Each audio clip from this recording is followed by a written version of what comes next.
100 years ago, countless spatial rifts opened on Blue Star, accompanied by numerous monsters and unknown energies pouring in. The native flora and fauna of Blue Star, as well as mountains and rivers, underwent frenzied evolution and mutation, gaining terrifying supernatural abilities. At a critical moment, humanity also awakened the ability to contract beasts, allowing them to form contracts with any extraordinary entities, whether they were plants, animals, elements, undead, mountains, rivers, or even metal machinery, ancient swords and blades. This is the essence of a beastmaster. 100 years later, Lin Heng from Earth crossed over, awakening a special talent and embarking on an unprecedented path as a beastmaster. Chapter 1. Crossing into the beastmaster world. Who am I? Where am I? Lin Heng suddenly opened his eyes while lying in bed and stared at the unfamiliar ceiling, posing the soul's three questions. He felt as if he had just woken from a long, dark dream, only to find himself in a strange world. The light blue ceiling and the completely unfamiliar bed surrounded him. Glancing to the side, he saw strange books on the desk, such as Beastmaster Illustrated Guide and Beginner Breeder Textbook. Wait, I'm Lin Heng.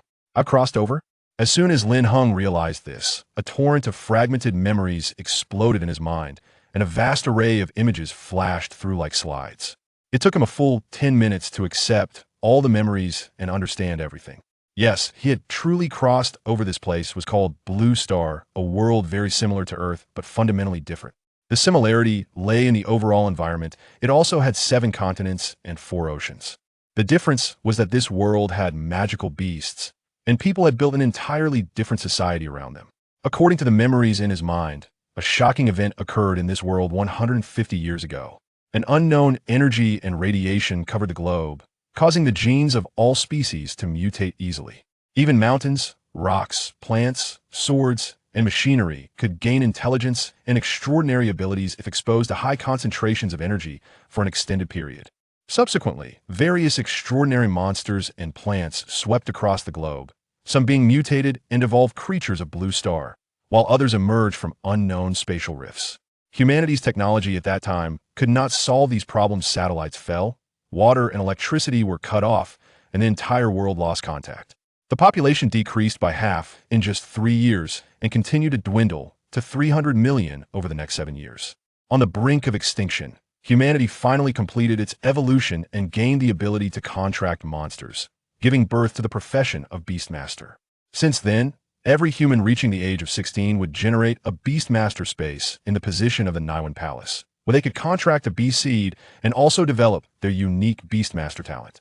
Since the emergence of the Beastmaster profession, humans have gained the means to master extraordinary abilities, and combined with human science, they quickly researched various methods to cultivate and evolve beasts, allowing them to contend with the monsters of nature. However, by this time, the human population was already very small, and most countries have been destroyed. Ultimately, 7 of the strongest Beastmasters established a new nation that has continued from the year of the disaster to the present. The body Lin Heng crossed into was that of a 16-year-old boy who had just graduated high school, sharing the same name as him, Lin Heng. Wow, what a magical world, Lin Heng thought, feeling somewhat pleased. This world was much more interesting than Earth. Moreover, he was an orphan on Earth, unburdened and happy to have crossed into such a world. Here, Beastmasters could contract various extraordinary creatures as their beasts, cultivate, evolve, and explore the world together, full of challenges and excitement. Just by opening the Beastmaster space, people could live to be 150 years old. A Master-level Beastmaster could live to be 200 years old, an Epic level 300 years, and a Legendary level could live to be 500 years. This was simply amazing. Lin Heng was immensely grateful to fate. After calming down, Lin Heng began to assess his situation. He was 1 meter 80 tall, slim, with a handsome appearance, big brown eyes, yellow skin, and black hair. Not bad. Although I don't possess the dragon-like posture or the beauty of Pan and from my previous life, I'm still quite decent. Lin Heng nodded in satisfaction. The only thing he wasn't satisfied with was his family. They weren't from a wealthy background. His parents were ordinary beastmasters, and they were injured. However, even so, it wouldn't be difficult for them to buy him a young beast, allowing him to become a beastmaster. Lin Heng considered this already quite good. At least he wasn't starting as a struggling orphan burdened with loans or deep-seated grudges. Compared to him, Many orphans whose parents had died didn't even have the chance to become beastmasters, unable to afford schooling, and could only fall into the role of bug catchers. Even now, in the 156th year after the disaster, humanity's situation was still not great. Lin Heng then focused his thoughts on the Naiwan Palace, checking the thing he cared about most. The feeling of introspection was quite magical. He quickly found a white light spot in the darkness, and upon entering, he discovered a 20-square-meter white space surrounded by flowing white light membranes. Above the space hovered a silver bead the size of a fist that was Lin Heng's beast seed, which could be used to contract beasts. The former beast talent was neither good nor bad. It was a healing ability that could be used on beasts or himself, restoring injuries or strength. Beast talents come in many forms, most of which were supportive of beasts, such as enhancing certain attributes to greatly increase the power of skills related to that attribute. There were also talents like Frenzy that could boost a beast's overall strength, along with many strange ones like invisibility, telepathy, incarnation, and fusion.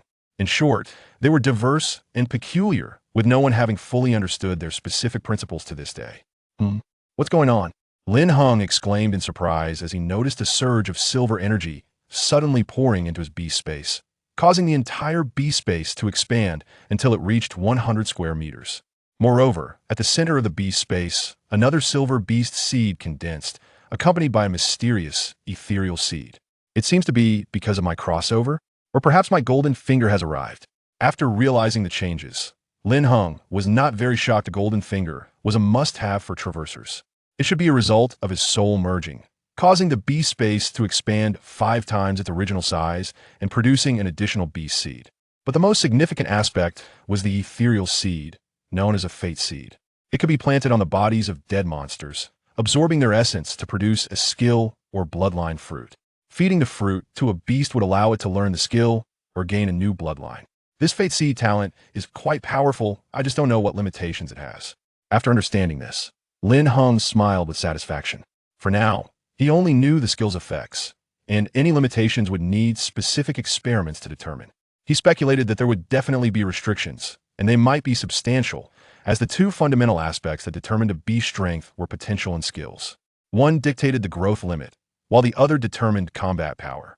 This talent was undoubtedly a powerful one that had never been heard of in this world, so it would certainly have many limitations. However, he currently had no beast, making it impossible to conduct experiments. Lin Heng, hurry up and wash your face, dinner will be ready soon. At that moment, a crisp voice came from outside. One Lin Heng, inheriting the original body's memories, was very familiar with it, was his mother. Got it, it'll be right there. Lin Heng quickly replied, stopping his thoughts and getting up to wash his face. Chapter 2. Choosing a beast. The city where Lin Heng's family lives is called Jinmu City, a second-tier city located in the Qingli Kingdom in Asia. His home is situated in the Lushan district near the city center. After finishing his morning routine, Lin Heng walked down from the 2nd floor. In the living room, his mother, Bai Mei, was using her beast, a green-eyed cat, to clean the table with spiritual power. This cat looked similar to a ragdoll, completely white, with a pink nose and paws, and large green gemstone-like eyes that appeared exceptionally lively. It gently raised its paw, and a wave of green spiritual energy swept over, collecting all the dust into a small gray ball, which then gracefully arched through the air and fell into the trash can by the wall. Meow. After completing this task, the green-eyed cat nodded in satisfaction, yawned, turned over on its cat tree, and continued resting, not even glancing at Lin Heng, who had just come downstairs. Lin Heng found this scene incredibly magical. What a wonderful world it was. Through his memories, he knew this was a low-grade commander-level beast of the 3rd rank, and the data in the beast manual should be as follows. Name, green-eyed cat attribute. With level, commander level 3 LV13 potential. Low-grade skills, rapid recovery, rending claw, cleaning, accelerate ripening. Description. A wood-type healing pet that masters the mid-level skill rapid recovery, fears fire type, and restrains earth type. Commander level 3 refers to the level, and in this world, beast levels range from servant level, commander level, to leader level, etc. Each level of beast must undergo 10 evolutions to break through. The term low-grade represents the potential of the pet, also known as racial rank. The growth limit of a low-grade beast is up to commander level, and reaching the 10th stage of commander level means it cannot improve further unless it undergoes racial evolution to become a stronger species, breaking through the potential rank to reach mid-grade, which would allow further advancement. Lin Heng knew this was highly unlikely. The green-eyed cat was already 20 years old, belonging to the mature stage of beasts, having missed the best opportunity for breakthrough. Generally, beasts in their growth stage are the most likely to evolve. Moreover, even if they found an evolution formula, given their current financial situation, they couldn't afford the corresponding materials. His mother only had this one beast, relying on it to work as a healing doctor at a training ground, responsible for treating pets or beastmasters injured during training. Although his mother had completed the professional beastmaster assessment 3 years ago, transitioning from apprentice beastmaster to a professional beastmaster, and had obtained her second beast seed, she had not contracted a second beast. This was because she understood that at her age, the hope for a breakthrough was slim. Having one more beast would incur a lot of expenses, and she would need to save money for acquiring another beast, so she chose not to contract one. Lin Heng, go call your dad for dinner, his mother by May said as she brought over 2 dishes. Okay.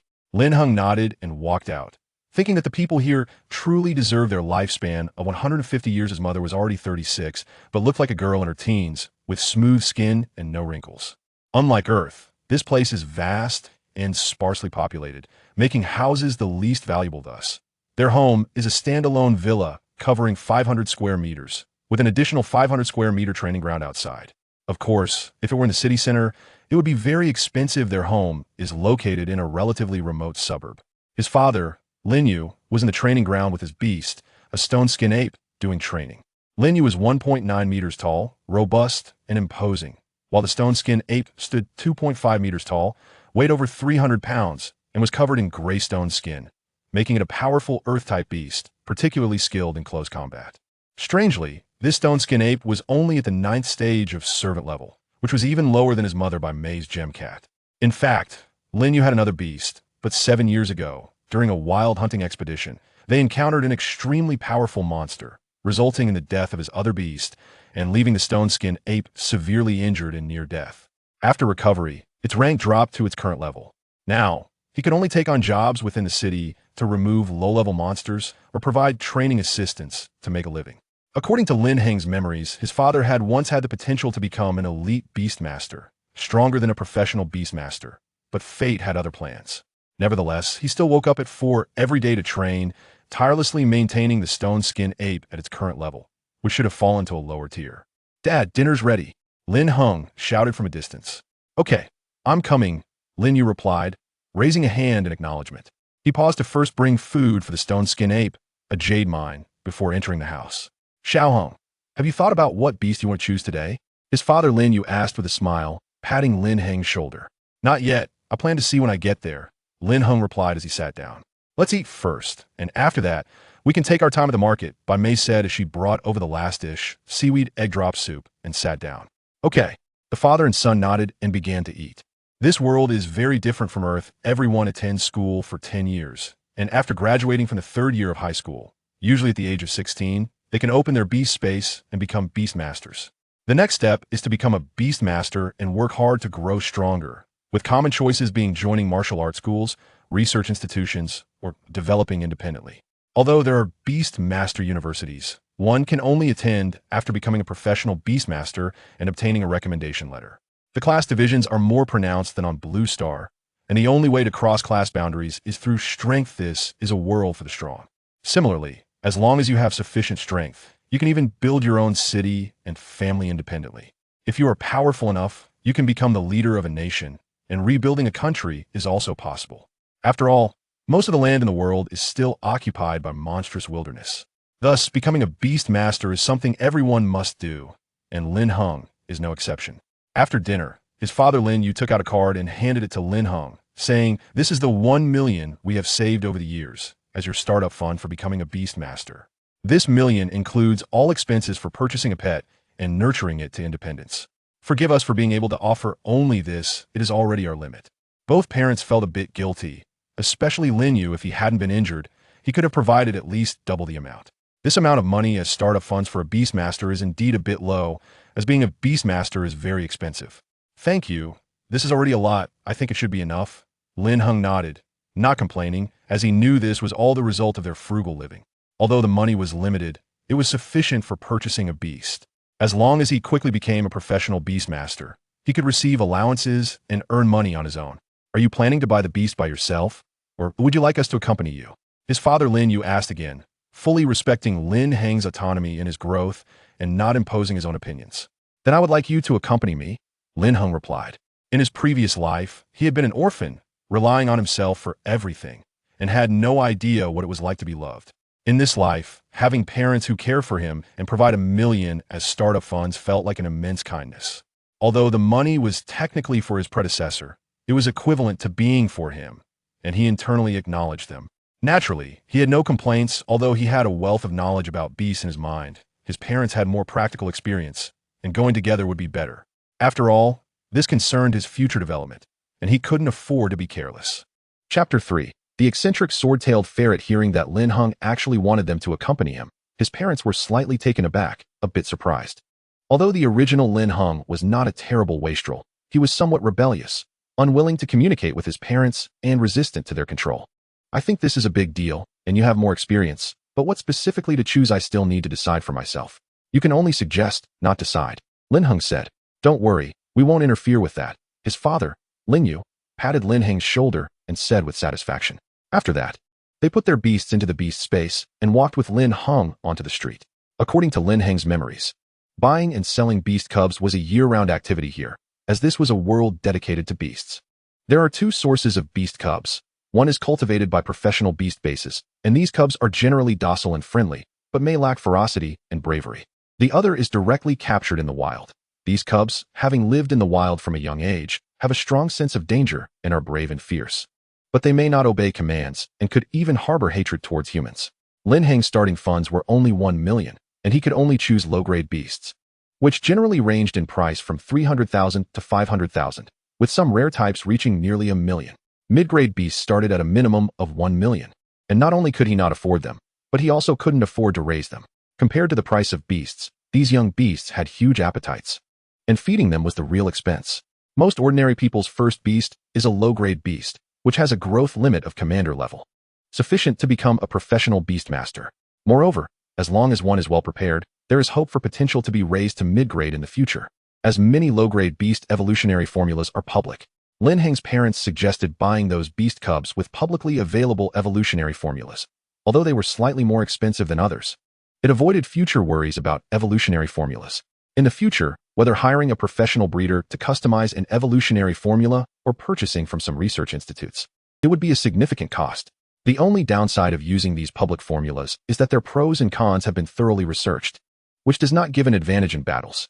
But overall, the benefits outweigh the drawbacks. Lin Heng decided to listen to his parents and buy a beast cub with a public evolutionary formula.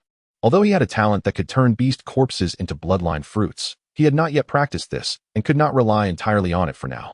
Choosing one with a public formula meant that if the bloodline fruit didn't work or had limitations, it wouldn't matter. If there were no limitations, it would be even better, and he would have more options. Most importantly, Lin Heng felt that character was crucial. He needed to find a hard-working beast. If it was one that was inherently lazy, no matter how good its talent, it would be useless. Just like the lazy king, it's powerful, but it doesn't listen to you. A well-behaved mantis would be better. Before long, they arrived on the street, where the style was somewhat rugged but spacious, with all kinds of beasts walking on the road and the shops selling beast-related items. Various magical beasts like the unicorn forest wolf, the diamond cat, the dream butterfly, and the flame dog passed by Lin Heng, making him feel excited and happy. Soon, they entered a street dedicated to selling beast cubs, and it became bustling with life. 1-year-old iron-eating beast, come take a look. It has awakened the skill-tearing claw. Last one of the humanoid beast flower fairy, selling at a loss.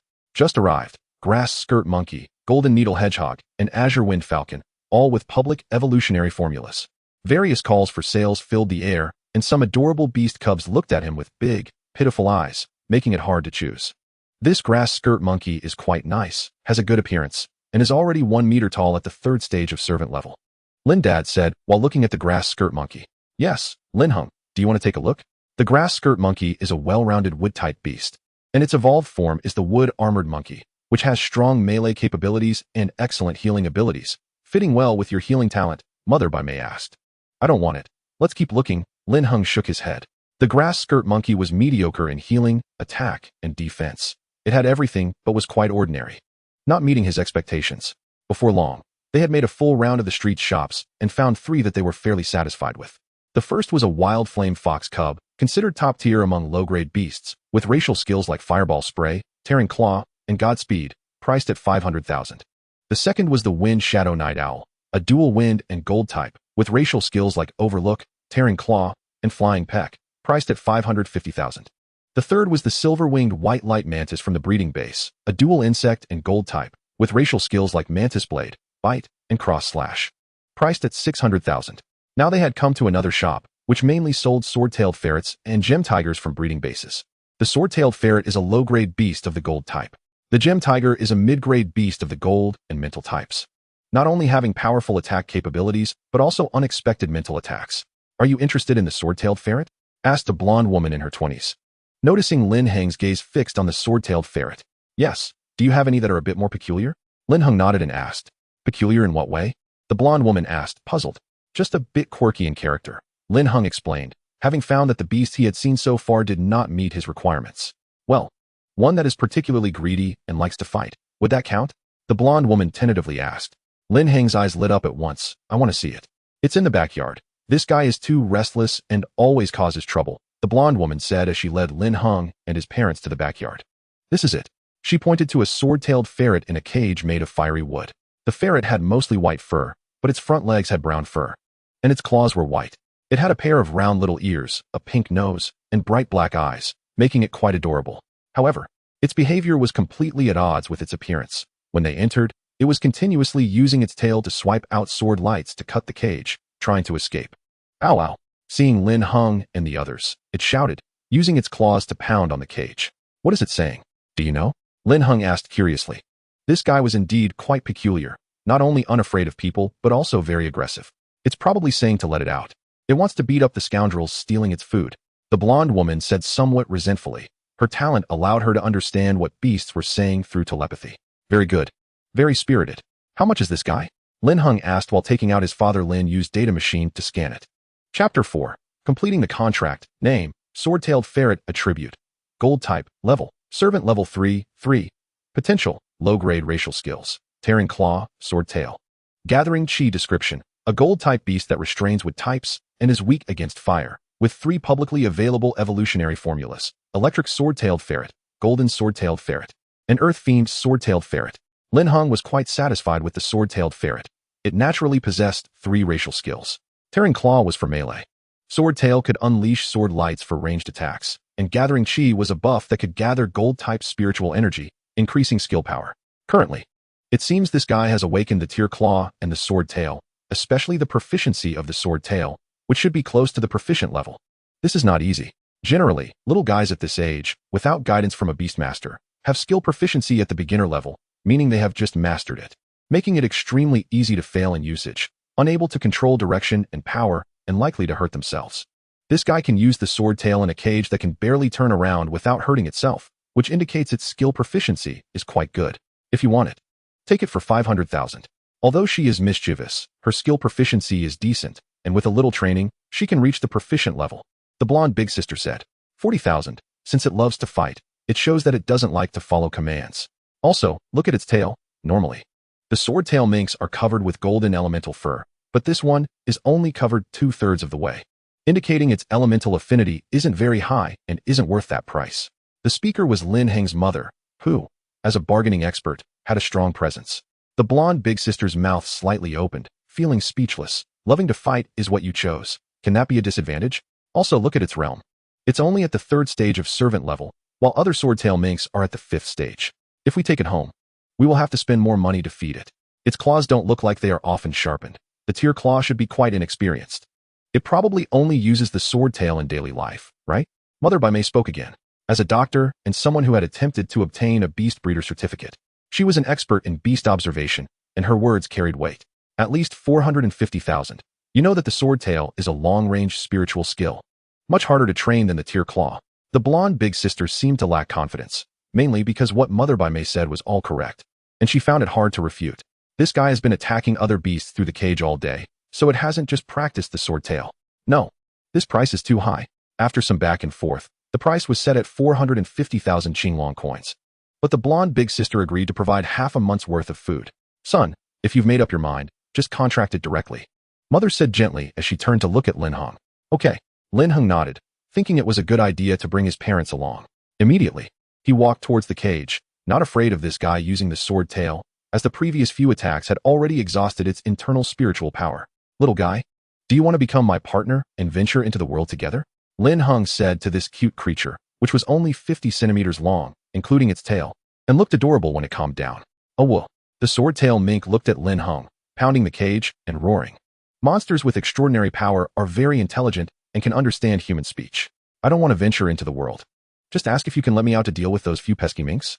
Lin Heng turned his head, and the blonde big sister helplessly translated. If you follow me, you can grow even stronger. Being stronger means no one dares to snatch your things from you, plus free food and lodging. No need to be locked in a cage. Naturally, it can't attack those minks. If it hurts one, he can't afford to pay for it. Lin Heng decided to change the topic. Although it can't fight, I can let you eat all their food in front of them, Lin Heng suggested, putting forward a more heart-wrenching proposal for the minks. Oh well. Hearing this, the little sword-tail mink happily extended its claws, expressing that this was the Beastmaster it wanted, and urged him to contract it quickly. This is perfect. Not only can I enjoy a good meal, but I can also take revenge on those who snatched my food before. It's simply a win-win situation. How did I not think of this? Truly worthy of being my Beastmaster. Lin Heng immediately grasped the soft little claw and activated the Beastmaster seed in the Beastmaster space. The silver Beastmaster seed quickly burrowed into the little sword-tail mink's body, and when it returned, it already had a sword-tail mink pattern on it. Lin Heng also felt an intimate connection and a warm current spreading through his body. He knew this was the sword-tail mink's reciprocation, albeit weak. But it felt great. Come out, little guy. Lin Heng opened the cage, picked it up, and placed it on his shoulder. This guy was soft and pleasant to touch. Oh well. The sword-tail mink called towards the door, indicating it couldn't wait any longer. What I just said shouldn't be a problem, right? Lin Heng looked at the blonde big sister. No problem. The blonde big sister, Lu Yi, seemed a bit speechless. Soon, they walked out of the hall, and Lin Heng put down the little sword-tail mink. Then, in front of the other sword-tail minks, took out their food bowls and placed them in front of the little sword-tail mink. At first, the sword-tail minks thought they were going to be fed and wagged their tails happily, until Lin Heng expressionlessly placed their food in front of the little sword-tail mink. Oh well. The little sword-tail mink called out provocatively and began to eat heartily. Instantly, the other sword-tail minks started scratching the cage in anger, glaring at Lin Heng, as if to say, even though we are not human, you are truly a dog. If it weren't for the sword-tail being inexperienced, we would show you a thing or two. The nearby gem tiger widened its eyes, seemingly saying that this is truly inhumane. Lin Heng didn't care about that. He took out his card to pay. My name is Lu Yi. Give me an address, and I'll bring you food another day. After Lin Heng paid, Lu Yi said with a smile. Okay. Lin Heng nodded, and after the little sword-tail mink finished eating, he took it and left. Oh well. Bye-bye. Before leaving, the little sword-tail mink didn't forget to stand up and provoke one last time. This beast is not bad. If nurtured well, it has great potential. Father Lin Yu commented. Yes, you should give it a name. Mother Bai Mei added. The little sword-tail mink was still very lively, turning around on Lin Heng's shoulder, curiously looking outside. Lin Heng thought for a moment, looking at the little sword-tail mink, and said, today happens to be June 17th. How about calling it 17? Or Little White, or Little Sword? Lin Dad, Lin Mom, oh well. 17 showed no concern, looking at Lin Heng as if to say, Master, what about food? It still wants to eat. Then let us call it 17. I really can't think of a better one. Every year on this day, we can have a big meal. As someone who struggles with naming, Lin Heng decided to go with that. It would be nice to remember this special day. Chapter 5. The wonderful method to make beasts obedient after settling on a name. Lin Heng took the little sword-tail mink, 17, to buy some food. As a servant-level gold-type beast, it can eat anything containing gold attributes. Beasts' digestive abilities and teeth are unimaginable. They can even eat steel plates. However, to help it grow better, Lin Heng still wanted to buy materials that contained a lot of gold-type spiritual power. After some thought, he finally spent 20,000 to buy 100 pounds of diamond ore, which contains rich gold-type spiritual energy and is very sturdy. Ideal for training 17's teeth and digestive abilities. Coupled with the half-month worth of food Lu Yi provided, it would be just right. After shopping, Lin Heng separated from his parents, who had to go to work, while Lin Heng was heading home. Be careful. Remember to train according to the manual. Mother Bai Mei reminded him before turning to leave. Lin Heng then took the diamond ore home, but on the way back, he spent 3,000 to buy the corpse of a 9th-stage gold-type servant-level monster. 17. This will be your home from now on. Entering the door, Lin Heng placed 17 down and said, oh well. 17 howled and started to run around happily in the training ground. Lin Heng let it play for a while, put some of the diamond ore back in the house, and then came back out. 17. Come here, it's time for some delicious food. Lin Heng shook a piece of diamond ore. Oh well. Immediately, 17 dashed over, jumping up to try and snatch it. Of course, it's for you to eat. But do you know where food comes from? Lin Heng asked it. With the contract in place, they could understand each other's meanings. 17, it questioned. Isn't it given by you, master? No. Food is bought with money. And where does money come from? It comes from hunting monsters, Lin Heng explained.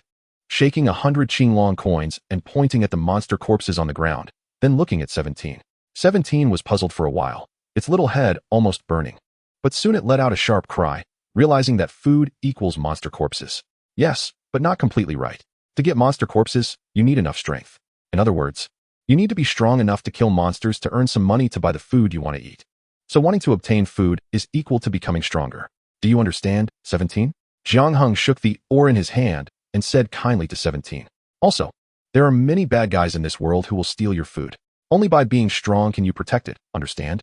Lin Heng added. Oh well. 17 raised its paw. I understand. To get food, I must become stronger. To protect food, I must also become stronger, so 17 will work hard to become strong. So that no one can steal my food. And becoming stronger requires training. Only through continuous training can it prevent food theft, obtain more food, and protect its best master, me. Do you understand? Lin Heng finished with a smile, gave the ore to 17, and patted its head. 17 happily gnawed on the ore. Nodding repeatedly, already linking becoming stronger with food in its mind. Lin Heng had achieved initial success. Seeing this scene, Lin Heng nodded in satisfaction. With this foundation, as long as he continued to strengthen it, 17 would work hard on its own, making his training much easier. He even thought about staging a scene where food was stolen to deepen its impression, although 17 already had experiences of food being stolen. A little stimulation would make it even more successful. It probably wouldn't be long before he would have a diligent beast to command. A diligent beast, combined with his talent, could be said to have a promising future. After 17 finished eating, Lin Heng began to guide it again. 17, let's train. For food, to prevent food from being stolen. To protect your handsome master, let's start getting stronger. Oh well. 17 was full of fighting spirit and couldn't wait to start. First, let's do physical training. We'll warm up by running together. Lin Heng placed 17 on a large hamster wheel, while he got on a treadmill, and soon both master and pet started running. After half an hour, Lin Heng stopped, panting, while 17 remained full of spirit. Now we can start skill training. You need to take turns using your rending claw and sword tail on this wooden post. It's best to hit the circle I've drawn. Only then can you kill the opponent in one strike when food is stolen. Lin Heng drew a circle and stepped aside, letting 17 begin its training. 17 let out a roar and charged forward, alternating between using rending claw and sword tail. The potential of a commanding beast mainly depends on elemental affinity, physical quality, bloodline, and other aspects, while strength is reflected in realm, physical quality, and skills. In battles of the same realm, the deciding factor is often the proficiency of the skills. Based on years of consensus, people divided skill proficiency into 5 realms: entry, proficient, mastery, perfection, and transformation. 17's claws were currently black, only 3 centimeters long, and it was difficult to even tear bark, clearly just at the entry level of rending claw. With continuous training, its proficiency would increase, and its claws would gradually turn silver, reaching lengths of over 10 centimeters. A perfected rending claw skill could easily tear through a 1 centimeter thick steel plate. Oh well. After about 10 minutes, 17 stopped. The sword tail was fine as it was a ranged attack, but the rending claw was a close-range attack, and it had already stained the wooden post with blood after just a few hits. Lin Heng applied a special ointment to it, and then used his healing talent to treat it, continuing, 17. You don't want to be without food in the future or have your food stolen, right? Enduring hardships leads to strength.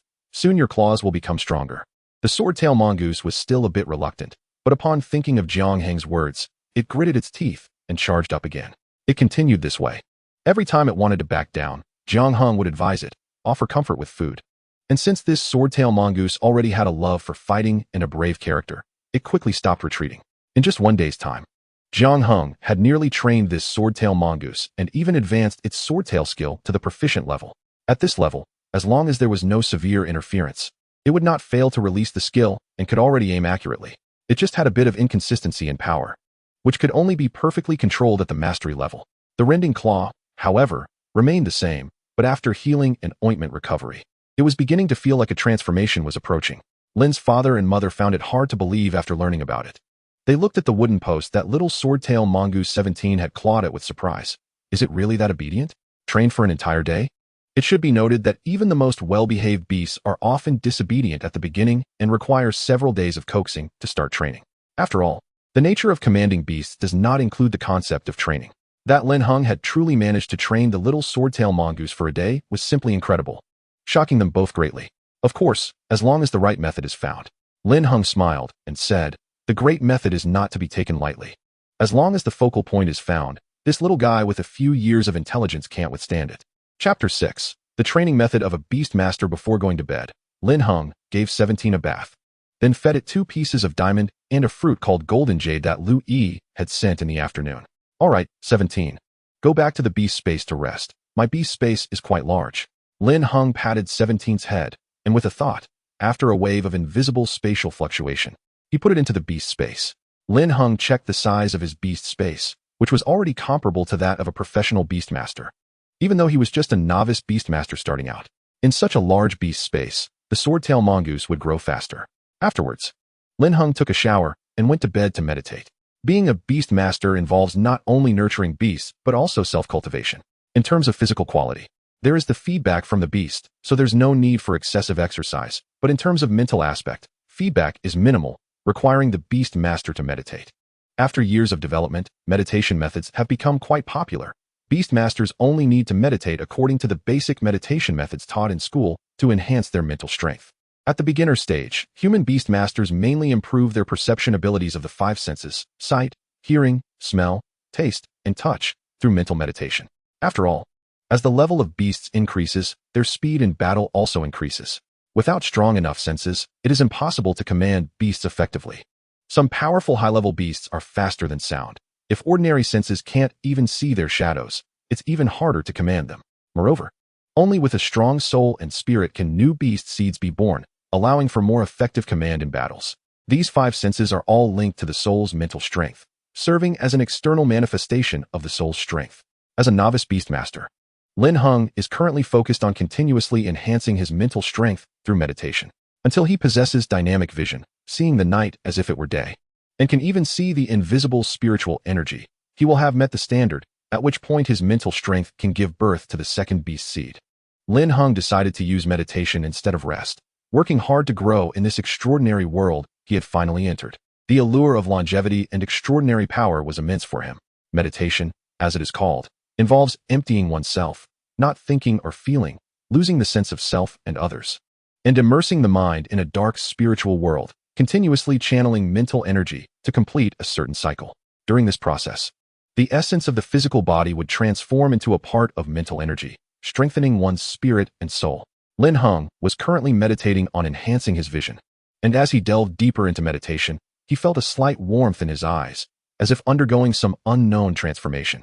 In the blink of an eye, it was already past 5 in the morning. Lin Heng heard noises from the training ground outside, and opened his eyes to see his father, Lin Yu, conducting physical training with the stone-hide ape. He stretched lazily, washed his face, and went out. Owl. Little Swordtail Weasel 17 was sleeping soundly and seemed puzzled when released. The beast's space was too comfortable, and it wanted to continue sleeping. "We need to train. We've fallen behind our peers too much. We must work harder to have more food and protect our food from being taken," Lin Heng said while pointing at the distant stone-hide ape. "Look how strong it is. And it's still training. We must strive harder." Seeing the stone-hide ape, 17 nodded vigorously, determined to become strong enough that all monsters would fear taking its possessions. After physical training, it was time for skill training. Lin Heng's healing talent showed its advantages at this time, allowing him to heal injuries and restore stamina, without worrying that injuries would delay training. To set a good example for 17, Lin Heng also did physical training beside it. "Lin Heng, you have really grown up," Lin Yu said with satisfaction as he approached. To him, persistence was the most important quality for a beastmaster, just like his daily early morning training for 10 years. Only with talent and hard work could there be a better future. He believed his son was destined to be a guild master if he continued like this. The ranks of beast masters are apprentice, professional, elite, guild master, epic, and beyond that. The legendary and mythical realms that ordinary people find difficult to reach. There are very few such existences globally. It is said that there is a qualitative transformation from epic to legendary, requiring special methods. "Dad, you must know martial arts, right? Can you teach me?" Lin Heng asked, nodding. In his memory, his father Lin Yu initially served in the Beastmaster Legion as a veteran, so he naturally knew martial arts. "If you want to learn, I will definitely teach you wholeheartedly," Lin Yu replied with a smile, noticing how much Lin Heng had changed. He used to be reluctant to learn, thinking such skills were useless for a beast master, as no matter how powerful martial arts were, they were futile against beasts. Of course, I want to learn.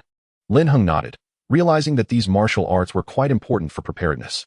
Soon, the two began practicing. Lin Yu had been a platoon leader in the Beastmaster Legion, so his combat skills were unquestionable.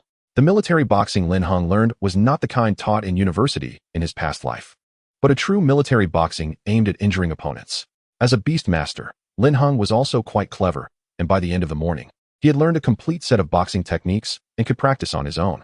Afterward, his parents went to work, and Lin Heng continued to train with 17. He hadn't tested his Fate Seed talent yet because he was afraid of leading 17 astray. He wanted to wait until its personality was fully developed. 7 days passed quickly, and through Lin Heng's example, little Swordtail Weasel had developed the habit and belief of training hard. During this time, its rending claw skill had improved to the proficient level. Its claws had undergone a transformation, no longer black, but a somewhat murky silver blue, greatly increasing its power. It had also completed an evolution, rising from the 3rd tier of the servant level to the 4th tier, with a significant increase in stamina. As for Lin Heng himself, there were no major changes. Meditation continued, and his vision had increased, albeit slowly. However, he had indeed made significant progress in military boxing and martial arts. On June 26th at noon, Lin Heng walked into his room with the trained 17, saying, "Let's go. Today I have a surprise for you." "Owl, a surprise? Is it new food?" "To be honest, I'm already tired of the Diamond Mine Master." 17 looked at Lin Heng with excitement, thinking that its beast master was so considerate. "Haha, it is food. But it's more than just that," Lin Heng said mysteriously, drawing the curtains in his room. It was time to test his Fate Seed talent, and Lin Heng was quite eager. Chapter 7. Experimenting with the Fate Seed talent after closing the window, under 17's eager gaze. Lin Heng took out the body of a gold-type monster that he had bought in advance from the cupboard. It was the corpse of a large swordtail weasel. At the servant level 9. "Owl." 17 looked at Lin Heng in confusion, unsure of what he was going to do. "Just watch, I have a surprise for you," Lin Heng said. Beasts do not have the same compassion and empathy as humans, and they feel nothing for the corpses of their kind. The reason for buying a similar corpse was that Lin Heng believed that the skills or bloodline fruits condensed from it would be more suitable for 17. He attempted to mobilize the Fate Seed, and soon the ethereal and mysterious Fate Seed floated out from his brow and entered the corpse of the large swordtail weasel. Once integrated, Lin Heng discovered that he could control the condensation of bloodline fruits or skill fruits through his thoughts, but he could not control what kind of bloodline or skill would emerge. "Let's go with a skill fruit." Lin Heng decided to condense a skill fruit first to see what would happen. About a minute later, a green plant sprouted from the center of the large swordtail weasel's brow, rapidly developing into a half-meter-high green plant at a visible speed. It quickly bloomed and bore fruit, resembling a time-lapse photography scene. But this was happening in reality. The fruit was only the size of a fist, about the same as an apple. It started green, but soon turned red. After about 3 minutes, the fruit turned completely red and fell off, while the original roots, stems, and the body of the large swordtail weasel all turned to ashes. "Owl." 17 displayed a shocked expression, its mouth agape. It was too frightening for the weasel. "Don't be afraid, this is my talent, try it." Lin Heng handed the skill fruit to 17. The moment the fruit matured, he already knew it was a perfect proficiency rending claw skill fruit. After eating it, 17 could comprehend that the proficiency of rending claw could be directly raised to perfection. Through this experiment, he understood his Fate Seed talent. At present, he could only control the type of fruit that the Fate Seed condensed. But he could not control what specific skill or bloodline would emerge, and whether it was random was still uncertain. However, he judged that it should be random, and he needed to conduct more experiments to determine the specifics. Once the Fate Seed formed a fruit, it would consume the entire monster corpse, and could not be used a second time, nor could the resulting skill fruit or bloodline fruit be stored. It would rapidly dissipate from the moment of its birth, disappearing in a maximum of 10 minutes. Using the Fate Seed would consume some of his mental energy, but it was not harmful, and it quickly recovered. Lin Heng speculated that most of the consumption was likely borne by the body of the large swordtail weasel. After using the Fate Seed, it would recondense in the beast space. Lin Heng calculated that, at the current rate, he would be able to use his Fate Seed talent again in about 5 days. 5 days was not a long time, but he wondered if it could shorten with his increasing strength. Lin Heng questioned in his mind, believing it should change with his increased strength, as talent comes from within. "Owl." At that moment, 17 suddenly let out a shout, amazed by the skill fruit. Just now, it felt as if it had rehearsed the ripping claw countless times in its mind, like a dream. It also felt a surge of power merging into its claws, making them itch, eager to tear everything apart. I want to train, I want to train. 17 dashed out to the training ground without even eating. Lin Heng tidied up the ashes on the ground and hurriedly followed, consuming a skill fruit. 17's training seemed divinely inspired, with fierce and cunning moves, perfect to the extreme. In just one afternoon, 17's ripping claw skill reached perfection, giving it an artistic beauty when used, and its power doubled. Entry, proficiency, mastery, perfection, transcendence. Mastery means the skill can definitely be released successfully, and the charging time is shortened, as simple as eating or drinking, with power that can be controlled freely, allowing the use of other skills while maintaining the current skill. The perfection level, however, elevates the skill to an artistic level, allowing for instant activation and the use of perfect techniques to enhance skill power, making it double. In just one afternoon, 17's ripping claw skill crossed from mastery to perfection. Its claws transformed into 15-centimeter-long shiny silver, gleaming coldly, capable of cutting through hair. This is the effect of the skill fruit. It doesn't instantly enhance proficiency like in games, but requires continuous training after consumption to achieve a complete transformation. The ripping claw skill of that large thorn-tailed weasel is at the perfection level. After consuming the skill fruit, 17 can shorten the transformation time quickly through training, reaching perfection in a short time. With two crisp sounds, the 50-centimeter-long wooden post in front of 17 was sliced in half by a single claw.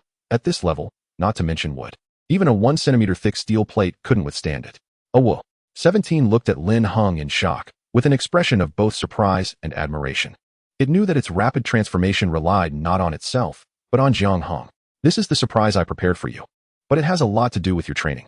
Only through continuous training can you achieve this effect, which is worthy of the boost I gave you. Lin Heng said with a smile, patting its head and feeding it diamonds and gold fruit. That afternoon, 17's training volume equated to what would normally take 3 days. So it had to eat well. 17 nodded, panting as it started to eat, quickly finishing all the diamond mines.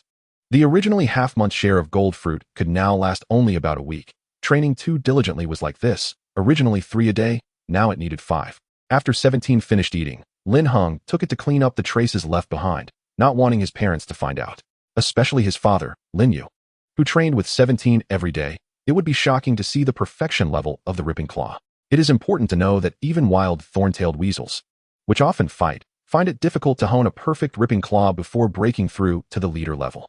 The innate skill is too incredible, especially since skill fruits can also be used by other beasts. Once exposed, Lin Heng might be captured by powerful individuals to be used as a skill fruit and bloodline fruit production machine. Until he possesses absolute strength, Lin Heng wouldn't reveal this skill, not even to his parents. However, using it outside was fine, as outsiders wouldn't know his daily training progress. And 17's diligent training character could lead others to mistakenly think it was the result of training. After all, as long as one is willing to push themselves to the limit, anything is possible. This is also why he must choose a very hard-working beast. He had long suspected this and had thought of ways to cover it up. Chapter 8. The first battle at 5 o'clock the next morning, when Lin Heng released 17. He was pleasantly surprised to find that its level had increased again overnight, from servant level 4 to servant level 5. Oh woo. Master, is it breakfast time? I'm so hungry. 17 rolled around, cutely rubbing its head against Lin Heng, looking pitiful. It didn't care about its power increase. All it thought about was food, food, and more food. Of course, darling, this is your breakfast. Lin Heng took out a gold fruit for it, as the diamond fruit was already gone. After eating, without needing Lin Heng's reminder, 17 went straight to the training ground. After completing the morning training and waiting for both parents to go to work, Lin Heng packed his backpack, preparing to go out. Having trained for a week, it was time to test the results, and he also needed to buy some food for 17. Of course, he wouldn't go to the wild. At his level, going to the wild would be like a death wish, as even in the wild of the Qinglong country, it was still very dangerous, with monsters rampant and occasional space rifts forming. Therefore, he headed to a specialized beast training ground, where facilities for beast trainers were already well established, with dedicated battle training grounds and wilderness training grounds that simulated dangerous environments. Lin Heng planned to go to the battle training ground to test 17's strength and give it some experience and exposure. After checking on his phone, Lin Heng deliberately avoided the Huiyun training ground where his mother was, heading to the farther Qingyun training ground. Let's go, 17. I'm taking you out to find someone to fight. Lin Heng shouldered his backpack and called out to 17 as he walked out. Oh woo. Master, whoever you say to fight, I'll fight. 17 looked eager for action. Half an hour later, they arrived at the Qingyun training ground, where most attendees were apprentice beast trainers. and there were very few professional-level trainers present. Upon entering the hall, someone quickly approached to ask, "Hello, what service do you need? What options are available? It's my first time here. Could you please introduce them to me?" Lin Heng replied, "There are mainly 3 types of services. The first is self-training. Just renting the venue for 1,000 Qinglong coins a day, with a dedicated healing doctor and meals for beast trainers provided. The second is battling. You can battle with someone you agreed upon, costing 200 coins for half an hour, with a dedicated referee. If you haven't arranged a match, we can match you with someone of similar strength, with the cost split between both parties. The last option is a gambling fight. You can set a certain wager and request limits on your opponent's strength, initiating a gambling fight. The winning side takes all bets and doesn't pay for the venue. The specific choice depends on your preference," the customer service representative said with a smile. "Let's have a battle first. Please match me with someone as I haven't arranged a fight." Lin Heng considered and said, "Sure, please state your beast's strength. It must be accurate, or you will be fined 5,000. The customer service representative took out a tablet. "My name is Lin Heng, an apprentice beast trainer. And my beast is a thorn-tailed weasel, gold type, servant level 5. Lin Heng nodded. "I have already made your reservation, number 25. Please wait in the hall for your number to be called. It should be successful soon," the customer service representative said. Lin Heng nodded, taking 17 to find a seat, and patiently waited. About 5 minutes later, the announcement came. Number 25, Lin Heng. Number 29, Wangzhou, training ground 18. Please arrive within 5 minutes. Let's go, 17. Upon hearing the announcement, Lin Heng stood up and headed towards training ground 18 with 17. 2 minutes later, they saw Wangzhou hurrying over. His beast was a thorn fox, with blue fur and a pair of thorn-like horns on its head. "Hello. My beast is a thorn fox, with type, servant level 7. If you don't mind, we can start the battle immediately. I don't want to delay." Wangzhou walked into the training ground, looking at Lin Heng with a smile. Seeing Lin Heng's beast, Wangzhou was very happy. He had just been severely defeated by Jiang Shui, the top student in the school's breeding major. Now he finally encountered a weaker opponent and could experience the pleasure of bullying others. Lin Heng reintroduced his beast and nodded, saying, "We can start the battle." The referee beside them was very satisfied with how clean and straightforward the two were, immediately nodding and announcing the start of this match between rookies. The match begins. "You can go first," Wangzhou said with a smile, thinking he should have a bit of the demeanor of a strong person. "Go, 17. Let's test out the ripping claw." Lin Heng did not decline and directly spoke, as it wasn't a crucial battle. He was still accustomed to giving commands verbally rather than using faster telepathy. "Thorn Fox, you go too. Let him see the master-level ripping claw." Wangzhou nodded with a smile, looking eager to show off in front of the newbie. In the next moment, the two beasts rushed towards each other.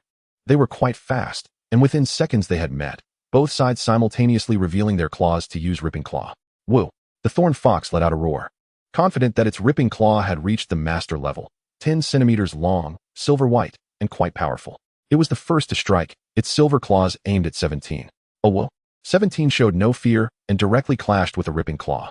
The 15-centimeter-long bright silver claw sparkled sharply in the sunlight, cutting through the air like a silver line, as if it could slice through space itself. "Huh!" Upon seeing 17's shimmering silver claw, the Thorn Fox's eyes flashed with a hint of panic. How did this weakling have such a powerful claw? But it had no time to react. In the next instant, there was a crisp crack. A flash of silver passed, and the Thorn Fox's claws were completely severed, falling to the ground. In its moment of daze, the Thorn Fox was pinned to the ground by 17, unable to break free. Perfect level ripping claw? This is impossible. Wangzhou was stunned, his mouth agape in shock. How could a servant level tier 5 swordtail ferret master a perfect level ripping claw? Do you know how much effort I put into raising the Thorn Fox's ripping claw to the master level? How could a weak swordtail ferret like you have a perfect level ripping claw? Wangzhou's mindset shattered. Even the referee showed a look of surprise. What was supposed to be a match between rookies turned out to be a weakling defeating a strong one. The swordtail ferret won, and Lin Heng was victorious. Swallowing hard, the referee announced, looking at Lin Heng with a changed expression. In fact, the Thorn Fox could still fight, but it was already scared out of its wits. It doubted itself, wondering why a weaker opponent had a stronger ripping claw. Was this really a perfect level ripping claw? How did you do it? The Thorn Fox was taken away for healing, while Wangzhou still looked at Lin Heng in shock, still somewhat in disbelief. Yes, achieving this isn't that hard. Just train hard and have a bit of talent, Lin Heng casually said, feeding 17 a golden jade fruit, preparing to leave. Hearing this, Wangzhou couldn't help but complain inwardly. What do you mean by train hard? He got up at 5 every day to train, using the best restorative ointments for his claws. And it took him a month to barely reach the master level. Wasn't that hard enough? He had just accepted his defeat to the gem tiger, after all. It was a mid-grade potential beast. But how could a fellow low-grade beast, 2 tiers lower than him, be so strong? A perfect level ripping claw? Are you sure this isn't cheating? Wait, he felt this sounded familiar. Jiang Shui, the top student in the breeding major, seemed to have said something similar. Wait, you're not also from Lushan No. 1 High School, are you? You're in the breeding major, right? Wang Zhou asked tentatively. You're in the breeding major too? Lin Heng nodded, confirming that he had studied breeding and was among the top 5 in his class. Wang Zhou, is everyone in the breeding major this abnormal? He was studying combat, specializing in beast battles. Did it really have to be like this? He thought today would be a show-off trip, but ended up suffering a bloodbath. His mindset completely collapsed. Did the breeding major master some special training methods? He decided he must research this. Also, he would never challenge someone from the breeding major again. Damn, it was too tragic, suffering 2 consecutive humiliations. Lin Heng. Chapter 9. The powerful gem tiger walking out of the training ground. Lin Heng felt somewhat helpless. The thorn fox's personality was too weak. After its claws were broken, it dared not fight anymore, making it impossible to gauge 17's strength. After thinking for a moment, he decided to have another match and find a betting duel to test the waters. Soon, he found the customer service sister from earlier. Are you here to make another appointment? Because Lin Heng was handsome, the customer service sister remembered him and smiled as she asked. No. I want to see if there are any betting duels available, Lin Heng replied. It seems you won quite smoothly just now, the customer service sister smiled, tapping on her tablet to bring up information on ongoing betting duels. You can either find someone to bet against directly or create your own. Take a look first. Lin Heng browsed and quickly found a suitable opponent. Jiang Shui, Beast, Gem Tiger, Dual Element Gold and Spirit, Mid-Grade Potential, Servant Level Tier 6. The betting duel she initiated was for 1,000 yuan, which was relatively high, as most bets were usually a few hundred. It seemed she was quite confident in her strength. He also remembered that she was the class monitor from the neighboring class and often ranked first in the breeding major, so she should be quite strong. I'll challenge Jiang Shui, Lin Heng said, taking out his phone to scan 1,000 yuan. Okay, I've notified them. You can go directly to training ground number 3. Lin Heng nodded and walked over with 17. Hey, Lin Heng, are you here to watch classmate Jiang Shui battle?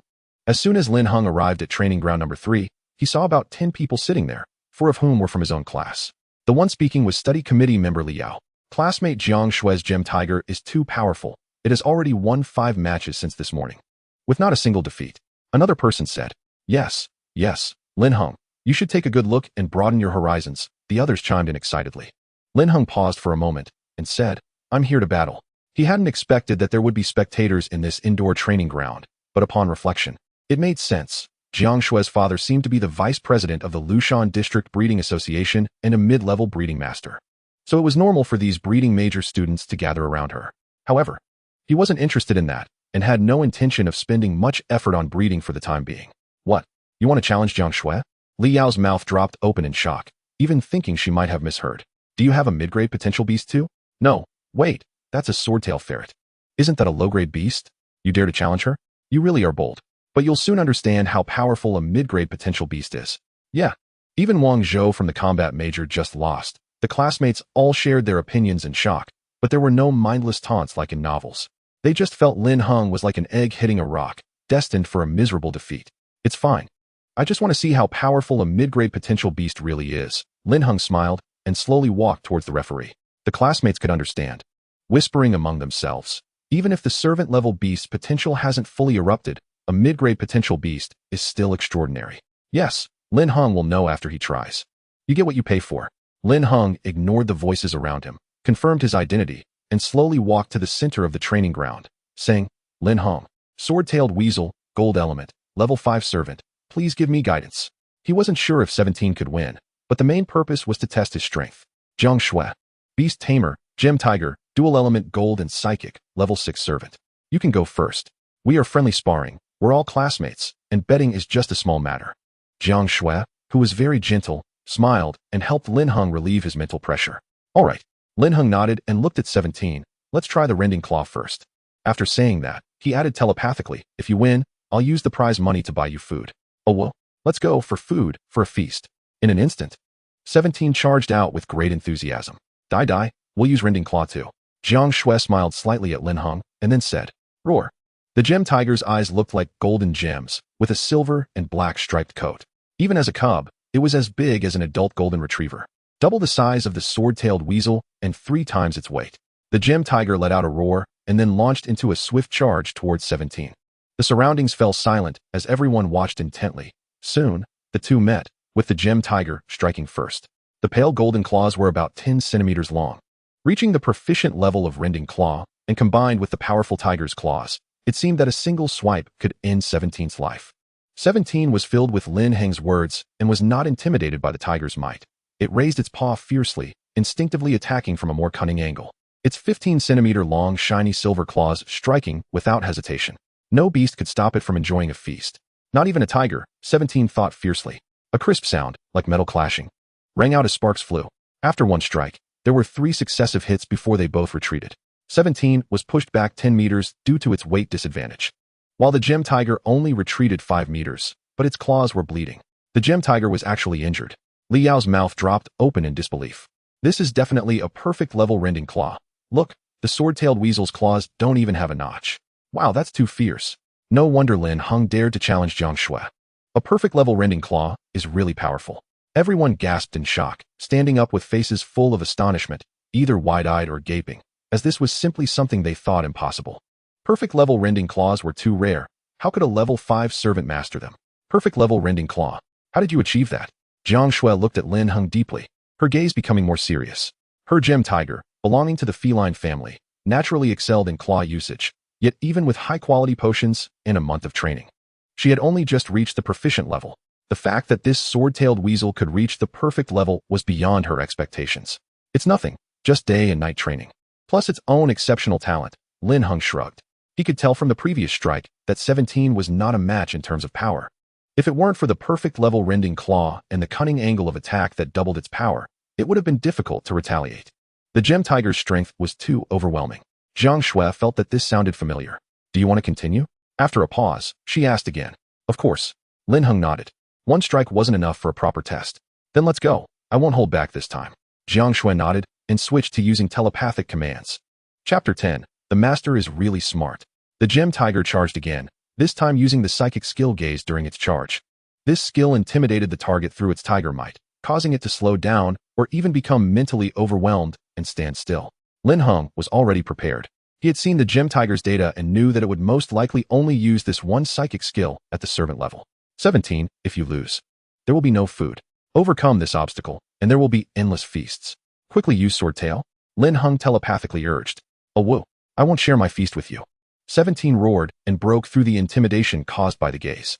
Turning around, it swung its tail, and a white sword light shot towards the gem tiger. Its sword tail skill was at the proficient level, and it was very accurate, forcing the already charging gem tiger to dodge. With a loud bang, the sword light grazed past the gem tiger, leaving a deep mark on the ground. The surrounding classmates gasped. Not only was the rending claw of this sword-tailed weasel at a perfect level, but how was its sword tail, a magical attack, also at the proficient level? How was this trained? Even Jiang Shui showed a hint of panic, not because the gaze skill was broken, but because she hadn't expected the sword tail to be so accurate and fast. She had thought Lin Heng spent all his time training the rending claw, so the sword tail must be unpracticed. But it turned out that the sword tail was also at a proficient level. How had this guy trained? Quick! Charge in and use rending claw. Lin Heng urged again. The gem tiger, forced to evade the sword tail, revealed a flaw in its hurried directional change. 17 understood this and leaped forward, the silver cold light reappearing. The gem tiger showed a look of horror and could only raise its other front paw to counter. With a loud bang, the two rending claws collided again. Unlike last time, 17 didn't try to attack with cunning techniques. Instead, it intentionally collided head-on, allowing itself to be sent flying. However, it chose the direction of the flyback to land in a better position. During the flyback, 17's tail flashed with white light, and another sword light shot out. This time, the distance between them was less than 3 meters, and the gem tiger couldn't avoid it at all. With a squelching sound, a gash was cut into the front leg of the gem tiger, blood spurted, and the entire leg lost its mobility. Oh whoa! Without giving the gem tiger a chance to resist, 17 landed and kicked off, charging once more, its shiny silver claws aimed directly at the gem tiger's neck. Roar! The gem tiger had lost its ability to resist. One paw was injured and bleeding, and the other was even more severely hurt. It could only attempt to use gaze again and opened its mouth wide to bite at 17, showing the ferocity of a tiger. But its gaze, which had just been fully charged, was easily broken, and it couldn't possibly have an effect now, being almost instantly shattered. Just as 17's claws were about to strike the gem tiger's neck, a burst of energy pushed it away. The referee's beast had intervened. Lin Heng wins. This sword-tailed weasel is too powerful, the referee announced in astonishment.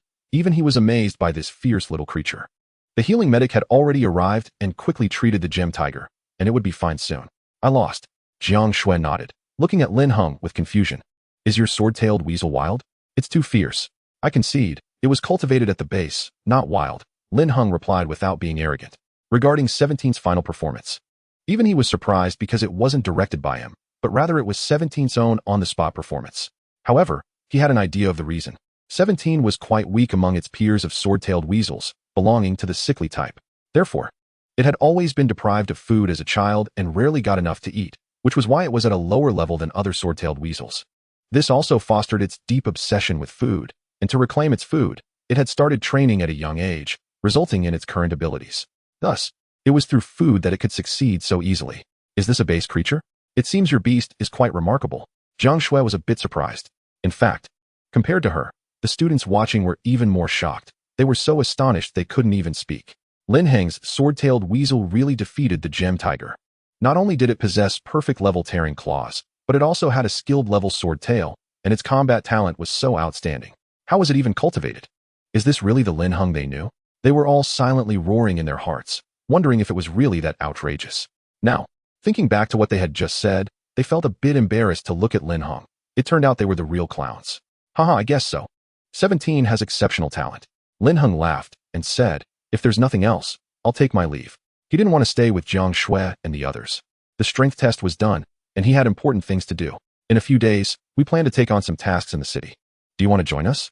Jiang Shui invited with a smile, eager to learn how Lin Heng had cultivated the sword-tailed weasel.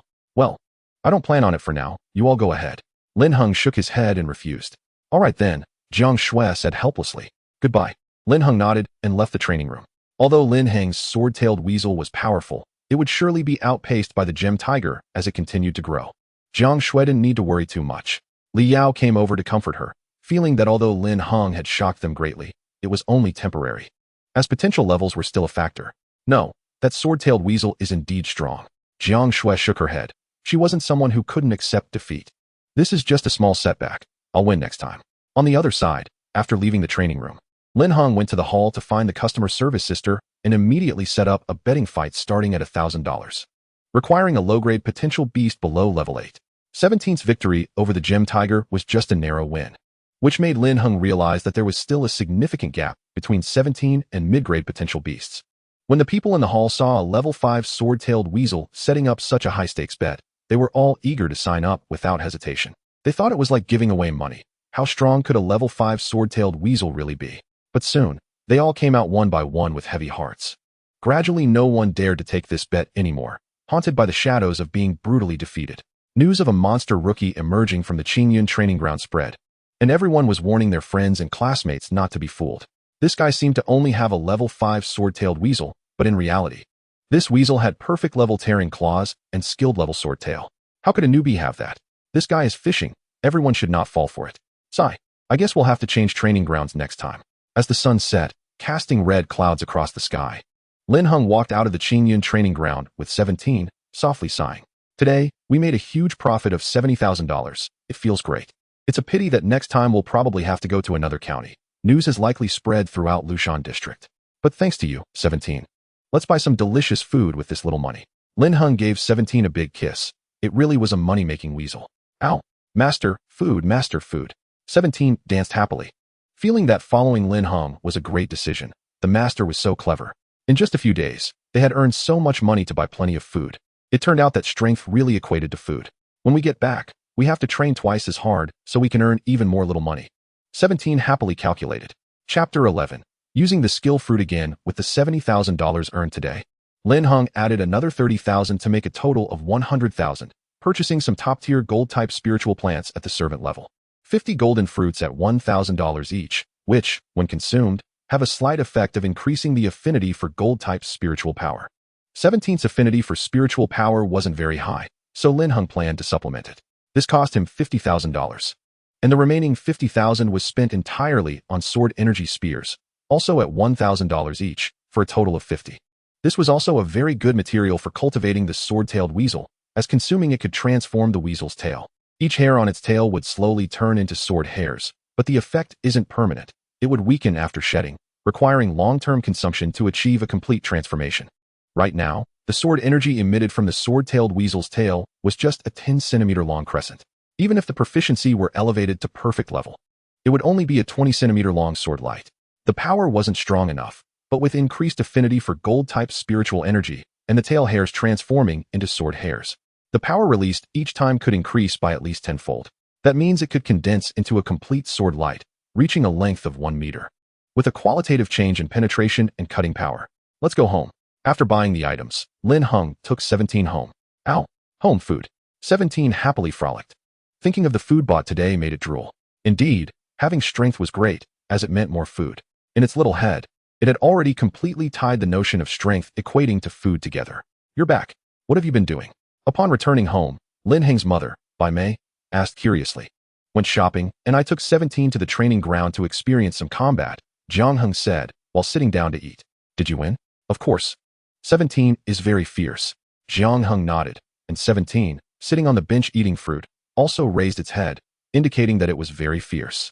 Haha. It seems you both are doing quite well, Bai Mei said with a smile. Of course, 17 has been training with me. Lin Yu, Lin Heng's father, said proudly. Lin Heng looked at his parents and thought to himself that if they knew what he had done today, they would probably be astonished. During dinner, a message suddenly came from his classmate, Xiao Bai. Damn, you defeated Jiang Shui today? Lin Heng glanced at his phone and replied with a yes. This news had already spread throughout the class group, and more than half of the people had asked him about it since morning. Damn. Jiang Shui is the pride of our breeding major. You actually defeated her. Xiao Bai replied again. He and Lin Heng were good friends, so he was particularly shocked. Do you want to come out to do a task together? I want to see how fierce you really are, Xiao Bai added. Not going. I have other things to do. Lin Heng decisively refused. He had already arranged his schedule and didn't have time for anything else. The next day, Lin Heng's life returned to tranquility once more, training 17 and cultivating himself, day after day. He had a clear goal, to live a few hundred to 1,000 years longer, even forever, and then travel around to see new sceneries and experience new wonders. Therefore, this monotonous life seemed sweet to Lin Heng. As long as it wasn't something necessary, he refused all other distractions. 17 also became more diligent, just like Lin Heng. In its view, higher strength meant more delicious food. Soon, 5 days passed, and the seed of fate formed in Lin Heng's mind once again, meaning he could use this talent again. Without hesitation, he took 17 to the monster processing plant, which bought a large number of monster corpses every day for decomposition. And of course, also sold monster corpses. This time, Lin Heng chose a corpse of a large sword-tailed weasel again, but this time it was not a servant-level, but a commander-level corpse. Unlike servant-level monster corpses, commander-level monsters had already begun to form crystal cores inside them. Although they were only the size of broad beans and couldn't be extracted, the price was much higher, at $10,000.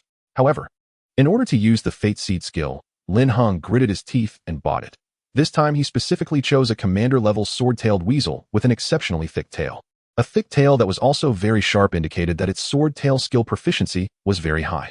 With anticipation, Lin Heng and his pet returned home, locked the bedroom door, and drew the curtains. He planted the life seed once more, and Lin Heng still chose to produce a skill fruit, temporarily not planning to try the bloodline fruit, mainly because he hadn't encountered a desirable bloodline and didn't want to add some trash bloodline to 17. Like a time-lapse photograph, the scene unfolded again, sprouting, growing, flowering, and bearing fruit. A few minutes later, the commander-level sword-tailed ferret turned to ash, and a red skill fruit formed. Lin Heng held it in his hand, but felt somewhat disappointed. It was neither a sword-tail skill fruit nor a tearing claw skill fruit, but a gathering energy skill fruit. This indicated that the production of skill fruits was completely random and had nothing to do with proficiency or skill level. However, there was still a way. It was said that there were beast tamers in this world who could change luck. As long as he could get one, he could change his luck and become a lucky emperor, which should allow him to obtain the desired skills every time he used them. After a brief moment of disappointment, Lin Heng perked up again. Although luck-changing beast tamers only existed in legends, as long as they existed, he was ready to search for one. Alright, eat it quickly. Once you eat it, you can awaken the gathering energy skill in advance, which is also quite good, Lin Heng said with a smile. This skill was also quite remarkable. After using it, the power of gold-type skills could increase by 1 to 3 times for a period of time, making it a top-tier existence among low-level skills. He was disappointed about the randomness of the life seed talent. Oh well, 17 couldn't wait to eat it. And images of using the gathering energy skill constantly flashed in its mind, as if it were learning in its dreams. Soon, it successfully used the gathering energy skill on its own, gathering a stream of white spiritual energy and integrating it into its body. This was gold-type spiritual energy. In the next 2 days, 17 continuously trained, quickly reaching the proficient level, which was also the gathering energy proficiency of that large sword-tailed ferret in its lifetime. The effect of the skill fruit was not only to learn, but also the energy it contained could help the tamed beast quickly improve its proficiency during practice. Soon, 5 days passed again, and Lin Heng spent another 10,000 to buy a commander-level sword-tailed ferret corpse, manufacturing skill fruit once more. This time, he found it somewhat amusing that he obtained another proficient level gathering energy skill fruit. However, he couldn't give it away and could only let 17 use it. After using it, Lin Heng was pleasantly surprised to discover that the effects of skill fruits could stack. With this skill fruit, along with 17's efforts over the past few days, its gathering energy skill proficiency directly broke through to the mastery level. Not only was the charging time greatly shortened, but its power also increased, with more gathered energy, providing a 15-fold enhancement to gold-type skills. Chapter 12, Expansion Plan for the Qinglong Kingdom. Since using the second gathering energy skill fruit, Lin Heng fell into an endless cycle of training and cultivation. Even his parents were shocked by Lin Heng's diligence, with his mother, Bai Mei, even asking him to go out and relax a bit.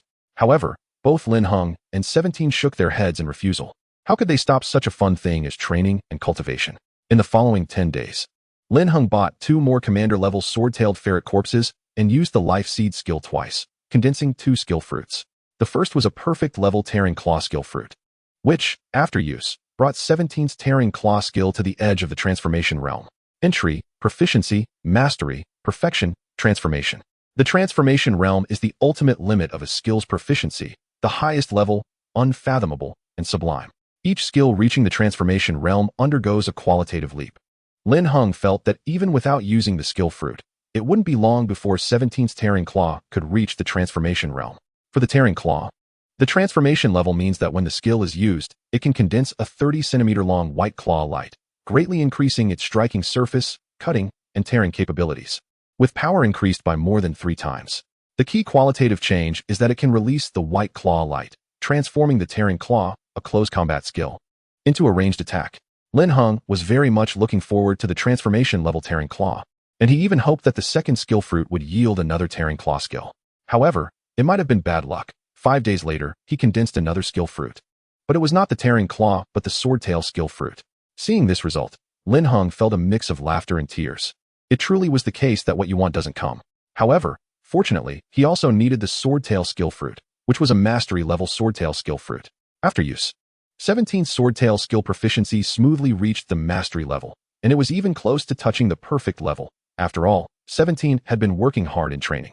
Oh, in the blink of an eye, a month had already passed. Lin Heng completed meditation once again. His vision had clearly reached the level of dynamic vision, allowing him to accurately predict a fly's trajectory and crush it with 2 fingers. The reason for this rapid progress, he speculated, was that his soul had fused with the fragments of the original owner's soul, making him much stronger than an average person. In this month, his progress was significant, and so was 17's. Name, Sword-tailed Ferret, Attribute, Gold level, Servant level 7, Potential, Low-grade skills, Tearing Claw, Perfect limit, Sword Tail, Mastery. Gathering Energy, Mastery. This was 17's current panel, already far surpassing other sword-tailed ferrets of the same level, not only having increased 2 levels, but also gaining a new skill. Moreover, all skills reached the mastery level, with the Tearing Claw on the verge of breaking through to the transformation realm. Additionally, due to high-intensity training, 17 had finished consuming the previously bought golden fruits and sword energy spears. It also spent another 100,000 to buy 50 golden fruits and 50 sword energy spears, finishing them again. Although it nearly drained Lin Heng's funds, the results were very good. Its affinity for gold-type spiritual energy was now on par with that of a regular sword-tailed ferret. The potential of a tamed beast mainly reflects in its affinity for spiritual power, bloodline, and physical quality. Previously, 17's potential might have only been a medium existence among low-grade species. Now that its affinity for spiritual power had improved, it could be said to have reached the upper middle level among low-grade species. Furthermore, after consuming 100 sword energy spears, its tail fur had transformed into sword fur. Combined with the improvement in spiritual power affinity, 17 didn't dare to release this skill with full power, fearing it would exhaust its internal spiritual energy at once and fall into a weak state. Lin Heng estimated that, with the addition of the gathering energy skills boost, in one strike, no servant-level beast could stand firm, and even those with high-grade potential would not dare to take it head-on. This was the absolute confidence brought by cheating and spending money. Fortunately, the mastery-level swordtail skill could now control its power, so there was no need to worry about being drained in one hit. In terms of attack, both close range and long range were very strong. Now they were just missing skills for defense and speed, and 17's combat system could take shape. However, behind such a significant improvement was a large financial investment. After purchasing the remaining 55,000, Lin Heng was now left with only 20,000.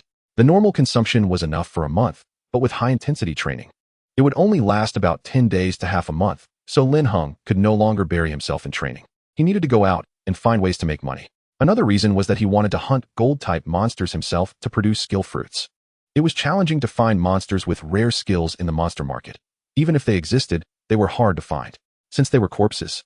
Determining what skills they had could only be judged from their appearance, and many skills wouldn't leave traces on the body unless dissected. Therefore, he prepared to hunt himself. Even if he didn't leave the city, there were still many places available for him to hunt monsters. Each monster killed would clearly show what skills the opponent had, which would greatly benefit the production of skill fruits. Oh well, master, drink. 17 ran over with a bottle of drink, just taken from the fridge. Haha, thanks. Lin Heng smiled as he patted 17's head. Being patted on the head made 17 squint his eyes in comfort, thoroughly enjoying it. After more than a month of feeding and training, 17 had grown in size, measuring about 120 centimeters in body length, including the tail. Roughly the size of an adult border collie. His aura had also become more robust and fierce. It's too hot at noon. Let's take a break.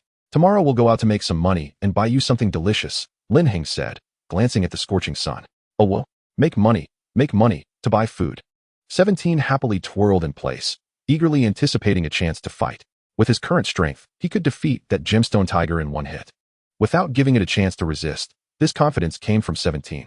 In the afternoon, Lin Heng received news from his friend Xiao Bai that the higher-ups in the Qinglong Kingdom had decided to focus on cultivating talent in preparation for expanding their territory in a few years. The various levels of Beastmaster associations had been ordered to roll out plans for training a large number of newcomers. And Xiao Bai advised Lin Heng to pay attention to the updates. Xiao Bai's mother worked in the Beastmaster Association in Lushan District and had received the information early. Expanding territory, huh? Lin Heng muttered to himself. It was indeed time to expand, for over 100 years. The territory of Qinglong Kingdom had remained at over 5 million square kilometers, while the population had grown from less than 100 million to 500 million. They indeed had the strength for territorial expansion.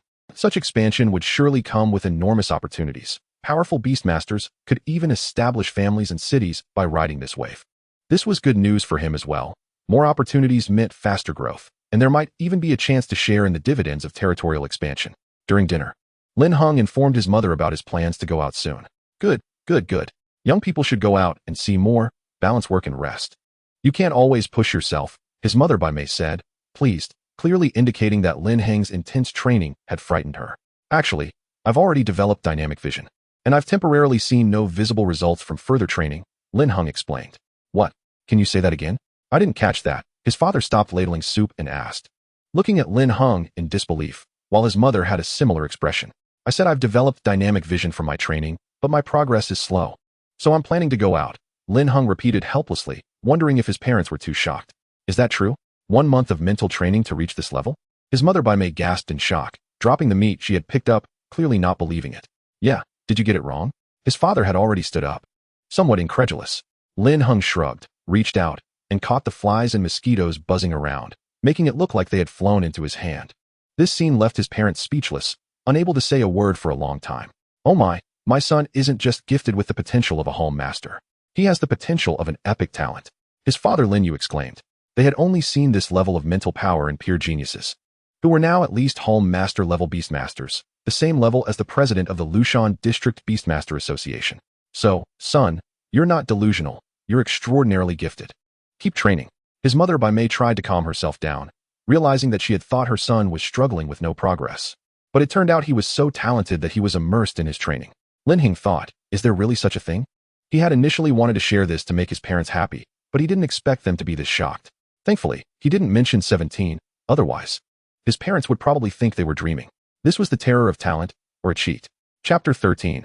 Metal Control. The next day, July 18th. Lin Heng set off with 17. This time, he didn't go to the training ground, but directly to the Lushan District Beastmaster Association. Even early in the morning, there were many people there. Lin Heng looked around and first entered the business hall to register as a trainee Beastmaster. Non-professional Beastmasters did not have a specialized Beastmaster certificate, but they could register. Once registered, they could go to the task hall to take on missions.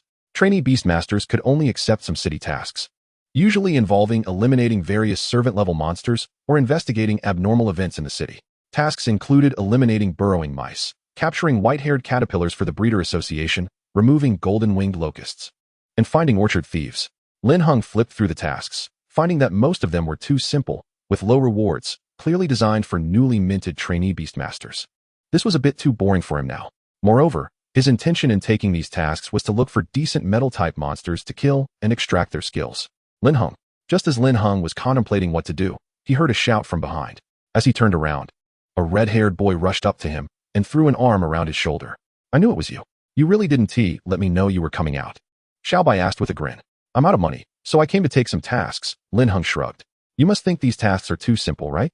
Xiaobai winked. "I got a really good task, and I'm gathering a team. Do you want to join?" "What task?" Lin Heng asked curiously.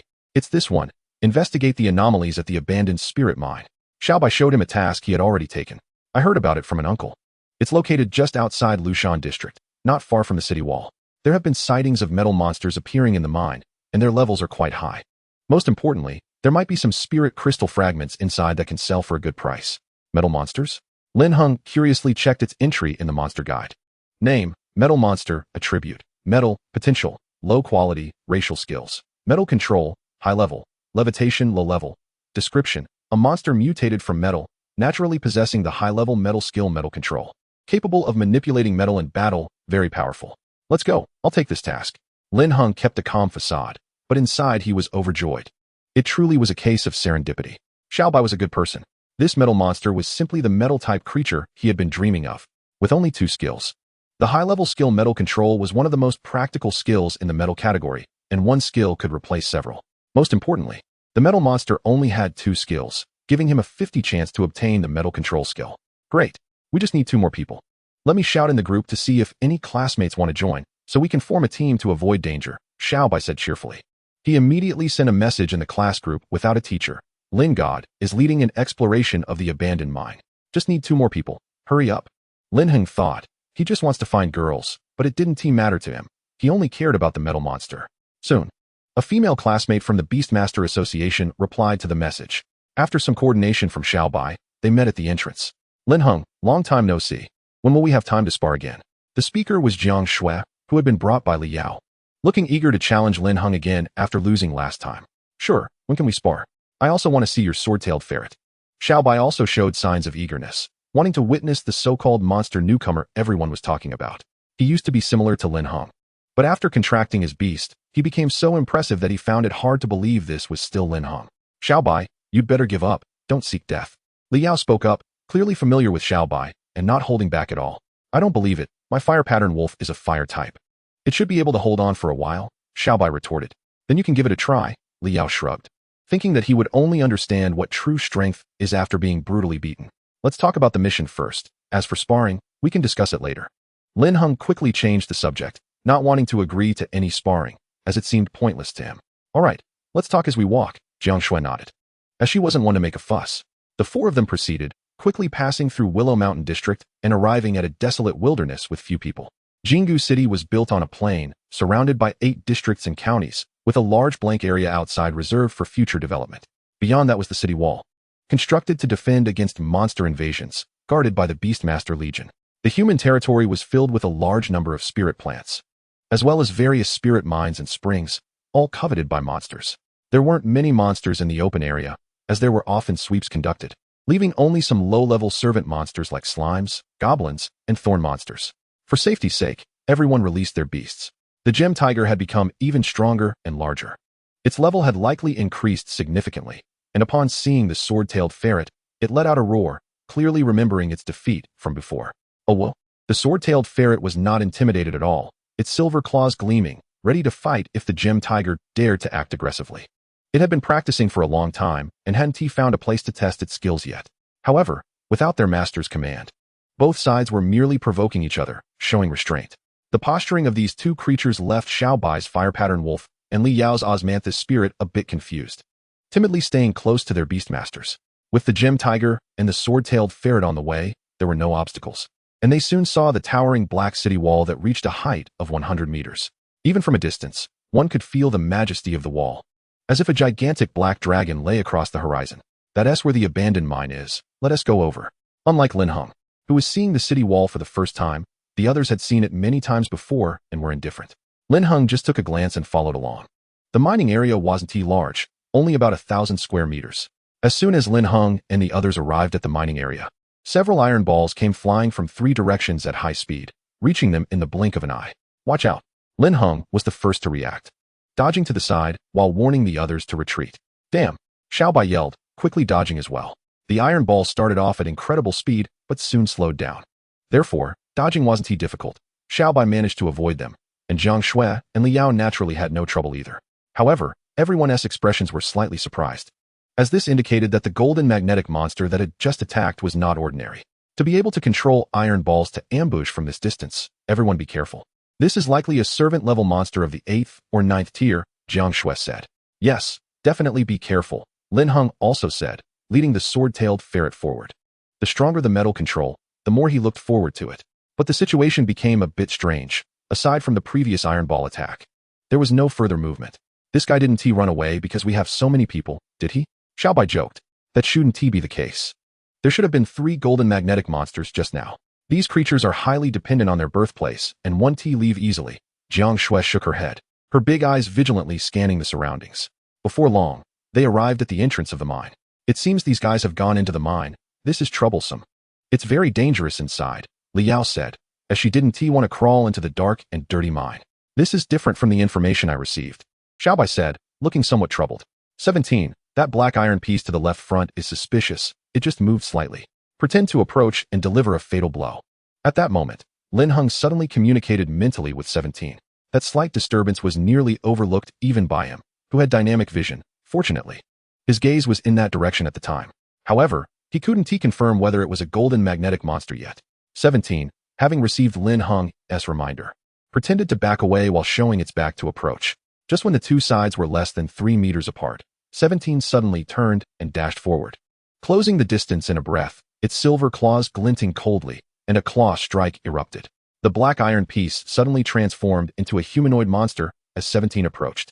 However, before it could defend itself, a sharp silver light arrived, and with a piercing slicing sound, one of the golden magnetic monster's arms fell off, leaving a huge gash on its chest. Damn, a golden magnetic monster. How did you find it, Lin Heng? Xiaobai exclaimed, startled by this sudden scene. Jiang Shui and Liao also turned to look. They hadn't sensed anything until the sword-tailed ferret launched its attack. However, they didn't have time to be surprised, as the other 2 golden magnetic monsters also launched their attacks. You two be careful, I'll handle this one. Jiang Shui commanded the gem tiger to actively engage a stronger golden magnetic monster. The weaker one was left for Xiaobai and Liao to deal with together. Oh well. 17 landed and looked at its claws somewhat dissatisfied, feeling that it hadn't achieved a one-hit kill. What a pity. If I had used energy accumulation, I should have been able to finish it off. Lin Heng sighed and looked at the other 3, saying, you all be careful. I should be able to take this guy down quickly. 17. Use energy accumulation and unleash the claw of rupture again, Lin Heng added, needing to act quickly as the golden magnetic monster's chest had already started to heal, and its arm was regenerating. Fortunately, its metal control skill wasn't very skilled, otherwise it could directly extract metal elements to recover. This was the abnormality of metallic life. Only by destroying the metal core at the heart could it be killed. Oh well. 17 howled to the sky, feeling quite unhappy that it hadn't been able to take down the creature in one hit. It decided to practice a few more nights at home. This was a failure. As the energy accumulation activated, white golden spiritual energy was gathered, and 17 charged up again. The golden magnetic monster, silent, saw 17 charging once more and immediately activated its metal control skill, shooting out sharp steel bars like arrows. Puff puff puff. The sharp steel bars continuously pierced towards 17. But 17's dodging ability was impressive, as it dodged continuously, and when unavoidable, it simply severed the bars with a claw. In the blink of an eye, it was once again in front of the golden magnetic monster, using the claw of rupture repeatedly, forcibly severing the other arm of the golden magnetic monster, then thrusting a claw into its chest. A cloud of white smoke rose, and the golden magnetic monster fell to the ground, transforming into a basketball-sized black metal sphere. It was dead, although metal control was powerful. Its proficiency was only at the skilled level, and without other skills as alternatives, it would inevitably falter under prolonged pressure. The remaining floating skill could only allow it to float 1 meter off the ground, making quick escape impossible. Damn, Lin Heng, come help us, we can't hold on. Xiaobai noticed that Lin Heng had finished his battle, first shocked, then called for help. Their beasts were not as fierce as 17. And facing the steel bar rain released by the golden magnetic monster, they were being overwhelmed. You hold them off. I'll be right there. Lin Heng first fed a spirit crystal fragment to 17 to restore its stamina before commanding it to assist. Just use the energy gathering combined with the sword tail. Let's see how powerful it is. Lin Heng said to 17. Oh woo. 17 called out, eager to give it a try. It first used energy gathering, then charged forward, skillfully dodging the steel arrow rain along the way. Just 5 meters away from the golden magnet monster, it suddenly halted, using its body's momentum to launch a powerful tail swipe. In the blink of an eye, a 1-meter-long white sword light shot out, breaking through the steel arrow rain's defense with lightning speed and piercing directly into the golden magnet monster's chest. With a loud bang, the white sword light passed through it, cutting off the iron pillar behind it as well. Witnessing this scene, Xiaobai's mouth dropped open, unable to speak for a long time. Even Li Yao, who had seen 17 fight before, was stunned. In just a month, the strength of this sword-tail mongoose had increased so much. That strike had already reached the combat power of a quasi-leader level beastmaster. But how could this be? In just half a month, her Osmanthus spirit had only advanced 1 level, while Lin Heng had improved so much. However, seeing Xiaobai, who was dumbfounded beside her, made her feel better, and she teased, "Do you still want to spar with him now?"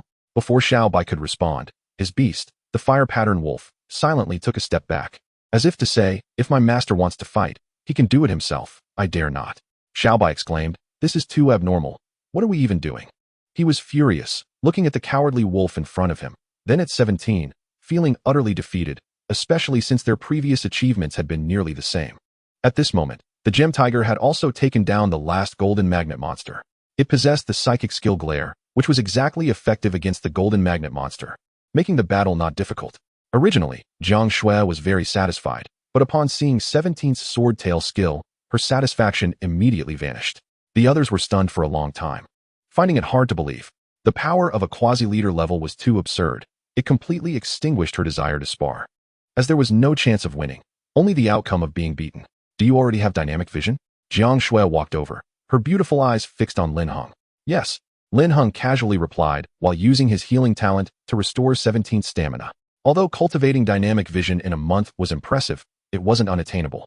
It just required a bit of talent and wasn't beyond the norm. Hearing Lin Heng's nonchalant tone, the 3 fell silent, feeling that he should at least consider their feelings. Casually admitting this was just too much. "Do you know this makes us look useless?" The 3 were speechless for a long time. "Forget about that. You must have noticed that the golden magnet monsters here are quite special, right?" Jiang Shui spoke up, deciding to change the subject, fearing that continuing on would make her lose her composure. "My mentality is already broken." Xiaobai wailed. He had indeed lost it. He regretted ever calling Lin Heng's name. After this comparison, he felt like a dog, especially since they used to have similar results. Indeed, the mission stated that the golden magnet monsters here had just been born, with a number of 2, and their levels not exceeding the 5th tier of the servant level. But the 3 we killed were all at least level 6. With the strongest reaching level 8, Lin Heng nodded. If an ordinary apprentice beastmaster had taken on this mission, they might have already perished. "So you also think there is something wrong with this mine?" Jiang Shui asked. "What do you plan to do?" "Of course, we'll go down and take a look." Lin Heng replied without hesitation. Chapter 15. Secrets of the Depths of the Mine. The 4 took a moment to rest, restoring their beast's conditions, then went out and hunted a burrowing mouse, obtaining some fat to make torches before heading into the mine. The concentration of spiritual energy here is so high. It feels like an abandoned spirit mine shouldn't have such a high concentration of spiritual energy. "There is definitely something wrong," Xiaobai exclaimed in surprise. "Be careful.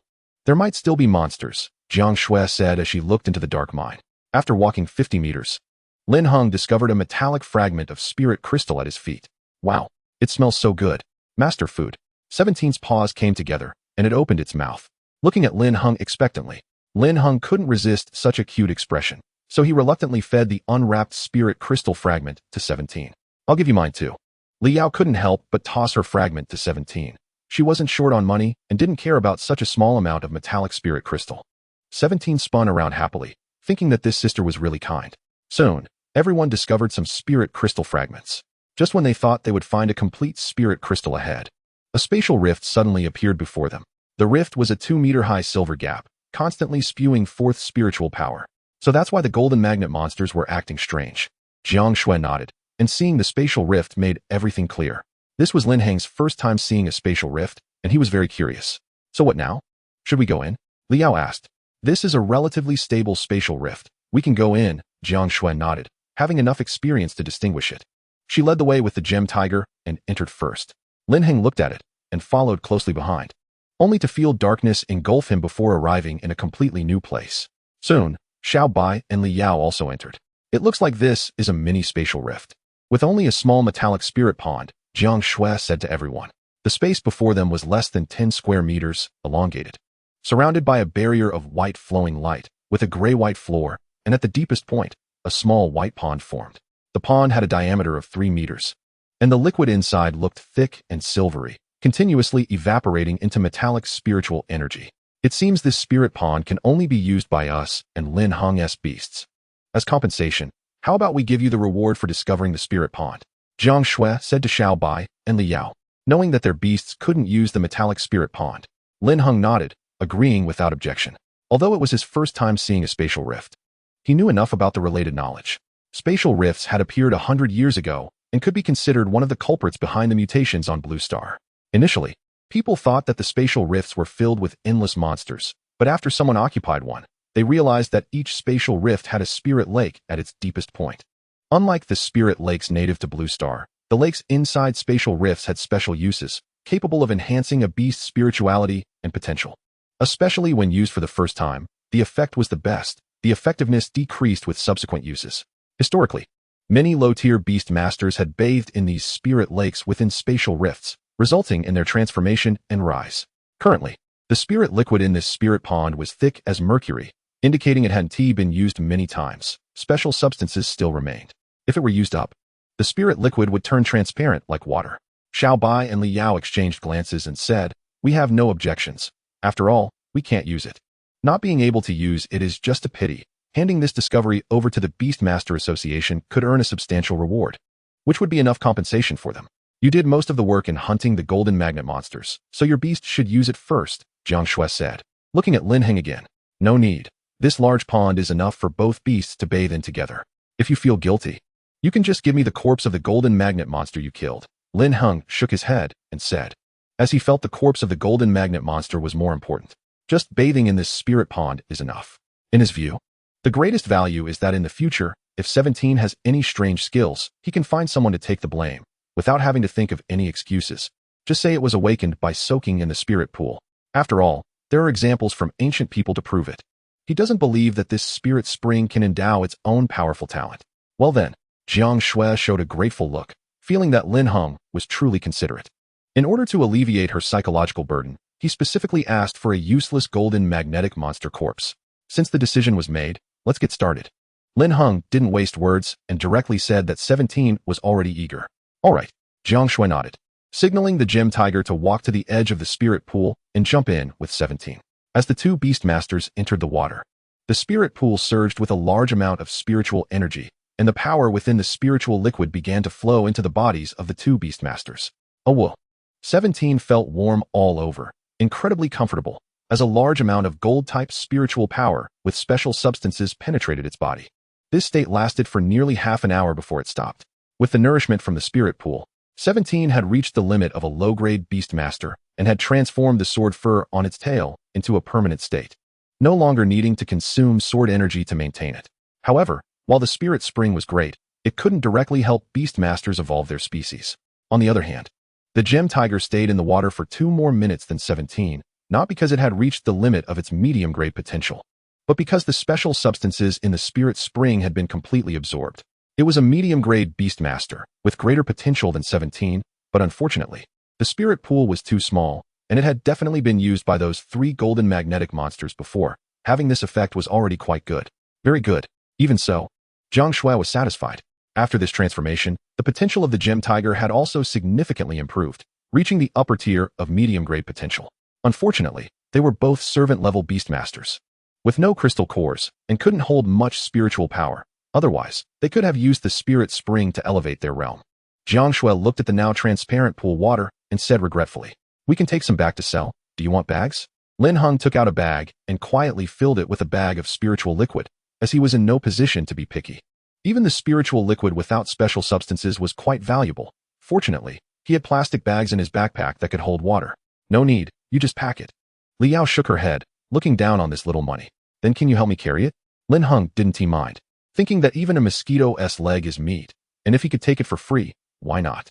He packed 3 large bags, about 30 pounds of spiritual liquid, and asked his companions to help him carry it. It was already afternoon. Let us head back. Xiaobai glanced at the clock and said. The 4 of them went back to the surface, and Lin Heng tied together the 3 basketball-sized golden magnetic monster corpses, attaching them to 17's leg to drag back. Even though the golden magnetic monster left only the most core part after death, it still weighed 50 to 60 pounds. He couldn't carry all 3 together, so he had to let 17 do the work. Zhang Yao was a bit puzzled. Was Lin Heng really that short on money? Did he really need to take back these not-so-valuable golden magnetic monster corpses? Or was he putting on a show and didn't he want to admit to needing help? Chapter 16. Attention from the big shots. When they returned to the Beastmaster Association, it was already past 4 in the afternoon. Since Lin Heng had already given the task rewards to Li Yao and Xiaobai, he didn't follow them back to the Beastmaster Association but left early to sell the spiritual liquid. Jiang Shui and the 3 arrived at the hall of the Beastmaster Association to report their gains, and to their surprise, they were soon taken to the president's office. The president of the Beastmaster Association appeared to be over 60, but in fact, he was already 80 years old. However, he was very strong, and his eyes were sharp, looking nothing like an elderly person. His name was quite imposing, Zheng Qianquan, and his strength was at the peak of the museum master level. I just heard your report. You said you have another companion? He was the main force in killing the golden magnetic monsters? Zheng Qianquan asked Jiang Shui, Xiaobai, and Li Yao. Yes, Grandpa Zheng. Although I also killed a 7th-tier golden magnetic monster on my own, the strongest 8th-tier golden magnetic monster was discovered and killed by Lin Heng, who also helped kill another 6th-tier golden magnetic monster. Jiang Shui, being the daughter of the vice president of the Breeder Association, naturally recognized this old senior. Actually, we were just responsible for holding it back. Our golden magnetic monster was almost killed by his swordtail mongoose alone. That swordtail mongoose was incredibly fierce. Its mastery in gathering energy and swordtails was perfect, and it was even close to reaching the transformation level.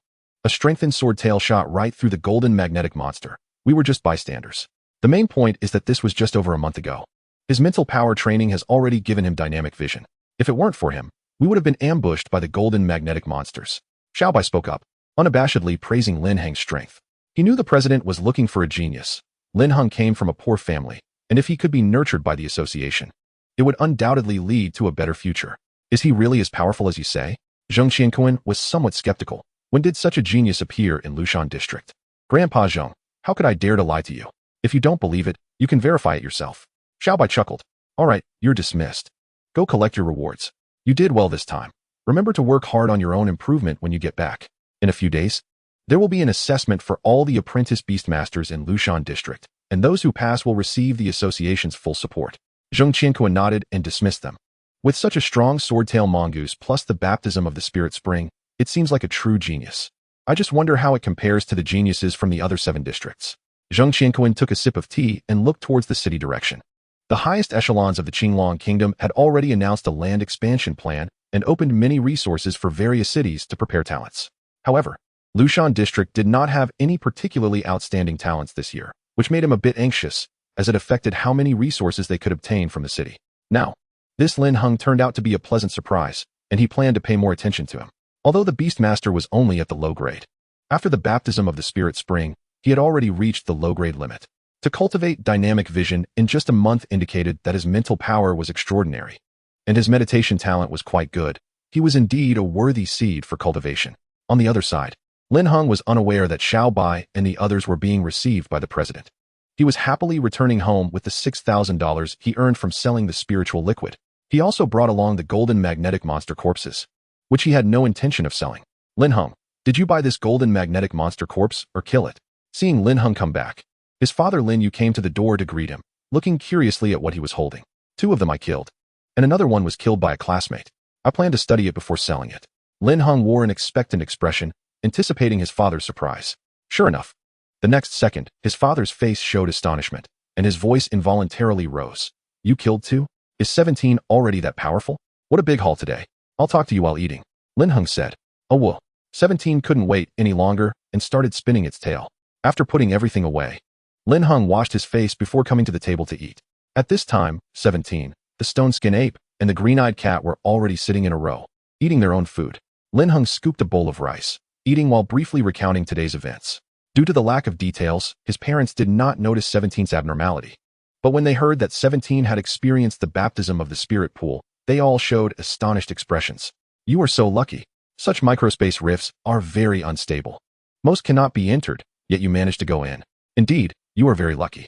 With the baptism of the spirit spring, 17's qualifications have improved, and the success rate for future species evolution will greatly increase. You really hit the jackpot. The parents were beaming with happy smiles. The wish for their child to succeed is every parent's dream, and they were no exception. Lin Heng had a good innate talent, and now his beast mastery talent had also improved. His parents believed that he might truly have a chance to reach the level of a guild master in the future. But you need to pay attention to safety, do you understand? Talent and potential mean nothing until they are turned into strength. Avoid being reckless, his mother, by May, gently reminded him while serving him food. Yes, otherwise you might end up like Dad, becoming useless. Don't worry about pride. If you need to back down, then back down. There's nothing shameful about it. Staying alive is the most important thing, his father, Lin Yu, sighed, reflecting that if he had understood this principle when he was younger, he wouldn't have ended up like this. Don't worry, I'm very stable, Lin Heng nodded. Fully aware of this truth, one must be alive to have everything. After dinner, Lin Heng returned to his room and saw a message from Xiaobai. This guy was boasting about his achievements, claiming he strongly recommended Lin Heng to the president. Lin Heng was touched. This guy was indeed a good friend, and he needed recognition from some big shots. Unlike young novices who think they can conquer the world on their own and disdain relying on others, he had spent over a decade in the world and understood the importance of leveraging opportunities. Having a mentor who appreciates you can make your path much smoother and accelerate your growth exponentially. Therefore, he didn't hide his strength, hoping to receive some guidance. Xiaobai had indeed helped him and was someone he could trust. An assessment? It seems this will be my opportunity, Lin Heng sighed, deciding to improve his strength in the coming days and strive to reach the transformation stage of his skill, the rending claw, before the assessment arrived. Clearly, this assessment for all the apprentice beast masters in Lushan district was the first wave of benefits under the national expansion plan. If he seized it, he could soar high. Since he had received the news in advance, he needed to prepare well and aim to become a soaring phoenix. Speaking of which, he had to thank his previous self for studying hard and getting into the best high school in Lushan district. Otherwise, he wouldn't have had the chance to meet excellent peers like Xiaobai and Jiang Shui. Chapter 17. My resilient father crack. In the training ground, 17 was running while slicing the stones Lin Heng threw over in half, the silver cold light continuously tracing arcs in the air. This practice had been ongoing for 5 days, with at least 60 or 70,000 repetitions, but the proficiency of the rending claw was still at the perfect limit. All right, 17, that's enough for this morning. Lin Heng glanced at the sun that had risen overhead, wiped some sweat, and decided to pause for now. He had realized that reaching the transformation level of the rending claw wasn't easy. It required a kind of transcendence, completing a qualitative change that allowed the originally melee-focused rending claw to unleash claw light for ranged attacks. Oh well, 17 was a bit frustrated and angrily dug into the ground, wondering why it couldn't break through. Even during meals, it felt less joy than before. Forget it, let us try metal control first. After eating, Lin Heng took out a gold magnet monster's corpse from under the bed. The life seed could be used again, and naturally, he chose to craft the high-level skill metal control. Even with a metal corpse, the life seed easily integrated and quickly grew a small green sprout. The sprout rapidly matured, blossomed, and bore fruit. As the metal orb turned to ashes, a red skill fruit quickly formed. Floating skill fruit, just as expected. Lin Heng revealed a helpless smile after receiving it. He knew he wouldn't get the metal control skill on the first try. However, it didn't matter. He still had 2 more gold magnet monster corpses. He couldn't believe that after using all 3, he wouldn't get at least 1 metal control. But he really needed a luck-based beast to become a lucky star. Lin Heng sighed inwardly as he handed the skill fruit to 17. Eat up. Although it's not metal control, having 1 more skill is still good. The floating skill was not restricted by attributes, so most beast masters could learn it. But its effect was quite ordinary. While it could float, the speed was slow. Oh well, 17 didn't care about that, and ate it on the spot. In the afternoon, Lin Heng didn't train, but rather took 17 out for a rare outing. They found a river. Lin Heng sat by the river fishing, while 17 sat next to him, its claws together, eyes fixed on the water's surface, full of anticipation. With a splash, Lin Heng suddenly pulled up the rod, and a green jade carp flew up. Just as expected, Lin Heng patted 17's head and happily fed it the fish. Oh well. 17 smiled like a Samoyed, thoroughly enjoying the delicious fish. Fish in this world breed quickly and are ferocious, so there's no worry about not catching any. Even someone like Lin Heng, who was in the Air Force in his past life, could experience a great catch. Not only could he grill some fish by the riverside, but he also brought home a few to showcase his cooking skills. Son, I didn't expect you could cook fish. Father Lin Yu exclaimed in surprise. I learned it online. I just happened to go fishing today, Lin Heng smiled. My son's skills are really good. Your future daughter-in-law will be lucky. Mother by May teased. Lin Heng smiled faintly. He really considered women in this life. His mind was filled with thoughts of longevity and even immortality. Compared to procreation, immortality was naturally more tempting. Women were just a beautiful sunset to him, fleeting and transient. However, he was very willing to spend time with his parents, as they made him feel the familial love he had experienced in his previous life. Of course, this was mainly because these two parents were open-minded and wise. If they had been terrible parents, he would likely have run away from home long ago. Dad, let us spar tomorrow morning. I want to see 17's current limits. Lin Heng said again. Sure, but be prepared to cry from being beaten. Father Lin Yu laughed. That's perfect. I'll be the referee and part-time healer. Mother Bai Mei said with a smile, as she sometimes took on that task in the training ground. In the blink of an eye, the next morning, Lin Heng and Father Lin Yu both arrived on time at the training ground. They warmed up by sparring with each other for a while, and when Mother got up, they began the battle between their beasts.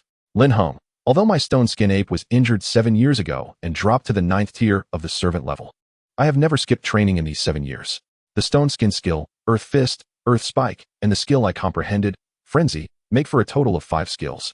All at perfect proficiency, especially the stone skin skill, which has reached the transformation stage, becoming passive and always attached to me. Overall, my combat power is enough to defeat even a typical leader-level beast, so be careful, Father Lin Yu said with a smile, indicating that within the servant level, he could easily crush even high-quality potential beasts. This was the result of his 10 years of persistent training, which had honed such impressive stats. It was also thanks to this powerful stone skin ape that he could take on tasks outside the city. Transformation level stone skin? Dad, how did you achieve that? Lin Heng was somewhat surprised. No wonder his father's stone skin ape was different from the illustrations in books. It was due to the transformation level of the stone skin skill. It's nothing. I just practiced for over a decade, and during one battle, it suddenly underwent a metamorphosis, Father Lin Yu said with a smile, considering it his only proud achievement. Lin Heng thought to himself that this was probably the persistence of a dedicated person, and compared to his father, he and 17 still had a long way to go. I understand. Let us get started. Lin Hengdao originally thought he could defeat his father, but now it seems he is going to be beaten instead. This is also because his previous incarnation did not care about his father, and he is unaware of all this data. Well then, the battle begins. His mother nodded and announced it, then took the drowsy green-eyed cat to the audience seats. You attack first, Lin's father said. All right, 17, use Rending Claw. Lin Heng still used his old attack method. 17 rushed forward, leaping with a flash of silver cold light, and Rending Claw was unleashed without hesitation. Facing this attack, the stone skin ape did not move, merely raising its right arm to block. There were 2 cracking sounds, and 17's previously unstoppable Rending Claw only left 3 scratch marks on its arm, not even drawing blood. Immediately after, the stone skin ape swung its arm, and 17 was sent flying back like a cannonball. A perfect Rending Claw, even touching the realm of transformation. No wonder you have the confidence to challenge me. Lin Yu, his father, showed a hint of surprise but did not ask how he reached this point. Instead, he said, however, with just that, you have no chance of winning. Lin Heng nodded. That test made him realize how powerful the stone skin at the transformation level really was, not only hard, but also with high resilience. Then let's try Rending Claw after gathering energy. Lin Heng said again. Chapter 18, Earth Spirit Transformation Awo. 17 roared, gathering a ball of white spiritual energy around its body. Charging forward again, it felt humiliated that the previous Rending Claw did not break through the opponent's defense. The silver light reappeared, but this time the stone skin ape did not block with its arm. Instead, it stepped forward, its fist suddenly enlarging, and delivered a powerful Earth Fist strike. 17's enhanced Rending Claw not only failed to injure the opponent, but was also sent flying by a punch, leaving it feeling extremely frustrated. It immediately roared again and charged forward, attacking from different angles with its agile movements. Bang bang bang. However, all it met were the flawless counterattacks of the stone skin ape, and all of 17's attacks were easily blocked. Until the last attempt, it landed in a tricky position beside the stone skin ape. Now, Lin Heng shouted, and 17 did not hesitate to use its tail whip skill, sending a white sword light toward the stone skin ape's lower back. This was a great opportunity because it was very close, only 3 meters away, and the stone skin ape had no time to turn around. Roar. In fact, it did not turn around. At that moment, the stone skin all over its body flowed, concentrating at the lower back position to form a stone skin shield. At a critical moment, the stone skin skill unexpectedly underwent a new change, completely beyond Lin Heng and 17's expectations. With a crisp sound, the sword light shattered after penetrating 1/3 into the stone skin shield, disappearing without a trace. Oh well, but 17 did not give up. Unlike before, after soaking in the spiritual spring, it still had strength left after using the tail whip skill with all its might. It ran quickly, jumped, and used rending claw again. This time, even the stone skin ape could not adjust in time and could only take it head-on. With a tearing sound, after one strike, its arm was left with 3 deep cuts visible to the bone, but the blood was quickly blocked by the petrified stone skin. Very good combat quality, but still lacking a lot. Next, let's see how the stone skin ape fights.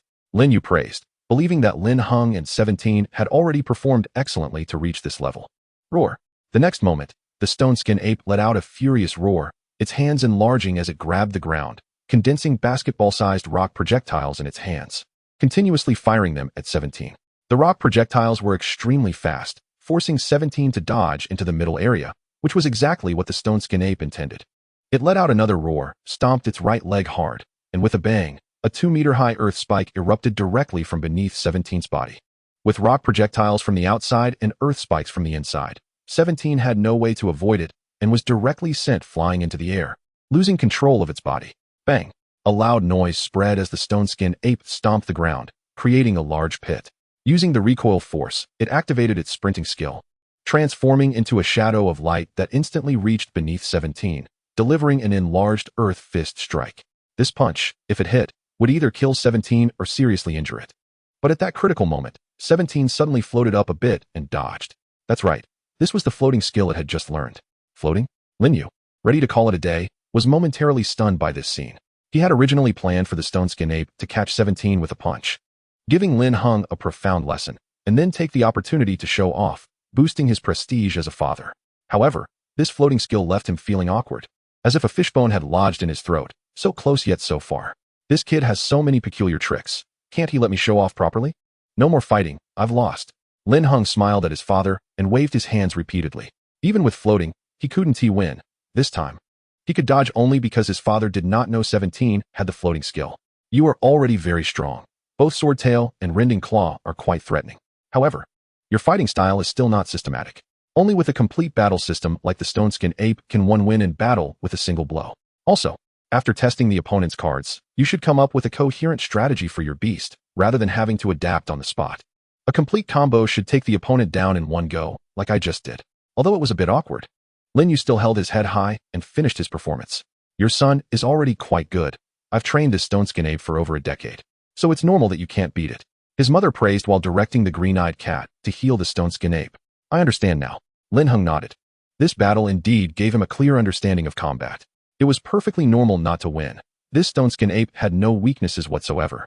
Complete defenses, speed, close combat, and range skills, all at an extraordinarily high proficiency, combined with his father's freakish combat experience, made it impossible to win from the start. He just didn't expect to lose so badly. There were indeed many areas he needed to improve. Moreover, the fact that the stone skin skill could undergo such changes made him yearn even more for the rending claw at the transformation level. He believed that if it weren't for the stone skin ape's low realm, even a commanding level beast would be a dominant force. I've heard that among beast tamers, there are a special group of people who only raise one beast and continuously cultivate it to defeat all challengers. To be honest, your strength shocks me. You already possess quasi-commanding level combat power. I estimate that after some time, I won't be able to beat you. Actually, the stone skin ape still has one move it hasn't used yet, a killing move I've been contemplating recently, intending to merge all these skills together. Lin Yu said with a smile. Even with just one stone skin ape, he was continuously researching ways to grow stronger. On the other hand, he wanted to regain face, implying that he had only let Lin Heng win by a bit. Otherwise, he wouldn't be able to withstand his killing move. What killing move? Lin Heng asked curiously. He naturally knew what a killing move was. It was formed by combining several skills together. Its effect was many times stronger than releasing a single skill, often something that only high-level beast tamers would study. This is because the minimum requirement for executing a killing move is that the skill proficiency must reach at least mastery level. Only skills at this level can be continuously released while maintaining the combination to form a killing move. Generally, killing moves are formed by the fusion of 2 or 3 skills, and his father actually wanted to merge all the Stone Skin Ape's skills together. This ambition was extraordinary. I call it Earth Spirit Transformation, but it's still a bit away from success, Lin Yu said with a smile. Just a tiny bit away, of course. My father wouldn't mention that it's only a half-finished product. Dad, you're amazing. Lin Heng's face showed shock after listening, thinking that his father was truly gifted. If he hadn't been injured, he might have been a master-level beastmaster. Haha, you're also quite impressive. His father laughed heartily, lifting his head, clearly enjoying Lin Heng's astonishment and admiration. After we're done, let's go have breakfast. We can talk more at the table. At this moment, his mother spoke up, glancing at Lin's father but choosing not to expose him. Lin Heng nodded, wanting to call out to Shichi to eat. But Shichi shook its head and refused with a growl. It was busy practicing its tearing claws. Clearly, the previous battle had a significant impact on it. It was afraid of encountering such strong opponents again, worried that food would be snatched away, and that Lin Heng would be hurt while it couldn't protect him. Lin Heng comforted it a few more times, realizing it wasn't effective, so he simply sat with his breakfast and watched it practice. Although they didn't win today's battle, Lin Heng's parents were still very impressed by his combat strength, unanimously concluding that he had already reached quasi-leader level combat power. As for why he had become so strong, they attributed it to Lin Heng's hard work and the influence of the spiritual spring without much suspicion. They believed that as long as Lin Heng continued to work hard, he had a great chance of passing the professional Beastmaster assessment in January next year. Lin Heng was indeed considering this, preparing to participate in the professional Beastmaster assessment in January. Chapter 19. The frantic migration of birds since the battle with his father. Shichi had to fight the stone-skinned monkey every day, but it was ruthlessly defeated each time. However, this little guy had a naturally undaunted personality, eagerly running off to train, even more seriously than before. During this time, an announcement about practicing for the Beastmaster assessment in Lushu Mountain came out, deciding to implement a wilderness survival assessment on August 1st, just 10 days away. The assessment required registration, and he planned to wait a bit longer before signing up. He had been training these days, and this afternoon the sky was clear. Lin Heng meditated for a while, and then lay on a lounge chair reading a book. Suddenly, sharp sounds came from the sky. Lin Heng looked up to see a dense flock of birds flying in from the west. They gathered together, darkening the sunlight on the ground, desperately flying towards the east. These were red jade geese, footless birds, golden-legged chickens, iron-beaked vultures, and white iron sparrows. Lin Heng had excellent vision and identified several types of birds among the massive flock, but he was puzzled to see that these birds seemed to be injured. As they flew past, the air filled with a burnt smell and blackened feathers fell. With a loud thud, a bird's corpse fell from the distance. Shichi, go grab it and take a look, Lin Heng said to Shichi, who was honing its tearing claws. Oh, whoa. Shichi happily called out, rushing out. Even though the bird's corpse was nearly a kilometer away, it took only 10 minutes to return. Shichi placed the corpse on the ground, its claws together, looking at Lin Heng with expectation, as if waiting for praise, saying, Master, look at how well I did. Great job. Lin Heng patted Shichi's head and fed it a piece of mineral, praising it heartily. Oh, whoa. After being patted and fed, Shichi jumped up happily, extremely pleased. It was indeed a case of being burned to death, such terrifying burns. Lin Heng approached to examine the dead bird's body. It was a leader-level golden-legged chicken. A dual-type monster of wood and gold, it would usually remain still once it found a good place, using its wooden legs to grow in the soil and absorb nutrients while producing fruit to lure snakes and insects closer, then suddenly attacking and devouring them. At this moment, its wooden legs had turned to charcoal, its feathers scorched, and the intense heat made it hard to approach. Lin Heng cut open the golden-legged chicken's body and found that inside it was also ruined. Its meridians and blood vessels had turned to charcoal, and its flesh was gradually carbonizing. Such powerful fire skills, even flesh can burn and turn to charcoal. Lin Heng showed a shocked expression, feeling that the fire skill that caused the death of the golden-legged chicken was at least a high-level skill. Whether it was a transcendent skill, he couldn't determine since he had never seen a transcendent skill and had no basis for judgment. However, what kind of existence could cause a large number of birds to panic and flee into human cities? Lin Heng felt curious. Before long, he received news that a terrifying fire had broken out in the Wonju forest west of Jingu City, suspected to be caused by a powerful monster. A powerful monster? What could it be? Lin Heng was puzzled, but when he thought about how he wasn't even a professional beastmaster, he realized that even if he knew, he couldn't leave the city to see it, and his interest quickly waned. Unlike usual, today his father, Lin Yuetian, returned home before dark. Dad, why are you back so early today? Lin Heng asked, looking at his hurried father. You saw the flock of birds that just flew by, right? Those birds all flew over from the Wonju forest in the west. The guards on the city wall couldn't stop them at all, under the threat of death. These creatures are now scattered throughout Jingu City. I was doing a task at the edge of the Wonju forest this afternoon and witnessed the fire. I also brought back a strange creature. I plan to give it to you before I go to catch those scattered bird monsters. His father explained, handing Lin Heng an iron box. What is it? Lin Heng curiously opened it to find a silkworm lying in the center, but it wasn't an ordinary wood type. It was fire type. Aren't silkworms usually wood type? Is this just a mutation? Lin Heng asked, as silkworms are well known for being dual-type insect monsters. Weak in their early stages, but capable of evolving independently. It seemed that most insects undergo complete metamorphosis and have a chance to evolve after gaining extraordinary power. Like silkworms, they can usually evolve into various beast masters such as pollen butterflies, jade butterflies, and poisonous blue butterflies, depending on what they eat during their larval stage. However, Lin Heng had never heard of a fire-type silkworm. Fire-type insects usually included lava snails and lava earthworms. Yes, this guy is quite unusual. It was originally an ordinary silkworm. But a burnt parrot fell from the sky and ignited the tree it lived on. As a result, this guy not only survived, but also became what it is now.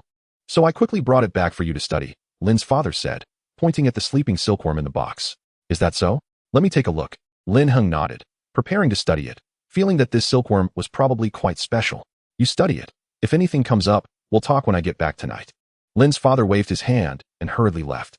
Many of the birds that had fallen into the city were heavily injured leader-level monsters. And he was off to make a fortune. After his father left, Lin Heng first used the data machine to check it. Name, unknown attribute. Fire, level, servant level 3 potential. Skills, description. However, apart from the attributes and level, nothing else could be detected, indicating that this type of monster had never been recorded in the databank. Could it be some kind of unknown mutation? Lin Heng could only speculate.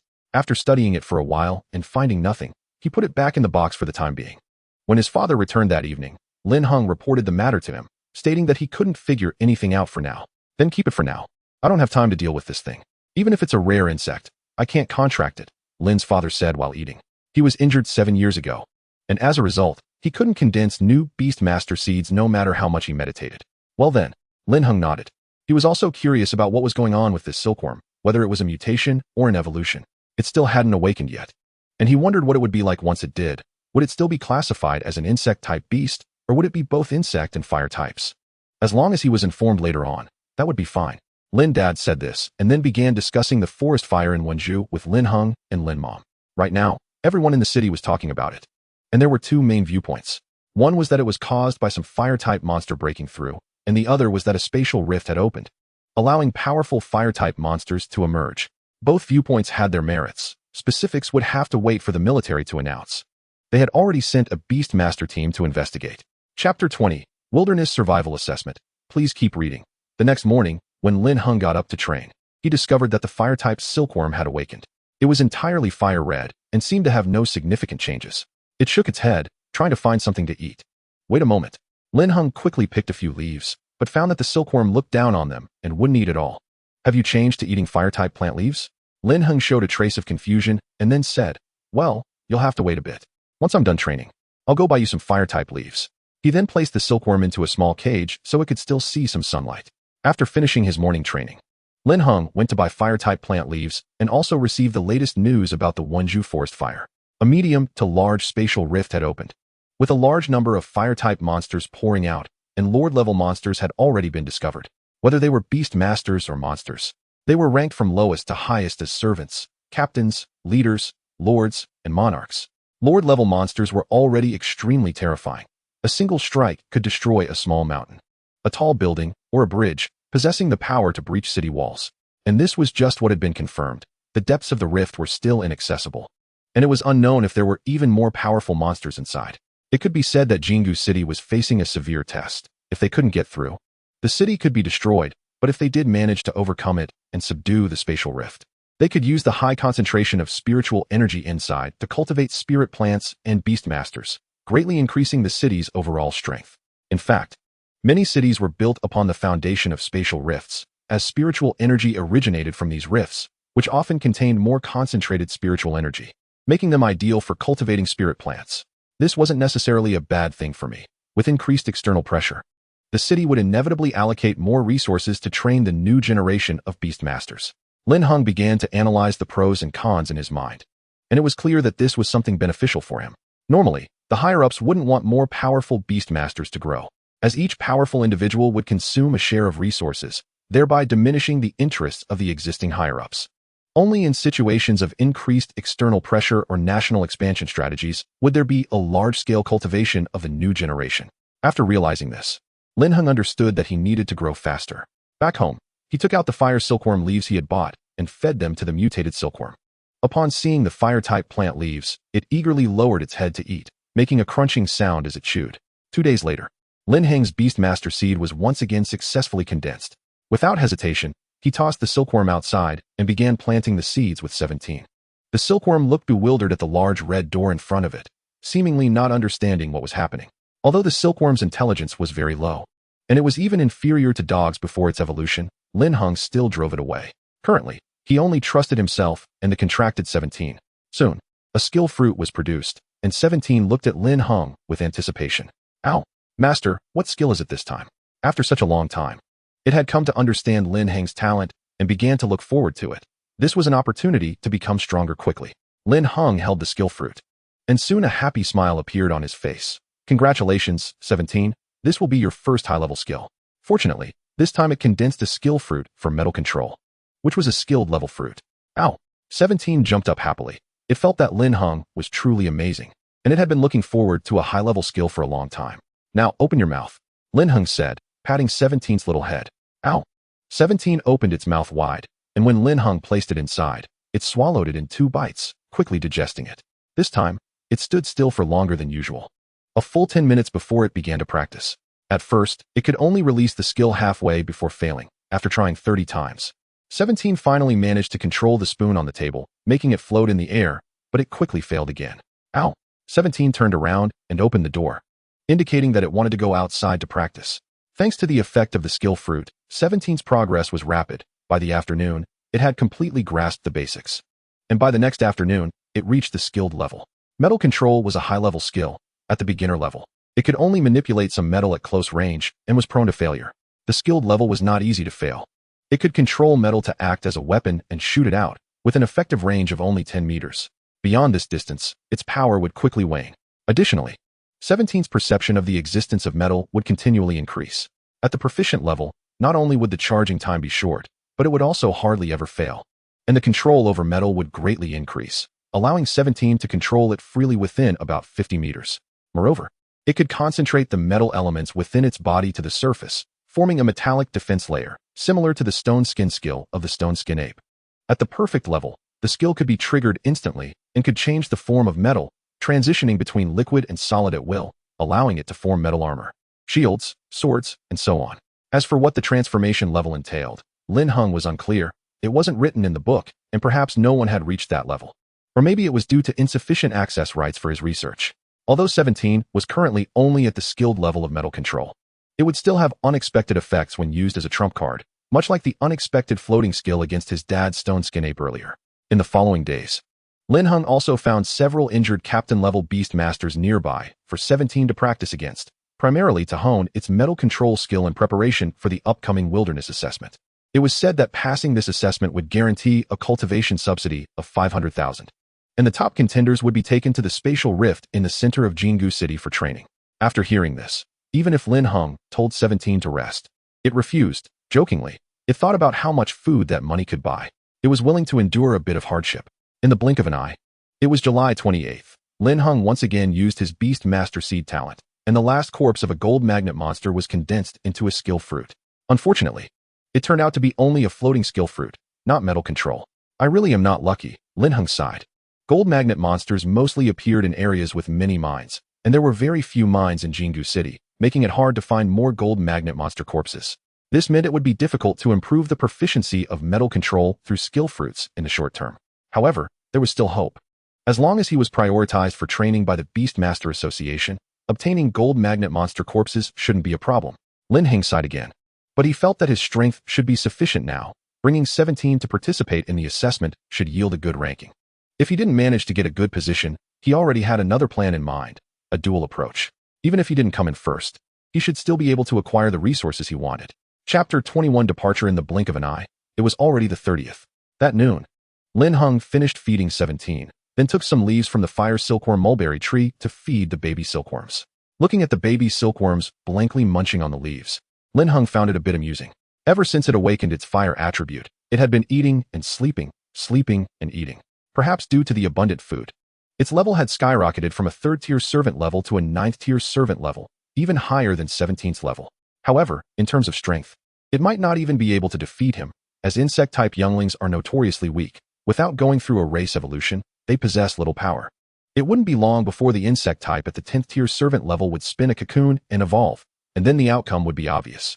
Additionally, Lin Heng discovered that the silk it produced was actually mutated fire silkworm silk. This could be considered a precious material, and Lin Heng thought perhaps he could cultivate it as a money-making machine, but he quickly gave up on that idea. It didn't make sense due to the low yield, unless he could raise a whole group of them. He also wondered whether he should research the bloodline fruit condensed from fate talent on it. Maybe he could randomly inject some bloodlines and see what it might evolve into. He wasn't sure about doing that yet.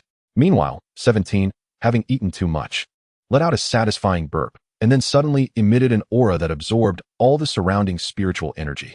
It had advanced to the 8th tier of the servant level. Lin Heng turned his head, revealing a look of surprise, though he wasn't shocked because he had already anticipated that 17 would break through in the last couple of days. After all, he had spent his last money to buy the best 1st-tier spirit plants to feed it, and 17's data panel was quite luxurious, possibly unparalleled among servant-level creatures. Name: Sword-tailed mongoose, attribute, gold level, 8th-tier servant, potential.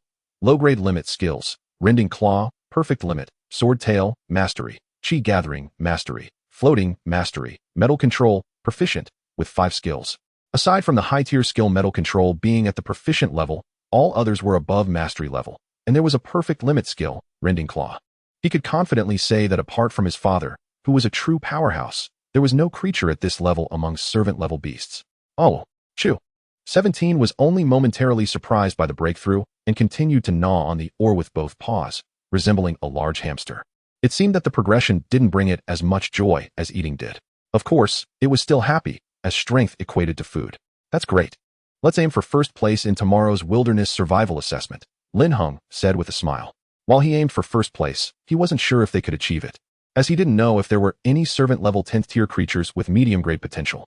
At present, ordinary low-grade potential beasts at the servant level, unless they were like his father's stone-skin ape, wouldn't be their opponents.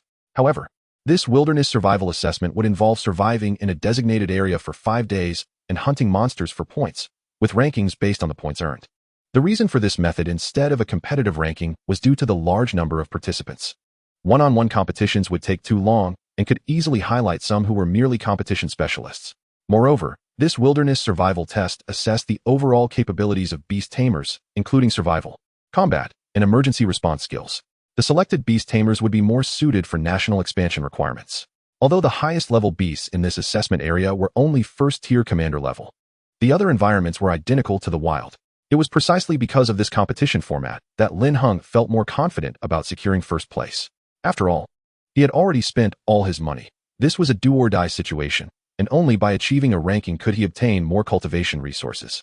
Oh, 17 raised its paw, indicating that it must take 1st place this time. All the little rewards belonged to it, and no one could take them away. Haha, very spirited, very brave. Lin Heng patted 17's head and smiled. It had been over half a month since they hunted the golden magnetic beast, and 17 had improved a lot. Lin Heng himself hadn't changed much. His mental strength was steadily increasing, and his dynamic vision was getting better. But he still hadn't reached the point of seeing in the dark as if it were day. He felt a bit dissatisfied with himself.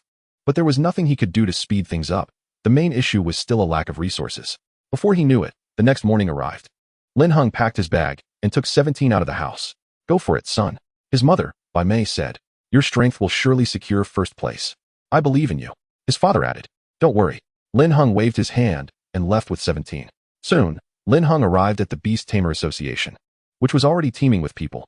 Nearly 10,000 apprentice beast tamers were there to participate in the wilderness survival assessment.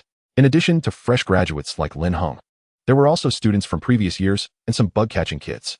This assessment had an age limit of 20 and under for apprentice beast tamers, meaning Lin Heng and his peers were relatively at a disadvantage, having only trained for a few months, while some had already been cultivating for 4 years. And there could be some exceptionally talented individuals. Therefore, Lin Heng didn't dare to guarantee that he would definitely take 1st place. Once everyone gathered in the square in front of the Beast Tamer Association, the mobilization meeting began. The association's leaders delivered a long speech filled with grandiose rhetoric, and the most anticipated rewards were clarified. The top 1,000 participants would receive rewards, gaining resources for cultivation. The top 100 would each receive at least 500,000, with an additional 10,000 for each rank above that. For those above 50, each would increase by 20,000, meaning the first place could receive at least 2 million in cultivation resources. Moreover, the top 10 would receive additional special rewards, being able to request 1 to 10 items of evolution resources from the association.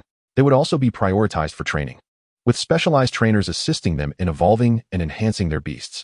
After all the important information was shared, the president of the Beast Tamer Association, Zheng Qingquan, emphasized once more that the wilderness assessment would be divided into 5 areas, with nearly 2,000 participants in each area. Surviving for 5 days in the designated area would earn 5,000 points, and additional points could be gained by hunting monsters or obtaining resources. Teaming was not allowed, and anyone caught would be directly eliminated.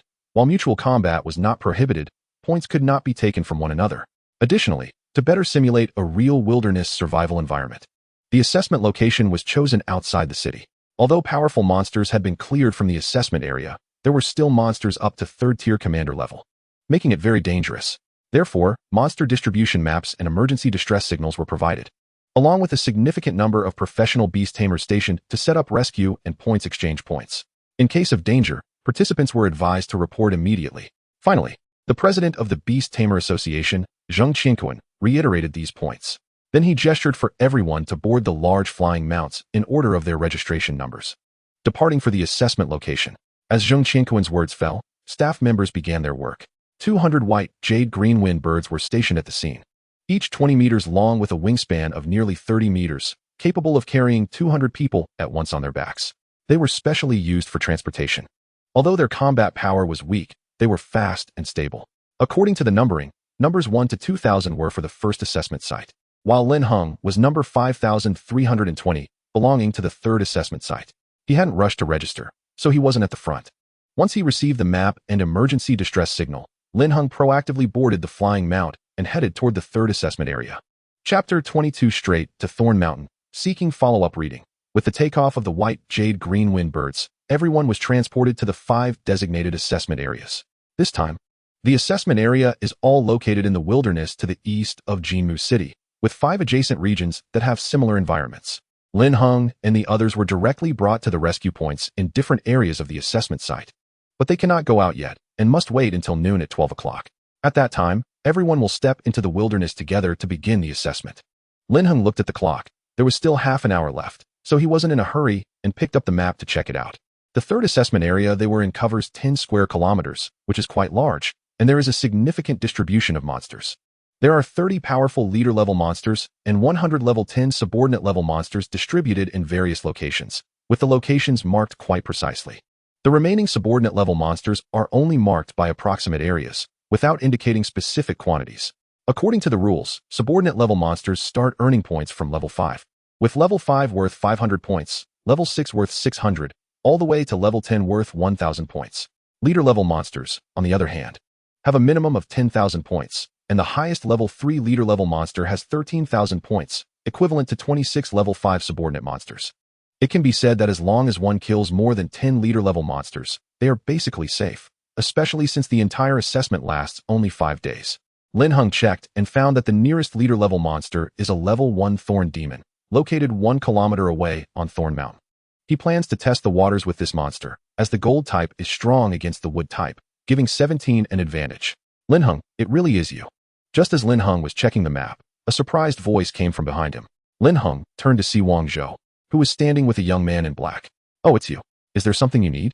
Lin Heng recognized Wang Zhou, the guy he had defeated over a month ago, but noticed that Wang Zhou had heavy dark circles under his eyes.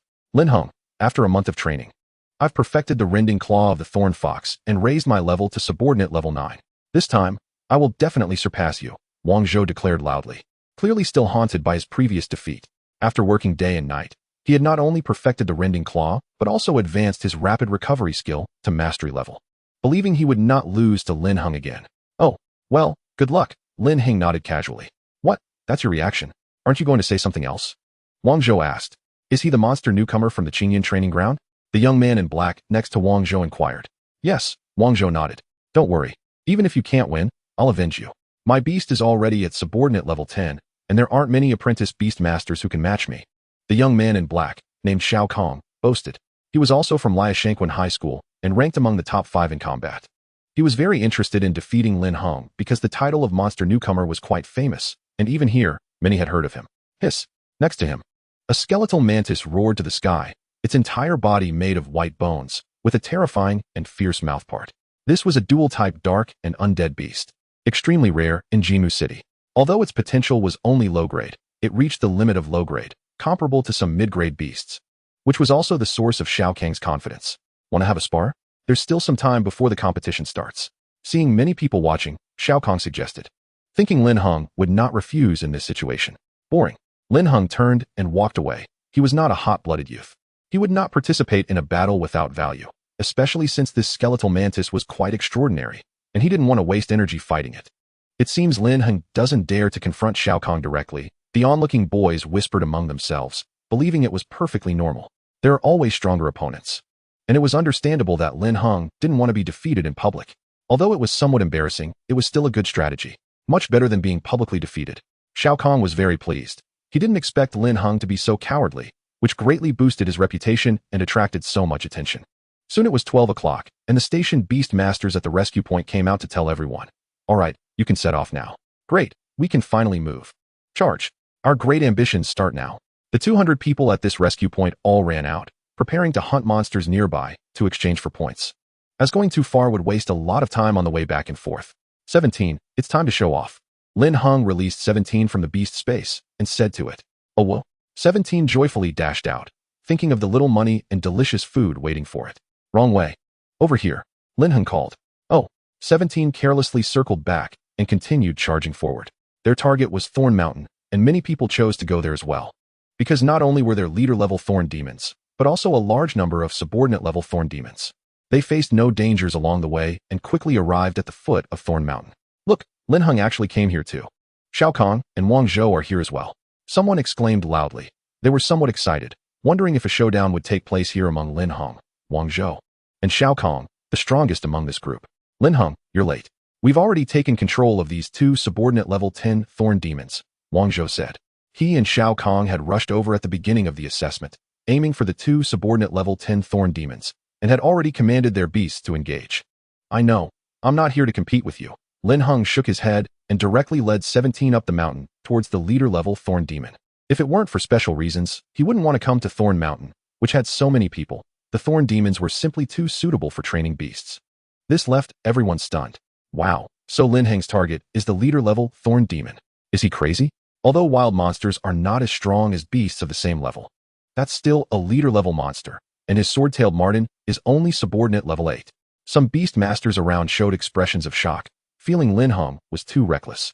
He really overestimates himself. Xiao Kang glanced at Lin Heng, his eyes seeming to look at a clown. The Thorn Demon was a wood-type beast with strong recovery abilities and could control ordinary thorns. Even he wouldn't dare to directly challenge a leader-level Thorn Demon. In his view, Lin Heng was courting death. However, Lin Heng didn't care about their reactions, whether they thought he was courting death or were shocked. He walked directly to the mountaintop, facing the leader-level Thorn Demon. Below, a group of beast masters forgot to command their beasts, all eyes fixed on the mountaintop, very curious about Lin Heng's next move. Chapter 23. The Path of Transformation. As soon as Lin Heng and 17 arrived at the mountaintop, the ordinary thorns around began to activate. These sharp, spiny iron-like thorns were terrifying, as hard as iron, and the spikes were toxic, causing immense pain and continued bleeding from wounds. Oh well. 17 showed a disdainful expression. With the sound of clanging, silver light flashed as all the iron thorns within 3 meters fell to the ground. Lin Heng also produced a machete but didn't even need to use it. With 17 clearing the path, he walked forward leisurely. So this is the perfect level of rending claw? It feels like these thorns can't do anything to us. Yeah, no wonder he's called the monster newcomer. He does have some strength. Someone nodded in agreement. This is just the beginning. The real powerhouse is the Thorn Demon itself. Just wait, and you'll soon understand how strong the Thorn Demon truly is. The Beast Tamers watching from below were exchanging comments, having paused their battles to observe. Regardless of whether Lin Heng wins or loses, they would gain valuable experience. A drone appeared in the sky, clearly capturing the scene and broadcasting it live. The broadcaster in the main base outside the assessment area suddenly spoke up. "We have a Beast Tamer challenging a leader-level monster." "Good, switch the broadcast to us," said Zheng Qianquan, the president of the Beast Tamer Association. Sitting with him were several prominent figures, including Lu Fei, president of the Lu Mountain Breeders Association, and Chang Shan, director of the Diamond Martial Arts School. Soon, Lin Heng and the figure of 17 appeared on the big screen, and information about him was extracted and displayed. A servant-level 8th rank swordtail ferret daring to challenge a leader-level thorn demon. "That's some courage," commented Lu Fei, the president of the Breeders Association. "I know this kid. He is indeed bold for someone with such skills." Although this swordtail ferret has bathed in a spiritual spring and reached the low-grade limit of potential, it's still a bit precarious. "It all depends on strategy and execution," Zheng Qianquan said. His understanding of Lin Heng and the swordtail ferret 17 derived from reports by Xiao Bai and Jiang Shui, unaware of his current strength. "I'm not optimistic. If it were another beast, there might be a chance, but the thorn demon recovers too quickly. He definitely can't win," shook his head Chang Shan, the director of the Diamond Martial Arts School. "Although metal restrains wood, the gap is too large. He's dealing with a creature that specializes in recovery." On Thorn Mountain, as they continued to advance, they were less than 50 meters from the thorn demon. The thorn demon's main body was enormous, over 30 meters long, with dozens to hundreds of vine branches extending out. As 17 moved closer, the creature finally became enraged. It directly activated its growth skill, causing its own vines to suddenly grow longer while simultaneously controlling the surrounding iron spikes and thorns to grow wildly. In almost an instant, they surged towards 17 from all directions, resembling hundreds of writhing venomous snakes, instilling fear in anyone who saw it. 17, gather your energy, continue using Rending Claw?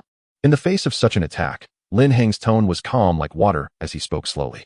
However, his hands did not stop moving, as the surrounding thorns were also growing, and he had to keep chopping them down. Roar. 17 let out a furious roar as streams of white metal-type spiritual energy flowed into its body.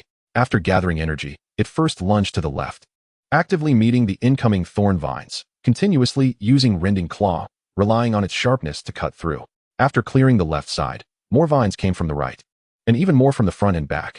Although the metal-type spiritual energy that 17 used had some inhibitory effects on growth, it was practically useless against the stronger growth skills.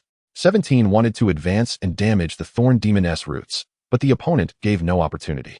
Although the thorn demon was a plant monster, its intelligence was not low. It restrained and pulled in all directions, preventing 17 from advancing at all. Roar, roar. 17 let out a painful cry, having been injured by the thorns, toxins entering its body, causing excruciating pain. While continuously cutting closer, it turned back to look at Lin Heng, indicating that it wanted to use its sword tail to resolve the thorn demon from a distance. "No. Gather energy again and keep using Rending Claw. This is the best opportunity to comprehend the Rending Claw at the transformation level. The pain and overwhelming attacks will trigger your potential. If you're angry, focus that strength into your claws, condensing claw light to eliminate it. Not only will you avoid further pain, but you'll also have a lot of money to buy food. Don't be afraid. Attack with all your might. I empathize with your pain," Lin Heng said while his face twisted as he chopped down the thorns around him. His hands and arms were already pierced by the thorns, the pain causing him to grind his teeth in agony. But he didn't retreat. He just chopped down the thorns more quickly. This was a method he had come up with. He couldn't let his partner 17 bear the pain alone while he stood back laughing. Roar. 17 roared again, gathering energy and fighting even more fiercely. However, the thorn vines were growing ever closer, and the thorn demon was rooted in the ground, its power seemingly endless. "I told you not to overestimate yourself. If you can't pull off your bravado, now you can't even get out." Shao Kong on the mountainside shook his head, thinking that it wouldn't be long before Lin Heng would have to call for help. Too overconfident. I wouldn't dare provoke that thorn demon directly. So how could he? Wang Zhou appeared somewhat puzzled, feeling that Lin Heng's displayed strength was no different from before. Lin Heng is in trouble now. He is probably going to be the first one eliminated. Sigh, people shouldn't be arrogant. No matter how powerful Rending Claw is, stamina will eventually run out. The only thing I admire is that he even went in there, enduring the intense pain and toxins from the thorns without crying out. The beast tamers below were exchanging comments, their emotions varying, but most felt Lin Heng was being too arrogant and would be eliminated. Even the three in front of the main base screen appeared somewhat disinterested. They had thought they were witnessing an outstanding junior. But now it could only be said that he had commendable courage, not excellence. Thinking he can hone his skills against the thorn demon to break through to the transformation level is unrealistic. Does he think breaking through in battle is that simple? Lu Fei, president of the Breeders Association, shook his head, feeling Lin Heng was somewhat presumptuous. As a mid-level breeder, he was not as ignorant as those on site. He understood what Lin Heng was trying to do, which made him even less optimistic. Transformation is too difficult. Even for low-level skills, reaching transformation requires decades of relentless training. I actually admire this kid. He's tough. Enduring pain alongside his beast. Even if he fails, I'm willing to offer him some help, nodded Chang Qingshan, director of the Diamond Martial Arts School, though he also did not have high hopes for Lin Heng. But he admired his actions. It was rare to see a junior willing to endure hardship with their beast. Even Zheng Qianquan sighed. Yes. Nowadays young people see it as cool to treat their beasts as mere tools, always hiding behind them. Unlike in our day, when we fought alongside our beasts in the wilderness, even if Lin Heng doesn't succeed, his courage is commendable. Clearly, he did not have high hopes for Lin Heng, but was moved by that courage and decided that even if Lin Heng failed, he would still help him. Such a firm will is often more valuable and harder to come by than talent. As time passed, soon others began challenging leader-level monsters, and the big screen switched its focus. Zheng Qianquan and the others arranged for rescue. Their attention no longer focused on Lin Heng. Even down at Thorn Mountain, many began to leave one after another, as the rescue team had arrived, just waiting for Lin Heng to activate the emergency beacon. By this time, half an hour had passed, and 17 was gradually running out of stamina, with more and more blood marks on its body. Lin Heng was in a similar state, covered in wounds, the excruciating pain having made him grind his teeth in agony, his body numb from the pain. Still not enough? It seems that transformation truly isn't something that can be easily broken through. Lin Heng shook his head, feeling a bit helpless. Although he could use skill fruits, he still wanted to try. If he could break through himself, it would be very important for 17's character development. Breaking through in battle would make its will unbreakable, something no number of skill fruits could provide. Without a firm will, even if he poured more skill fruits into it, the results might not be satisfactory. But now, it seemed nearly impossible. He could only give up. He looked up at 17 and smiled. It's okay. We've already tried our best. Gather energy again and use Swordtail. Despite their dire situation, as long as they succeeded in gathering energy, a single Swordtail could turn the tide. Although he wanted to try, he also left himself an escape route. 3 instances of gathering energy were the limit for 17 in a short time. After completing this, he would have enough spiritual power to use the Swordtail. This was something he had summarized after several battles with the Stone Skin Ape. Roar. No. I can definitely succeed. However, 17 was unwilling to give up. With an angry roar, it gathered energy once again, resolutely pouring all its will into controlling the spiritual energy towards its claws. Under the intense pain, its fierce will finally broke through a certain restraint at this moment. In the next instant, a white light suddenly shone, and a 1-meter-long white claw light appeared around its claws, sharp and piercing, exuding a chilling aura. With just a light swing, the surrounding thorny vine snapped into several sections, unable to grow back. Roar. 17 swung again, and the claw light shot out, easily breaking through defenses and aiming for the root of the thorny monster. With a loud bang, the massive thorny monster fell, and all the iron rod thorns on the mountaintop froze at the same moment. Oh my god, the transformation claw has appeared. They have broken through. The broadcaster shouted excitedly. Standing up. What? What did you say? Lin Heng succeeded in breaking through? At the assessment headquarters, the 3 big shots stood up simultaneously and squeezed in front of the small screen. They saw a person and a pet standing amidst the chaotic thorns. Although they were covered in wounds, both had the same indomitable light in their eyes. The 3 fell into a deep stupor and silence simultaneously. Chapter 24. Restore your unruliness. Hey, what a good seedling. Does he have a master? Our Diamond Martial Arts Academy can take him in, and we will cover all the training resources.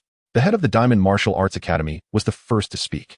I think this good seedling needs a teacher like me, who is about to become a senior cultivator, to not waste his talent.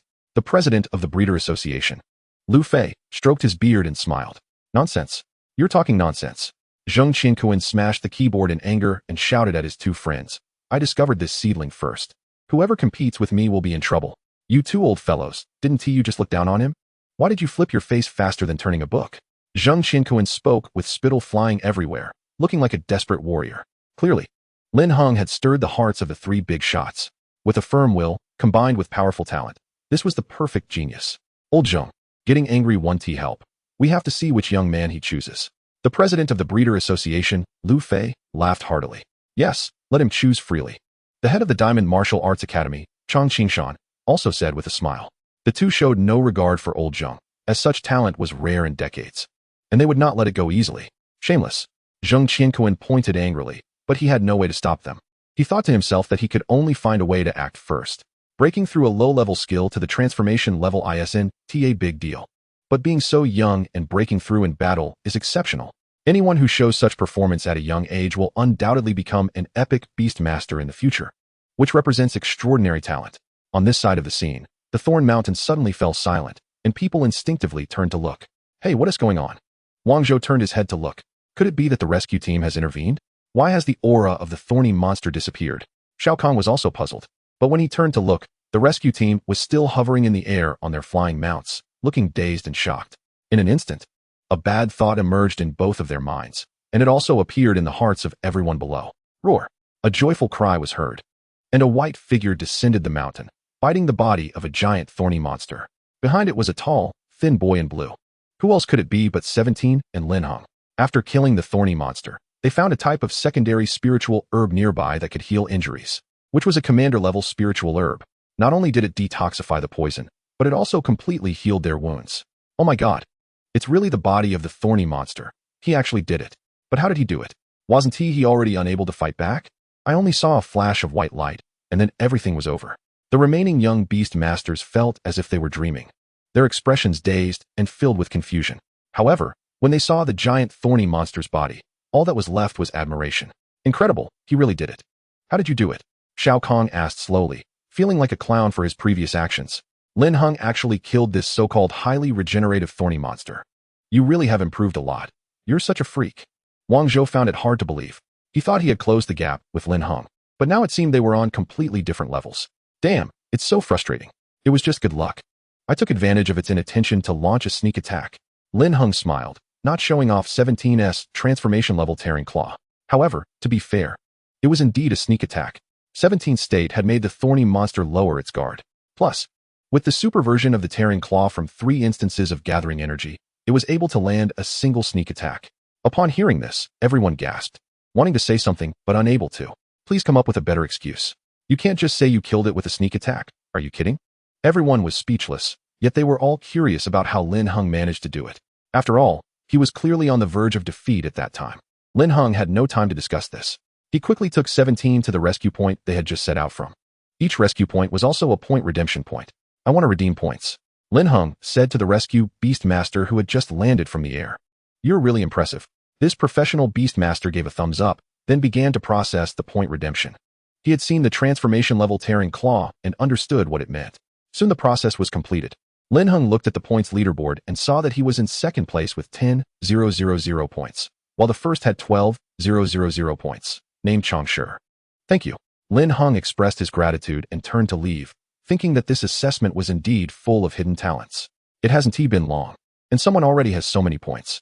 However, even if I can't get first place, I shouldn't lack resources, right? Lin Heng muttered to himself. His training of 17 to master the tearing claw wasn't a spur-of-the-moment decision. He had researched a lot of information in advance and knew what it meant to have transformation-level skills at this age. From the beginning, he had intended to use monsters to train in the assessment area. It just happened that the thorny monster was particularly suitable, which allowed him to achieve his goal so early. Does it still hurt, 17? Lin Heng gently patted 17's head and asked softly. Roar. Oh, it doesn't hurt. 17 shook its head, thinking that if the master gave it a bit more food, it would hurt even less. Haha, I'll give you some. Lin Heng said helplessly while feeding. However, from the looks of it, everything was worth it. After 17's tearing claw autonomously broke through to the transformation level, its entire aura had changed, and its mind had been elevated. This would become an invaluable and irreplaceable resource for its future evolution and advancement. Even he himself had greatly improved in both his pain tolerance and mental strength. Indeed, pain is the easiest way to make progress, Lin Heng thought with emotion. After filling 17, he set off again, heading to the next area, hoping to take down another commander-level monster before dark. However, as he walked, Lin Heng noticed that 2 people were following him and said helplessly, "Why are you 2 following me? I don't want to form an illegal team. I want to see how you kill commander-level monsters. Don't worry, I want to team up with you. It won't affect you." Shao Kahn replied, his eyes full of admiration and curiosity, speaking politely. He had completely lost the rebellious and unruly demeanor of a bad boy. There was no helping it. He had been conquered by Lin Heng. At this age, boys are competitive and easily idolize the strong, so this is not contradictory. I'll just take a look from a distance, and then leave, Wang Zhou said with a grin. He was already curious about Lin Heng, and this time he had to seize the opportunity to see him. Lin Heng sighed.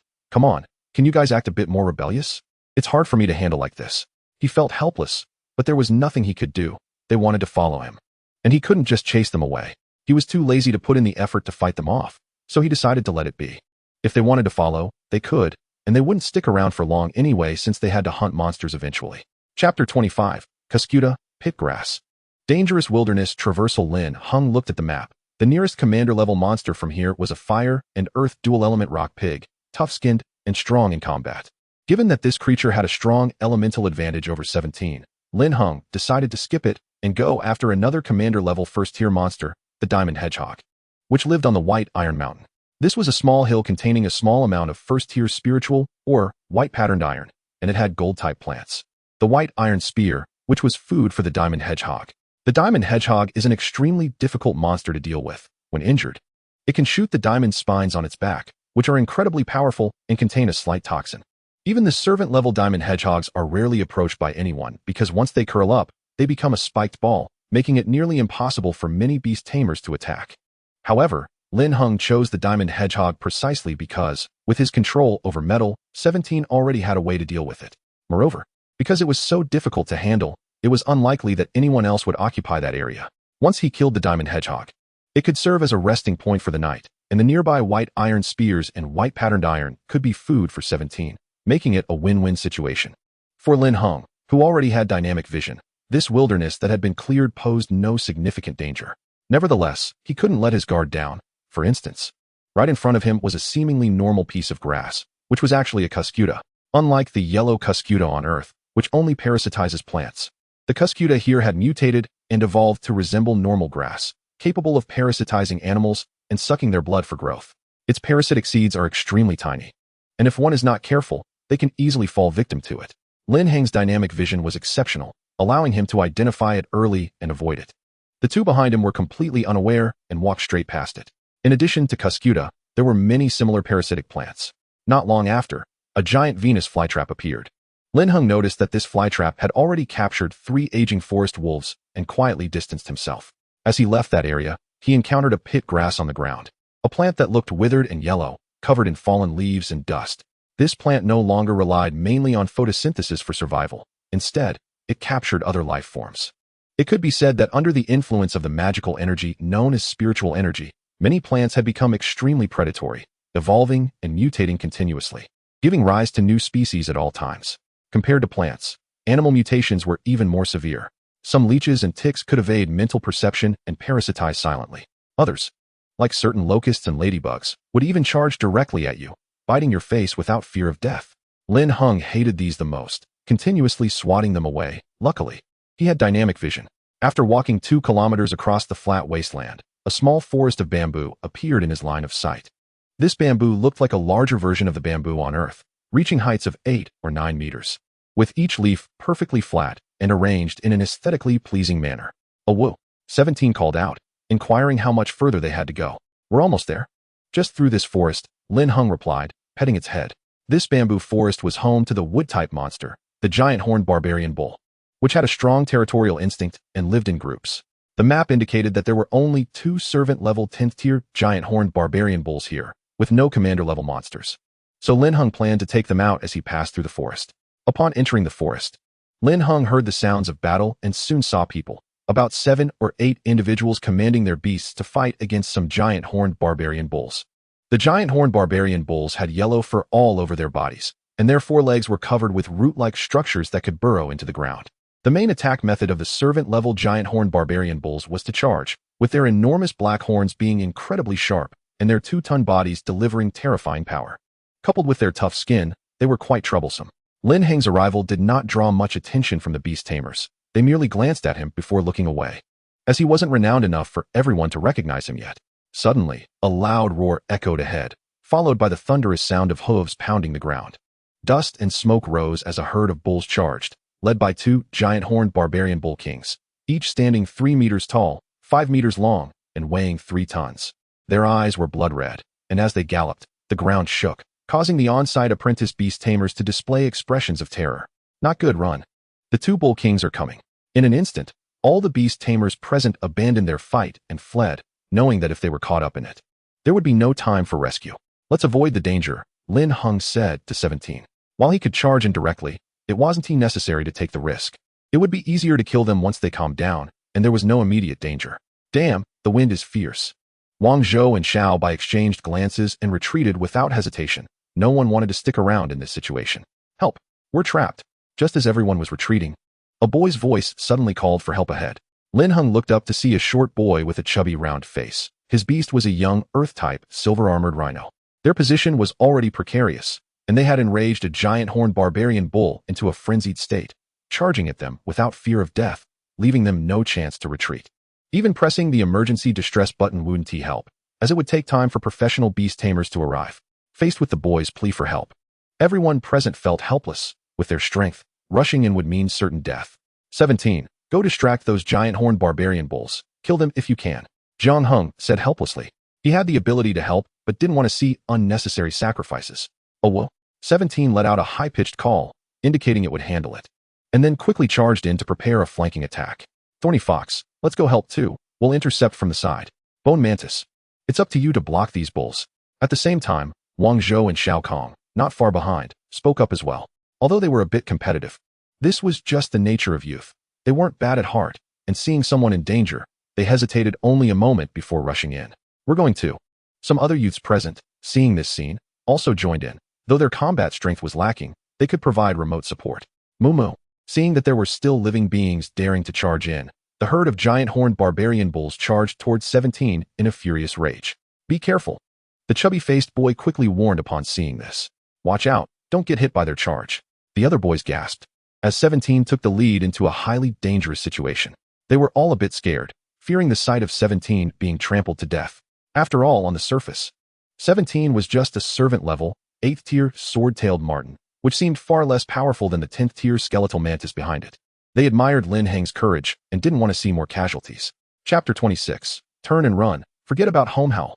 However, to everyone's astonishment, 17 merely maneuvered around and charged into the herd of cattle from the side. Seeing this scene, everyone except Wang Zhou and Xiao Kong couldn't help but close their eyes, not wanting to witness 17's tragic fate.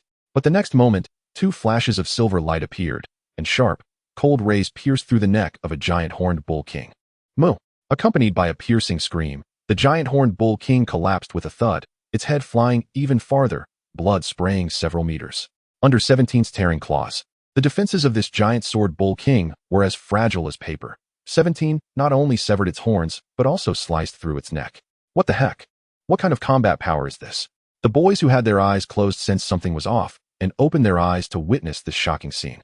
Their mouths gaped open, and they could only exclaim, what the hell? They had thought Lin Heng was unwilling to see the chubby-faced boy die, and had forced his way into the battle, only to find that he had taken down a bull king in one blow. What kind of combat power is this? Where did this god come from? The one most shocked was still the chubby-faced boy. He had seen 17 charge into the herd, and had already felt despair, only for the next moment to have a massive bull's head crash down in front of him. It was the bull king he feared the most, which was no match for that sword-tailed marten. It was killed in one hit. At that moment, he sat on the ground, mouth agape, staring blankly at this scene, feeling as if he were dreaming. Moo! Upon seeing their leader, the giant bull king, killed in one blow, the herd of cattle panicked, and the remaining female bull kings led the herd to flee without hesitation. Even with strong territorial instincts, they could only run in the face of absolute power. Howl! 17 was unwilling to let this end, and with a flick of its tail, a white sword light shot out. The sword light flashed and pierced through the neck of a female bull king, also impaling several other bulls behind it. Bang bang bang. 5 bulls fell to the ground in succession, blood spraying like a fountain 5 meters high. The once imposing herd of bulls was now reduced to 3 or 4 battered and fleeing survivors. They could not understand why that seemingly unimpressive sword-tailed marten was so powerful. They only knew that if they didn't run, they would lose their lives. In the sky, the emergency rescue beastmasters had just arrived and were taken aback by the scene. While they breathed a sigh of relief, they also found it unbelievable. I knew we wouldn't have to do anything, Wang Zhou said helplessly. Why does it feel like they're killing a giant bull king as easily as killing a chicken? Xiao Kong was also somewhat speechless. He really wanted to ask Lin Heng how he trained such a fierce beast. 17's dodging was too precise. It moved through the herd of bulls as if it were in an uninhabited territory, suffering no injuries at all.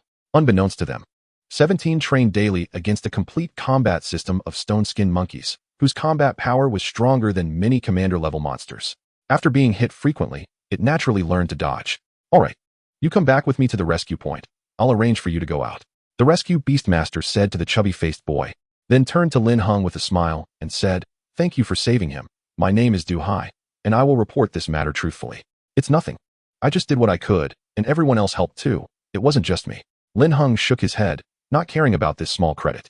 The others felt a bit flushed. They had intervened, but they hadn't even touched anything. The battle had ended with that sword-tailed marten. "Thank you. My name is Xu Yong. May I ask your name?" The chubby-faced boy finally came to his senses and walked over to thank Lin Heng. "My name is Lin Heng.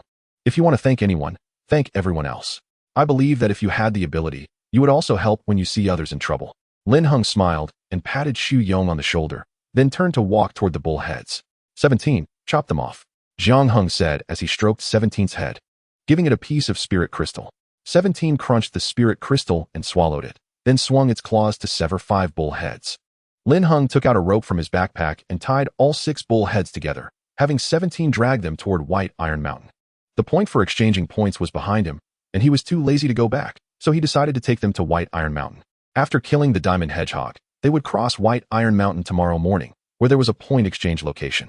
Seeing Lin Heng about to leave, Wang Zhou and Xiao Kong hurriedly followed, clearly unwilling to give up.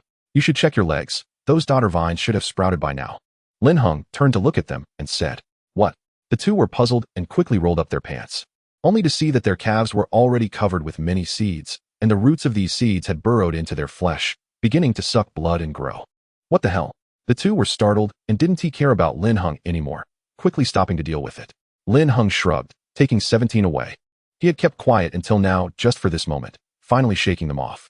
In this state, the daughter vines had just parasitized and were not yet capable of causing harm, but dealing with them required slowly pulling out the roots, which took time. As Lin Heng walked farther away, the Beastmaster boys who had been watching finally came to their senses and looked at the scene before them, feeling it was somewhat surreal. Who exactly is Lin Heng, and why is he so strong? Someone looked at Wang Zhou and Xiao Kong and asked, "I don't know who he is." Wang Zhou shook his head, then added, "I only know that not long ago, he killed the commander-level Thorn Demon on Thorn Mountain and is currently ranked 2nd in points." Hiss. Upon hearing this, everyone couldn't help but gasp. So he was such a fierce person, no wonder he was so strong. They all understood how difficult it was to kill the Thorn Demon. That's not all. Didn't you see him heading toward White Iron Mountain? It's likely that another commander-level monster will be less tomorrow. Xiao Kong shrugged. Hiss. The crowd gasped again. This big brother specifically chooses to kill powerful monsters. First the Thorn Demon, now the Diamond Hedgehog. Everyone didn't know what to say. Even the rescue Beastmaster was somewhat astonished. Are young people really this fierce now? After leaving the Wenju forest and walking 500 meters, a peculiar little hill appeared before them. It was covered in white iron spikes, which stood out starkly from a distance. Unlike the Wenju forest, there was no one here because the Diamond Hedgehog was too difficult to deal with. As they reached the foot of the hill, a 6th-tier servant-level Diamond Hedgehog charged out, glaring at them fiercely, signaling them not to advance. Howl. 17 took a few steps forward, looking disdainfully at the creature before it, as if to say, "What if I enter?" Instantly, the Diamond Hedgehog became furious, lowering its head. The spikes on its back shot out 7 or 8 of them. "Let us test out metal control," Jiang Heng said. 17 focused its mind and activated metal control, targeting those spikes. The spikes were mostly made of metal, so they could naturally be manipulated by metal control. Under 17's guidance, the spikes began to slow down and quickly flipped around to shoot back at the Diamond Hedgehog. Diamond Hedgehog. It was somewhat confused. Why were the spikes on its body betraying it? Bang, bang, bang. A series of spikes struck the Diamond Hedgehog, leaving it momentarily stunned, and an expression of disbelief appeared in its small eyes. After hesitating for a second, it turned around and ran away, abandoning its home, thinking it encountered a ghost. Chapter 27. The Worst Choice. Additional update. Please continue reading. After driving away a golden hedgehog, soon, one person and one pet arrived at halfway up the mountain. Here, there was a huge cave sloping upwards, with many white striped iron veins exposed on the cave walls.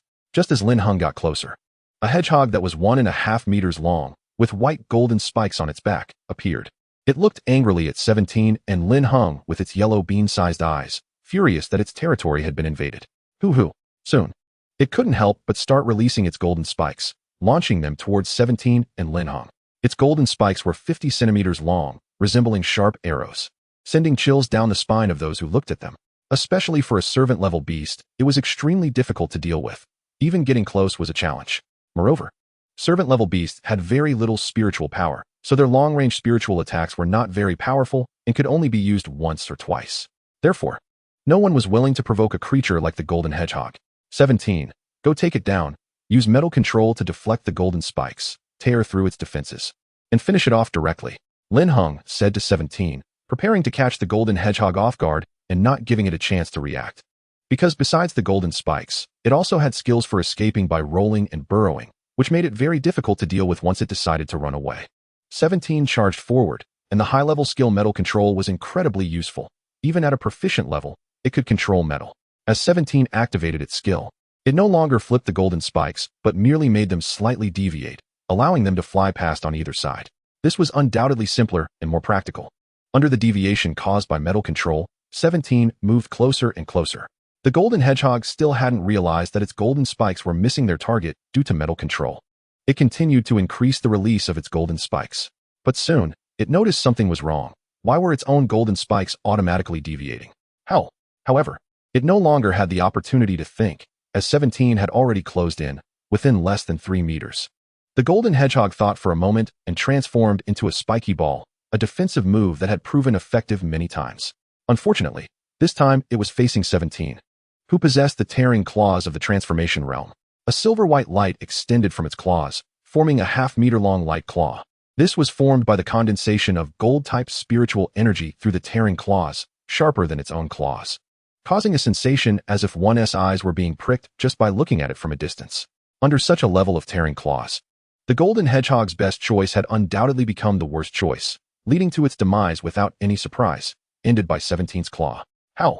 17 nodded in satisfaction, thinking that the tearing claws of the transformation realm were indeed very useful, thanks to the breakthrough method imagined by its master. Let's go, let's see what's inside. Lin Heng patted 17's soft head as a reward, and then they walked towards the cave together. It was already dark. This would be the best resting place, with no monsters daring to attack here. The cave was large, over 200 square meters, and inside there was a tunnel dug out by the golden hedgehog, leading all the way to the mountain's base, presumably where it had eaten the white striped iron. The cave was filled with solidified rocks, so there was no concern about collapse. The golden hedgehog was also very clean, leaving no droppings inside the cave. Lin Heng found a spot deep inside the cave and started a fire. Once the fire was lit, he pierced the meat from the giant horned bull with a golden spike and placed it by the fire to roast. How? There really is a lot of food here. The master is so smart.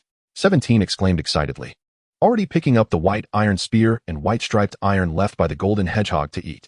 As a gold-type beast, it enjoyed these foods as well. Eat less. We'll go deeper into the tunnel in a bit. There might be even better white mouth iron. Lin Heng shook his head at its eagerness and reminded it. White striped iron is a first-level spiritual, or equivalent to servant-level spiritual plants, while white mouth iron is a second-level spiritual, or equivalent to commander-level spiritual plants. Generally, when there is an abundance of white striped iron, white mouth iron will be born, and when white mouth iron increases, it will lead to the third-level white snow iron, and so on, up to the world white iron and rooster iron. 17 casually patted its belly, indicating that it was still hungry, and dear Lin Heng, please do not doubt its appetite. Lin Heng stopped trying to persuade it, and began to take off his clothes to check his condition.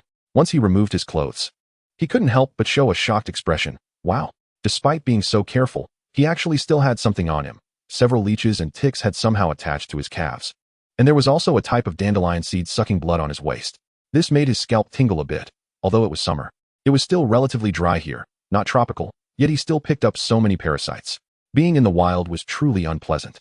This reminded him of several terrifying parasites, like the dual sucker worm that can control snails, and the wireworm that can control mantises, which were no longer like anything on Earth. Not only had their control abilities increased dramatically, but they had also mutated into many forms, making them hard to defend against. Many people in this world had been parasitized and controlled by these types of worms. It was said that in the tropics, some people were directly manipulated by these worms to become puppets. Fortunately, this wasn't the true wilderness. Lin Heng carefully removed all these blood-sucking parasites and threw them into the fire to burn, then checked his clothes carefully before putting them back on. He roasted the beef until it was almost jerky before eating, preferring it to be less tasty rather than risk consuming parasites. After eating, he groomed 17's fur, checking for any parasites that might have burrowed into it. Only then did he find a comfortable position to lie down, hugging 17 like a pillow and slowly falling asleep. Since this wasn't true wilderness, the strongest nearby creature was the golden hedgehog, which had already been killed, and other monsters wouldn't dare approach for a while. So Lin Heng slept very soundly. Although 17's tail fur had transformed into sword fur, as long as it didn't infuse spiritual power, it remained soft. Sleeping while hugging 17 was very comfortable. He could rest his head on it and stroke its soft fur and head, much better than a plush toy. Originally, Lin Heng planned to meditate and cultivate at night, but after the exhausting hunt for the thorn demon, he felt quite tired. The next morning, Lin Heng woke up early to meditate for a while, then made a torch using beef fat and took 17 down the tunnel to the mountain base. Sure enough, there was white mouth iron. 17, you're in luck, Lin Heng said with a smile. The white mouth iron had already been nibbled on by the golden hedgehog, but what was left was enough for 17 to eat. How? 17 called out happily, eagerly tearing into the white mouth iron to eat. After 17 finished eating, Lin Heng took it to the points exchange point ahead to redeem points, and then continued hunting the remaining commander-level monsters. Chapter 28, Lin Heng's smile soon. Lin Heng arrived outside the points exchange point. Great, my ranking has risen by 2 places again. Yeah, let us go kill a few more iron-toothed pigs and aim for 1,000th place. Some teenagers who had just finished redeeming their points walked out of the exchange point, chatting happily. Look, isn't that the golden hedgehog from White Iron Mountain? Soon, someone spotted Lin Heng, their eyes widening in surprise. No way, that's a commander-level golden hedgehog. Wow, where did this god come from? After confirming carefully, everyone felt their jaws drop, astonished that someone had managed to kill the hardest monster. Not only that, but there were also 6 heads of giant horn bulls. This big brother had fought his way from the Wonju forest to here, and while they were shocked, they all instinctively made way. Lin Heng was already accustomed to this and walked directly into the points exchange center with 17. The young people around who were exchanging points gasped when they saw the body and the bull head dragged by 17, silently making way. The staff inside noticed the sudden silence and looked up, instantly at a loss for words. Exchange some points, Lin Heng said to them. Okay. The staff hurried over to check the level and confirm the identity. Lin Heng looked at the points leaderboard. After a day, he had risen to 18th place. The first place was still the familiar Chang Shi, who had 33,000 points, indicating he had killed 3 leader-level monsters. The second place was Jiang Shui, whom he knew, with 21,000 points. Starting from the third place, everyone had only 10,000 points, meaning they had all hunted 1 leader-level monster. Given the short time, it was difficult to accumulate so many points by hunting servant-level monsters. It's calculated a total of 15,200 points. After recording, your total points reached 25,200, temporarily second, the staff said to Lin Heng. Hearing this, those around couldn't help but hiss. The air sucked dry. All looking at Lin Heng and the sword-tailed mongoose with a fearful expression of a big shot. Thank you. Lin Heng nodded and turned to leave. An hour later, he arrived at the wild boar forest, and after a few minutes, a second-tier leader-level unicorn wild boar's body was dragged away. At noon, a leader-level wood-type monster, the forest wolf, met its demise, along with 2 10th-tier servant-level monsters, which were also dragged to the points exchange center. In the afternoon, a 3rd-tier leader-level wood-type monster, the venomous forest python, was dragged away, blood staining the ground. Over the next 3 days, leader-level monsters gradually disappeared from their territories. With only 1 day left until the wilderness survival assessment, some people finally gathered the courage to hunt leader-level monsters. However, upon arrival, they found only bloodstains and a mess on the ground. Damn it, the golden-haired dog was killed by some god. I just came from the nearby by Shui Beach. And the silver-armored crocodile there is dead too. Damn, over here too, the copper-headed mongoose and the mountain turtle have been killed. Some stronger apprentice beast tamers gathered together, shocked by each other's complaints. Could the battle traces over there be from a gold type? Someone asked quietly after taking a deep breath. Damn, is it the same over there? Oh my god, it's the same here. Who on earth is this? How come leader-level monsters everywhere have been killed? The slaughter speed is too fast. In an instant, the jaws of the crowd dropped in shock, realizing that almost all the leader-level monsters had perished at the hands of a single person. After some inquiries, Lin Heng's name gradually spread, and everyone both admired and was speechless about this monster-like guy. They all wanted to see his true face. But soon they couldn't sit still, quickly taking action. Damn, Lin Heng is too ruthless. After killing the leader-level monsters, he started a bloodbath on the servant-level monsters. If we don't act now, we won't get any points. Oh my god, does it have to be like this? You've got 250,000 points already, and you're still going? Leave us a bit of soup, big brother. Some apprentice beast tamers wailed, wondering how they ended up in the 3rd assessment area. Many even called for the association to intervene and stop Lin Heng from continuing his hunt. Not just these people were shocked. The big shots at the assessment headquarters were also somewhat bewildered, since comprehending the tearing claws at the transformation level during the battle at Thorn Mountain.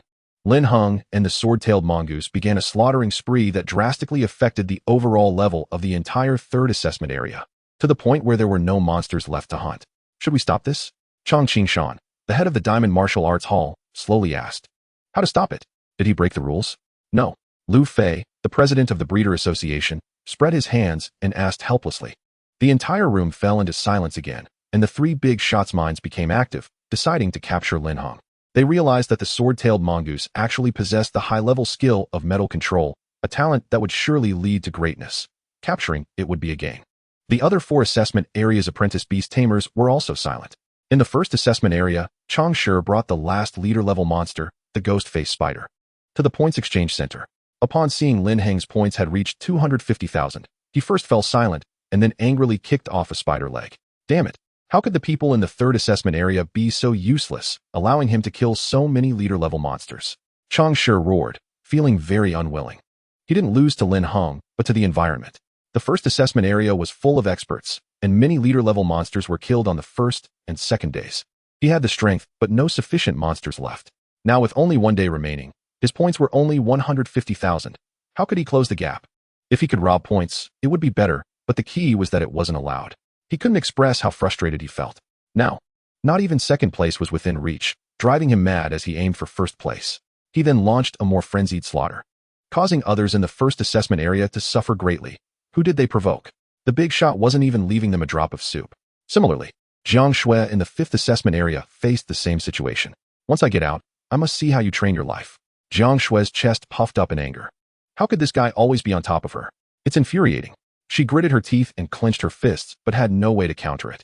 Although the competition here wasn't as fierce as in the first assessment area, there were still many strong competitors. Her points were locked at 18,000. And no matter how hard she tried, she couldn't surpass Lin Heng. This guy, he is going against the heavens. In the fourth assessment area, Xiao Bai howled at the sky, barely having 30,000 points, while Lin Heng had more than 8 times that. Wang Zhou and Xiao Kong shared similar feelings. They didn't even get a chance to battle leader-level monsters. This guy must have planned it, deliberately choosing to register during the middle time period to be in a place with fewer experts. Li Yao in the second assessment area looked at the points leaderboard and was also speechless.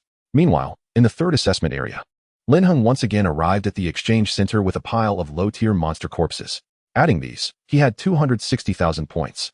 As long as he maintained this, he would be fine. Lin Heng smiled at the points leaderboard, knowing that coming to the third assessment area was part of his calculations, meant to avoid the situations of Chang Shi and Jiang Yao. The staff said, "Big brother, even if you lie down and sleep now, they still can't surpass you." Chapter 29. Conclusion and rewards. The sun rose again. This was already the morning of the 5th day. At noon today, the wilderness survival assessment would conclude. Lin Heng didn't hunt monsters madly like before. He meditated until after 8 o'clock. Oh well. 17 sat on a rock eating breakfast. Yesterday, Lin Heng had taken it to scavenge many gold-type spirit plants, and there was still some left. Sunbathing while enjoying delicious food was simply wonderful for 17. I must work harder. This is the benefit of strength. 17 thought while munching on golden pine nuts, looking up and realizing that as long as the strength was sufficient, food was everywhere. After finishing the food, it consciously began practicing metal control, manipulating some iron or to fly around, always remembering to improve itself. Let's go. We should head back. It was almost 10 o'clock when Lin Heng ended his meditation and walked out with 17.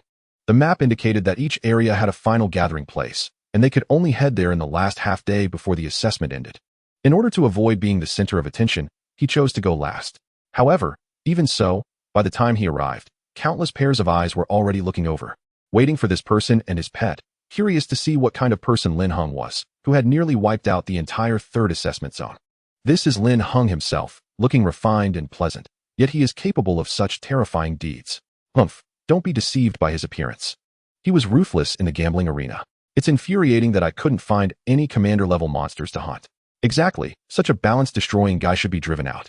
Everyone whispered to each other, expressing confusion, displeasure, curiosity, hatred, jealousy, and various other emotions, but one feeling was common among them, whether they admitted it or not. The admiration and envy could not be suppressed, spilling from their eyes. Ultimately, they were lacking in strength, otherwise they would have done the same things as Lin Heng long ago. Lin Heng, on the other hand, pretended not to see and comfortably sat on a rock, playing with Shichi, completely unconcerned. Accompanied by the melodious chime from the loudspeaker, the president of the Beastmaster Association announced that the outdoor survival assessment was officially over, and they would soon escort everyone back to Lushan District, with each person's score record stopping and locking at this moment. Soon, the giant flying mount, the white jade Qingfeng bird, reappeared, beginning to carry everyone back one by one. Upon returning to the square in front of the Breeder Association, those outside the top 1,000 were dismissed to go home, with only the top 1,000 who received rewards allowed to stay. However, before the dismissal, there was a speech segment where the association stated that this would not be the last assessment, and many cultivation and growth plans for apprentice beastmasters would follow in the future. During this assessment, 15 individuals unfortunately lost their lives. Some encountered beast hordes and couldn't evacuate in time, while others overestimated their strength and were killed by commander-level monsters. The leading cause of death was due to sleeping too soundly at night and being taken out by highly toxic or parasitic creatures and plants. These were often individuals who didn't even have time to press their distress signal. Don't be fooled by the small size of those dodder and dandelion seeds.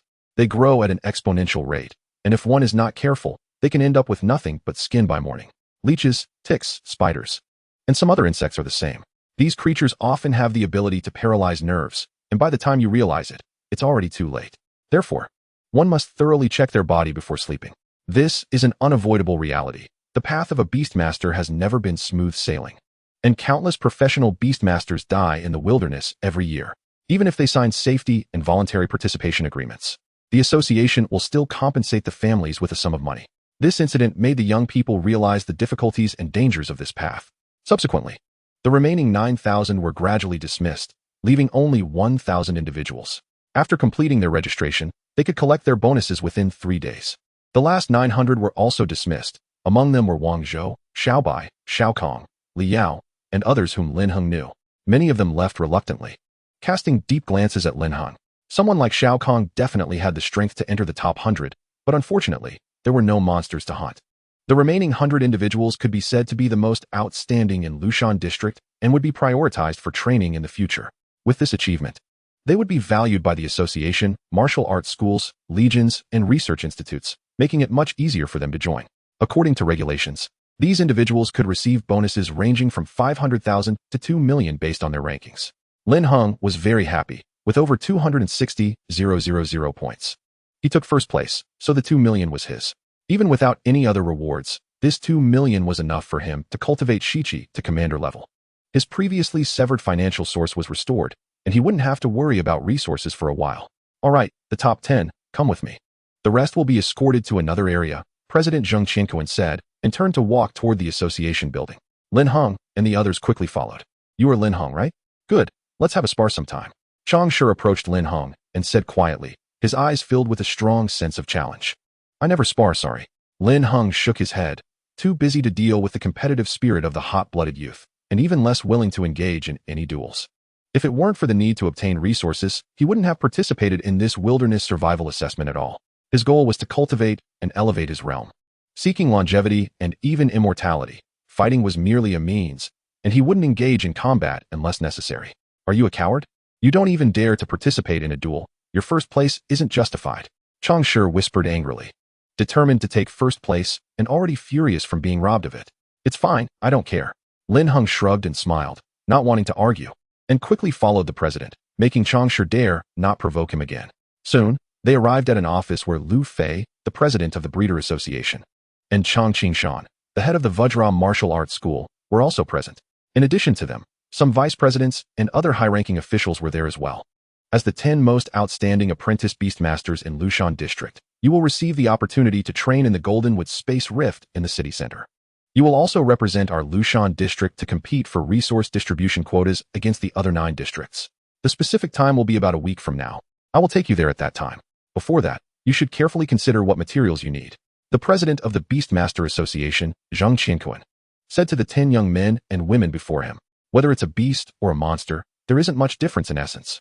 They are categorized into different stages of growth: larval stage, growth stage, mature stage, and ultimate stage. The best time for racial evolution is at the end of the larval stage, just before entering the long-term stage. At this point, the beast already has a certain level of endurance, and its cells and genes are very active, making it the best time for evolution. For low-grade beasts, reaching commander level signifies entering the growth stage, so the optimal time to begin evolving is at the 10th tier of the servant level. where promotion and evolution can occur simultaneously, increasing the chances of success. Typically, preparations for beast evolution begin around this time. If it fails, the likelihood of evolving again diminishes. And generally, after 3 failures, evolution becomes impossible, with the power ceiling fixed at the 10th tier of commander level. If a beast master cannot obtain stronger support, their potential will also significantly decline. If one has money, the best time to evolve is at the 10th tier of servant level. If not, waiting for the beast to reach commander level to evolve is also acceptable, but the success rate will decrease. The rewards for the top 10 from the Beastmaster Association are this. You report the materials you need, and the association will help you acquire them. The 10th place gets 1 material, while someone like Lin Heng, the 1st place, gets 10 materials. It can be said that he hardly needs to worry about the materials needed for Shichi's evolution. Understood. Everyone nodded. The first beast is also known as the Destined Beast, which is very important for a Beastmaster. Good to know. Next, there is one more thing. We have decided to select some outstanding individuals for cultivation and apprenticeship. If you are interested, you can stay, President Zheng Qianquan said with a smile. Chapter 30. Ghost Hand Fire Tyrannosaurus. The entire leadership organization of the Qinglong Kingdom is the Beastmaster Association, whose members come from all walks of life, with numerous factions and complex backgrounds. Under the Beastmaster General Association, there are 9 departments: National Defense, Exploration, Research and Development, Administration, Security, Finance, Engineering, Energy, and Agriculture, each managing different fields. Although there is a normal administrative system, the power controllers in each locality are still the Beastmaster Association. For example, the district chief of Lushan District is actually one of the vice presidents of the Beastmaster Association, while the president, Zheng Qianquan, is actually 1 rank higher than him, but does not manage administrative affairs. No matter how complex it is, it can be summarized in 1 sentence. This is a personal politics of the strong, with clear class distinctions. This was established around the strongest beast masters from the very beginning. The strong hold power, but they are not invincible. They are subject to certain limitations, which has formed modern civilized society. Taking in disciples is a characteristic of this system, similar to some families recruiting sons-in-law, and is key to the influence and vitality of oneself or the faction one belongs to. Among the 10 people Lin Heng considered, except for Jiang Shui and Chang Shi, whose parents are big shots, the others are ordinary people but are geniuses, naturally attracting attention, and the best way to win them over is to take them as disciples. Lin Heng, I intend to take you as my disciple. Are you willing? Zheng Qianquan asked Lin Heng first after finishing his introduction. Don't rush your decision, Lin Heng. I also think you have great talent and intend to take you as my disciple, said Lu Fei, the president of the Breeder Association, smiling. I also intend to take you as my disciple. The Diamond Dojo has specialized combo attacks for metal-type beasts, dedicated breeders, and senior brothers for practice. You won't be lacking, said Chang Qingshan, the head of the Diamond Martial Arts Hall. Aside from these 3, the other vice presidents did not speak, knowing they were not qualified to compete for Lin Heng. Seeing this scene, Lin Heng had anticipated it. This was already a well-known tradition. Moreover, he had investigated and studied the 3 individuals early on, fearing the situation he was in now. First of all, he definitely couldn't choose the head of the Diamond Martial Arts Hall, who is only 60 years old, in his prime, with room for growth, and is Chang Shi's grandfather. He possesses the talent of fate species, and once discovered, the consequences would be unpredictable. Also, if he went to the Diamond Martial Arts Hall, he would definitely be harassed by Chang Shi. The president of the Breeder Association, Lu Fei, and the president of the Beastmaster Association, Zheng Qianquan, are both good choices. Lu Fei, the president of the Breeder Association, is in his 70s and has offspring. Although the evolution formulas are very tempting, Lin Heng still chose not to. As a breeder, he found that the likelihood of 17 being abnormal is greater, and he is more familiar with how much effect the spiritual spring has than the average person. As for Zheng Qianquan, he is over 80, nearly 90 years old. At the peak of the master level, very strong, but because he lost a beast, his potential has been exhausted, and he has no room for growth. However, he is well experienced and has traveled to other continents in his youth, knowing many secrets. Moreover, he has no offspring, only a few disciples, most of whom seem to be outside Jimu City. According to the investigation, he treats his disciples by providing resources and letting them grow freely, which fits Lin Heng's requirements very well. He doesn't want to be too close to this master, as it would be restrictive and not conducive to using his fate species talent. Of course, he could choose not to select anyone, but that would not be a wise decision, as it would mean cutting off his future, and he would only be able to struggle in the wilderness. Facing the 3 big shots wanting to take him as a disciple, the young boys and girls nearby showed envious expressions. Chang Shi remained indifferent, while Jiang Shui looked at Lin Heng curiously, seemingly guessing who he would choose. I have grown up listening to stories about you, Senior Zheng. I admire you very much and wish to become your disciple. Lin Heng looked at Zheng Qianquan with admiration. Good, good, good. I accept you. After the formal apprenticeship later, you will be my 10th disciple. What a good child, so discerning. Zheng Qianquan laughed heartily as he walked over, patted Lin Heng's shoulder firmly, and then pulled him to his side. Next, the second person, Jiang Shui, chose Lu Fei. No doubt, her father is the vice president of the Breeder Association, making it most suitable for her to take the president as her master. However, Chang Shi did not choose Chang Qingshan as his master, but opted for another vice president. Soon after, the other young boys and girls also found their own masters. After the selection was complete, a waiter soon brought in the apprenticeship tea. Unlike the cumbersome apprenticeship rituals of ancient times, there was no need for bowing or apprenticeship certificates. One only needed to hold the tea and bow respectfully to the master. Lin Heng tidied up his clothes, respectfully walked over with the tea, and bowed, saying, Master, please enjoy the tea. Zheng Qianquan took a sip and then smiled, saying, Good, good, good. From today on, you are my 10th disciple, and also my youngest disciple. Here is a welcome gift for you. A bank card with 5 million Qinglong coins, and a special evolution formula for the sword-tailed ferret. Then, Zheng Qianquan smiled, and took out a bank card and a plate to give to Lin Heng as a welcome gift. This special evolution formula for the sword-tailed ferret was originally his trump card to attract Lin Heng, but since it wasn't used, it became a welcome gift. Thank you, Master. Lin Heng quickly accepted it, thinking that as expected of a master-level peak beast master, his generosity is unparalleled. He is a grateful person. Having taken Zheng Qianquan as his master, as long as he is sincere, he will surely repay the kindness. After that, the others also conducted their own apprenticeship ceremonies. After the apprenticeship, Lin Heng left with Zheng Qianquan, all the way to where he lived. This is a large villa built in a remote suburban area, equipped with a 5,000 square meter training ground. This is where I usually rest. You can come to find me anytime in the future. I don't like to arrange a specific improvement path for my disciples. I prefer that you develop freely. So, I won't have any plans for you. You can choose whichever path you want, and if you have questions, you can ask me. I will give you references, Zheng Qianquan said to Lin Heng. Okay, thank you. Master. Lin Heng nodded, thinking that it was indeed as he had investigated. His master likes to raise his disciples freely. Let me see your sword-tailed ferret, Zheng Qianquan said again. Lin Heng nodded and released the sword-tailed ferret, 17. Oh, 17 looked at Zheng Qianquan and then at Lin Heng, as if asking who this old man was. Indeed, it's a very good beast, with great potential. I've seen the footage of your battle. It seems to have high-level metal control skills. It must have awakened by soaking in the spiritual spring, right? Zheng Qianquan observed and nodded affirmatively. After a close look, he found that 17 was even better than he had imagined. Yes, it works very hard, Lin Heng nodded and said.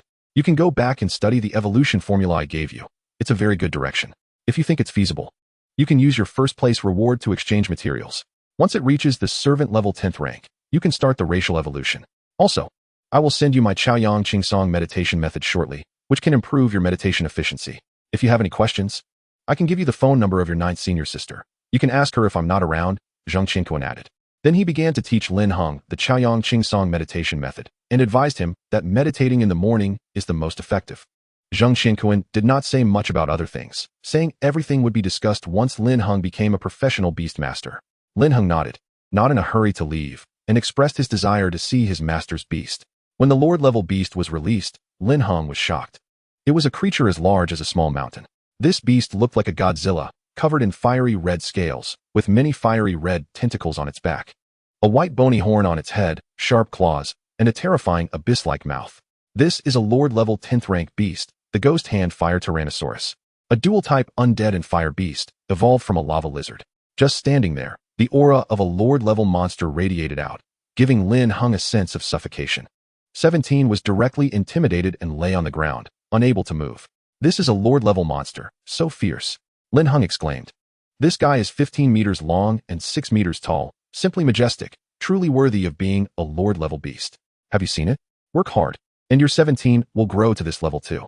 Zheng Qianquan smiled and said, very satisfied with Lin Heng's expression. 17's eyes widened as well. This intense and terrifying aura gave it a new goal, and its fighting spirit burned fiercely. Chapter 31. Purple Lightning Sword-Tailed Weasel. What a great harvest on this trip. Lin Heng walked back while playing with the Super Pokédex in his hand. This Pokédex, the size of a mobile phone, was given to him by his master Zheng Qianquan before he left. Unlike ordinary Pokédexes, it not only has a more complete variety of entries, but also has the ability to detect data from unknown monsters. As long as you drop the blood of an unknown monster into the detection hole, it can analyze the specific bloodline situation, cell activity, and spiritual affinity, thus assessing its potential and strengths and weaknesses.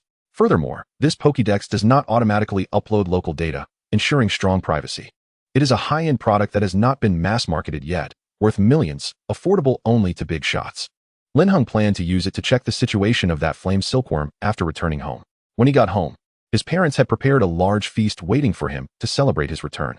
Lin Heng, you finally came back. Did you get hurt? His mother, by May, held Lin Heng's hand to check him over and was relieved to see he was fine. You did not disappoint, truly my son, his father praised while patting his shoulder. I'm fine, don't worry, Lin Heng said, then smiled and proudly declared, although you already know, I still want to tell you. I ranked first in the assessment and apprenticed to the president of the Lushan District Beastmaster Association, Zheng Qianquan. So you don't have to worry about my growth resources anymore. Also, my dear father, 17's tearing claws have broken through to Transformation Realm. We broke through during battle. Sharing his achievements with his parents was a very happy thing. Ha ha ha, that is truly 5 blessings arriving at once, my lovely son. Your old dad Stone Skin Ape also broke through to the Transformation Realm in a battle a few days ago, with its Earth Fist and Earth Spike. His father, Lin Yu, boasted about his own breakthrough in a translating tone. Lin Heng. So his father's Stone Skin Ape now has 3 transformation skills? Is that really necessary? Ha ha ha, you're shocked, right? I was shocked too. 5 years ago, these 2 skills were already at the perfect level.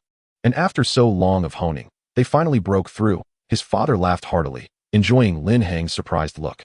You too, hurry up and sit down to eat. His mother, by May, said helplessly, this father-son duo is like children. Eat, eat, let 17 out. We've prepared food for it too. His father said with a smile as he sat down. Oh, 17 excitedly came out and started eating, even acting cute towards Lin Heng's mother. This attracted the attention of the green-eyed cat nearby, which glared at it fiercely, as if to say, this is my poop scooper, don't try to charm them. While eating, Lin Heng shared what happened today with his parents. They all felt that his choices were correct and were happy for him. Father, what kind of injury did the Stone Skin Ape suffer? Lin Heng asked after taking a bite of fish. This question wasn't in his memory, indicating that his previous self didn't know. The hospital examination said it suffered severe radiation damage to its genes and bloodline, which would continuously collapse, causing its realm to drop. This should be the unique skill of that mountain spirit monster, bloodline collapse, specifically targeting the potential of beastmasters. His father, Lin Yu, slowly explained. They were drawn deep into a strange mountain by spiritual plants. At first glance, the mountain seemed ordinary, but it was very quiet, with underground caverns and magma present. Only when the mountain spirit launched its attack did they realize it was a living mountain, and the magma was its digestive fluid. They were the prey. At that time, his father was the strongest and barely escaped, with only the Stone Skin Ape surviving, which also fell victim to the bloodline collapse skill. A living mountain. Lin Heng showed curiosity. He knew that in this world, mountains and rivers could be nourished and radiated by spiritual energy to become life. But he had never seen it before. Remember, if you see it, run away and don't provoke it. That thing is too terrifying. The power of a mountain can only be barely matched by a lord-level beastmaster. His father, Lin Yu, said with lingering fear. Lin Heng nodded, thinking that he would study bloodline fruits later. Perhaps they could help the Stone Skin Ape recover. However, for now, he needed to focus on improving himself. After dinner, Lin Heng took 17 to shower, then returned to his room to rest. 17 was put into the Beastmaster space, where resting would help it grow quickly. Before sleeping, he took another look at the silkworm, which had been fed by his mother these past few days. Seeing that the silkworm was safe and still lying there dazed, he felt relieved. As for testing, he decided to do it tomorrow morning. He was a bit tired now and wanted to rest. When he woke up, it was already past 5, almost 6, which surprised Lin Heng. He thought to himself that the bed at home was indeed much more comfortable. He then began to use the morning mist pine meditation method taught by Zheng Qianquan. Mental power has no attributes, but this meditation method allows the energy of morning mist and pine to integrate into the body, accelerating the conversion into mental power and making it warm and blazing. Like the sun, its efficiency is twice that of ordinary meditation methods. Lin Heng sat upright on the balcony, facing the morning mist and the pine tree in front of the door, and began to intentionally alter his breathing. Every meditation method involves both spirit and breathing, complementing each other. As he adjusted his breathing, Lin Heng gradually entered a meditative state, his breath becoming long and steady. He didn't end his meditation until 7 o'clock, when the morning mist had disappeared, revealing a look of surprise on his face. Indeed, this is a higher-level meditation method. The enhancement effect is remarkable, Lin Heng sighed. This is the benefit of having a benefactor. Meditation efficiency has doubled. After taking a breath, Lin Heng released 17. Oh, Master, why are you so late today? This delays training. 17 expressed a puzzled look. After seeing the Lord-level beast yesterday, its enthusiasm for training soared. Its mind was filled with thoughts of how, if it became such a powerful existence, it would surely have more food. Take a rest this morning. I have other things to do. We'll train in the afternoon, Lin Heng said, while bringing 17 its breakfast, looking a bit helpless. With a diligent and hard-working beast, the master couldn't even slack off. Oh, seeing the food, 17 happily began to eat, but still insisted that training could not be delayed. It wanted to train by itself. Otherwise, how could it become as powerful as a Lord-level beast? After finishing a few bites, it went off to the training ground to hone itself. Lin Heng shook his head and opened the special evolution formula his master had given him yesterday. The sword-tailed weasel originally had 3 publicly known evolution methods: electric light sword-tailed weasel, golden light sword-tailed weasel, and earth fiend sword-tailed weasel. Each has its advantages and disadvantages. The electric light sword-tailed weasel adds electric and gold attributes, making its power even stronger. These 2 attributes combined create a natural killing move. The golden light sword-tailed weasel focuses on enhancing the gold attribute, making its attack power more rapid. One claw can break mountains and rivers, and one sword can tear through space. The earth fiend sword-tailed weasel, on the other hand, is a dual earth gold type. The so-called gold is born from the earth, which not only greatly increases 17's defense and endurance, but also allows gold attribute skills to carry fiendish energy, becoming even more powerful and sharper. All 3 are excellent publicly available evolution formulas, and Lin Heng leans towards having an additional attribute, which would allow more skills to be learned. Originally, I was hesitating between the electric sword-tailed weasel and the earthly sword-tailed weasel. The evolution recipe given by my master is called the purple lightning sword-tailed weasel, which is derived from the electric sword-tailed weasel but is even more powerful. The electric attribute in the electric sword-tailed weasel was merely auxiliary, enhancing the skills with an electric charge, increasing their power. However, the purple lightning sword-tailed weasel elevates the electric attribute to a lightning attribute, sharing equal strength with the gold attribute, thus having even greater power. Purple lightning is an extremely formidable type of lightning, far beyond ordinary electric attributes, with higher voltage and excellent paralysis effects, also possessing a penetration effect that the electric sword-tailed weasel lacks.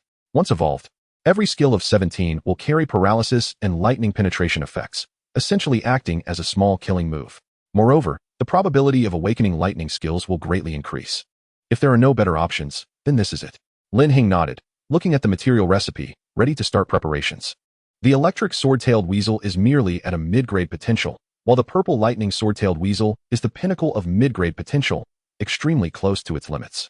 Chapter 32. This silkworm baby is depressed. The evolution materials for the purple lightning sword-tailed weasel consist of 28 types, with 10 main evolution materials, all of which are high-level materials of grade 3, meaning they are boss-level materials. The evolution of a beast's race requires stimulating genes and cells, so the materials used are generally far above the beast's level and are quite valuable. Lin Heng glanced at these 10 materials, which are 5 pounds of purple lightning crystal, 3 pounds and 2 ounces of purple jade fruit, 8 pounds of golden thunder bamboo, 3 pounds of earthly gold chi, 3 pounds of silver claw thundergrass, 2 pounds of grade 3 gold spirit crystal, 1 piece of grade 3 lightning spirit crystal, 1 mutant fruit, 8 pounds of thunderwood, and 1 purple lightning golden claw beast crystal core. By combining these 10 main materials with the remaining 18 auxiliary materials and following the corresponding steps to prepare the species potion, part of it can be taken internally while part can be used externally. The coordination of internal and external applications will complete the evolution. The main principle is to use a series of lightning-related materials to induce mutations in 17's genes and cells, granting it the lightning attribute.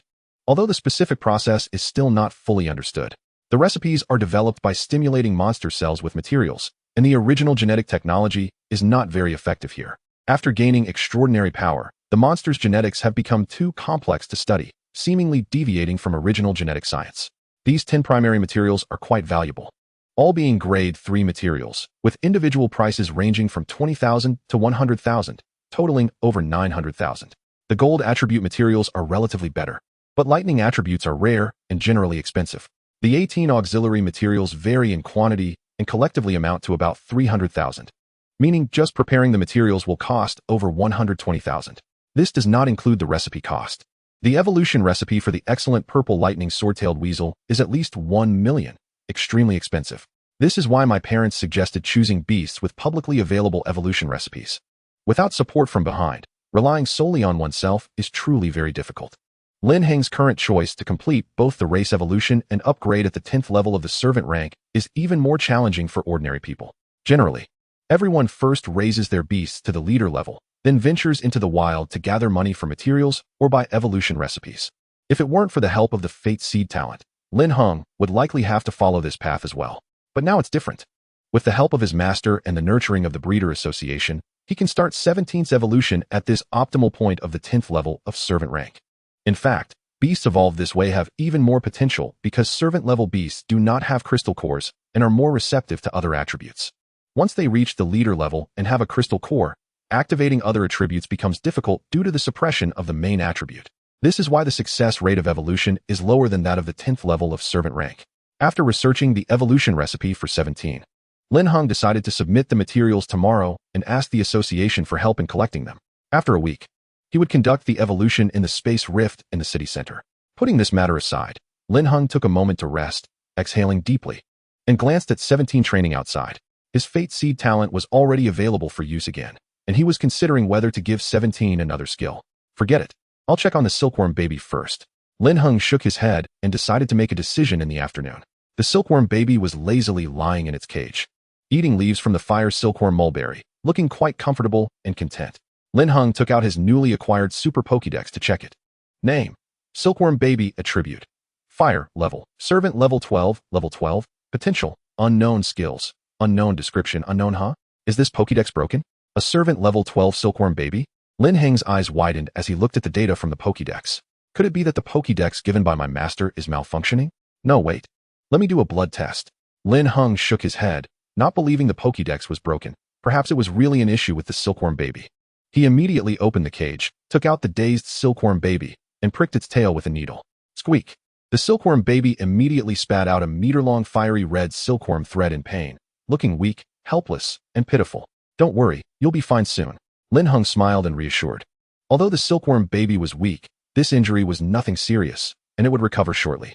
After all, no matter how weak it is still a transcendent creature that has entered the ranks. The silkworm baby's blood is light red and has a kind of fiery feeling. And he dripped it onto the sensor hole of the Super Pokédex, and the machine absorbed it to analyze. About a minute later, the results were out. According to the analysis, the silkworm baby contains an unknown fire attribute bloodline, with a concentration of 60%. And the affinity for this fire bloodline's spiritual power reaches 75%. Preliminary judgment indicates that this fire bloodline is of extremely high level and has compatibility with most fire bloodlines, allowing fusion with other fire bloodlines. Additionally, there is a bloodline from the Blood Sea Beast with a concentration of 35% and a bloodline spiritual power affinity of 70%. The Blood Sea Beast is a monarch-level monster that is more powerful than a lord-level monster. It has no fixed form, appearing as a pool of blood and possessing terrifying digestion and expansion abilities, growing extremely fast. It is a very rare existence, with rumors suggesting it is an artificial beast. But no one knows the truth, as it remains in legend. There is also 5% of impure bloodlines that are being eliminated. Furthermore, this unknown fire bloodline is entangled and battling with the Blood Sea Beast bloodline, showing both a trend of fusion and a feeling of devouring. Seeing this analysis, Lin Heng was shocked. He stood there dazed for a long time and decided to test it again. This was a bit frightening. Squeak! Silkworm baby, why are you back? The silkworm baby is completely depressed. Soon the results came out again, still the same, with no changes. He then went out to test 17's bloodline to confirm that this thing is good, meaning the data is real. We know that a beast's potential is linked to its spiritual power affinity. Generally, the spiritual power affinity of low-grade beasts is between 20 to 40, mid-grade beasts are between 40 to 60, high-grade beasts are between 60 to 80, and top-grade beasts are between 80 to 99. This means that the silkworm baby's fire attribute bloodline's spiritual power affinity has reached a very high level among high-grade beasts.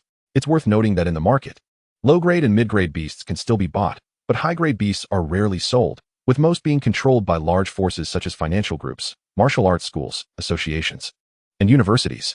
The two major bloodlines within the silkworm baby, the unknown fire attribute bloodline with a spiritual power affinity of 75 and the Blood Sea Beast bloodline with an affinity of 70, are all very high data among high-grade beasts.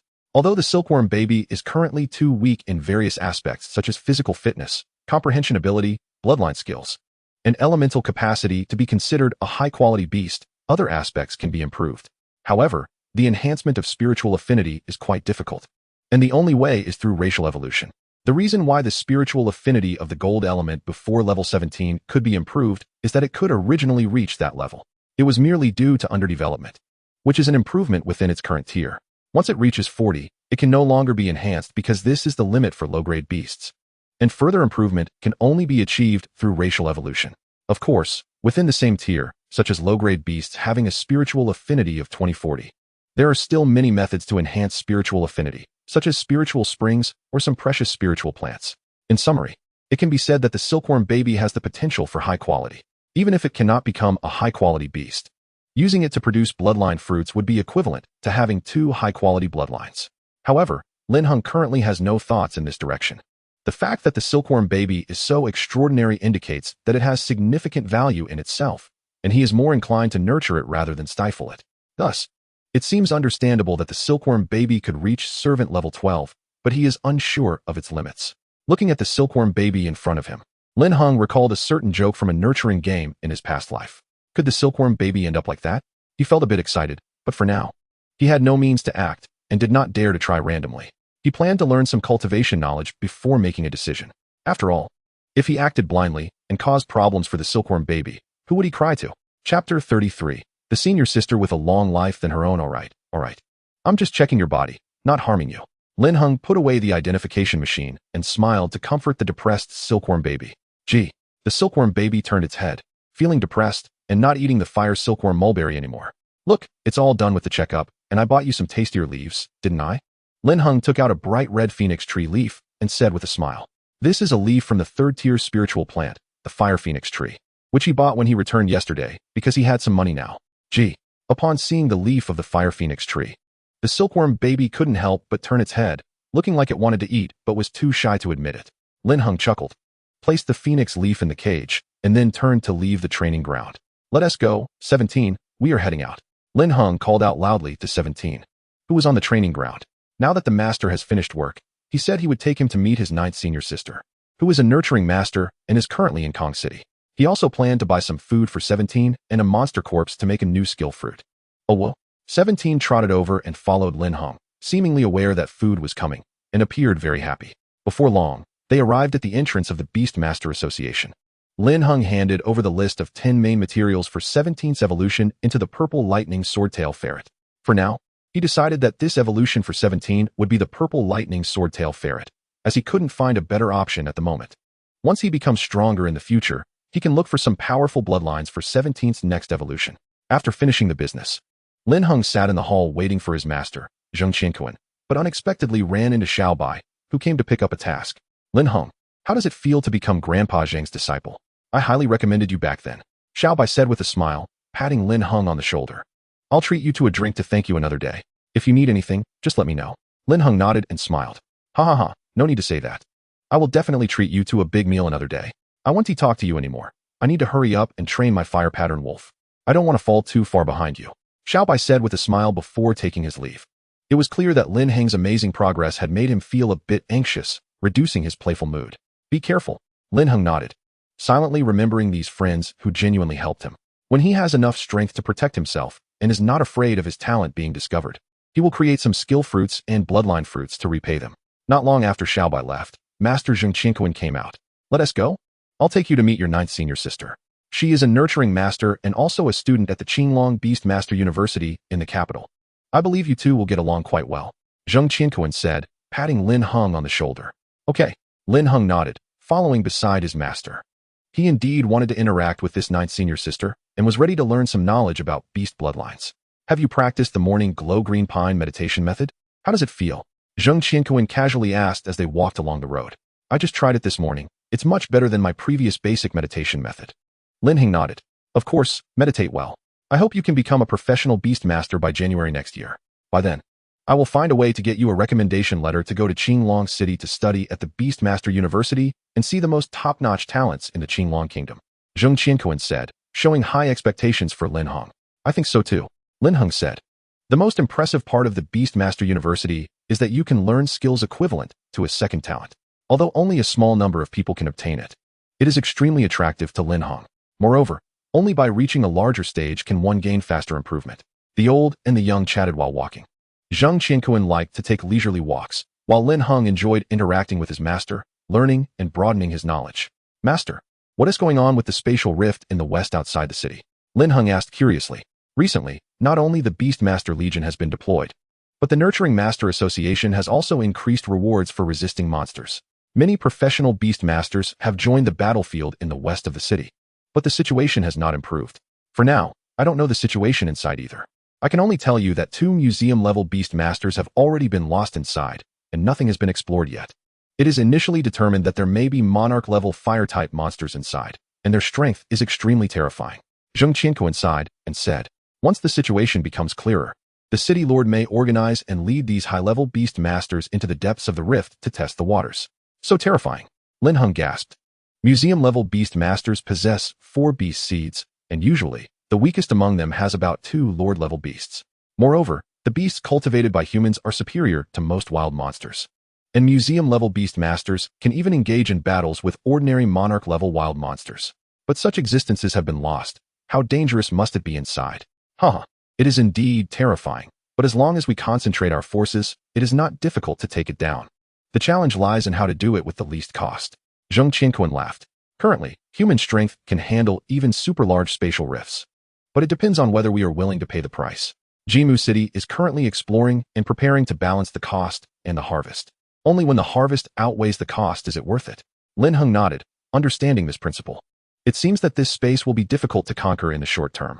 Half an hour later, they arrived in front of a nurturing base called Yulan. Since they had contacted in advance, the 9th senior sister was already waiting there. Master, you're here. Is this your new little disciple? The 9th senior sister curiously examined Lin Heng, as being accepted as a disciple by her master is no small feat. Lin Heng also took a look at his 9th senior sister. She was about 1.8 meters tall, with long, straight legs, a willow waist, and a large chest. She had an oval face, cherry lips, and big eyes that resembled a tranquil autumn lake, rippling gently, captivating those who looked at her. In short, she was an intellectual and beautiful mature woman, exuding an elegant and mature aura. Similarly, the 9th senior sister was also sizing up Lin Heng, the new junior disciple. The first impression was that this junior brother looked exceptionally delicate and handsome. Although his small face appeared quite youthful, his eyes shone like stars, revealing a steadfast and mature light, as if he already possessed an unbreakable belief. This made her a bit curious about what kind of person her junior brother really was. That's right, this is Lin Heng, my newly accepted disciple, Zheng Qianquan said with a smile, nodding, then turned to Lin Heng. This is your 9th senior sister, Chen Yulan, who is currently still a student at the Qinglong Beast Tamer University. Hurry up and greet her. Junior brother Lin Heng, greetings to senior sister. Lin Heng quickly bowed to his senior sister, who was taller than he was, and had aspirations as high as the sky. Very well, from now on, I will look after you. So if you have any issues, just let me know, Chen Yulan said, her crescent-shaped phoenix eyes curving happily. Now that she had a junior brother, she was no longer the youngest, and she had a natural laborer to command. How wonderful. Thank you, senior sister. Lin Heng quickly expressed his gratitude. All right, let us go inside and talk, Zheng Qianquan said as he saw that the two had become acquainted. Chapter 34. Such wonderful fate upon entering the Yulan breeding base. Senior sister Chen Yulan led Lin Heng and master into a small bamboo building.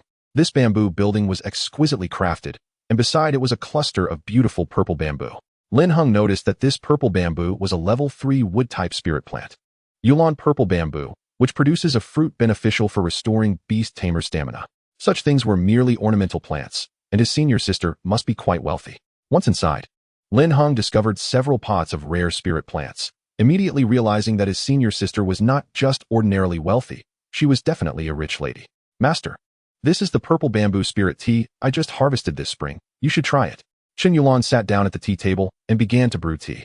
Every step, from warming the pot, placing the tea, warming the cups, to the high pour, was executed with extreme professionalism and elegance, making it a visual delight and filling the air with an elegant atmosphere.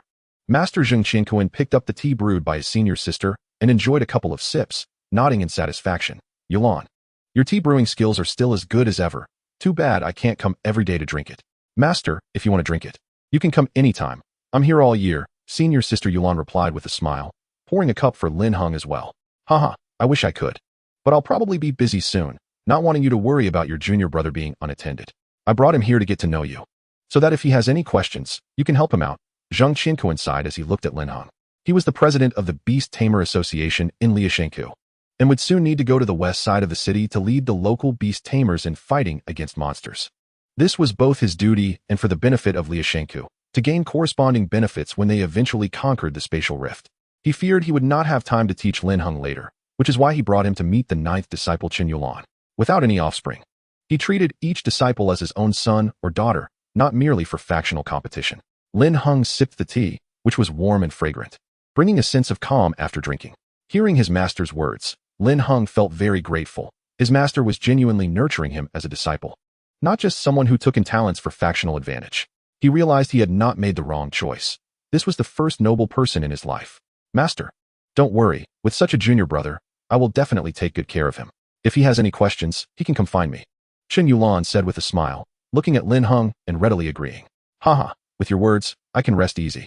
Lin Heng, hurry and thank your senior sister. Zhang Qiankuan laughed. Thank you, senior sister. Lin Heng quickly nodded in gratitude. Such a good boy, senior sister Yulan said with a smile.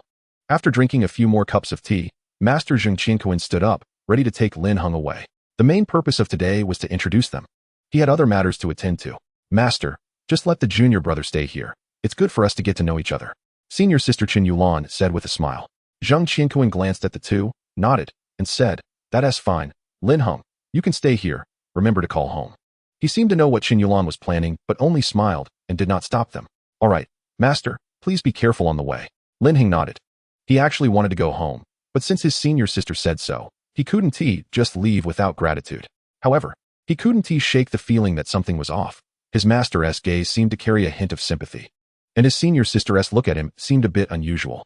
Lin Heng wanted to ask, but Zhang Qiankuan had already nodded and left. Come, my adorable junior brother. Let me give you a welcome gift.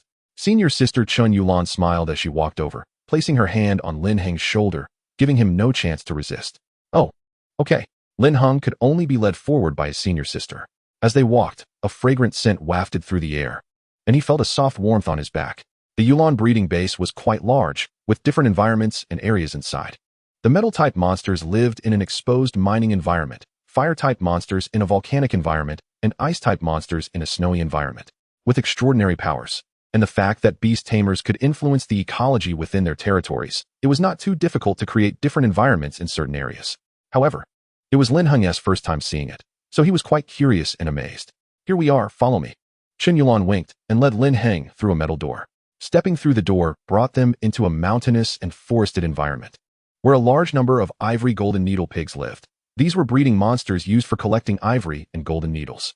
At that moment, a person in work clothes was cleaning pig droppings. Upon seeing Chen Yulan and Lin Heng, he paused and looked over curiously. Disciple, stop that. Come over and give all the tools to my junior brother. Let him take care of it, Chen Yulan said with a smile.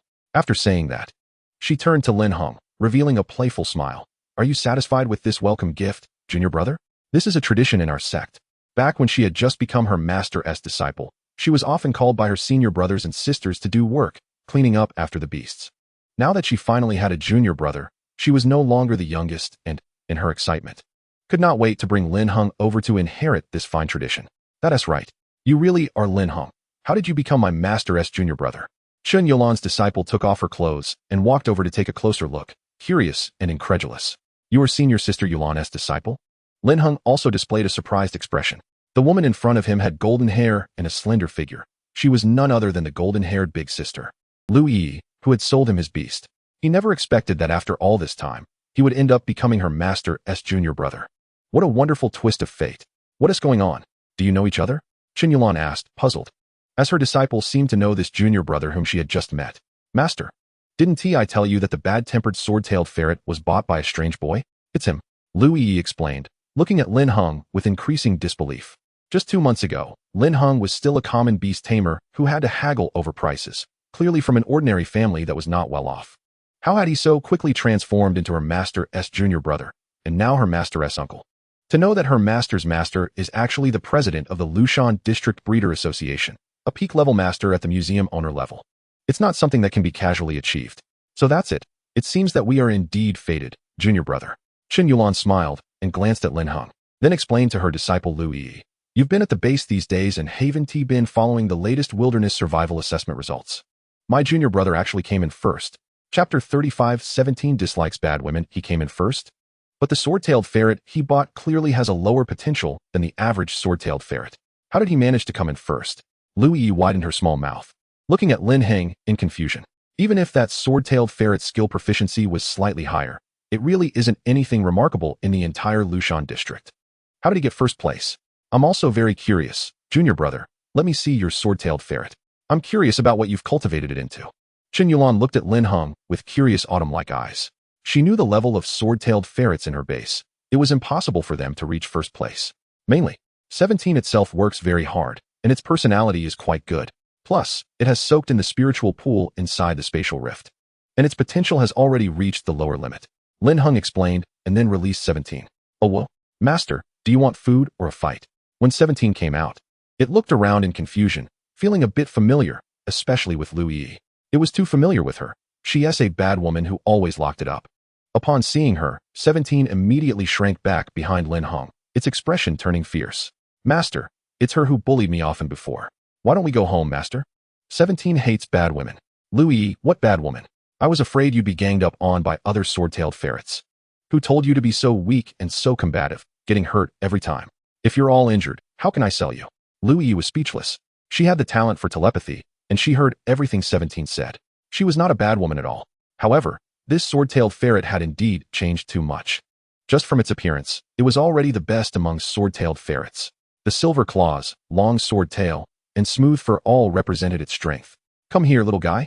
Let me take a look at you. Qin Yulan showed a curious expression, wanting to take a closer look at 17. Oh well. 17 turned its head away, refusing to get close, not wanting to interact with women, except for Master's mother. The rest were all bad women. Seeing that 17 wouldn't go over, Lu Yi turned back and took a few stones to give to her master, smiling. This should be useful. Come here, sister will give you something delicious. Qin Yulan shook the gold and jade, or she received. 17 turned its head, unaffected. It had its bottom line and absolutely refused to communicate with bad women. It wouldn't be tempted by such food. What about these? Qin Yulan turned back and took out 3 golden scaled fruits. 17 still turned its head, dismissively, but its eyes had unconsciously shifted over. Next, Qin Yulan took out 5 more and said, if you don't come over, there won't be any more. Oh well. 17 ran over, hugged the food, and started nibbling, mumbling as if saying that only golden-haired ones were bad women, and she wasn't. She was a caring big sister. Lu Yi, Lin Heng. While 17 was eating, Qin Yulan carefully checked 17's condition. She already knew its status from chatting with her master. It had the transformation level tearing claws, proficient sword tail, energy gathering, and mastery level metal control. The floating skill had never been revealed. No one knew except for her father. These skills appearing on a servant-level sword-tailed ferret were extremely terrifying. She had never seen such a powerful sword-tailed ferret. Generally, servant-level beast tamers could at most train one skill to the proficient level, and the best could reach perfection. But 17 had the transformation-level tearing claws, which broke through during a battle with a leader-level thorn demon.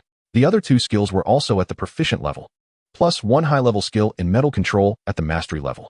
If it weren't for a bloodline mutation leading to exceptional talent or extraordinary comprehension, it would be impossible to achieve this. However, after the inspection, she was even more puzzled. Although 17's potential was definitely at the lower limit, there was no sign of mutation. It seemed it shouldn't be this strong. Could it be because of the special spiritual pool it soaked in? Or was it truly all due to its own hard work and effort? Oh well, is there more to eat, sister? While Qin Yulan was puzzled, 17 had already finished eating and was extending its paw to ask her for more. But Qin Yulan was deep in thought and didn't pay attention. Oh well. 17 called out as if saying she was really stingy. It turned around and ran back to Lin Heng, hugging his leg, indicating that master was the best. Qin Yulan, forget it, little junior brother. You should focus on cleaning up. I'll come find you again tonight. Qin Yulan shook her head, deciding not to continue her research, and smiled at Lin Heng. Lin Heng, all right. Helplessly shaking his head, Lin Heng walked over, put on his work clothes, and began to clean up. 17, feeling bored, ran to the mine to practice energy gathering, sword tail, and metal control, preparing to improve its proficiency, scaring those pigs into running everywhere. After Lu Yi and Qin Yulan watched for a while, they left to handle other work. The job of cleaning up wasn't tiring. The smell couldn't be sensed through the work clothes, but it looked a bit disgusting. Lin Heng's job was to shovel it up and then dump it into a cart to take to a designated composting area. He didn't mind doing this kind of work that Sister Yulan assigned to him. Instead, he felt that this was how she treated him as a true junior brother. so it would be natural for him to learn some knowledge from her later. After spending over an hour, around 9 o'clock in the evening, Lin Heng finished handling the waste, took off his clothes, and took 17 out. I was just about to come get you, Uncle Master. Master has prepared a meal to celebrate you. As soon as Lin Heng came out, Lu Yi walked up to him. She looked at Lin Heng, clearly much older than him, yet still had to call him Uncle Master. She still found it a bit unbelievable and somewhat helpless. Lin Heng was indeed such a genius. Thank you. Lin Heng nodded and followed behind Lu Yi. Before long, they arrived at a pavilion where a barbecue grill and a large amount of ingredients were set up. Lin Heng, come over and help grill the meat. Qin Yulan waved and called out, not being polite at all. Okay. Lin Heng nodded. He was a bit hungry too. The stars were bright in the sky, and the heat of the day had faded, so eating barbecue was a great thing. You can grill whatever you want. There are also ready-made ones and beer here. Qin Yulan pointed at the food on the table. Lin Heng nodded, picked up 2 skewers of beef and gluten, and placed them on the grill. Oh well. 17 looked at the meat in Lin Heng's hands, saliva almost dripping out. This isn't for you. Lin Heng said helplessly, but still gave it a piece to taste.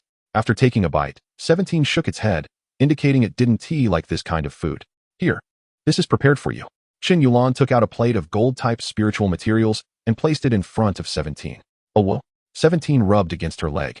Truly a beautiful and lovely sister. After getting 17 out of the way, Lin Heng and the other 2 began to eat. Cheers. To celebrate that I have a little junior brother now. Qin Yulan raised a glass of beer and invited them to drink. Cheers.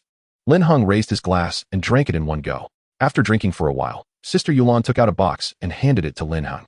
Little junior brother, this is a welcome gift from your sister. You mustn't refuse when I ask for your help in the future, Sister Yulan said, leaning on Lin Heng's shoulder, her words slightly slurred from the drink. Thank you, sister. Lin Heng smiled and accepted it without refusal. Let's open it and see. Aren't you curious about what it is?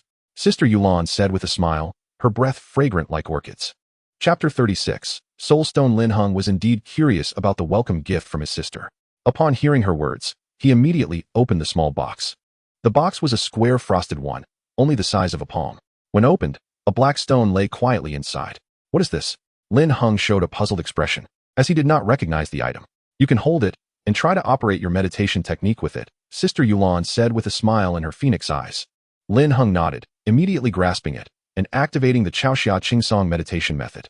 Instantly, he felt a large surge of spiritual energy pouring out from the stone into his mind. It significantly boosted his spiritual power, leaving him with a feeling of having overeaten. He also discovered that he could see some things clearly in the dark, reaching a level where he could see at night as if it were day. This is a soul stone. Lin Heng breathed out, looking at the item in the box, finally understanding what it was. Soul stones are one of the few items that can harmlessly increase a beastmaster's spiritual power. Each one is rare and can only be found in spatial rifts of the spiritual realm. These rifts are extremely scarce, with no more than 5 in the entire Qinglong country. Therefore, soul stones are precious and hard to come by, only available to those with connections and channels. Ordinary people need not even think about it. This shows how valuable this gift is. Sister, this is too precious. I can only say that you can leave all the dirty work to me in the future. Lin Heng patted his chest and said, as he really needed the soul stone and couldn't bring himself to decline it. Haha, then I'll leave it all to you. Qin Yulan actually liked Lin Heng's personality. On the contrary, she disliked those who were hesitant and clearly wanted something but still declined. Leave it to me. Lin Heng smiled. In his view, such matters were not bad. Rather, they were opportunities to enhance friendship. Come, let's have another drink. Qin Yulan raised her glass again. Lin Heng and Lu Yi raised their glasses as well. While drinking and chatting, Lin Heng asked many questions about beast cultivation, even spreading out inquiries about the silkworm baby. According to Sister Yulan, bloodlines are like inherited memories, hidden within genes, and will awaken after a certain period or under specific circumstances. Inherited memories are knowledge, while bloodlines imprint a powerful form, containing all data about that form, such as constitution, skills, affinity, etc. Once the bloodline awakens, the genes will promote bodily transformation towards the imprinted form, evolving accordingly. With this answer, Lin Heng understood that the silkworm baby's potential is limitless. Once it evolves, it will follow the form imprinted in its bloodline. Now one of the bloodlines is known to be the Blood Sea Beast bloodline. If this is the only bloodline, it will undoubtedly evolve into a Blood Sea Beast. However, the current issue is that there is another higher level bloodline. The combination of the two, he could not predict what it would ultimately become. After drinking a little more, Lin Heng returned to the room arranged by his sister. Once back in the room, he took out the soul stone and began meditating, giving up sleep, not to outdo others, but to strive for his own longevity. By the next morning, when the sun rose, The soul stone in Lin Heng's hand had turned to dust. The unowned spiritual energy had been completely absorbed by him. Soul stones are really useful, but unfortunately, they are too precious. Lin Heng shook his hand and sighed. In just one night, his spiritual power had significantly increased. He could now faintly see some rich elements in the air. This indicated that his spiritual power had progressed from seeing at night as if it were day to the third level, where he could see spiritual energy. At this rate, it wouldn't be long before his spiritual power reached the limit of the apprentice level, allowing him to generate the second Beastmaster seed and become a professional level. Of course, for him, it would be the third Beastmaster seed since he already had two. With over 3 months until the new year, it seemed that participating in the professional Beastmaster assessment would not be a problem. Lin Heng muttered to himself, then got up to go out and start the daily training with 17. 17, you practice by yourself. I'm going to help with the dirty work. Lin Heng said to 17 before leaving to fulfill his promise from last night. Lu Yi was working in the spiritual field beside the training ground and was somewhat shocked to see 17 training tirelessly. Even with Lin Heng absent, it was still training non-stop. What kind of determination was this? During lunch, Lu Yi couldn't help but ask, "Little Uncle Master, how did you make 17 work so hard?" "It's simple. Just let it understand the importance of strength." Lin Heng replied with a smile. After the transformation in Thorny Mountain, 17's character had been completely formed, with an unbreakable belief, no longer acting solely on instinct like ordinary beasts. Lu Yi, that's the same as saying nothing. After finishing the meal, Lin Heng said goodbye to Sister Chen Yulan. "Sister, I'm leaving now. If there's anything, please message me." "Okay, if you need my help, just message me. Or you can come here directly. I'll be here until the new year." Chen Yulan waved her hand, smiling. Lin Heng nodded. During lunch, his sister had also taught him some methods for training 17. Leaving the Yulan training base, Lin Heng went to the market to buy food for 17. He now had 5 million from his master and an additional 2 million from winning the wilderness survival assessment, totaling 7 million. So he directly bought second-level spiritual plants and minerals for 17 to consume. Although it might waste some, the effect would undoubtedly be better. Now that he had money, he didn't care about a little waste. Fast improvement was the key. This time, Lin Heng bought 4 types of second-level spiritual materials. They were the Jin Yu fruit for restoring spiritual power, the copper core hawthorn for enhancing physical strength, the King Kong Bodhi for increasing comprehension, and the active chestnut for boosting cell vitality. Among them, Jin Yu fruit, copper core hawthorn, and King Kong Bodhi were 50 pieces each, costing 3,000 each, totaling 450,000. The active chestnut was 11,000 each, and he bought 30 pieces, totaling 300,000. The purpose of this item is to enhance cell vitality, increasing the success rate of racial evolution, hence its high price. Just these materials had already cost 750,000, illustrating why Lin Heng said that raising beasts is more expensive than buying them. Spiritual plants are rare, and the value of artificially cultivated ones is considerable. As the level increases, the difficulty and time required for cultivation rise exponentially. Naturally, prices do as well. To ensure 17 grows faster, Lin Heng didn't feel a bit of regret in spending 750,000. Money in hand is useless. Converting it into strength is what truly matters. After buying the food, Lin Heng went to the monster market and selected a monster corpse. He was lucky to find a wild golden light sword-tailed ferret corpse today, priced at 30,000 because it had medium potential. Without hesitation, he bought it. As such monster corpses are hard to find. After purchasing the monster corpse, Lin Heng went to buy some second-level fire-type spiritual plants, preparing to take them back to feed the silkworm baby. Now that he had money, the silkworm baby could also have extra meals. In total, this trip cost him 800,000. Chapter 37. The Flame Kingdom. After becoming a professional beast tamer, I'll go learn some breeding techniques and open a breeding house. Lin Heng thought to himself on the way home. The purpose of opening a breeding house is not anything else, but to cover up his unusual behavior of constantly buying monster corpses. After all, as a combat beast tamer, it would be one thing to frequently buy monster corpses, but eventually, his beasts would acquire certain skills, which would not withstand scrutiny. However, if he opened a breeding house, he could purchase the monster corpses he wanted under the guise of research or breeding spirit plants, without attracting suspicion. But for now, there was no need. Improving his strength was the priority, and he couldn't lose sight of that. He would consider it later based on the situation. It was just an idea, not even a plan. He returned home around 1 in the afternoon, and since his parents were at work, the house was empty. After putting down the spirit materials he had bought, Lin Heng took the newly purchased flame grass leaves to feed the silkworms in the cage. "Little guy, come try this tastier food," Lin Heng said to the dazed little creature in the cage. The previous fire silkworm mulberry and fire phoenix trees were just leaves. Most of the spiritual energy of these spirit plants was contained in their fruits. The flame grass, on the other hand, was a genuine second-level spirit plant, costing 4,000 yuan each, and was extremely rich in spiritual energy. Chirp. Upon seeing the new food, the silkworm quickly crawled over and began to nibble. Chirp. But after just a couple of bites, it started swaying its head as if it had drunk fake alcohol. Haha, it seems this flame grass is indeed quite potent. Lin Heng laughed, taking the cage outside. Woo. 17 skillfully pulled the curtains, looking at Lin Heng with anticipation. It was eager to become stronger. Although it had already worked hard, it still needed its master's assistance. Don't rush, Lin Heng said with a smile. Preparing to merge the life seed into the mid-quality potential golden light swordtail mongoose corpse. The life seed seemed to look more mysterious than before. Lin Heng suddenly felt something was off, observing closely and confirming that it was indeed different. A thin white line had appeared on the grayish-blue life seed. It seemed that planting the life seed was actually helping the seed itself to evolve and grow. Lin Heng was curious. According to the current development, the life seed's talent was obviously not in its complete form, but what would it eventually evolve into? Forget it. Let us just plant it for now and figure it out later. Lin Heng shook his head and directly merged the life seed into the golden light swordtail mongoose corpse. It was a stroke of luck to encounter such a monster, and as for what skills it possessed, Lin Heng was unsure. However, he was certain that 17 could learn any skills it had. The usual time-lapse scene unfolded, and in just a few minutes, the life seed experienced sprouting, growing, flowering, and bearing fruit. Watching the golden light swordtail mongoose's corpse turn to ashes once again, Lin Heng had a different perspective. Perhaps it wasn't that the corpse was entirely consumed, but rather that other parts were absorbed for the growth of the life seed itself. Taking a deep breath, Lin Heng picked up the skill fruit and revealed a surprised expression. The skill fruit extracted a movement skill called Golden Light Flash from the Golden Light Swordtail Mongoose. It was a skill that utilized the free golden elements in the air to provide acceleration. After release, it would flash white light.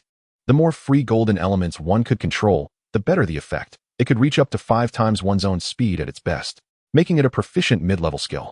Quickly eat it. This is a good thing, Lin Heng said with a smile. With Golden Light Flash, 17's strength would rise again.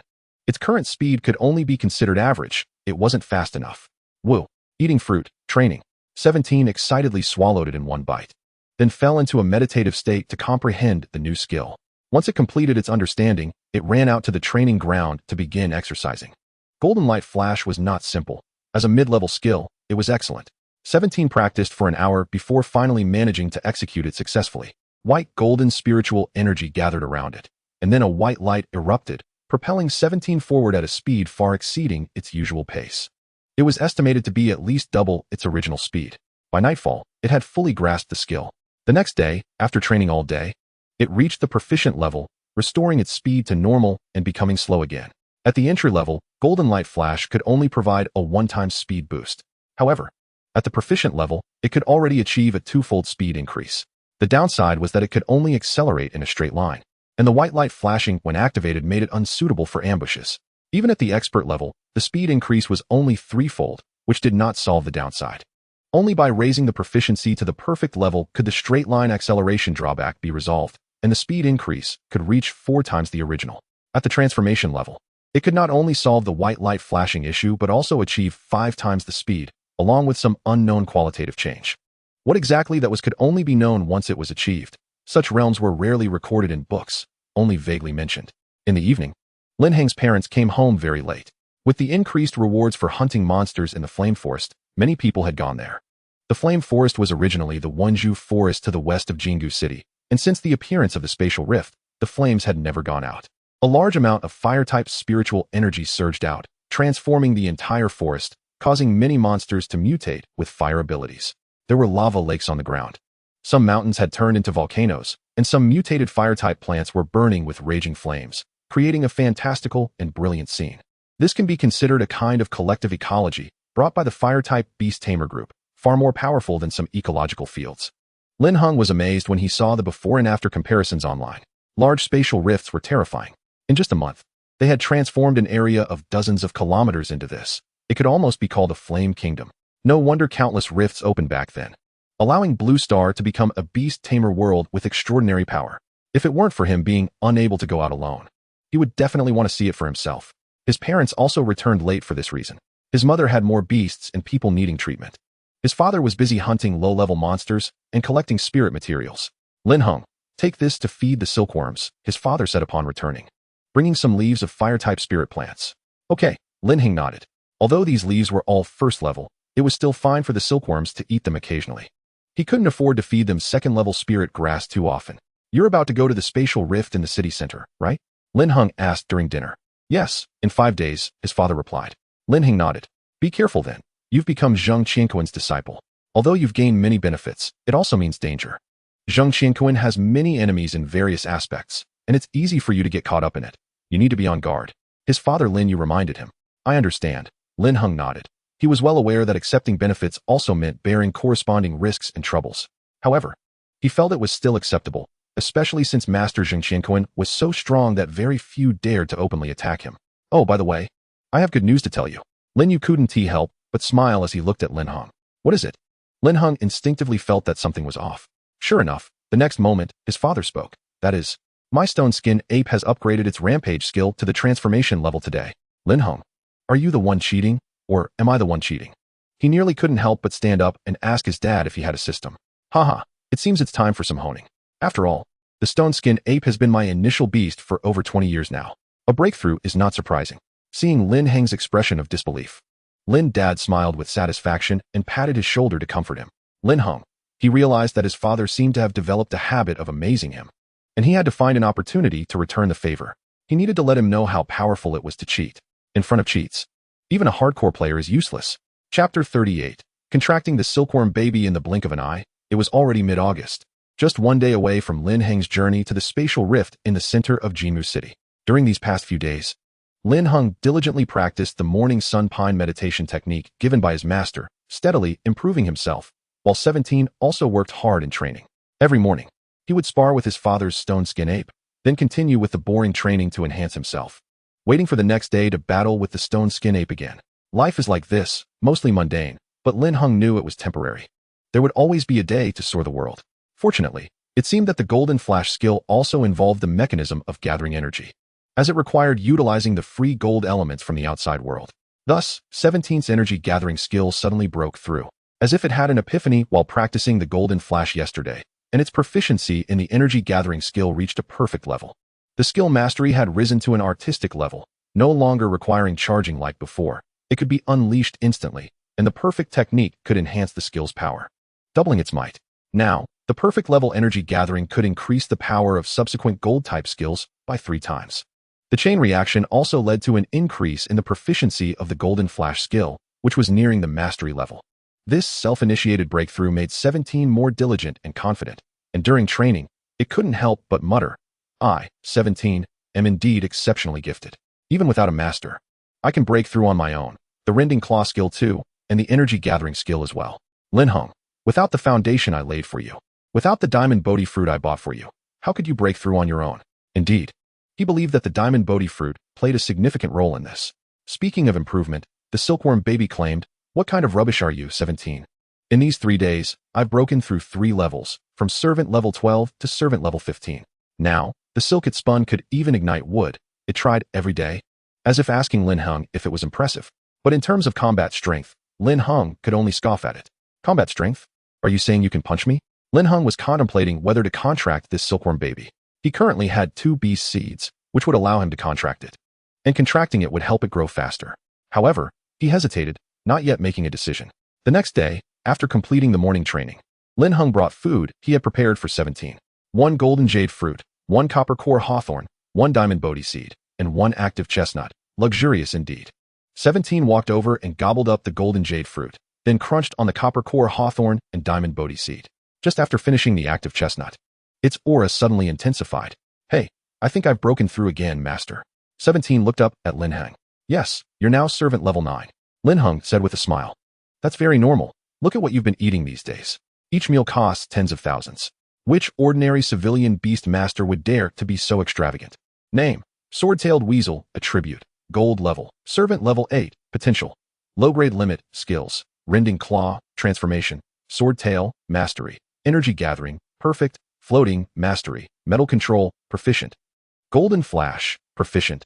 Through continuous training over these days, 17 stats had become extraordinarily luxurious, with 6 skills at the servant level. The proficiency was so high that almost no beast could reach this level. In the afternoon, Lin Heng used the command seed skill again. It had been 5 days since the last use.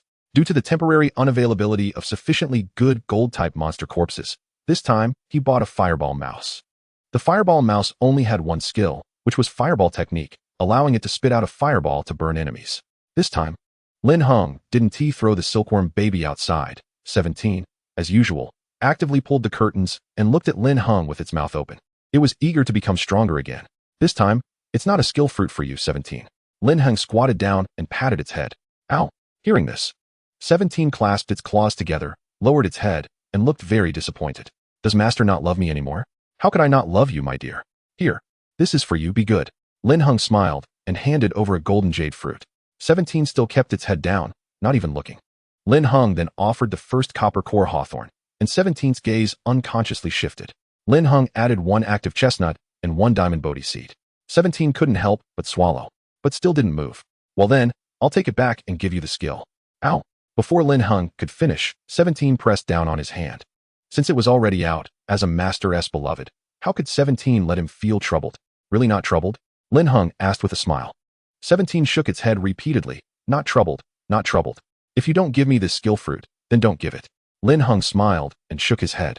It seemed that after eating too much diamond bodhi, 17 had become increasingly clever. He could teach it to read someday. Then he controlled the command seed to fly out again and land on the fireball mouse's corpse. Soon, a skill fruit matured since the fireball mouse only had 1 skill. This was a confirmed fireball skill fruit at the proficiency level. Here, eat this, little guy. Lin Heng placed the skill fruit in front of the silkworm baby. The silkworm baby itself was only 10 centimeters long, about the thickness of a thumb, smooth like jade, pale pink, and exuding a fiery aura, as if sculpted from jade. The skill fruit was the size of an orange, bigger than it. Gee. The silkworm baby looked at the red fruit, sniffed it, and began to nibble. It started off slowly but then ate faster and faster, its body glowing red, and its belly gradually growing. Gee. After 3 minutes, the silkworm baby let out a burp, feeling so full that it could barely move. However, soon the power of the fruit merged into its body and was digested quickly. Unlike 17, it took a full half hour before the silkworm baby began to attempt the fireball technique. Gee. It roared as a fireball shot out, the size of a fist. Dazzling and brilliant. 1 strike burned through the cage and even set the wall on fire for a while before extinguishing. Silkworm baby G. It was startled by its own power. How could it be so strong? With its low intelligence, it couldn't quite comprehend, as if after eating the fruit. It had a long dream, continuously spitting fire and using the fireball technique. It looked up at Lin Heng. It seemed all of this was related to him. Lin Heng was very satisfied with it. Although it took a long time to comprehend, it succeeded in one go, and the intensity of the flames was also very good, accompanied by the special fire's power. Otherwise, it wouldn't have melted the iron wire. Very good. Since you can use the skill fruit, then be my partner. 17 looked at the silkworm baby and said, being able to use the skill fruit meant it could use the bloodline fruit as well. Even if it couldn't evolve on its own in the future, it could rely on its talent to evolve it into a dragon-like existence. Moreover, I had already inquired with senior sister Qin Yulan, and having a bloodline means one will evolve. The silkworm definitely has potential. Gee. The silkworm had already sprayed a blast of flame and was now listless, unable to get up, and couldn't quite understand Lin Heng's meaning. Lin Heng shook his head, directly picked it up, and with a thought, the unused beast seed from the beast space flew out and merged into the silkworm's body. The silkworm was confused throughout the process, did not resist, and soon completed the contract with Lin Heng. Once the contract was completed, the beast seed returned to the beast space, now marked with a silkworm pattern. Lin Heng also sensed a faint, almost non-existent nurturing power. Gee. The silkworm looked at Lin Heng with confusion, feeling an unprecedented sense of warmth towards him. After the contract, both parties could communicate mentally, and Lin Heng discovered that the silkworm's intelligence was very low, only focused on eating and a few simple thoughts of affection. It was similar to a few-month-old infant. For now, I'll still call you Silkworm. You'll be my partner from now on, and 17 is your big brother. Lin Heng said, taking out 2 leaves for it and introducing 17. Ow! 17 looked at the tiny silkworm, puzzled. Master, are you sure you didn't make a mistake? Is this little guy really going to be our partner? Yes, don't underestimate it. Lin Heng laughed heartily. He was also curious about what the silkworm would eventually evolve into. Would it become some powerful butterfly, or could it transform into a blood sea beast, or something else? He couldn't figure out what unknown bloodline was within it. Otherwise, he could have made a rough determination. This is the charm of raising insects, looking forward to its metamorphosis, like the joy of opening a blind box.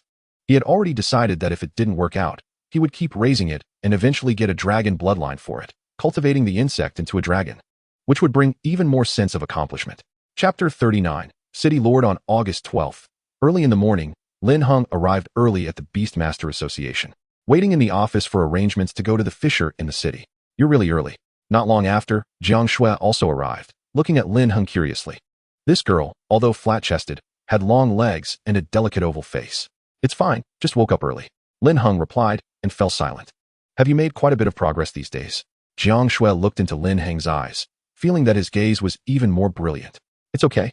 Just a slight improvement. Lin Heng nodded. Hearing this, Jiang Shui pouted, expressing disbelief. Every time Lin Heng said he had a small improvement, it often left her shocked. Humph, you came pretty early. When are we going to spar? After a while, Chang Shi arrived, provocatively speaking to Lin Heng. He was very displeased about having been robbed of first place. Lin Heng ignored him and closed his eyes to meditate. Chang Shi was so infuriated by this action that he clenched his fists but hesitated to act. Because Lin Heng was no longer an ordinary person but a disciple of Zheng Qianquan, he had to consider the consequences of directly ambushing him. Soon, others began to arrive one after another, curiously looking at each other and waiting in silence. All right, time's up, follow me. At 8 o'clock, Zheng Qianquan walked in from outside and addressed everyone. He led everyone to the hall, and with a thought, a four-winged thunderbird appeared on the ground. This four-winged thunderbird emitted a powerful aura of a lord-level monster, measuring 12 meters in length, with a wingspan of 10 meters. Its blue-green feathers were marked with lightning patterns, and its sharp eyes seemed to have lightning dancing within. Wow, what a powerful aura! Not only were Lin Heng and the others overwhelmed by this aura, but some beasts walking in the square also lay flat on the ground, unable to get up. Lord-level beasts possess a unique lordly aura, under which any lower-level creatures will be subdued and unable to resist the lord. In the wild, lord-level beasts have their own clans, and under their aura, a special ecosystem develops within their living area. Get on quickly, don't waste time, Zheng Qianquan said, grabbing Lin Heng and climbing onto the bird's back, urging the others. Okay. Jiang Shui and the others responded, climbing up while bracing against the pressure. Beast masters, due to their strong spirit, are not easily intimidated by pressure, but it is still uncomfortable, as if a mountain is pressing down on their souls. As everyone got on, the four-winged thunderbird let out a cry and flapped its wings to take off. Arcs of electricity flickered in the air, and the blue wind was harnessed. With a flap of its wings, it flew over 500 meters, creating a series of sonic booms in the air. Lin Heng and the others merely held onto the feathers, being blown about uncontrollably. Ha ha ha, young people need to experience this thrill without protection. Lin Heng, stand up. Don't lie down like a coward. Zheng Qianquan laughed heartily from the front, standing straight and unmoving in the gust, like an old pine on a cliff. In fact, the four-winged thunderbird could condense spiritual power to form a barrier against the strong wind, but he preferred to be blown about by the wind. Master, this is a bit dangerous. Lin Heng didn't want to get up. He didn't have his master's strength, and the road ahead was still long. So he didn't want to show off and lose his life. However, the next moment, he was yanked up by Zheng Qianquan and stood beside him. Seeing this scene, the others also displayed sympathetic expressions, silently lying down. As my disciple, you should have the spirit of being on top of a mountain. What are you afraid of falling? Can't your master save you? Zheng Qianquan patted Lin Heng's shoulder and scolded him. Yes. Lin Heng gritted his teeth. The wind was so strong that his clothes were flapping wildly, and he could barely breathe, only able to force himself to breathe using breathing techniques. However, he noticed that a force was holding his feet, making it impossible for him to fall, so he began to look at the scenery below, overlooking the entire city. The layout of the city resembled a bagua diagram, with 8 districts surrounding the city center. In the innermost part of the city center, there was a massive barrier, inside which was a spatial fissure over 100 meters high. This was the large spatial fissure belonging to Jinmu City, emitting both gold and wood-type spiritual powers, which is also the origin of Jinmu City's name. Spatial fissures are categorized as micro, small, medium, large, and super large, not based on the entrance, but on the size of the internal space and the rate of spiritual power emitted. The Jinmu spatial fissure can barely be considered a low-level large spatial fissure. It should have been classified as medium, but because it emits 2 types of spiritual powers, it was classified as large. Soon, the four-winged thunderbird landed outside the barrier. Also descending were 7 other beasts, the presidents of the Beast Master Associations from the other 7 regions, and the local talents. Old Zheng, your thunderbird has also reached Lord level, quite a boost in strength. An old bald man beside him chuckled. Old Yang, your Woodfoot golden chicken is not bad either. It looks even more impressive, Zheng Qianquan said cheerfully. The others began to compliment each other as well. These old men in their 80s and 90s were all museum-level beast masters, each with a lifespan of 200 years. Having grown up in Jimu City, they were quite familiar with each other and started chatting and boasting after meeting. Enough talk, look at that one. He.S. the real deal. At this moment, someone pointed to a two-headed firebird flying from afar, on which stood a middle-aged man in black. Du Feng's two-headed firebird has actually reached Lord level. That's impressive. Old Yang showed a shocked expression. This two-headed firebird was still a leader-level beast last year. And now it had already reached Lord level, its growth too rapid. The others also showed shocked expressions. These old men had returned to their hometowns because they had lost hope of further improvement. Du Feng, however, was not like that. Not only was he young, but his potential was also limitless. He had grown up in JNM City and had not been out much. The city lord of JNM City had once commented on him, saying he was expected to reach an epic level in the future. Generally, only city lords have the cultivation of an epic beast master, of course, excluding some major cities. Greetings, seniors, Du Feng said with a smile as he landed. Then scanned Lin Heng and the others. Du Feng is really a promising young talent. Zheng Qi and Kn and Ding are in responded with smiles. Du Feng's pupils and hair were both fire red, very eye-catching, giving a passionate and fiery impression. Everyone appeared to be friendly on the surface, but in reality, tensions were already high. This was not a usual day. It was about the distribution of resources allocated from the Beastmaster Association's headquarters. Each city had limited resources. If one city gained more, another would have less. In the face of interests, even years of friendship meant little. As the people from the 8 districts gathered, the city lord and deputy city lord of JNM City finally arrived. Leading them was a middle-aged man with golden hair, standing 2 meters tall, with a strong build that radiated vitality from a distance. This was JNTNH, the city lord of JNM City. An epic beast master with a more powerful monarch-level beast than the lord level. The other deputy city lord was a woman with flowing black hair, large blue-green eyes, and a graceful figure, exuding a strong and heroic aura. This was MLN, the deputy city lord, also an epic beast master, but slightly weaker in combat power.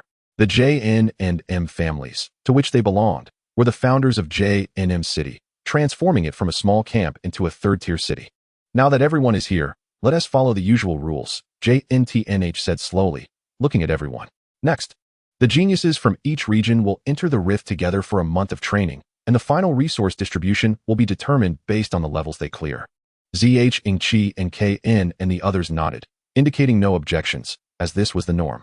If there are no objections, let us set off. Deputy City Lord MLN said, nodding. She then turned and opened a gap in the barrier, leading everyone inside. Chapter 40. The monster whales fall. What are the usual rules? Lin Heng wondered in his heart.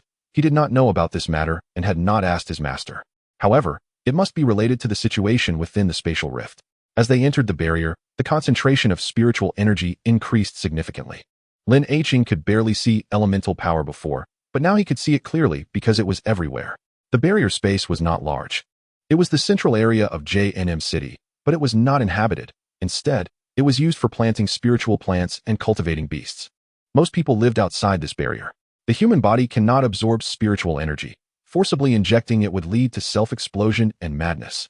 So humans actually have no demands for a spiritual energy environment. This area had various high-level spiritual plants.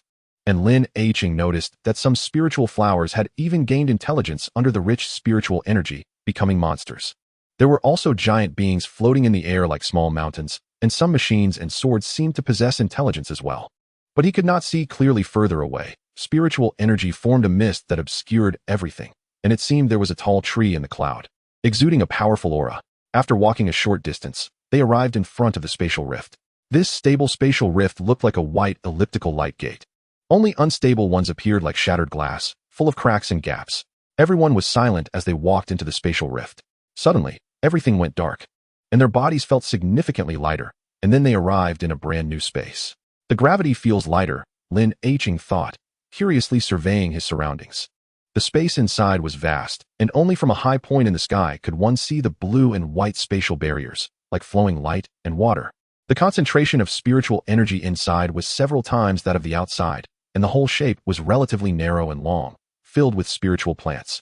With almost no spiritual grass, it was all tall fruit trees bearing various fruits. Beast masters were constantly patrolling here, not out of concern for theft, but to guard against monsters. In such rich spiritual energy, stones and plants could gain sentience and become monsters. The duty of the guards was to eliminate these sentient monsters. If a fruit tree gained intelligence, it would need to be eradicated. Only those with super high potential or specially cultivated beings would be retained.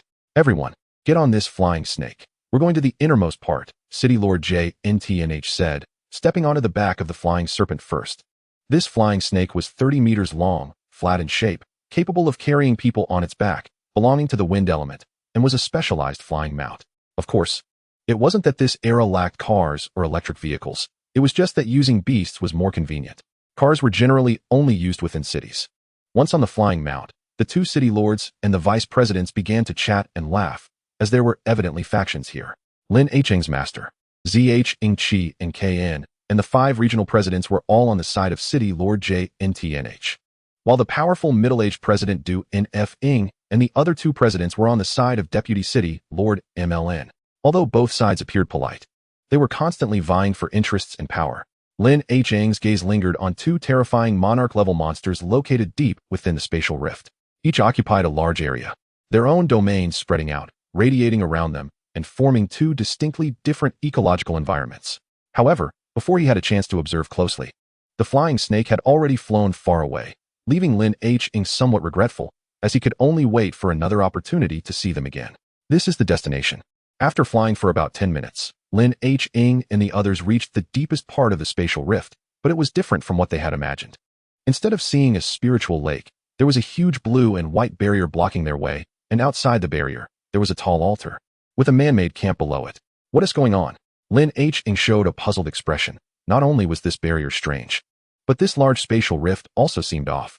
Generally, the internal area of a large spatial rift starts at least from 100 square kilometers, roughly the size of a town. But here, the area was much smaller, estimated to only be around 70 or 80 square kilometers. This is a monster whale fall. The 2 beast masters who founded JNM City jointly slayed the strongest monster within this spatial rift, but did not take its body away. Instead, they sealed it here, using the slowly decaying power it emits along with the spiritual energy of the spiritual lake to create a secret realm. As long as one fights here, they can absorb the power, enhancing the bloodlines of gold and wood-type beast masters, making it easier for them to evolve. Beast masters can also increase their meditation speed here, but it can only be used by apprentice beast masters, ZH Ing Chi and K, and explained. This is a superb technique from those 2 beast masters. Although it sacrificed some area of the spatial rift, it has long-term benefits. It was precisely because of this monster whale fall that JNM City, despite being a 3rd-tier city, had overall strength comparable to that of a 2nd-tier city. Especially in cultivating gold and wood-type beasts, it has gained a certain reputation nationwide. Oh, Lin Heng nodded, somewhat puzzled about where the powerful beast masters who established these cities 100 years ago had gone. To establish a foundation in such a dangerous environment of disasters, they must have been at least lord-level beast masters, with lifespans of at least 200 years. They should be able to live until now, yet there were very few rumors about them, most of which were about beast masters who had only risen in recent decades. Even if they died in battle, there must still be survivors, right? Why haven't we heard much about them? He speculated that there might be some unknown secret involved, one that he currently lacked the strength to uncover. This secret realm has formed a series of levels, totaling 100. Next, all of you will need to enter and explore. The time limit is 1 month. This is both a reward for you and a matter concerning the honor and resource distribution of each district. After 1 month, resources will be allocated based on the number of levels each individual has passed, with 50% of resources distributed accordingly. The total number of levels passed by everyone in each district will determine the allocation of the remaining 50% of resources. The city lord, Jin Tianhe, spoke slowly. There are no rewards for this competition, as clearing levels itself is the reward. The more levels you clear, the greater the benefits for both your beast and yourself. Moreover, if you achieve good results, you will certainly receive support from your local district upon returning. The method of resource allocation will involve both individual strength and overall district strength. Individual strength is a competition among the top talents, while overall strength is a comparison of the average strength of the entire district. It can be said that it concerns everyone. It is not a solo performance. Now, we will first take you to the camp to confirm your accommodations. And then at 12 noon, you can begin clearing the levels. During this period, you cannot leave. You must stay within the designated area, which will be guarded at the perimeter. Resources for food and clothing are all available here, so you need not worry. The deputy city lord, Mulan, spoke in a gentle voice with a soft expression, but her words conveyed an undeniable authority. Naturally, Lin Heng and the others had no say in the matter as they were taken to the camp and assigned their accommodations for the next month. Lin Heng and 17 specifically chose a quieter house, Although it was relatively small, the training area was quite large. While he was inspecting the house and settling in, his master, Zheng Qianquan, walked over from a distance. "Master, why are you here?" Lin Heng asked curiously. "I came to remind you to be cautious. The situation inside this barrier is not as they say. Unusual circumstances can arise from time to time. Whether or not it was the handiwork of the founders of Jinmu City is still uncertain. You must understand that although the global disaster occurred 100 years ago, there have been various legends of immortals and extraordinary beings since ancient times," Zheng Qianquan warned. Lin Heng nodded and asked a question he had not raised earlier when there were many people around. "Master, have you ever seen the founder of Jinmu City?" "No." Zheng Qianquan shook his head, forcing a smile as he said, "In fact, those powerful beast masters who exceed the epic level are like fleeting flowers, appearing for a short time and then disappearing just as quickly. Very few have been seen. I once met the highest official of our Qinglong kingdom, who is also the president of the Beastmaster Association.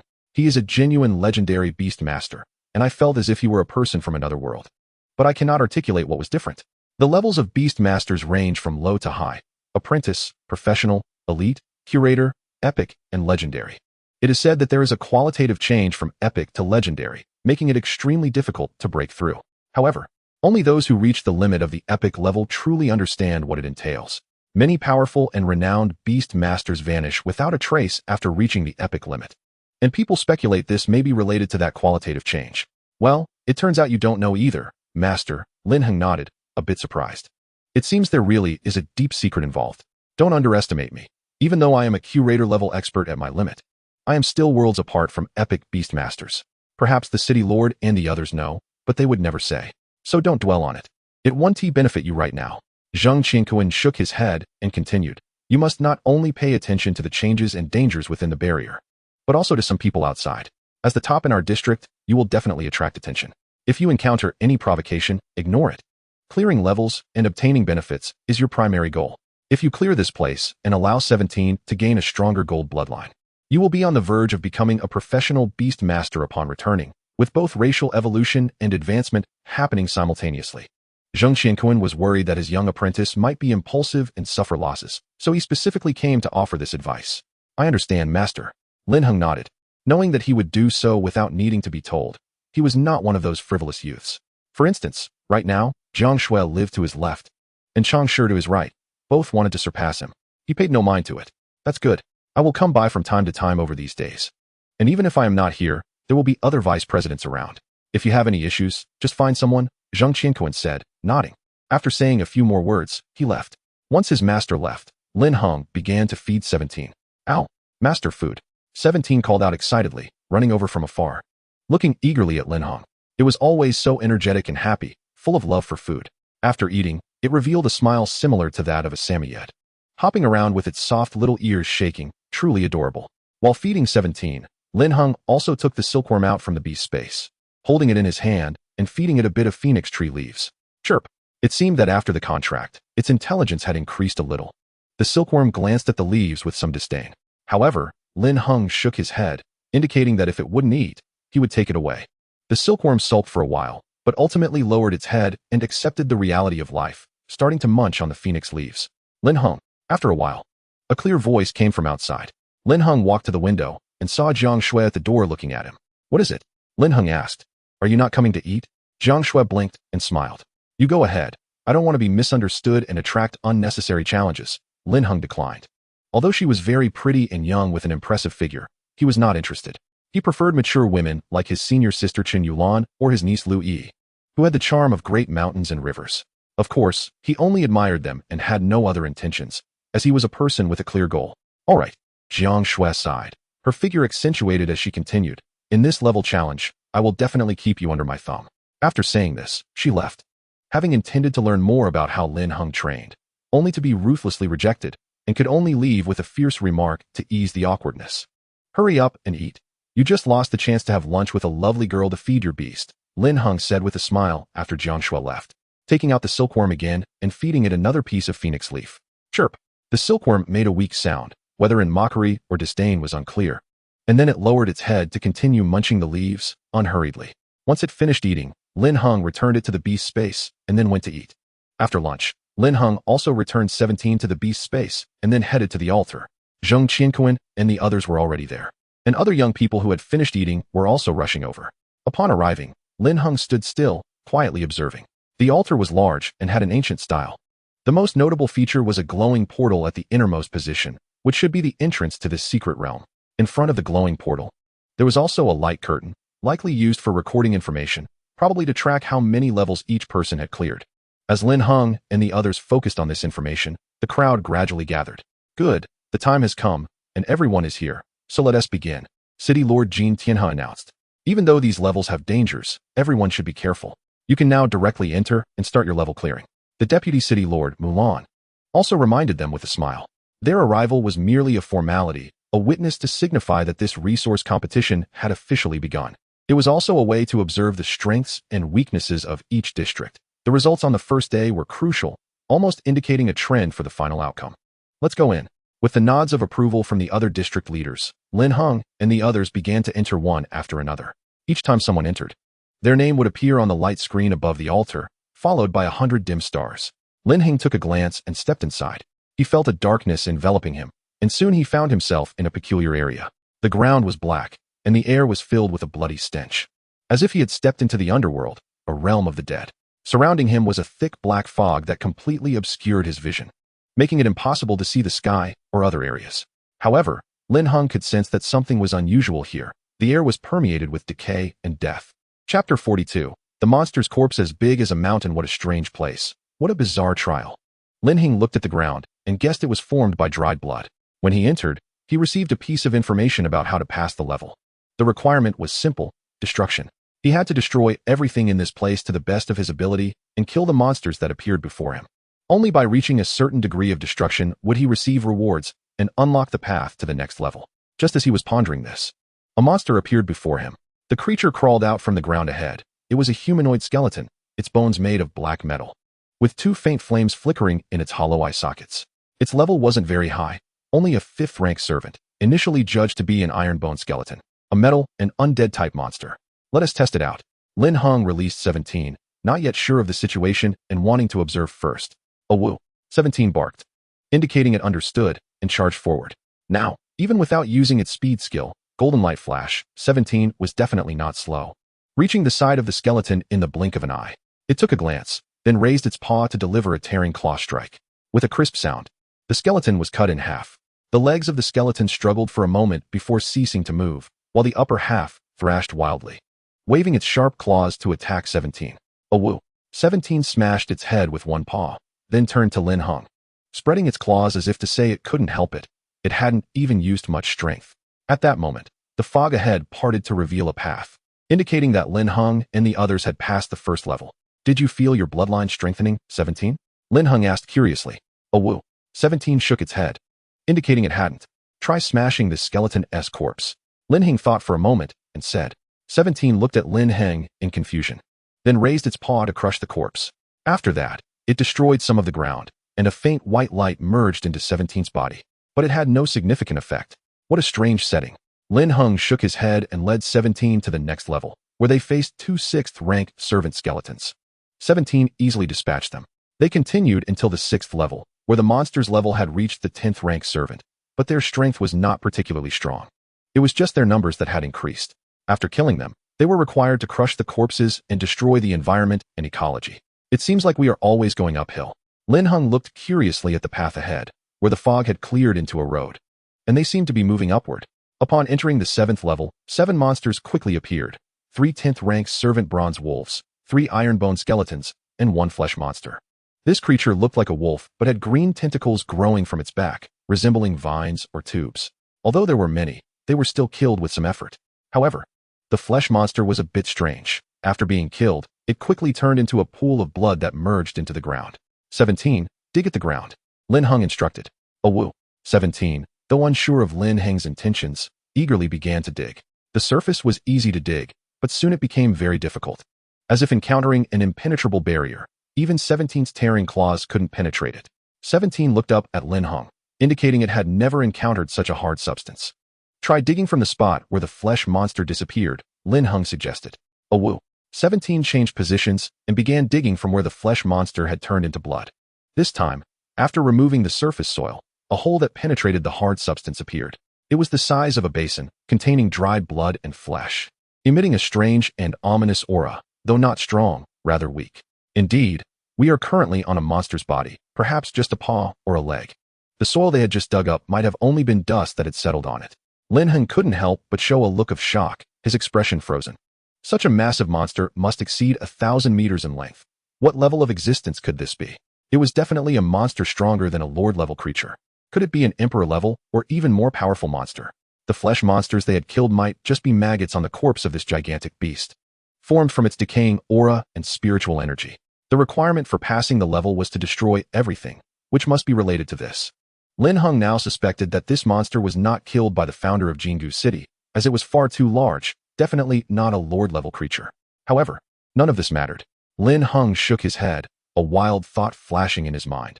Could this enormous monster's corpse be used to create a skill fruit? In fact, when he heard the city lord Jin Tiana mention that the barrier was formed from a gigantic monster's corpse, he had this idea. His life seed talent was specifically for utilizing monster corpses, and so far, he had not found any level restrictions. Such a powerful monster's corpse could yield tremendous benefits whether used to create skill fruits or bloodline fruits. If he were to create a skill fruit, he might obtain an overlevel skill even more terrifying than a high-level skill. If he created a bloodline fruit, the monster's bloodline would at least be of high quality, possibly even top quality. After using it on 17, it might soar to new heights. Of course, it was also possible that the monster's corpse was too powerful to have any effect. Perhaps it would trigger other issues. But Lin Heng still wanted to give it a try. The temptation was too great. He felt it was highly likely he could obtain an overlevel skill or a high-quality bloodline fruit. If he didn't try, he would regret it for life. Unfortunately, his life seed talent had just been used yesterday, and he had to wait another 4 days to use it again. After calming his emotions, Lin Heng rubbed 17's head and said, "Let us bury it for now. We'll continue to the next level." "Oh woo, go on, eat food," 17 exclaimed, then charged towards the next level. In the 8th level, 8 monsters appeared: flesh monsters, metal monsters, and metal skeletons. The level cap was still 10th rank servant, and there were no leader-level creatures present. These monsters did not cooperate with each other, their intelligence was low, and they were very eager for Lin Heng and 17's fresh flesh. After about 10 minutes, they were all killed and their corpses shattered. After opening the passage to the next level, Lin Heng continued to advance. Now he needed to clear levels and verify some things to prepare for using his life seed skill in 4 days. Once successful, his gains would surpass imagination. Chapter 43 finally got you under me. There is a very obvious pattern. Starting from the first level, the number of monsters increases by 1 with each level, and their strength becomes stronger. Up until the 15th level, Lin Heng successfully broke through, as although the number of monsters was large, they did not cooperate with each other, posing no threat to 17. During this time, Lin Heng tried meditating, and indeed, the speed of meditation here was faster than in the outside world. It seemed that there was unowned spiritual power here, similar to that in the soul stones. 17 was also continuously accumulating bloodlines, gaining a bit of white light that merged into the body after passing each level. Lin Heng speculated that after reaching a certain threshold, it could trigger the evolution or mutation of the bloodline. By the time they reached the 16th level, the monsters were already at the 10th tier of the servant level, and the variety had increased, with a new type of wood-based monster, the blood spike snake, appearing. It was covered in sharp spikes and was highly poisonous. Once poisoned, flesh would quickly rot. However, as long as these monsters did not cooperate, they still posed no real threat. 17 now had the speed skill Golden Flash, relying on extremely fast speed to maneuver and quickly eliminate them. There was no way around it. At the servant level, 17's stats were too luxurious. Generally, wild servant level monsters would have at most 1 skill, and their proficiency would mostly be at the novice level. The beasts raised by Beast Tamers are stronger, possibly awakening 2 skills, and having 1 skill's proficiency reach mastery is already quite good. A genius or someone extremely hardworking could train their beast skill proficiency to perfection, which is already remarkable. And 17, with his own efforts in the enhancement of skills, he already had 6 skills, including a high-level skill, metal control, 2 mid-level skills, chi gathering and golden flash, all with absurdly high proficiency, and even 1 tearing claw at the transformation level. It might be hard to believe, but even high-grade beasts at the servant level might not have such luxurious stats. Therefore, what seemed like a difficult level to other servant-level beasts was not challenging for him. If it weren't for the fact that he stopped to study the giant monster corpses at each level, he would have broken through even faster. On the altar, a group of big shots had not yet left, their eyes glued to the light screen, as it was of great importance. And everyone wanted to know the strength of the other geniuses. At first, everyone was about the same, but after 5 levels, the gap widened quickly. Each area had 2 to 3 geniuses stand out, and the fastest genius to break through in the Lu district was not Lin Heng, but Chang Shi, who reached the 10th level in a short time. Even the second place was not Lin Heng, but Jiang Shui, because Lin Heng spent time studying the giant monster corpses at each level, so his speed was not fast. Above Chang Shi in terms of breaking speed were 5 others: Tian Bo from Bai County, Zhao Haixing from Zai District, Sun Sheng from Daying District, and Bai Yueyu and Duan Mingbao from Baifeng District.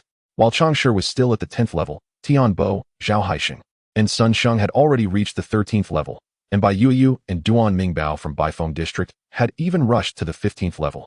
Hey, old man Zhang, isn't Lin Heng your newly accepted disciple? Why is he still stuck at the 7th level? You must have misjudged him, mocked President Yang from Baihe County with a smile. He was the same old man who greeted Zheng Qianquan earlier, named Yang Mu. His disciple Tian Bo had already reached the 13th level, which pleased him greatly. Yeah, I didn't expect you, Zheng Qianquan, to also have moments of misjudgment, mocked Li Jianxun, the president of the Zai District Association.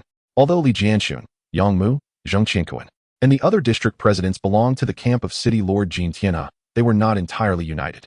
Zheng Qianquan was the strongest among them, and in previous years, he had kept them under his thumb. Now that they had the chance to mock and suppress him, they certainly would not miss it. Humph. This little achievement is worth boasting about. You should pay attention to Baifeng District. 2 of their geniuses have already reached the 17th level. Zheng Qianquan snorted coldly, not knowing what Lin Heng was doing. But he knew Lin Heng's strength and did not care about the ridicule from the 2 old men. Instead, he was worried about the performance of the 2 geniuses from Duan Feng's Baifeng District, who had rushed to the 15th level so quickly. And if they could maintain this advantage, it would secure a large amount of resources for their district. The president of the Baifeng District Beast Tamer Association, Duan Feng, was from the Vice City Lord Mulan's camp and had deep feelings for Mulan. Mulan did not dislike him, and even subtly indicated that if he could become an epic-level Beast Tamer, the 2 could be together. Hearing Zheng Qianquan's words, Li Jianxun and Yang Mu and the others fell silent, looking at Duan Feng, who was standing not far away with Vice City Lord Mulan. One had blue hair and blue eyes, and the other had red hair and red eyes. One was dashing, and the other had a majestic demeanor. Truly a match made in heaven. Duan Feng was only in his 50s, with immense potential and good management skills. Under his governance, Baifeng District had risen from a lower district to an upper district in just 10 years, with many talents emerging under him. Most importantly, he specialized in fire elements and had 3 fire-type beasts with extremely strong combat power. Now, a large fire-type spatial rift had appeared outside the city, and the one bamboo forest had turned into a flame forest under the ecological radiation and influence of the spatial rift. If he were to obtain a large amount of resources, he would surely soar, and when he and Vice City Lord Mulan joined forces, life would become difficult for their districts, as they would definitely face suppression and cleansing. This was something they all did not want to see. But there was currently no way to do anything about it. The barrier was extremely strong, and they had not heard of anyone being able to influence it. Mulan, our district's 2 juniors are not bad, right? Duan Feng said with a smile, very pleased, as he had put in a lot of effort to enhance their strength. Indeed. Not bad. I see they have a chance to break through 20 levels on their first try. Mulan also smiled slightly. She was an ambitious person who had long desired the position of City Lord. Seeing Duan Feng's promising potential, she had been channeling resources towards him in recent years, and now it seemed that the time for returns was approaching. She glanced back at Jin Tianhe, who was meditating with his eyes closed, seemingly unaffected. But she felt that this was just a facade of calm. The challenge continued, and Bai Yueyu and Duan Mingbao from Baifeng District were still far ahead, breaking through levels at lightning speed, almost completing a level every 10 minutes. Only after reaching the 20th level did their speed slow down.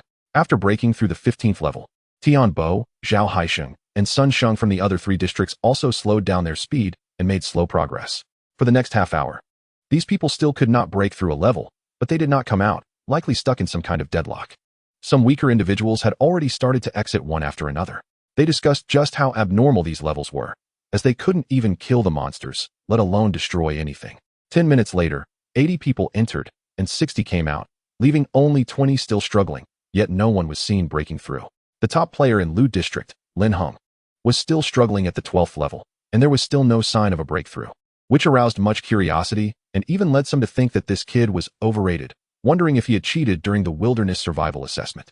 After all, there were rumors that he never accepted challenges from Chang Shi and Jiang Shui, and after receiving rewards, he never showed up again. 10 minutes later, Jiang Shui and Chang Shi and the others also couldn't hold on any longer and exited. I said I'm stronger than this kid.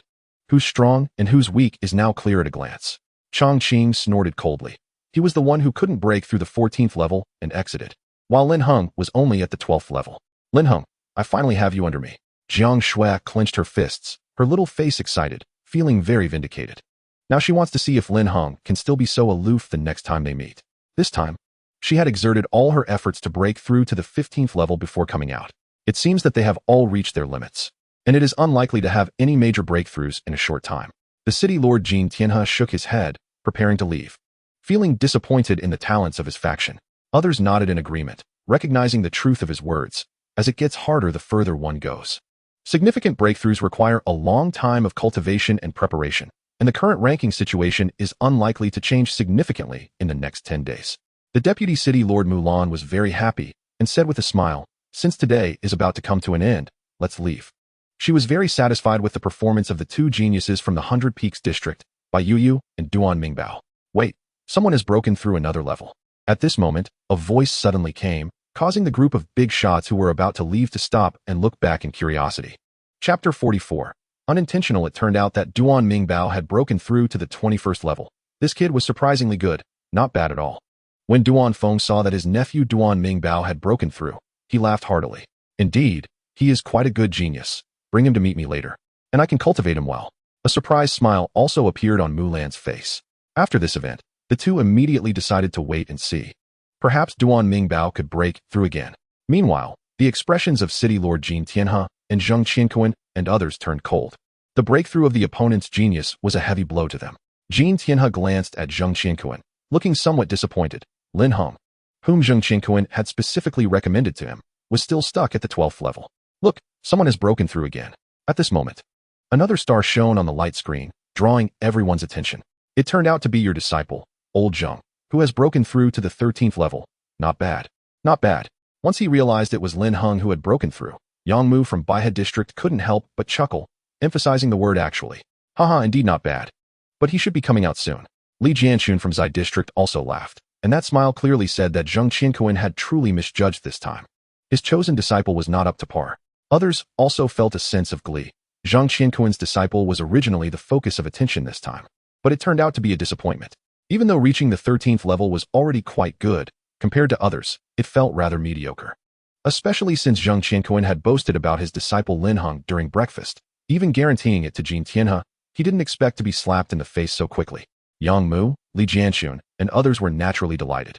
If Zheng Qianquan's disciple was not good, they wouldn't be able to obtain resources in their district. Even if the first place was snatched away by Duan Feng, it meant they could still get quite a bit. Zheng Qianquan's face turned ashen, but he did not refute. Instead, he pondered what Lin Heng was doing. Was he really stuck on something? His speed at the beginning of the challenge was abnormal.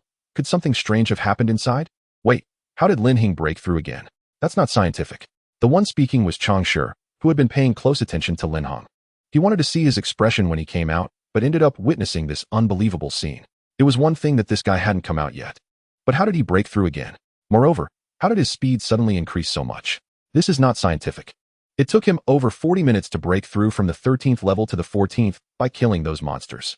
It was considered good, but compared to other geniuses, it was still far behind. Yang Mu showed a hint of surprise, but remained unconcerned because it was getting harder to break through as they went further. The two city lords and others just glanced at him, their attention returning to Duan Mingbao, as the 14th level was just average. Soon, another 10 minutes passed, and Zheng Qianquan suddenly laughed heartily, saying, I told you I wouldn't misjudge. This kid must have been delayed by something. Everyone looked up, and Lin Heng had already broken through to the 15th level. Oh, this kid has some strength. It seems he does have some talent, but this should be his limit. Breaking through so quickly must have come at a cost. Yang Mu's expression became awkward, thinking this kid must be doing it on purpose. Just as he said he was far behind, he broke through again. Yes, he should be at his limit. Li Jianxun and the others also looked a bit awkward. It seemed that Lin Heng really had some strength, but it appeared that he must have unleashed his potential to break through 2 levels in such a short time. Otherwise, it wouldn't have been possible. This indicated that he should have reached his limit and wouldn't be far from coming out. City Lord Jin Tianhe and Deputy City Lord Mulan also cast a glance of attention, while Duan Feng was unconcerned. In his view, even if Lin Heng broke through 1 or 2 more levels, it wouldn't mean much. At this time, the other youths who had reached the 15th level had already come out. Only Duan Mingbao, Bai Yuyu, and Lin Heng were still inside. However, Lin Heng was too far behind the first two, and coupled with his previous performance, everyone felt he would likely come out soon. Yet everyone waited and waited. 10 minutes passed, and Lin Heng not only didn't come out, but had reached the 16th level. Wait, what is this kid doing? Yang Mu and Li Jianxun couldn't sit still, their eyes wide as they stared at the light screen. They couldn't comprehend. It shouldn't be like this. It was different from what they expected. Humph, my vision is not something you two old fools can compare to. Zheng Qianquan sneered, feeling ecstatic. He finally vented his frustration. He guessed that Lin Heng had used his healing talent to restore his beast control state. Others also widened their eyes. The performance at the 16th level was already second only to Duan Mingbao and Bai Yueyu. Zheng Huichang's disciple was indeed extraordinary. Deputy City Lord Mulan also smiled slightly. It seemed that this old guy's disciple couldn't possibly be without any strength. Jean Tian's expression also softened a bit. This result was barely acceptable. Wait, how did he break through again? Just as everyone was discussing, Lin Heng actually broke through again and had reached the 17th level. Yang Mu and Li Jianxun stood up. Their mouths agape, momentarily unsure of what to say. What on earth was this kid doing? Ha ha ha, you two old fools. Keep going, why aren't you talking? Zheng Qianquan had been holding back for a long time and directly attacked, showing no mercy to these two. However, he also felt puzzled. How did this kid break through another level? He really had some skills, but so what? He was still far from the first place. If he could surpass the 100 Peaks district, he would drink water upside down. Yang Mu's face turned red from the retort, and he immediately began to mock sarcastically. Yes, he still can't surpass Duan Mingbao. You old man can't do it either. Li Jianxun also forced a taunt. Their main purpose was still to suppress Lin Heng's momentum, indicating that they were all the same. As long as they didn't surpass Duan Mingbao and couldn't secure first place, it was all the same and of no use. This was also aimed at City Lord Jean Tianhe. Unlike Zheng Qianquan, who was a die-hard loyalist of Jean Tianhe, they were more like fence-sitters. By saying these words to ridicule Zheng Qianquan, they were not only venting their frustrations towards this old guy, but also signaling Deputy City Lord Mulan in advance. They indicated that they were not completely aligned with Zheng Qianquan and Jean Tianhe and could be won over. If you, Mulan, wanted to become City Lord, it was not impossible to gain their support. Regarding Yang Mu and Li Jianxun's political overtures, Jean Tianhe seemed to ignore them, as even showing an angry expression would be futile. Although he was the City Lord, he couldn't easily suppress these people, especially at this moment. Deputy City Lord Mulan maintained a spring-like smile, as she had already seen the trend. The City Lord's seat seemed to be within reach. However, it didn't take long for the two of them to fall silent, and everyone present was also unable to sit still. Lin Heng continuously broke through the levels at an incredibly stable speed, passing the 18th and 19th levels, and even the 20th level in less than 20 minutes. Not only did he easily surpass Duan Mingbao and Bai Yueyu, but he also maintained his speed, breaking through to the 25th level in just 20 minutes per level. The expressions of the big shots present gradually turned to shock. Initially, they widened their eyes, then gradually stood up, until finally they became dumbfounded, unable to comprehend what was happening. The entire altar fell into a deathly silence, filled only with hissing sounds of people gasping in disbelief. Changshe felt despair, thinking of himself as a complete clown, feeling the piercing gazes of others around him, as if they were saying he should go back to Gotham City since Batman no longer kills clowns. It turned out that Lin Heng ignored his provocations simply because he was too weak to be worthy of a match against him. Changshe felt a bitter taste in his heart, unable to believe he had fallen to such a state. Jiang Shui's chest rose and fell unevenly as she repeatedly jumped between thoughts, unable to understand how this guy Lin Heng had grown so much. How could the gap be so vast? Earlier, she could still breathe and struggle when he had her pinned down, but now she couldn't even move. The gap was frighteningly large, leaving her with no hope of surpassing him. This kid must be cheating. After all, this was the 25th level. After the initial shock, the old bald man Yang Mu's face was filled with horror. Indeed, there were 25 level 10 servant class monsters, not to mention the ordinary metal monsters. There were also extremely difficult blood type, undead type, and even possibly ghost type monsters appearing. How could he just break through like that? Li Jianxun also couldn't comprehend it. Based on his common sense, this shouldn't happen. The most uncomfortable ones were not them, but the Deputy City Lord Mulan and the President of the Beastmaster Association of Baifeng District, Duan Feng. Duan Feng weighed 180 pounds, and now he couldn't believe that he was down to 170 pounds, with 3 pounds of daze and 7 pounds of speechlessness left. He thought he would surely take first place this time, relying on a huge lead to easily win at the end of the month, securing the largest share of resources, and then leveraging the fire-type spatial rift in the flame forest to soar to new heights. With his strength greatly increased, he could also embrace the beautiful Mulan, the Deputy City Lord, and reach the peak of his life. Deputy City Lord Mulan thought the same. She also believed that Baifeng District would definitely take first place this time. After obtaining a large amount of resources, Duan Feng would become an epic-level beastmaster. And with his support, she would surely become the new city lord of Jinmu City. Who would have thought that just as it was beginning?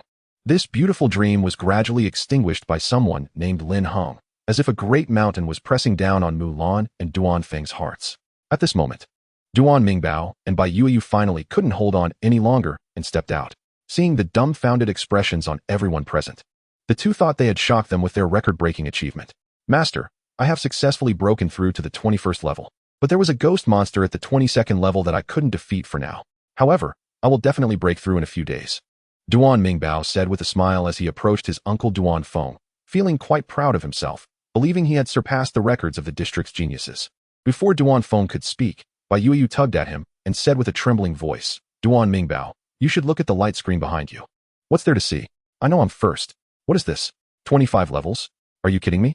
This light screen must be broken. How could anyone break through to 25 levels? Duan Mingbao's words were cut short as he suddenly froze, then jumped up in disbelief.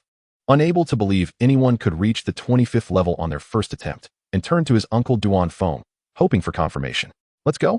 Duan Feng took a deep breath and turned to leave, dragging the disbelieving Duan Mingbao with him. Deputy City Lord Mulan also had a gloomy expression and left with a stern face, even unwilling to wait for Lin Heng to come out for a glance. Ha ha. Old Zheng, your disciple is indeed extraordinary. City Lord Jin Tianhe laughed heartily, very pleased with the result. Haha, it's all this kid's own hard work. Some people still don't believe it and need to drink water upside down. I've had the pleasure of witnessing this today. Zheng Qianquan laughed heartily, not forgetting to mock the old guy Yang Mu who had just ridiculed him. Yang Mu, damn it, this isn't scientific. Li Jianxun also wore a puzzled expression. Could Lin Heng be doing this on purpose? Was he a hidden piece of the city lord, just to see how they treated Deputy City Lord Mulan? The two fell into confusion, contemplating the pros and cons of their actions, as Duan Feng's carefully cultivated genius had failed. In their view, it was highly likely that the city lord Jin Tianhe had intervened behind the scenes. At this moment, Lin Heng finally stepped out from the barrier, looking relaxed and casual. After studying the 25 levels, he had confirmed that he was on one of the giant monster's legs and was just waiting to use his life skill in 4 days. The 25 levels were not his current limit.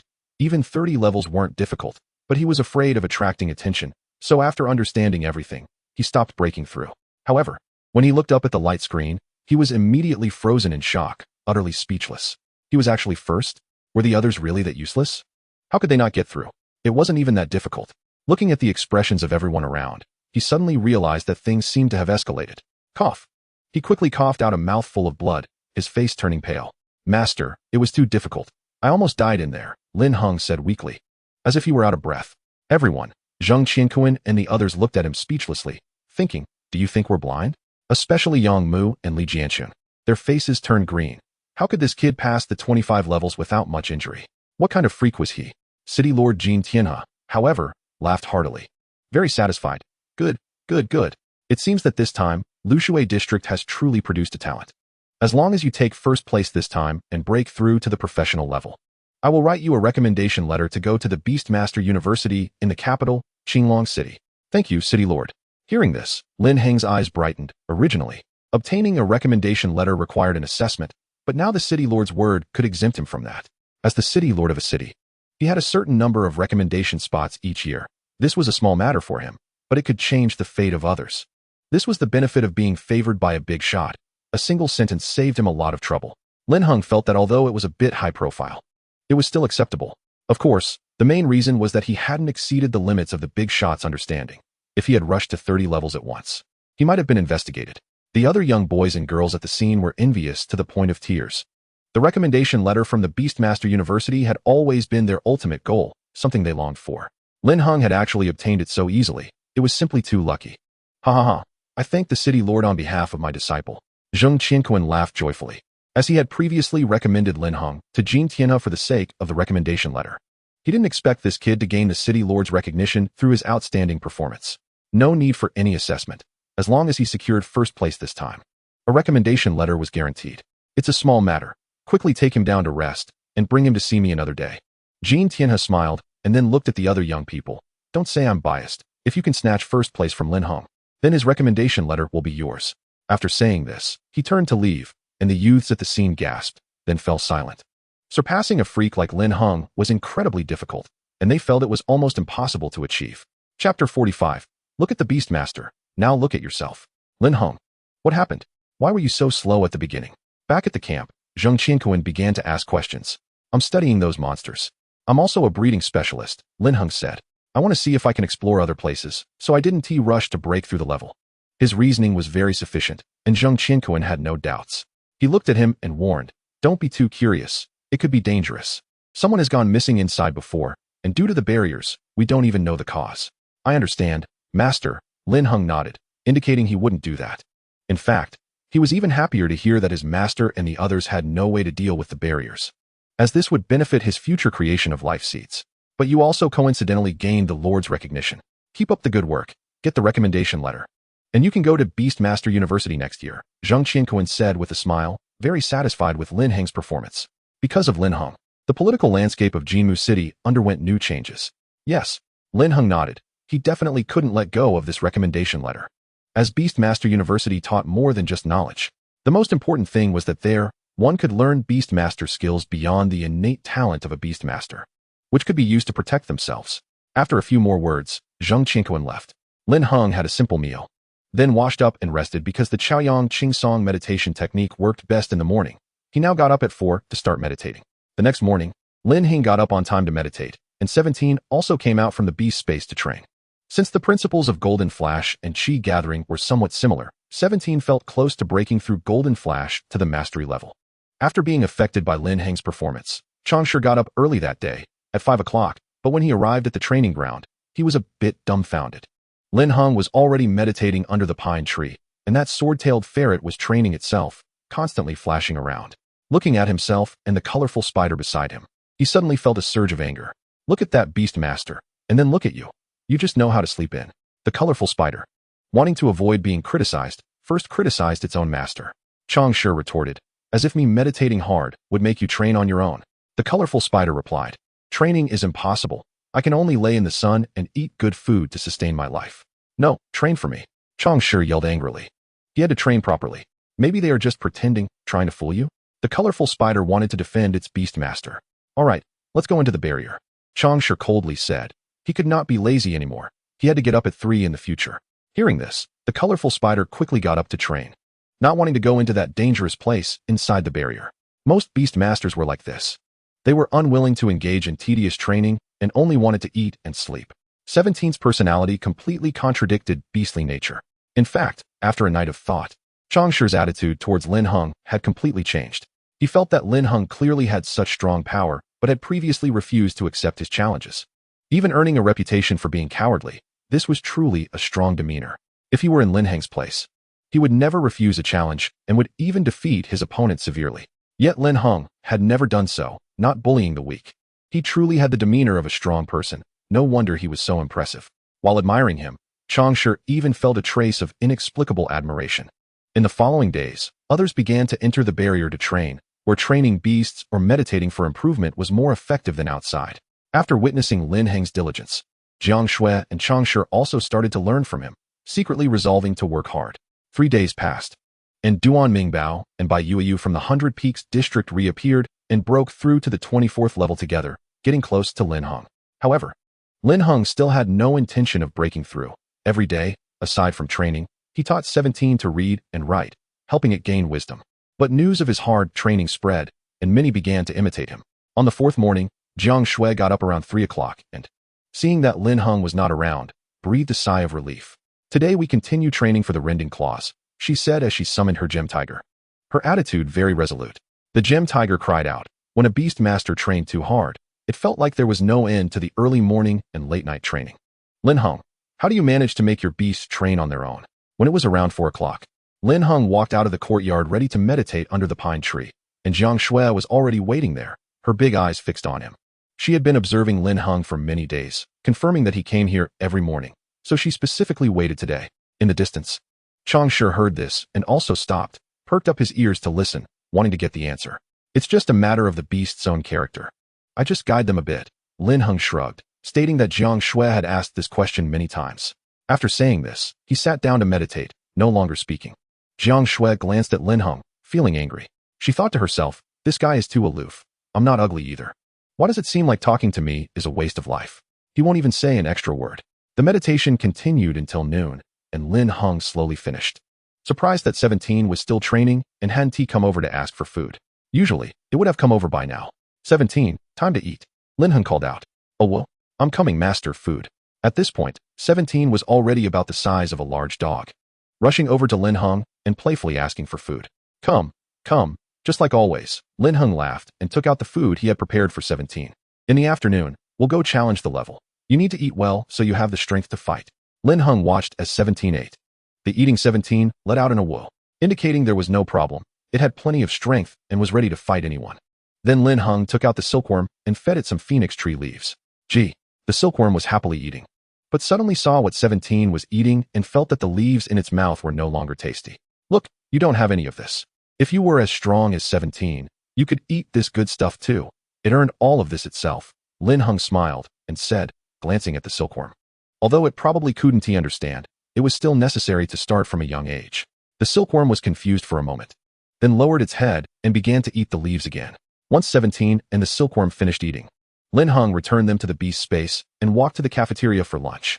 After lunch, he headed towards the altar, attracting many curious glances along the way, as everyone thought he was going to challenge the level again and gathered towards the altar.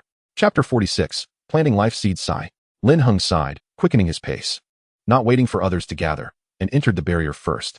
A flash of black light appeared before his eyes, and he was already at the 25th level he had been at before. The monsters here had been cleared, and the misty passage to the 26th level had opened. But Lin Heng did not choose to go forward. He was not here to break through levels, but to plant life seeds. 17, come out. Lin Heng thought, releasing 17 from the beast space. Oh well, master, I'm here. 17 looked around, confirmed there was no danger, and then approached Lin Heng. Let us go back to the 12th level, Lin Heng said, patting 17's head. The 12th level had a large opening, making it the most suitable place to plant life seeds. As long as the levels in this barrier were cleared, one could move freely forward or backward without restrictions. Lin Heng walked down the path with excitement, soon arriving at the 12th level, where 3 corrupted blood flowers had appeared initially. This type of beast was wood and blood attribute, possessing moving snake-headed vines, adept at releasing corrupted blood bombs, which had strong corrosive properties. After 17 killed it, they dug into the surface, which should be the dirt on the giant monster's skin. Upon digging, they discovered a 3-meter-sized rotten pit. 17, you keep watch, and I'll make the life seed. Whether it develops or not depends on this result, Lin Heng said, rubbing his hands with excitement. Oh well, just leave it to 17. Life seed, eat fruit, become strong. 17 happily looked around, showing even more excitement than Lin Heng. Lin Heng took a deep breath, activated the life seed talent, and a gray-white seed emitting a mysterious aura flew out from his forehead, slowly landing into the charred rotten pit. Strangely, after a long time, Lin Heng did not sense any ability to create skills or bloodline fruits. With no choice, he could only sit on the side and wait. After more than an hour, Lin Heng finally sensed a reaction from his life seed. He felt it had taken root. Only able to choose a skill fruit, Lin Heng was a bit stunned, unsure what caused this. Was it the corpse's long decay, causing the bloodline to dissipate? Or was it some other reason that temporarily prevented the extraction of the bloodline? Knowing that this giant monster had both gold and wood attributes, Lin Heng had already thought about taking a gamble and trying for a bloodline fruit. If it was a wood bloodline fruit, it would be wasted. If it was a gold bloodline fruit, it would be a huge profit.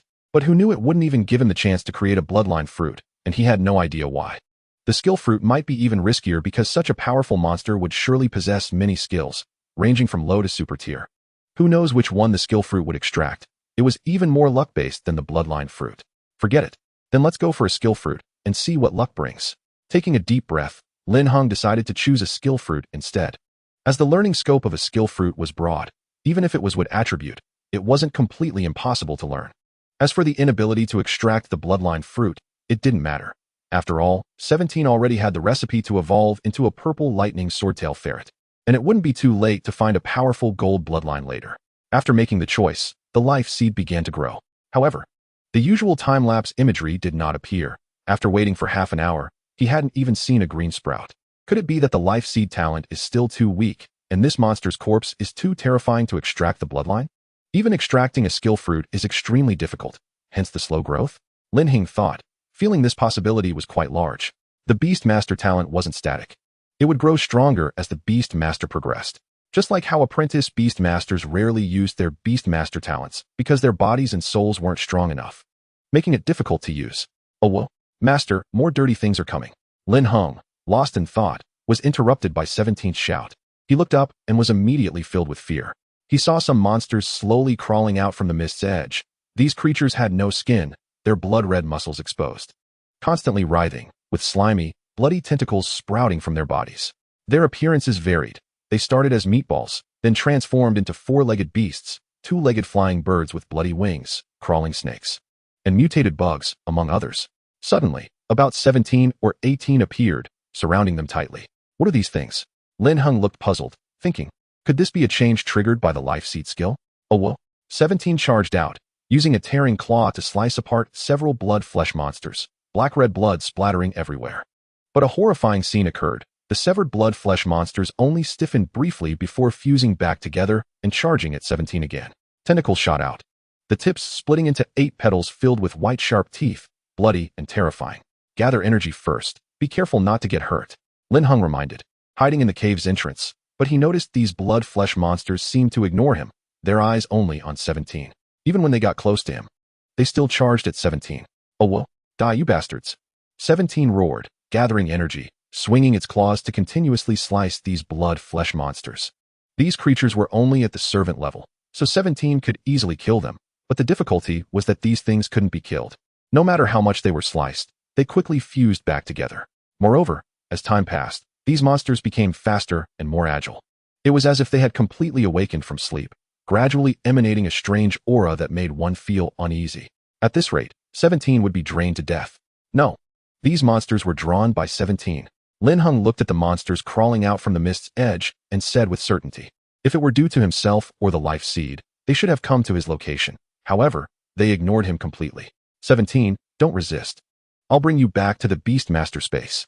Lin Heng decided to try and see if his guess was correct. Oh well? 17 didn't understand what Lin Heng was doing. Using its claws to cut off the surrounding tentacles and slice the nearby blood-flesh monsters, briefly creating a blank area. Lin Heng took the opportunity to bring 17 back to the beast master space. Soon, the blood-flesh monsters stopped and slowly turned into meatballs, lying still in place. It really was 17's problem. Lin Heng revealed a knowing expression. He then left this place, went to the 23rd level, and released 17 again. Within 10 minutes, those blood-flesh monsters appeared once more. Moreover, there were even more of them, stronger, and a leader-level existence had appeared. Seeing this situation, Lin Heng quickly recalled 17 back to the beast master space, squinting at the slowly disappearing blood-flesh monsters. Indeed, he had been set up. Chapter 47, The Flesh Devourer, 4th update. Immediately, he thought of Vice City Lord Mulan and the president of the Beast Master Association in Baifeng District, Duanfeng. This was clearly to prevent him from continuing to clear the levels. As soon as 17 came out, he would face even more terrifying blood-flesh monsters. Moreover, the monsters became more horrifying the further he went. Now at the 23rd level, there was already a leader-level blood-flesh monster, which not only couldn't be killed, but also kept appearing endlessly. Coupled with the monsters that were already there, breaking through was simply impossible. It's really cutting off the roots. Lin Heng sighed, feeling a chill in his heart. His opponent's move was too ruthless. If he hadn't hesitated at the beginning, he might have already died. The monsters in the 26th level, along with these blood-flesh monsters, wouldn't give him a chance to recall 17, and to exit the level. He could only teleport after recalling his beast. In fact, he was worried about this issue when he only cleared the 25th level. This was just the beginning. Exposing himself too quickly could lead to a backlash. After all, this wasn't a simple competition. It involved the distribution of vast resources. In the face of interests, human nature is fragile and won't care whether your methods are just or not. Being able to kill you and seize resources is a good method. Just a few days in, someone had already targeted him with such a vicious move. If he hadn't come to plant the life seed, he and 17 would probably be severely injured by now. While feeling angry, Lin Heng also felt his own weakness even more. If he were strong enough, no conspiracy could harm him. 17. Have you eaten something you shouldn't have recently? Lin Heng inquired through mental communication with 17 in the Beastmaster space. Ow. What are the things we shouldn't eat? 17 lay on the ground resting, a bit puzzled by Lin Heng's question. For it, everything in the world could be divided into 3 categories. Things that could be eaten, things that couldn't be eaten, and Lin Heng. Aside from what I bought for you, what other special things have you eaten? Lin Heng said. He knew that aside from the spiritual materials he prepared, 17 would gnaw on other things, like pull-up bars, barbells, and minerals on the ground. Ow! 17 tilted its head and thought for a moment. Then suddenly its eyes lit up, saying it had dug up a golden mineral behind the training ground at noon and found it quite tasty. Looks like that's the culprit. Let's go outside. I'll check your body. Lin Heng exhaled. This concern was a small matter, but if something happened to 17, he would be heartbroken. Damn it. When they returned to Lushan District, he would find a way to give 17 some digestion and detoxification skills to prevent future plots against it. After returning to check on 17's life seed, he found that it had just sprouted a green shoot. After thinking for a moment, Lin Heng decided to head out first. The life seed should be fine for now. He could check on it daily, even if it got damaged. It wouldn't matter since it had no effect on his talent. However, before going out, he needed to disguise himself. Lin Heng took a deep breath, making himself look battered. Otherwise, the deputy city lord, Mulan, and the others would surely have other thoughts. No matter who it was, I will definitely take revenge. The more pain he felt, the stronger his killing intent became. He had always known that this world was full of conflict and had long been prepared to kill. Look, Lin Heng is out. Oh my god, he is injured so badly. On the altar, many young people had gathered, and upon seeing Lin Heng covered in wounds, they showed expressions of shock. What happened? Is the 26th level so brutal? Someone stepped forward to ask, trying to figure out what had happened. However, Lin Heng did not answer the questions. Instead, he scanned the crowd and quickly left. Just as he returned to his residence, a deputy president from Lushan District, who was on duty there today, arrived with a physician. Lin Heng, what happened? The deputy president asked while instructing the physician to treat Lin Heng's injuries. A flower fairy was released, possessing rapid healing abilities, and quickly healed Lin Heng's wounds. It's nothing. The 26th level is just too difficult. A brand new species appeared. A monster without skin, just muscle, and their numbers increased significantly. Lin Heng spoke, pretending he had no idea he had been set up, treating the flesh monsters as mere level monsters. Perhaps some special situation occurred.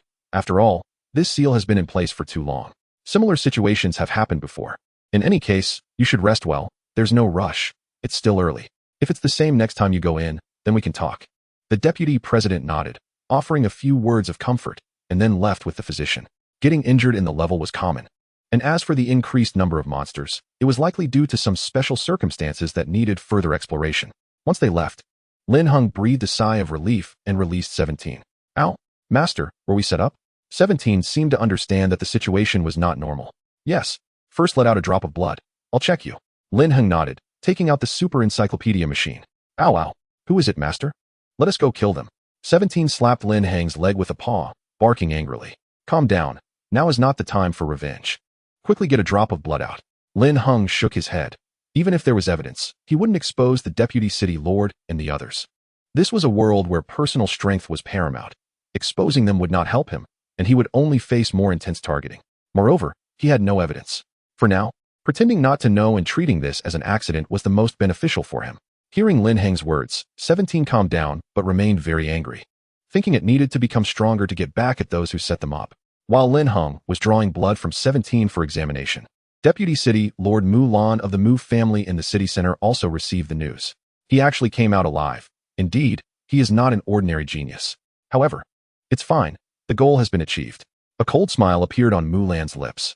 She wasn't surprised that Lin Heng treated those flesh monsters as an accident, as this was not her first time doing so. Many years ago, when she was breaking through levels, she occasionally encountered these flesh monsters. Later, a chance opportunity made her realize that they were a type of monster called blood flesh devourers, likely mutated from the radiated power of the sealed monster. She also learned that these monsters were very fond of blood essence flowers, and she had been using this to target some geniuses outside her faction. Blood essence flowers were a rare third-tier spiritual material that helped beast masters refine their bloodlines, usable by any beast master, and once used, it would merge into the bloodline, making it difficult to detect. However, the special blood aura it emitted would attract blood flesh devourers for up to 6 months, and generally, intermediate cultivators would find it hard to detect. Moreover, even if they discovered it, they wouldn't have any evidence linking it to her. Chapter 48. Don't set your eyes on my disciple. I can't find anything at all. What kind of method is this? Lin Heng looked at the data displayed on the encyclopedia machine. 17's condition seemed fine, and its bloodline was even purer. Lin Heng did not doubt this because the rewards for clearing levels within the barrier would inherently enhance the bloodlines of beast masters of the gold and wood elements, even possessing a source reversal effect. Could it be that this substance is harmless to the beast master itself, but attracts those flesh monsters? Lin Heng speculated, but he had no way to confirm. The main issue was that the monsters within the barrier could not be brought out, Otherwise, capturing a blood-flesh devourer to have senior sister Chun Yulan study, it would clarify the situation. But without a sample, research became difficult. Ow! 17 rubbed its cheek against Lin Heng's, inquiring about what was happening. For now, it's fine. Remember not to eat recklessly here, aside from the food I give you. You're not allowed to eat anything else, understood, darling? Lin Heng patted 17 on the cheek and cautioned. 17 was too greedy, which was both a strength and a flaw. Ow! I understand, master. I promise not to eat other food. Being called darling by Lin Heng made 17 happy as it buried its head in his embrace. In the evening, Master Zheng Qianquan received the news and came over, bringing Lu Fei, the president of the Lushan District Cultivator Association. Master, I suspect I've been subjected to some kind of scheme. Those flesh monsters were attracted by 17. I noticed this issue while inside, but I didn't dare to say anything for fear of alerting the enemy, so I've been treating it as an accident. I just checked with the super encyclopedia machine you gave me, and nothing came up. Facing Master Zheng Qianquan, Lin Heng no longer pretended and directly explained the situation. There was no need to hide anything from Zheng Qianquan. He would never harm him, and their interests were aligned. Plus, he wouldn't have been able to come to this place if he intended to cause harm. Moreover, pretending in front of his master would make him seem foolish and lead him to believe Lin Heng didn't trust him. Indeed, upon hearing Lin Heng's words, Zheng Qianquan showed a gratified smile, acknowledging that his disciple was indeed extraordinary. He nodded and said, "There's no need to think. Someone must have acted behind the scenes. However, mere speculation is useless. We need evidence. Otherwise, even if the opponent is right in front of you, it won't help." Having lived for over 80 years, he had seen too many things. Sometimes, a matter did not require thorough investigation. A simple analysis of the pros and cons was enough for him to discern whether an enemy was behind a scheme or trap. He was pleased that Lin Heng had realized this from the beginning and did not boast about it, but pretended to be unaware and immediately voiced his suspicions upon meeting him. This indicated that Lin Heng was not only exceptionally gifted in beast taming, but also wise in his dealings with others. Only such individuals could go further in life. And the more he observed, the more he liked him. However, what you did was right. This way, you can temporarily confuse your opponent and continue to disguise yourself. You need not worry about your safety. I will leave my beast here to keep an eye on your situation at any time. Zheng Qianquan patted Lin Heng's shoulder. His eyes filled with admiration. Lin Heng, why don't you consider becoming my true disciple? Said Lu Fei, the president of the Breeder Association, who was also impressed by Lin Heng and somewhat regretted not investing heavily to take him as a disciple. This kid was too wise, just from handling this matter. It was clear he was far superior to those young and brash individuals like Changshi and Zhang Shui, being able to deduce problems and find the best response strategies, rather than shouting for revenge at the first sign of trouble. Get lost. Don't set your sights on my disciple. Zheng Qianquan scolded angrily, and it was best to check the two of them quickly to see if there were any issues with their bodies. Humph, you old fool picked up quite a bargain. Lu Fei sighed, glancing at Zheng Qianquan as he released his beast to check Lin Heng and 17. Half an hour later, he shook his head helplessly.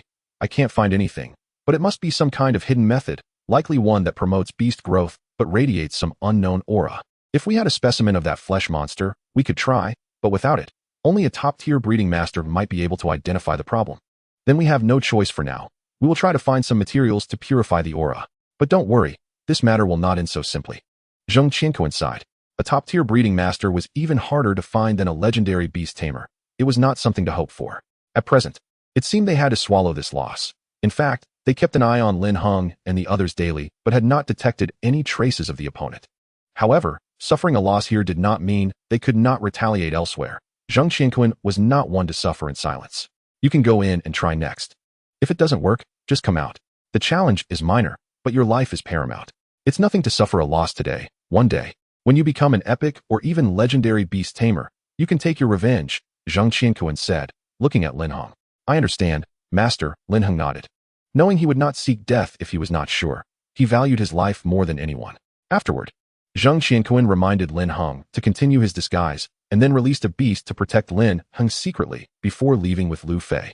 In the following days, Lin Heng received special spiritual materials sent by his master every day, specifically for evolving his aura. After using them on 17, he would go into the challenge and try, but he had not succeeded. Usually, he trained with 17, meditated, and improved his mental strength. Everything else remained normal. He would check on the life seed daily. It was growing slowly, just a few centimeters each day, and Lin Heng estimated it would bear fruit by the end of the month. His repeated failure to break through the 26th level drew much discussion. Some believed he had reached his limit, evidenced by his previous severe injury, indicating he could not break through. Others thought he was accumulating strength and would surely break through in a few days. Regarding the matter of him encountering many flesh monsters at the 26th level, the leadership had not yet provided an answer, stating they would wait for others to reach that level to see if it was the same situation. After all, even the big shots could not see through the conditions inside and could not make a decision. Lin Heng did not pay much attention to this. He spent his days training with 17, entering the challenge once as usual. Time passed quickly, and Lin Heng and the others had been there for about 10 days. During this time, his life seed talent could not be used again, seemingly due to the previous life seed fruit still growing. However, this did not matter much, as there were no suitable monsters in this spatial rift, and his master had released a beast to protect him secretly, leaving no opportunity to use the life seed. Chapter 49. Ecological Kingdom. That morning, 17 practiced its golden light flash as usual. It gathered a bit of energy, its body shimmering with white light, and suddenly dashed out, leaving a straight line across the training ground. Whoosh, whoosh, whoosh. White lines continuously moved across the empty training field. 17 had practiced this training no less than 10,000 times. Since it was merely a matter of skill proficiency, it had to gather energy for 2 seconds each time. But after practicing thousands of times, the charging time had been reduced to just over a second. Suddenly, the speed of the white straight line flashed significantly increased, far surpassing before. Woo? 17 was puzzled and began to shuttle again with the previous feeling. After 1 second of charging, its speed increased to 3 times the original. Although it could only move in a straight line and the flashing problem had not been resolved, 3 times the speed confirmed Lin Heng's assertion of mastering the proficiency level. Oh wow. Oh. 17 used golden light flash to reach Lin Heng. Master. I, 17, have once again broken through my skill proficiency. I truly have exceptional talent. 17 opened its mouth, displaying a Samoyed-like smile, hoping for Lin Heng's praise. Ha ha ha, 17 is indeed excellent. Lin Heng laughed and took out a golden fruit to reward it. He rewarded 17 every time it performed well or made a breakthrough, successfully shaping its character. After receiving the reward, 17 gobbled up the golden fruit and frolicked around Lin Heng. Since you're here, let's learn some characters, Lin Heng said, pulling out a children's literacy book. Ready to teach 17. Oh wow. Seeing the book, 17 immediately flew away, running off to train, showing no desire to learn. Human characters were too difficult for it, making it feel stupid. It had even torn the book in frustration several times. It even felt it was not its fault, claiming that humans made the writing too complicated. Lin Heng shook his head helplessly, stood up, and took 17 out for a walk. In recent days, aside from meditating and training 17, he had been observing the ecological environment of the entire Golden Wood Spatial Rift. The ecological environment of monsters was quite different from that of ordinary natural ecosystems. Whether monsters or beasts, they were essentially the same. They radiated energy that affected the surrounding environment. However, lower-level beings radiated too weakly, while higher-level ones were more apparent. Once they reached the Lord level, they had a Lord's halo. Within the halo area, there would be a significant amount of radiation, causing ordinary monsters to be subdued by the pressure and become the Lord's subordinates. The nests where Lord-level monsters often stayed would evolve toward the attributes they possessed. For example, within this Golden Wood Spatial Rift, the ecological environments relied on the Lord-level Wood-type beast, Thorny Demonis, and the Lord-level Gold-type monster, Thousand Claw Golden Centipede, forming 2 distinct ecosystems. Because the Lord-level beast's halo had transformed into a more potent primary domain, the influence was even more intense.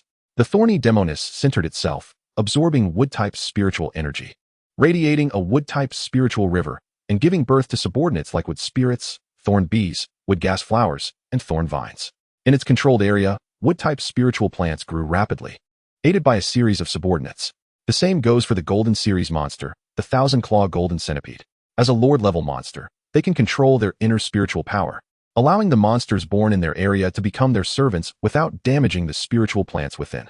According to Lin Heng's understanding, it is said that monsters stronger than lords have even more perfected domains, capable of forming their own ecological kingdoms. The Thousand Claw Golden Centipede and the Thorn Demonis are left by the Jin and Mu families to suppress the environment within the rift. As for whether they are the beasts of Jin Tianhe and Mulan, he is not sure. After all, the spiritual energy here is abundant, making it too easy for natural monsters to be born. Without 2 powerful monsters guarding it, problems could easily arise. Lin Heng certainly cannot get close, but just observing every day can greatly increase his knowledge. He is starting to understand why it is so easy for the breeding base to form corresponding small environments. When those beast tamers gather together, it is equivalent to a group, radiating more energy, and with the addition of some manually arranged materials with corresponding attributes.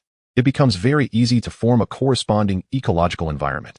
After observing the ecological environment here for a while, Lin Heng gained a new insight. Arranging a corresponding ecological environment is also a test of the breeder's skills. A good ecological environment can sustain itself, while a poor one requires manual intervention. It seems that his tall senior sister's ecological environment arrangement is not very qualified, as it actually requires him to regularly clean up. Shaking his head, Lin Heng walked leisurely towards home with 17, not in a hurry at all. Lin Heng, you are still out for a walk. Didn't you know that Duan Mingbao just surpassed you and broke through to the 26th level? Seeing Lin Heng return, Jiang Shui jogged over and quickly said, somewhat puzzled by Lin Heng's calmness. He rushed past. Did he encounter any flesh monsters? Lin Heng appropriately showed a hint of shock and then asked his most concerned question.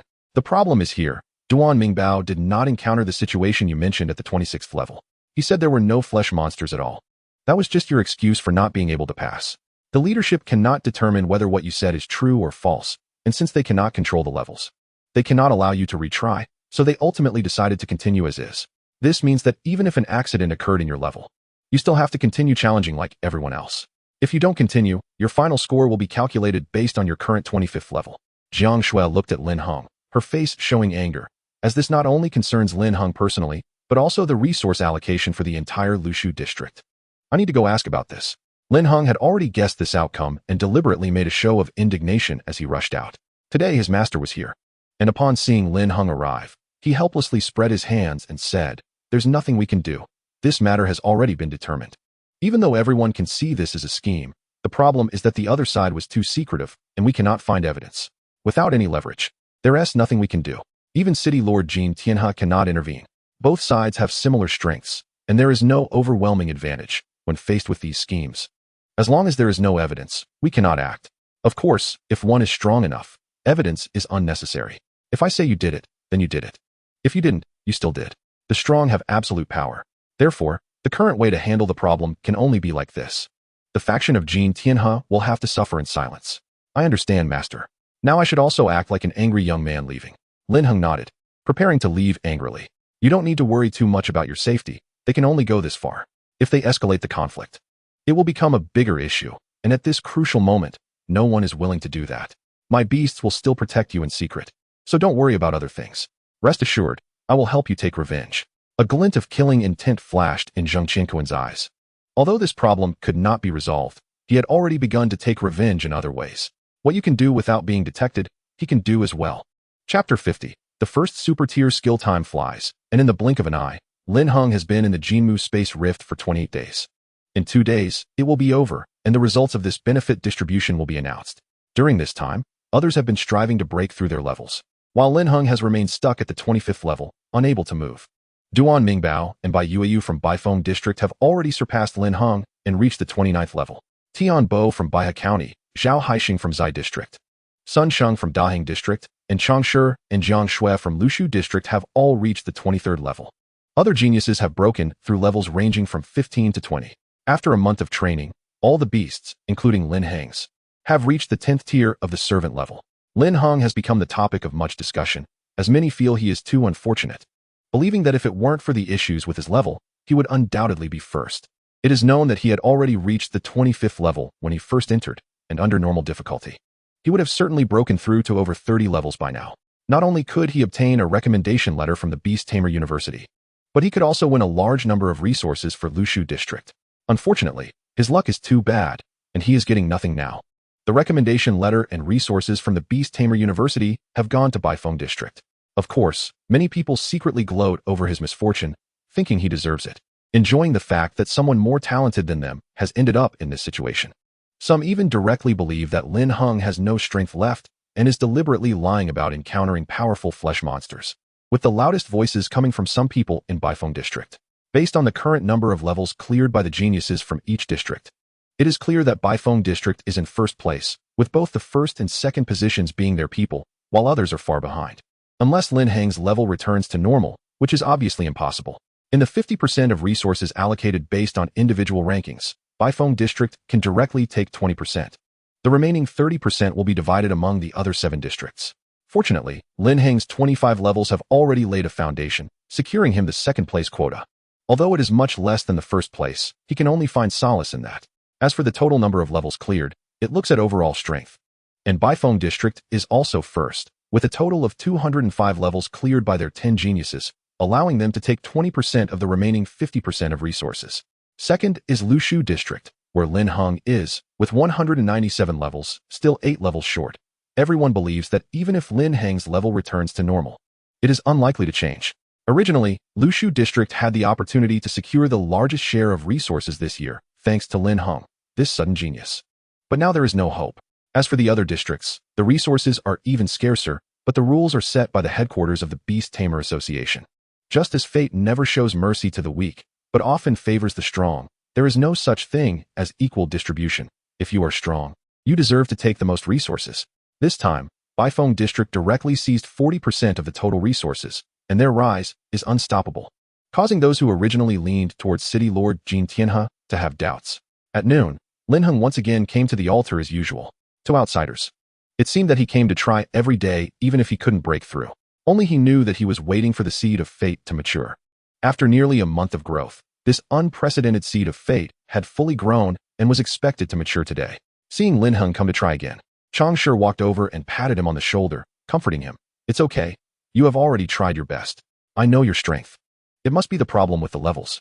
Changshe's attitude towards Lin Heng has completely changed. He admires him and passionately protests against the unfairness, shouting every day with more intensity than Lin Heng himself. Lin Heng is somewhat taken aback by this. This guy used to look down on him. But now he seems to have taken some strange medicine, not only standing up for him, but also comforting him daily. Looking at him with a mix of admiration and fervor. Thank you. Lin Heng nodded calmly, recognizing that Changshe is also a passionate youth, viewing things quite simply. Don't try it. You don't have the strength. No matter how many times you try, it won't help. Our district has already secured the win, sneered a boy in black from the neighboring Bifeng District. Upon hearing this, others showed a hint of mocking smiles. As no one had ever seen the flesh and blood monsters Lin Heng spoke of, and more people began to think he was lying. Shut up. Do you want to fight? Changshe shouted angrily. If you want to fight, then let's do it. Do you think I'm afraid of you? The boy in black replied fearlessly with a sneer. Changshe, don't be impulsive. Lin Heng didn't care about the teenage mockery, which had no effect on him. However, he didn't want Changshe to get into a fight for his sake, so he offered a word of advice. After saying that, he walked into the barrier. If they really wanted to fight, then let them. After all, passionate youths often act like this, and nothing serious would likely happen. Once inside, he skillfully made his way to the 12th level. In the dark red giant pit, a small tree about half a meter high was lush and green, resembling a jade carving. At the top of the small tree hung a fruit the size of a fist, bright red with a hint of green at the stem. Like a tomato about to ripen, shining brilliantly. Finally, it's about to ripen. I hope it doesn't disappoint me, Lin Heng said excitedly, rubbing his hands and eagerly watching as the last bit of green slowly disappeared. After a full 5 hours, that bit of green finally vanished completely. A blood-red skill fruit, with a texture like jade, matured and fell into Lin Heng's hands. Oh my god, an advanced skill, devouring gold space. This time I've struck it rich. Holding the skill fruit, Lin Heng extracted part of its knowledge and understood what this skill was, then fell into shock and stupor. He had heard of devouring gold space. It was indeed an advanced skill that could create a special space within a gold-type beast, possessing many terrifying abilities. The simplest of which was that the beast could absorb any gold-type spiritual material with 100 efficiency, without wasting anything, and it wouldn't fear enemy poisons, as everything would be contained within the devouring gold space. Furthermore, it could devour others' gold-type skills and return them. As the skill proficiency increased, this devouring gold space could become even more versatile, such as serving as a prison or storage space, and so on. 17. Hurry and eat it. We're going to get rich this time. This is an advanced skill. Even Lord-level monsters might not be able to master it. Lin Heng released 17, excitedly saying, fearful of delaying and losing energy. Woo, an advanced skill. Master is so amazing, truly the one I admire the most. 17 was shocked, its mind experiencing a tremendous jolt, but Lin Heng didn't give it a chance to be stunned. He directly stuffed the skill fruit into its mouth and quickly retrieved it back into the beast space. He wanted to avoid any flesh and blood monsters being attracted and affecting its learning of this advanced skill. Just then, he suddenly heard a series of cracking sounds, and looking down, he saw that the mountains beneath him had directly shattered. What the hell? Lin Heng exclaimed in shock. Without giving him a chance to react, the huge monster beneath him exploded into endless black ash with a loud bang. The black ash surged into the sky, completely engulfing Lin Heng. As always, when the fate seed formed, the monster would inevitably turn to dust. If someone were to look down from a high point at that moment, they would notice a gigantic dark golden snake head disappearing. The massive mountain was not the giant beast's claw that Lin Heng thought, but rather a snake head without scales. On this massive ground, there were hundreds of similar snake heads, all lying on the ground, originating from the same place. They spread out from one location, forming a series of checkpoints. As Lin Heng completely destroyed this dark golden snake head, a streak of light flew out from where the snake had originated, crossing the sky and landing on Lin Heng, who was enveloped in black ash. What is going on? Lin Heng had just finished speaking when a memory unfolded in his mind. In the memory, many years ago, a colossal monster spanning thousands of meters spread across the ground, resembling a gigantic vine. However, each vine was a dark golden snake head with indestructible golden skin, possessing the properties of plant vines, capable of growing and thickening at will. Through the memory, Lin Heng learned that this monster was called the 10,000 Woods Golden Snake Vine, an existence even more terrifying than Lord-level monsters, as it had formed an ecological kingdom of 10,000 Woods Golden Snakes within a radius of hundreds of kilometers. This was not a typical domain, but had given birth to domain laws. In this kingdom, metal flowed like rivers in the sky. The ground was covered with thick iron trees, and green poisonous rivers swirled around the land, with numerous subservient creatures evolving, such as golden skin snakes, iron tree demons, blood snake worms, and diamond beetle swarms. There were also people enslaved, numbly kneeling and worshipping the 10,000 Woods Golden Snake Vine, while many Lord-level monsters were devoured as blood food. Until one day, the 10,000 Woods Golden Snake Vine arrived at a special area, releasing immense power to tear open a spatial crack and burrowed inside. After entering, it made its way to the deepest part of the spatial crack, turning everything in its path into the ecological kingdom of 10,000 Woods Golden Snakes. But it did not care. It directly attacked the deepest part of the spatial crack, where thousands of snake vines were destroyed in the assault, blood spilling onto the ground, some transforming into metal mines, while others became green poison pits. After exhausting tremendous effort, it finally broke through to the deepest part of the spatial crack, revealing an incredibly dark void. In the void, an enormous, boundless dark red monster appeared before it.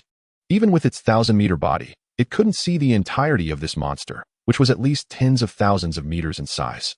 This monster emitted an extremely terrifying, eerie, indescribable aura, with countless black tubes spreading out from its body, vanishing into the void. It seemed to have many heads, including dragon heads, tiger heads, bird heads, human faces, etc., along with some automatically writhing flesh, seemingly forming new heads. Its body was also bound by countless colorful chains, trapping it in a state of immobile slumber, completely unaware of the 10,000 Woods Golden Snake Vine's arrival. Yet even so, the aura emanating from this slumbering monster permanently destroyed thousands of the 10,000 Woods Golden Snake Vines, causing its ecological kingdom to collapse almost entirely in an instant. Following that, some skinless flesh monsters flew out from the gigantic dark red monster towards the 10,000 Woods Golden Snake Vine. These flesh monsters seemed to be parasites from the enormous creature, but they could not be killed no matter what. Even when cut, they would heal, and only complete annihilation could stop them. In a short time, the 10,000 Woods Golden Snake Vine's formidable defenses were riddled with blood holes, and a large amount of flesh vanished. Ultimately, the 10,000 Woods Golden Snake Vine unleashed its strongest skill, swallowing these flesh monsters into the devouring gold space, then fell into a certain state of slumber, emanating a bizarre and terrifying aura, as if it could infect everything. It seemed to know what that enormous dark red monster was, and wished to evolve by harnessing its aura. Just as it fell into a deep sleep, a figure in a blue robe emerged from the void behind the dark red giant monster.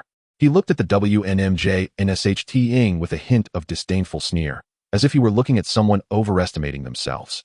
Then he raised his hand to summon an ancient sword that flew automatically, taking the life of the WNMJ-NSHT-ing with a single strike, and set up a ceiling barrier here. The memory ended at this point, and while Lin Heng was still in shock, he suddenly sensed a strange, terrifying, indescribable aura appearing in his beast-controlling space. What is going on? Lin Heng's mind sank into the beast-controlling space and discovered a wisp of dark red serpentine aura emerging within, rapidly devouring his spiritual power and growing stronger. 17 was pressed to the ground and unable to move under this aura, while the silkworm baby fainted directly. Even Lin Heng himself felt unable to move or resist. This aura seemed to contain a very high, indescribable law, and he, as a mere mortal, had no qualification to resist. Just as Lin Heng's spiritual power was about to be drained, his life seed also appeared, emitting a similarly mysterious and unfathomable aura, but even more profound and grand. After resisting for a long time, the dark red serpentine aura was mercilessly devoured by the life seed, and the patterns on the life seed increased slightly. Lin Heng finally regained the ability to move freely, and 17 and the silkworm baby were no longer suppressed, but they still remained stunned and unmoving. Was this aura from the WNMJNSHT-ing or the dark red monster behind the spatial rift? Lin Heng muttered to himself. This memory told him that this world was filled with many secrets he did not understand at all. There were actually monsters behind the spatial rift. And if he were to speak of this, no one would believe him. And that man in the blue robe seemed to be connected to that dark red monster. He mentioned some level of existence. The more he thought about it, the more confused he became. Lin Heng even didn't understand why he had obtained this memory. The dark red serpentine aura seemed to be related to the WNMJNSHT-ing. The memory should have been brought by it, as it seemed to want to devour him. Also, those flesh and blood monsters actually had such a significant background, originating from the terrifying monsters in the void behind the spatial rift. But why were they not so terrifying when dealing with 17? Could it be that they were not actually from that dark red monster, but rather inferior products evolved from the WNMJNSHT-ing that had devoured those primitive flesh and blood monsters? Lin Heng felt that this should be the case. After all, the monsters exposed behind the spatial rift gave him a divine-like feeling. Their sacred and bizarre aura was vast like that of a deity, and mere mortals could only feel it and be unable to move, almost compelled to kneel and worship. If they were the original flesh and blood monsters, then 17 would have no chance to resist at all. Forget it, no more thinking. Lin Heng shook his head. Although he could not think clearly about the issue, he understood one principle. Lacking the strength to understand significant secrets would only lead to a fatal outcome. This memory could only be locked in his mind. Before his strength was sufficient, he would absolutely not speak of it to anyone or explore anything in this regard. Such a terrifying WNMJNSHT-ing had met a tragic end, let alone him. 17. You must not reveal anything about what happened today, understand? Lin Heng said to 17. Although it had not obtained the memory, exposing these strange occurrences was definitely not a good thing. Oh well. 17 shook its head repeatedly, assuring that it would never speak of it. It was too terrifying. This world actually had such powerful beings, and even a wisp of aura could render it immobile. Chapter 52. Choosing a new path. Have you learned the devouring gold space? Lin Heng asked again. Clearly, this devouring gold space was also one of the fundamental skills of the WNMJNSHT-ing, and its terror was self-evident. Even directly devouring those flesh and blood monsters and forcibly initiating evolution. Oh well. I've learned it, master. A small golden space has appeared in my belly, seemingly formed by that fruit. 17 nodded, somewhat shocked and confused by this super-tier skill, as its body had already been altered by this skill. However, it was strange that the proficiency of this super-tier skill, devouring gold space, seemed to be only at the beginner level. But judging from the usage level of the WNMJNSHT-ing, it was evidently developed to the extreme. Maybe it was because too much time had passed. Or perhaps there was an issue with its corpse, or that its life seed talent was still too weak. Lin Heng thought. Previously, life seed skills consumed the entire monster's corpse, but this time only the golden snake head of the WNMJNSHT-ing was consumed. Clearly not the entire body, so it was understandable that the skill's proficiency was low. Although Lin Heng was covered in black ash at this moment, there was no mist in his surroundings, and he could see clearly. In the distance on the ground, many golden snake heads lay like a mountain. Lin Heng began to understand why the checkpoint required destruction, as it wanted them to destroy the corpse of the WNMJNSHT-ing. But why didn't that man in the blue robe destroy it himself? Unable to make sense of it, Lin Heng decided not to dwell on it. Shaking off the dust from his body, he released 17. Oh woo? Master, what are we going to do? Do we not need to be afraid of those monsters now? After 17 came out and noticed the change in the environment, it curiously looked around, sinking into deep shock upon seeing the giant monster in the distance. It's fine. There are temporarily none nearby. Let us go find a golden snake head that hasn't been disturbed. Lin Heng shook his head. Oh well. As they advanced, Lin Heng discovered that although the WNMJNSHT-ing was dead, its dissipated power had created a special ecological environment, evolving not only monsters of the gold and wood attributes, but also undead, ghostly, and those special flesh and blood monsters. However, it was far weaker than the vast WNMJNSHT-ing ecological kingdom he remembered. It had weakened tremendously. Even so, it was still not something Lin Heng could casually provoke. After half an hour of avoiding various monsters, they finally approached a golden snake head, which was completely shrouded in mist, making it hard to see. Upon discovering that there was no one here, Lin Heng walked up, and soon the mist dispersed, revealing a metallic skeleton that charged at Lin Heng. Sure enough, it worked. Let's continue. Lin Heng smiled slightly and said to 17, "Oh well." Seeing such a weak monster, 17 showed a happy smile. It had just been scared, and now it could finally vent its frustration. With a few claws, the metallic skeleton was reduced to several pieces. Don't just vent. Try using the super tier skill, Devouring Gold Space, Lin Heng said to 17. In fact, Devouring Gold Space was very suitable for 17. If it were another super tier gold attribute skill, 17 might not be able to use it at all since it required too much spiritual power and the participation of laws. However, Devouring Gold Space could be used regardless of level. It just had varying power based on proficiency, as it had already created a Devouring Gold Space within the beast's body, only needing to be activated and expanded. This was also one of the points that puzzled Lin Heng, as he had never heard of such a skill. Of course, super tier skills were not something at his level could understand, so it was normal not to know. Oh well, 17 nodded, indicating that it understood and began to use Devouring Gold Space on the metallic skeleton, preparing to eat it. However, since Devouring Gold Space was a super tier skill, even without any interruptions, 17 had to try over 100 times before succeeding.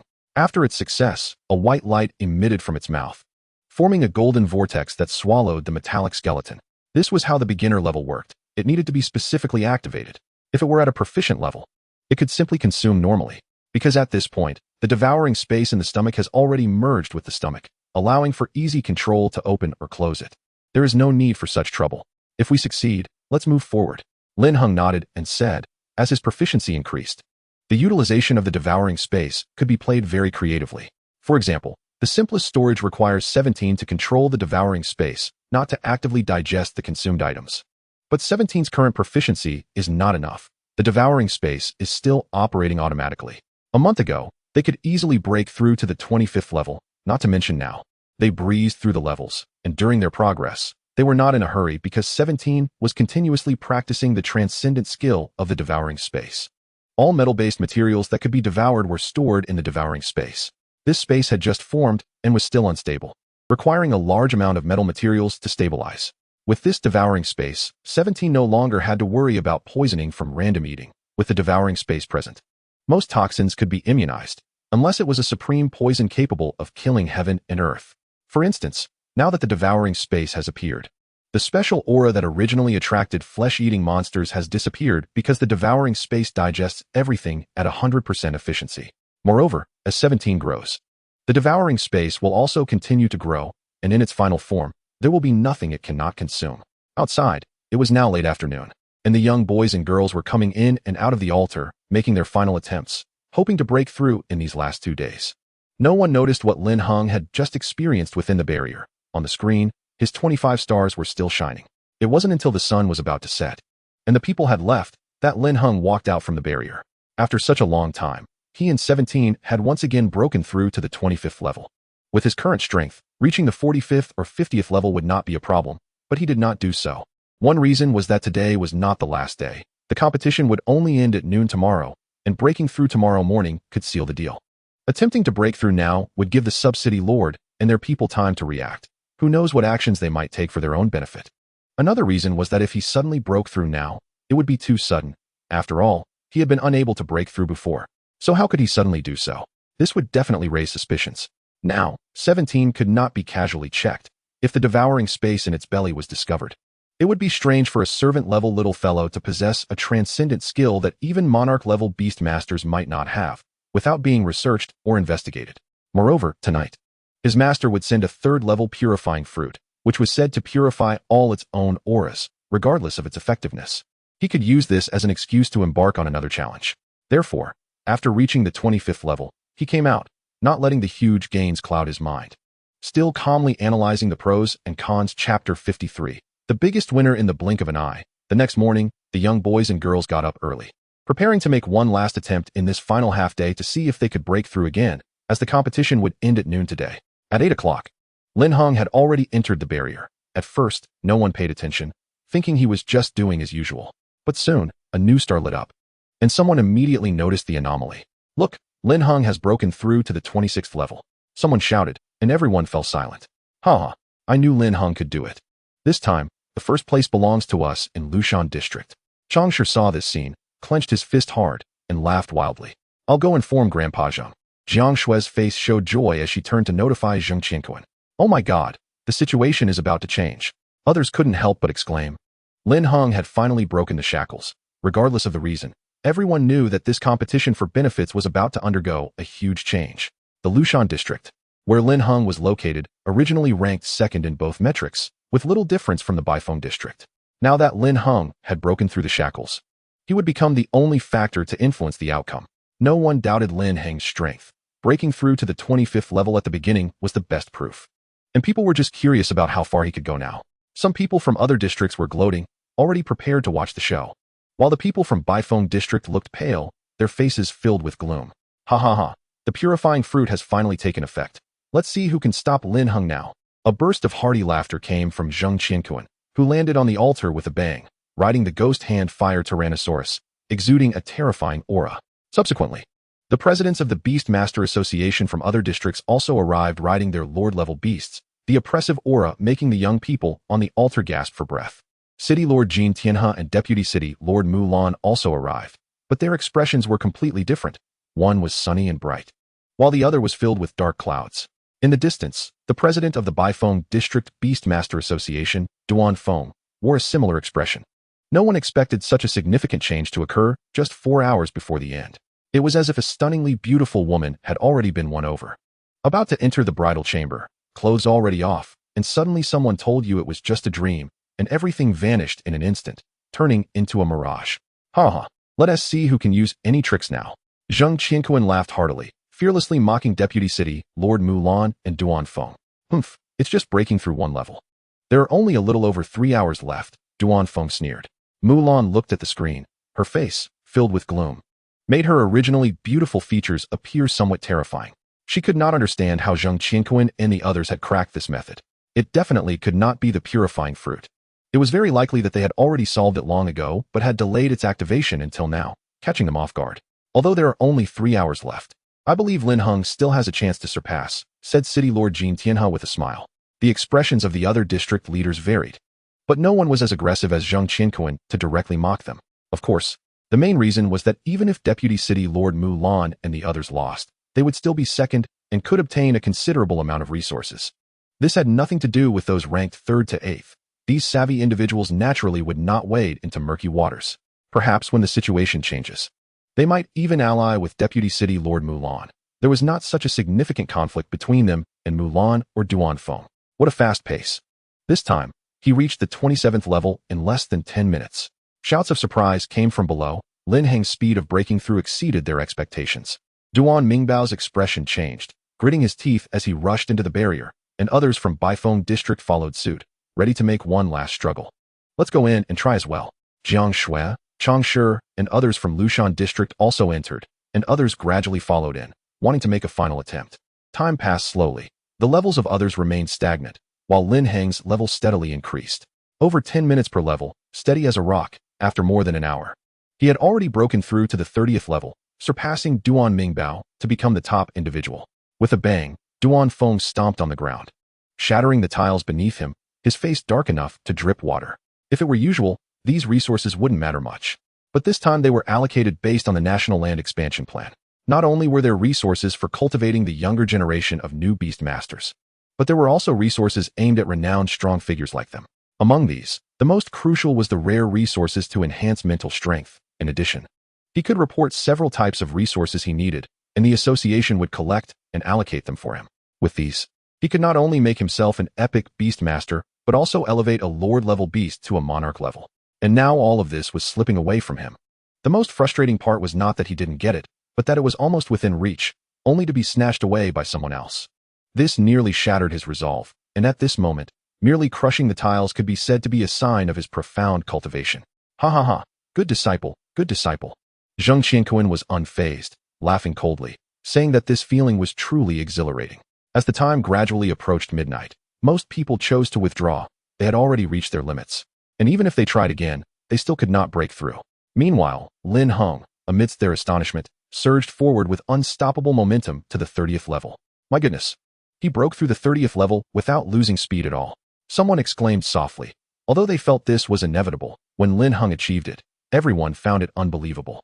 As fellow apprentice beast masters, with their beasts also at the servant level 10th stage, they had struggled to maintain their footing since the 20th level. Why was Lin Heng able to breeze through the 30th level so easily? Many fell silent under this vast disparity, secretly lamenting that sometimes the gap between people was indeed greater than that between man and dog. At 11:30, Lin Heng reached the 34th level, bringing the total number of levels in Lushan District to 206, surpassing the 205 levels of Baifeng District and reclaiming the top spot in comprehensive strength assessment. Thus, Lushan District completely overtook Baifeng District, becoming the true number one. It wasn't until 11:50 that Lin Heng emerged, having reached the 39th level, cutting off the hopes of Duan Feng and Deputy City Lord Mulan. As he stepped out, the gazes of 10 big shots in the audience all focused on him. Looking at this young man dressed in a black casual outfit, with a handsome appearance and outstanding temperament. In response, Lin Heng's sparkling brown eyes looked into the distance, his gaze firm and unafraid. Deputy City Lord Mulan looked at Lin Heng, a hint of a sinister smile appearing on his face as he said slowly, "Good, good, good. Zheng Qianquan, you really have taken in a good disciple." "Lin Heng, is it? My name is Duan Feng. I hope you remember this name." Duan Feng was smiling, but a cold light was revealed in his eyes. In response, Lin Heng smiled back. He had considered just breaking through to personal first place and leaving the overall first place to Baifeng District to resolve the conflict. Because he knew, and was very clear, that once a conflict was established, it would be hard to resolve. Enemies would not appreciate your goodwill. More often, they would feel it was their own capability and would hate you even more for taking away their interests. So if he had offended them, he wouldn't hold back. This first place, he had decided to take. Of course, this is my disciple Zheng Qianquan. Zheng Qianquan was not afraid of the praise from Mulan and Duan Feng, responding with a smile.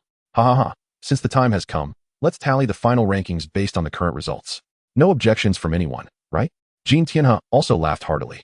Naturally, no one would voice any objections, nor could they, unless they wanted to make enemies of everyone. Soon the results were tallied, and the distribution of benefits was outlined as per the previous regulations. A formal document was created, with signatures and spiritual marks from the presidents of the Beast Master Associations in all 8 districts, including the 2 city lords. Thus, everything officially concluded, with Lushan District becoming the biggest winner in this battle for benefits. Of course, if we talk about the real winner, it must be Lin Heng.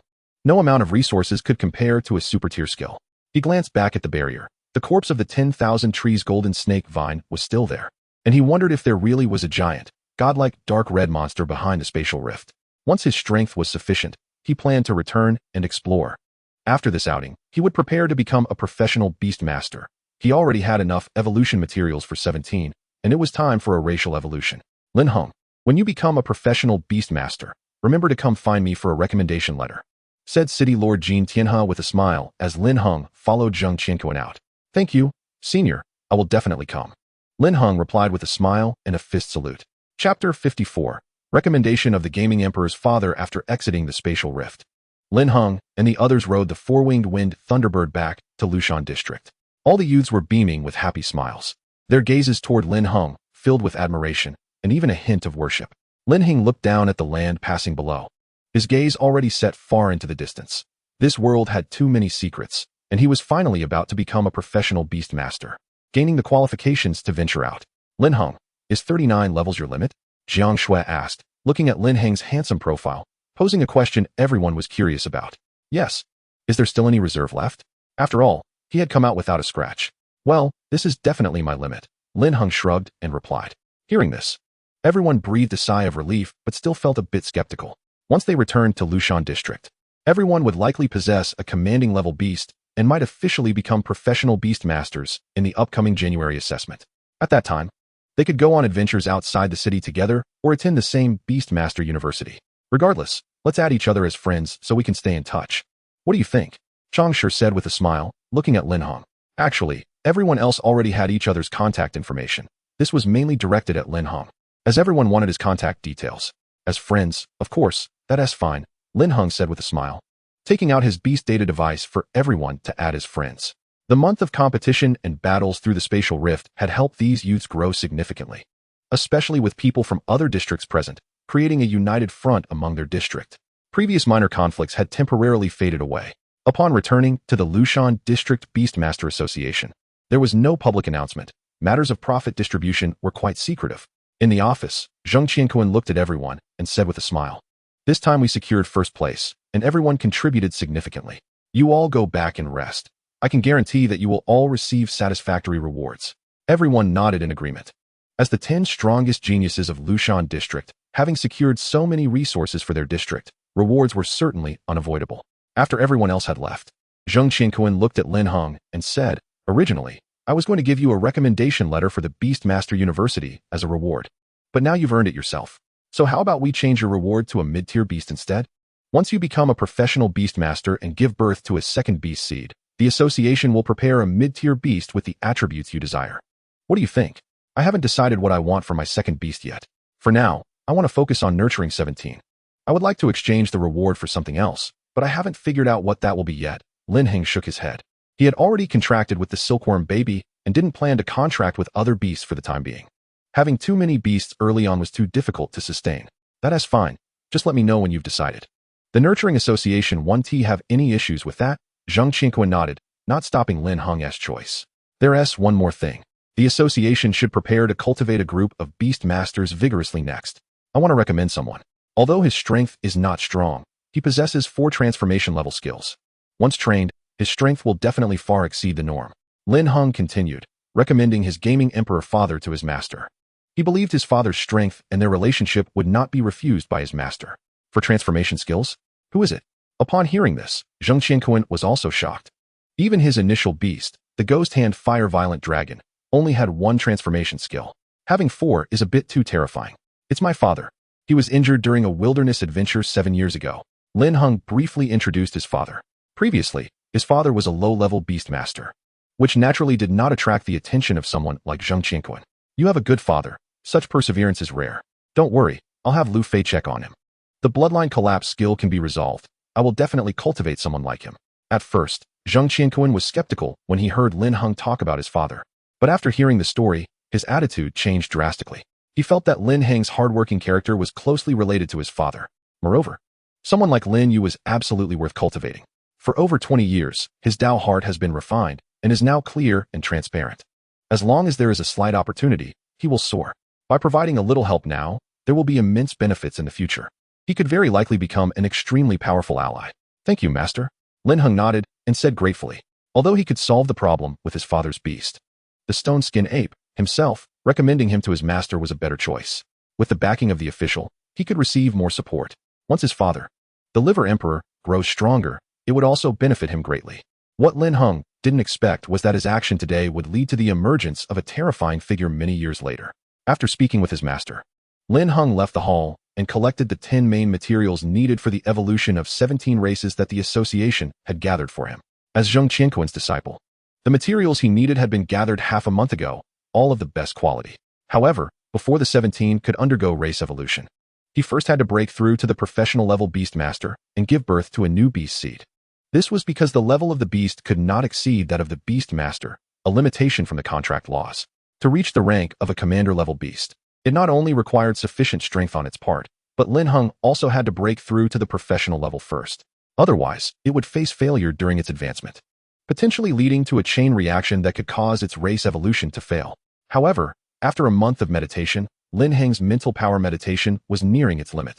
He could already clearly see the flow of spiritual energy within his field of vision, and a breakthrough was just around the corner.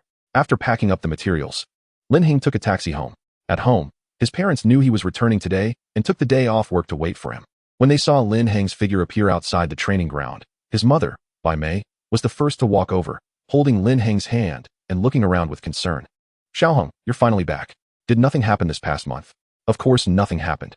Look, he seems perfectly fine," his father, Lin Yu, said with a smile, his eyes showing a look of relief upon seeing Lin Heng. "Everything's fine. I wasn't going on an adventure," Lin Heng replied with a smile, not showing the typical teenage disdain for his mother's concern. "That's good. Let's go home then. The dishes are ready. We can eat and talk," his mother, Bai Mei, said gently.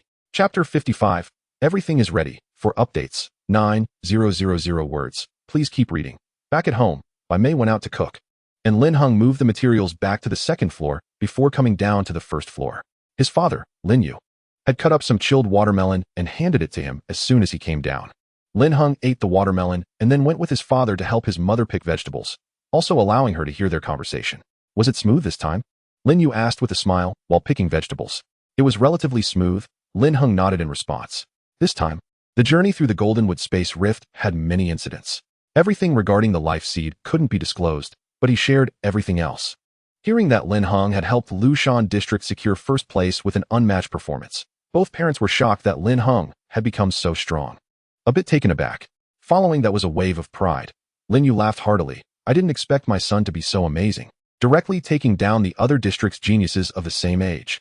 However, upon hearing about the schemes from the deputy city lord, Mulan, and how they had severely offended him this time, the two elders became worried again. Although it was unavoidable, you did the right thing. Choices must be made. If you hadn't helped Lushan District gain benefits, it could have been worse, Lin Yu sighed. Unfortunately, I'm too weak to be your support.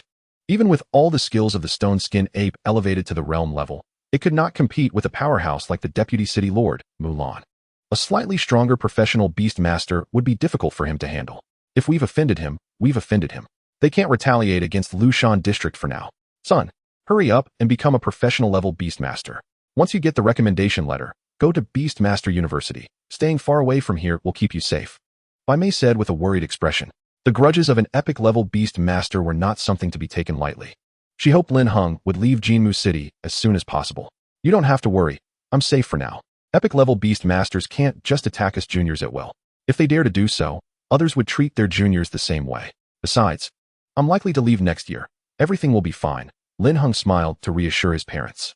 He mentioned this mainly to alert his parents to be cautious and avoid going to dangerous places to prevent unforeseen circumstances. I also recommended my father to my master. With the resources won this time, solving the problem of the stone skin ape's bloodline collapse won't be difficult. Father and mother, you can also rise with this opportunity. As resources will tilt towards you because of me, Lin Heng said with a smile. In fact, the rewards he could get from winning a large batch of resources for Lushan District were not much. Therefore, he requested to allocate some resources to help his parents. Even his master wouldn't refuse such a request. If this request couldn't be met, what loyalty could people have towards Lushan District? The association itself would do this without him having to say anything. Don't talk about fairness. If everything were fair, that itself would be the greatest unfairness. Especially in this world where individual strength prevails. Hearing this, his parents felt both moved and ashamed. They hadn't contributed much to Lin Heng's growth. And now they were receiving help from their son. What a good son I have. I won't say anything mushy. As long as the stone skin ape's problem can be solved, I will do my utmost to improve my strength. I will strive to become your support. So no one dares to bully you in Jinmu City or elsewhere. Lin Yu said seriously, patting his chest. He had never given up on the path of a beast master. Previously, he had to prepare the startup funds for Lin Heng to become a beast master and buy spiritual materials to maintain the stone skin ape's realm, which left him with no choice. In the days after Lin Heng became a beast master, he had been working doubly hard to earn money, wanting to find an opportunity to completely heal the stone skin ape and once again pursue the path of a beast master. However, he didn't expect that his son Lin Heng would directly provide him with such a path, and he immediately decided to seize the opportunity and fight for his life once more. Even if he only had one beast, he could still become a powerful beast master. Seeing Lin Yu's determination, Bai Mei's eyes became a bit moist. She knew her husband had never given up on the path of a beast master. He had just been delayed for too long. 7 years ago, an accidental injury, combined with the need to raise money for Lin Heng, had left him without the chance to save enough to completely heal the stone skin ape. Now he finally had the opportunity to chase his dreams again. And she decided to continue being the healer for him as she had before. I definitely believe. Lin Heng nodded vigorously. He was extremely impressed by his father's unwavering persistence over the past 10 years. The hardest thing in the world is to consistently stick to something for many years without changing one's original intention. Ha ha ha, let's eat. Son, let's have a drink. Seeing the gaze of his son and wife, Lin Yu laughed heartily, feeling very happy as he spoke. He did not see any contempt or disbelief in their eyes. His wife, Bai Mei, supported him as always, and his son admired him greatly, which filled him with pride. With the support of his family and resources, he was determined to make a name for himself again. The three of them had a little drink, and after eating, they played with their beasts in the yard.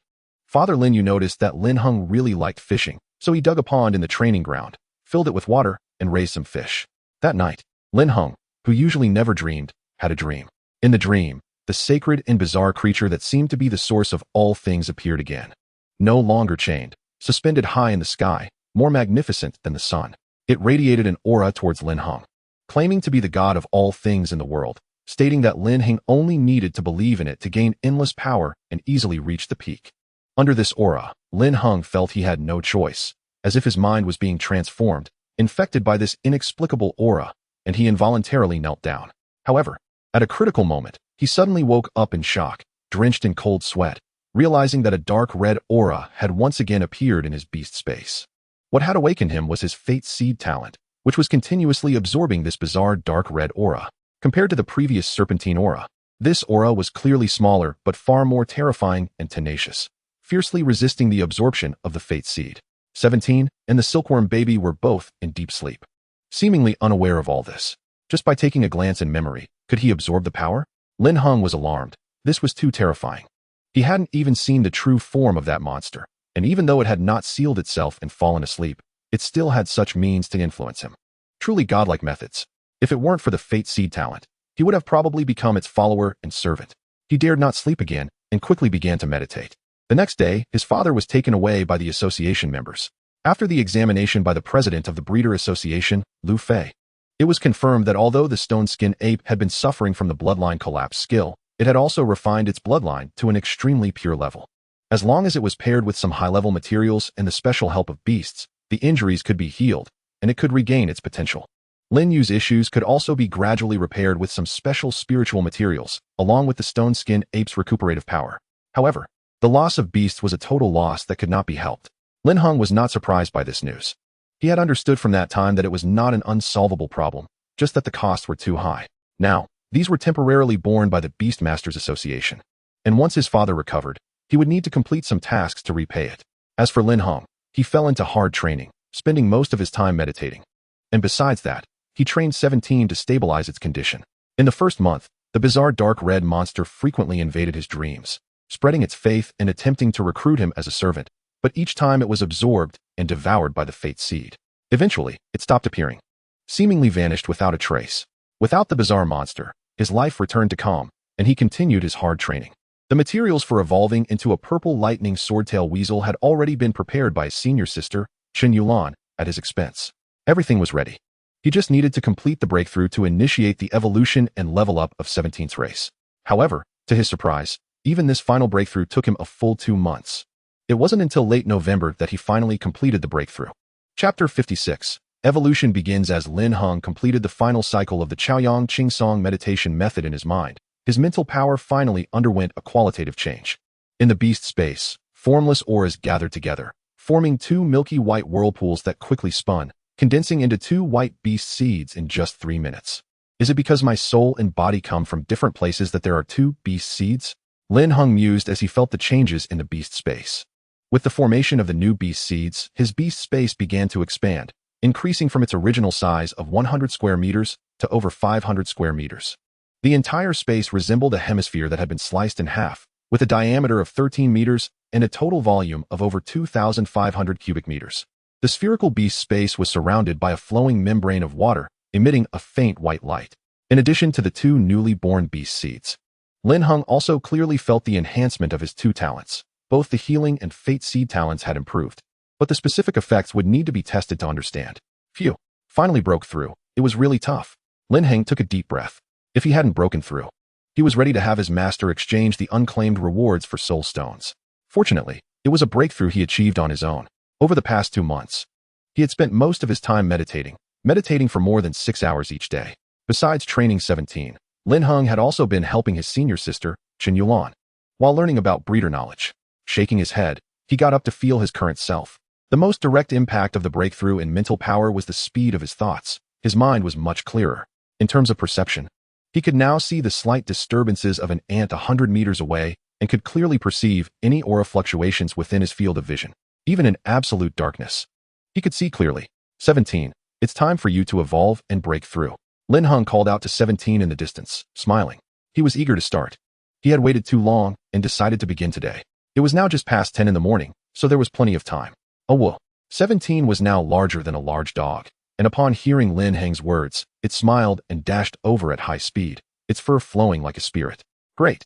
17 has been waiting for a long time. 17 yearns for evolution and breakthrough. To become a stronger being, to eat better food, and to try the things it couldn't chew before after evolving. 17 pounced into Lin Heng's arms, rubbing against his chest, transmitting various excited emotions to him. Ha ha. We will definitely succeed. Lin Heng laughed as he rubbed 17's big head. It was no longer that little swordtail weasel. It was big enough to carry him now. But its personality remained the same, still loving Lin Heng and food. Its fur had also grown longer, becoming very soft and smooth when not concentrating spiritual power, making it irresistible to touch. Over the past 2 months, Lin Heng had used the Fate Seed 12 times, giving 17 8 times, and the Silkworm Baby 4 times. Since he had been learning about breeder knowledge, under the guise of anatomical research, he had his disciple Lu Yi buy him many monster corpses. After turning these monster corpses into skill fruits, 17's data had become extremely impressive, except for the proficiency of the super tier skill, devouring space, which hadn't improved much. The proficiency of other skills had made significant progress. Name, sword-tailed ferret, attribute, gold level, servant level 9 potential, low-grade limit, skills, rending claw, transformation, sword-tail, perfect. Chi gathering, perfect. Floating, perfect. Metal control, perfect. Golden flash, proficient. Devouring gold space, beginner. Among these, improving the metal control skill is the most difficult. Even when he obtained the corpses of gold magnetic beasts, most of their skill proficiency was low, only at the proficient level. After using the corpses of 7 gold magnetic beasts, he managed to cultivate 5 metal control skill fruits, 2 floating skill fruits, and then raised 17's metal control to the perfect level. He discovered that while skill fruits can increase proficiency through repeated use, there is a certain degree of decay. Nevertheless, Lin Heng still managed to pile up a perfect level of metal control. At the perfect level, skills can be activated instantly, and controlling metal becomes effortless, like an extension of one's own body. He can also change the form of metal, freely transforming between liquid and solid states, and can create metal armor, shields, or weapons like swords on his body. One could say that the utility of metal control at the perfect level is already quite terrifying, as different maneuvers can yield completely different effects. In addition, he also cultivated a sword-tail skill fruit, bringing 17's sword-tail skill to the perfect level. The Golden Flash skill did not improve because this skill comes from the Golden Flash sword-tailed ferret, and it is very hard to find such a beast corpse. As for the super tier skill devouring gold space, there is naturally no possibility of improvement since it comes from the golden snake vine, and although part of its corpse remains, it is in the crevice of the goldwood space, which is currently beyond his reach. He did not continue to acquire new skills for 17 because for the time being, this was already enough. And he did not want any skills unless they were particularly good. Rubbing 17's head, Lin Heng smiled and said, "Let's go to my senior sister's place." "Oh woo, master. Get in the cart, I'll pull you." 17 brought over a small cart from nearby, indicating for Lin Heng to sit on it. "Haha, all right." Lin Heng tied a rope around 17 and then sat on the 3-wheeled cart. With a howl, 17 dashed out, the cart flying along. Already very familiar with the route to the breeding base where senior sister Chen Yulan was.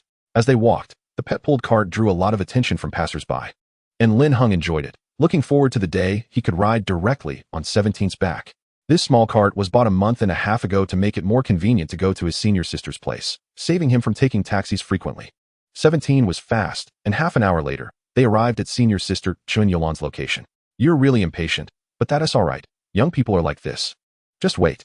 Senior sister Chen Yulan smiled and said, then went to the laboratory to prepare the potions for Lin Heng. Although he had been learning for a long time, he was still far from his senior sister in handling various materials, so he brought the materials to her for assistance. An hour later, she brought all the processed potions for breakthrough into the specially created Gold Thunder ecological environment. Chapter 57, The Unusual Purple Lightning Sword-Tailed Ferret. The Gold Thunder ecological environment was also specifically built for 17's breakthrough, a temporary ecological chamber constructed with various gold and thunder materials, which Lin Heng began preparing 10 days ago. "Thank you, senior sister. Please help guide me from the side." Lin Heng nodded and took the potions to start operating. "Don't worry, your breeding talent is quite good," senior sister Chen Yulan said with a smile, standing at a distance to watch quietly. Today, she wore a canary yellow chi pao, her exquisite figure captivating, especially the long legs revealed by the slit in the dress, evoking a breathtaking feeling. She didn't dress this way on purpose. It was just that Lin Heng arrived too suddenly, and she didn't have time to change. To avoid distracting Lin Heng, she even wore a white little vest over it before coming in. Lin Heng nodded and began to operate carefully. Since a month ago, he had let 17 start consuming gold-type materials containing electricity, and combined with the active chestnuts it had been eating, the internal environment had already been established. There was also a specially constructed Gold Thunder ecological chamber outside, filled with the spiritual energy of gold and thunder. 17, you just squat here." Lin Heng pointed to a small pit in the center of the chamber, which was specially made. "Oh woo." 17 excitedly walked in and squatted down, with the spiritual liquid soaking half of its body. Then Lin Heng added 3 kinds of potions into it, and made 17 take 5 kinds of mixed potions, all made from finely ground spiritual materials, with a consistency similar to syrup. As 17 consumed the main materials, about 3 minutes later, the evolution began, and the bluish liquid in the pit enveloped its body, flowing rapidly. Seeing this, Lin Heng quickly poured in the last 3 catalytic potions, and soon 17 was enveloped in a barrier radiating white and purple light. A temporary light film barrier formed, enclosing it in a closed space, with the spiritual energy from the ecological secret realm continuously being absorbed. Watching the light film barrier, Lin Heng took a deep breath. He had made many preparations for 17's breakthrough, including constructing the ecological chamber, creating the internal environment, and preparing various materials, with total expenses reaching 3 million, which could be considered extremely extravagant. This is also the reason why human-bred beasts are much stronger than wild monsters. Human beast masters have already made these preparations. In the wild, beast evolution often relies on luck, with beasts suddenly evolving after consuming certain materials beneficial for evolution, without establishing the internal and external environments. The failure rate is very high, and they are easily influenced by other auras, leading to various distortions. Seeing Lin Heng's anxious appearance, senior sister Chen Yulan gently patted his shoulder and said with a smile, "Don't worry, it's fine, I have experience." Lin Heng nodded. The evolution of beasts does not happen in an instant like in animations. The higher the potential and level of the beast, the longer the evolution takes. For 17, a servant-level beast with low-grade potential, the evolution would take about 3 hours. Lin Heng and his senior sister waited while chatting, and even meditated for a while due to boredom. Finally, as the sun was about to set, the light film barrier changed, and purple lightning shot out. A beast shape slowly moving. A woo. 3 minutes later, the purple lightning tore through the light film barrier, and the evolved 17 emerged, shaking off the spiritual liquid on its body, running towards Lin Heng with a happy expression. "Master, I have completed my evolution." 17 now looked very different from before. Its body had grown by another circle, measuring 3 meters in body length not counting the tail, and standing at 1.5 meters tall, appearing larger than a tiger on Earth. Its fur was a mix of purple and white, not chaotically arranged, but distributed with great aesthetic appeal, with the originally brown fur on its front and hind legs turning purple, which could be called purple clouds treading on snow. The purple fur was not abundant elsewhere, but was well placed, especially with occasional purple lightning flashes, giving it a noble appearance. Additionally, its eyes had turned purple, with electric light flickering within, exuding a mysterious and majestic aura. As it ran, it emitted a faint glow of purple and gold, with the purple radiating the might of lightning and the gold appearing incredibly sharp. There is no doubt that it has successfully evolved into a thunder sword-tailed mongoose, and its level has smoothly advanced to the commander level. The beast at the commander level has already given birth to a crystal core within its body, which serves as the source of its power, making it much stronger in all aspects compared to the servant level. Now, 17 can easily defeat 10 previous servant level 17s without any effort.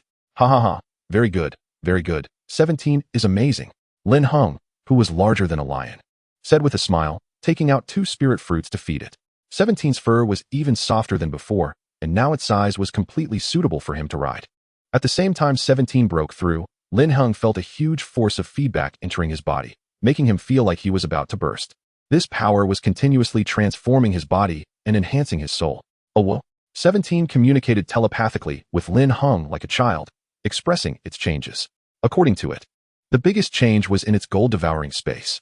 With this evolution, the gold-devouring space had completely merged with its stomach, equivalent to a skilled level of proficiency. Food would automatically fall into the gold-devouring space for digestion, and it could also devour some skills that were not very powerful. Additionally, it could control the gold-devouring space not to digest, acting as a temporary storage space.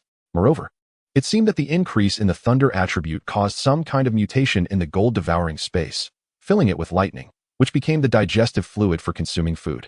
Very good, very good. Lin Heng nodded repeatedly, reminding it in his heart not to reveal this, as the gold-devouring space could not be exposed yet. This change surprised him as well. According to 17, this evolution should have also included the gold-devouring space, making it a part of its body. The potential of your thunder sword-tailed mongoose has actually reached the mid-grade limit. It's truly extraordinary.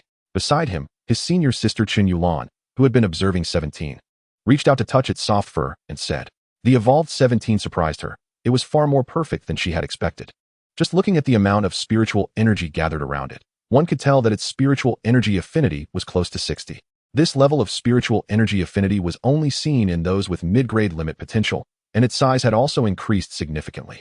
Even though the thunder sword-tailed mongoose was much better than the lightning sword-tailed mongoose, Its anticipated potential was only in the mid to upper tier of mid-grade, not reaching the limit. Moreover, based on her intuition, this evolved thunder sword-tailed mongoose seemed to have undergone even deeper changes, which led to such a significant increase in potential. This made her want to explore further, but in the end, she held back. Although Lin Heng was her junior brother, their relationship had not yet reached the point where they could discuss in-depth matters. It might be due to the effect of the bloodline purification in the spirit spring and the goldwood space fissure. It is said that skills at the transformation level are also beneficial for increasing potential, Lin Heng said with a laugh, pretending to be completely unaware. As long as it succeeded, you can now truly soar into the sky. Qin Yulan patted Lin Heng's shoulder and said with a smile.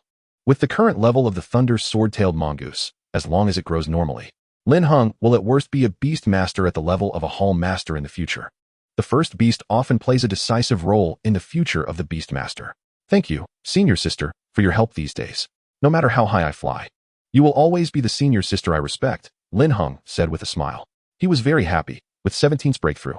He already had the initial strength to venture into the wilderness and no longer needed to be confined to the city. Well said, senior sister loves to hear that. Let us go out and celebrate properly. Yi has already prepared the food. Upon hearing this, senior sister Qin Yulan smiled, feeling that Lin Heng was sweet-talking and very articulate. And she was quite satisfied. Chapter 58. Battle with the Liver Emperor Father again. 3 updates, 8,000 words. After leaving the ecological secret room, Lu Yi had already prepared the meal. Lin Heng also called his master to share the good news, hoping he could come to celebrate, but unfortunately, he was in the flame forest outside the city and couldn't come out for the time being. Left with no choice, the 3 of them began to eat. Sharing joy with a beautiful senior sister and a junior disciple was quite nice. After a few drinks, the sky had already darkened. Lin Heng, what are you planning to do next? Senior sister Qin Yulan asked. I will continue to train 17 and prepare to go outside the city to take a look. I haven't gone out alone yet. Lin Heng thought for a moment and said, the professional beast master assessment won't start for more than a month. But that doesn't prevent him from leaving the city. As long as he has the corresponding strength, he can report it to the Beast Master Association. Leaving the city is generally a casual matter. Even an apprentice beast master can go out, but it can be dangerous without anyone else. You are planning to go to the flame forest on the west side of the city, right? Senior sister Qin Yulan guessed Lin Heng's thoughts. Yes, Lin Heng nodded. Even without the silkworm baby, he would still go to the west side of the city to take a look. The newly formed space fissures have abundant resources, making it easy to find some good materials, which saves him from having to buy spiritual materials for the silkworm baby. EE and I often go to the flame forest. If you go, you can contact us or join some hunting teams. Outside the city is not as stable and harmonious as inside. There are many beast masters who have committed crimes, and there are also some small shelters, camps, and fortresses that serve as resting points. But none of them are particularly safe places. Even fellow beast masters might kill their companions for profit. Senior sister Qin Yulan was afraid that Lin Heng was too optimistic about the situation outside the city and reminded him, it's not like Earth here. Death is very common, and official agencies do not have enough energy to investigate. Many times, you can't even be sure whether a person is dead or just wandering in the wilderness. I understand, senior sister. I'll eat and drink well. I'm leaving now. Lin Heng nodded and said with a smile, okay, you hurry back and be safe on the road. Qin Yulan knew Lin Heng wanted to share the good news with his parents and did not keep him. Oh well, master, get on. I'll carry you. 17. Hearing that Lin Heng was leaving, quickly finished the food that senior sister Qin Yulan had prepared for it, ran to Lin Heng's side, and acted cute, wanting Lin Heng to ride on it. Haha, what a good 17. Lin Heng laughed heartily, raised his leg, and climbed onto 17's back. The now 1.5 meters tall and over 3 meters long 17 was fully capable of fulfilling the task of a mount. The weather in November was extremely cold. Although there was no snow in the sky, everything had withered, and the cold wind made people shiver. 17's fur was long, soft, and warm. Lying on its back, all the coldness disappeared. After Lin Heng left, Qin Yulan continued to drink with Lu Yi. Lu Yi looked in the direction Lin Heng had left and asked her master, Master, what do you think of Lin Heng's thunder sword-tailed mongoose? Hearing this, Qin Yulan, with blurred eyes from drunkenness, glanced at her disciple and said with a smile, that thunder sword-tailed mongoose might exceed our imagination. Do you believe that with their current combat power, you might not even be its opponent? That is impossible. Even if his sword-tailed mongoose is strong, it's only at the first stage of the commander level. I have been a professional beast master for 4 years already, whether it's beast level or combat experience. I completely crush him. How could I possibly lose to him? Lu Yi clearly did not believe it, and even thought her master was drunk and talking nonsense. In her view, it was already impressive for Lin Heng to become a professional beast master so quickly, and he must be lacking in other areas. How could he possibly defeat herself? Chen Yulan looked at her disciple, smiled, and shook her head. Many geniuses cannot be judged by common sense. Perhaps only when you face off against him will you understand. Chen Yulan was very confident in her judgment. That thunder sword-tailed mongoose was definitely not as simple as it appeared on the surface. On the other side, Lin Heng had already ridden Qi to the doorstep. And upon seeing the lights in the house, he knew his parents were back. His father's stone-skin ape had been cured a month ago and had since made rapid progress, possibly reaching the 3rd or 4th rank of the commander level. Oh well. Upon reaching the door, Qi deliberately howled loudly, and soon, his parents opened the door. Both were taken aback when they saw the tall and mighty Qi. They then asked in unison, Qi evolved successfully? Of course, this is the purple lightning sword-tailed weasel, a superior evolutionary path compared to the electric sword-tailed weasel. Qi potential has now reached the mid-grade limit, Lin Heng said with a smile. Qi held his head high, deliberately gathering energy, causing purple and golden lights to flicker around him, appearing extraordinary and imposing. Ha ha, that's great. No wonder you're my son. Impressive, impressive. Are you interested in sparring with me? Father Lin Yu laughed heartily, eager to test Qi current level. Of course. But even though Dad, your stone-skin ape is now at the commander level, it might not be able to take on the current Qi, Lin Heng chuckled, knowing that even a powerful transformation skill would no longer be an insurmountable barrier before Qi. The two immediately headed to the training ground to compete, while Mother Bai Mei shook her head in resignation at the scene. Can't you two settle down a bit? Can't you eat first to celebrate before fighting? However, Lin Heng and Father Lin Yu had already started. Father Lin Yu released the commander-level stone-skin ape, which had now grown to nearly 4 meters tall. Its stone skin transformed into rock armor, exuding a powerful pressure just by standing there. Let's begin. Qi, show them what you can do now. Go all out. Lin Heng said, signaling Qi to start the battle. Oh well. Qi did not rush in immediately but instead tried out his 2 newly awakened skills after his race's evolution, Thunder Strike and Paralyzing Bomb. His eyes glowed with purple lightning as he brewed for 3 seconds. Then a bolt of purple lightning shot out towards the stone-skin ape. Even though it was the first time using Thunder Strike, Qi relied on his past training to control his spiritual power, accurately hitting the stone-skin ape. Facing such an attack, the stone-skin ape remained unfazed, raising its right paw to create a rock shield instantly. However, it clearly treated the Thunder Strike as a regular attack. With a loud bang, the purple lightning struck the shield, partially being blocked, while the rest penetrated through and hit the stone-skin ape's arm. In an instant, the stone-skin ape felt a paralyzing effect, its arm becoming less agile. After trying Thunder Strike, Qi then attempted the Paralyzing Bomb, which was gathered in his mouth and took about 3 seconds to charge. Then a melon-sized energy ball filled with electricity flew out. With a bang, the energy ball exploded in front of the stone-skin ape, splattering purple lightning energy and creating an area of effect damage of 3 meters. Anyone hit would fall into a paralyzed state, greatly reducing their mobility. However, this time the stone-skin ape had already used its transformation skill, Rampage, to dodge early and charged towards Qi, clearly intending to launch an attack. The test is over. It's time for you to feel the strength of the stone-skin ape, Father said with a smile. With loud thuds, the stone-skin ape stomped the ground, creating huge pits, and as it ran, it conjured several boulder-sized rock projectiles to hurl at Qi, forming a dozen in a short time. Dad, Qi isn't the same Qi anymore. Lin Heng smiled, and the next moment, Qi transformed into a flash of white light and dashed to the left. Following this, the metal control skill activated, extracting countless fine iron sand from the ground to condense into sharp arrows flying towards the stone-skin ape. The perfect level metal control was no longer what it used to be. It could instantly extract fine metal sand from the soil, quickly liquefy, and solidify, forming sharp arrows. In less than 3 seconds, dozens to hundreds of metal arrows flew towards the stone-skin ape. Seeing this, Father Lin Yu's eyes widened in disbelief. Qi had actually mastered the high-level skill of metal control to this extent. However, the stone-skin ape remained unfazed. It stomped its foot, and amidst the violent tremors, a rock mountain the size of a large truck rose from the ground, an enhanced version of the transformation skill, Earth Spike. Roar! Then, the stone-skin ape unleashed its Earth Fist, its entire right arm swelling to over 5 times its normal size, lifting the rock mountain and smashing it towards Qi, blocking all the metal arrows in the process. Qi powerful attack was not only instantly thwarted, but was also met with an even stronger counterattack as the stone-skin ape activated its Rampage skill, quickly closing the distance behind the rock mountain. Lin Heng had long anticipated this and had already devised the best offensive strategy. With a loud howl, Qi suddenly radiated white light, instantly draining all metal-type spiritual energy within a 10-meter radius. Then, Chisher's tail flickered with white light, and a massive sword light, 5 meters long, shot out, crashing into the rock mountain with a bang, sending dirt and stones flying as the white sword light continued unabated towards the stone skin ape. Its cold light seemingly ready to slice it in half. Roar, roar. In response to such a powerful attack, the stone skin ape excitedly roared, condensing its thick right arm and shattering the sword light with a punch. Then, it kicked off the ground and charged directly at Chisher. Chisher did not prepare to dodge. Instead, the large number of metal arrows had already been liquefied again, turning into a layer of armor made of 5 different metals: gold, silver, copper, iron, and tin, solidifying onto its body as it charged forward.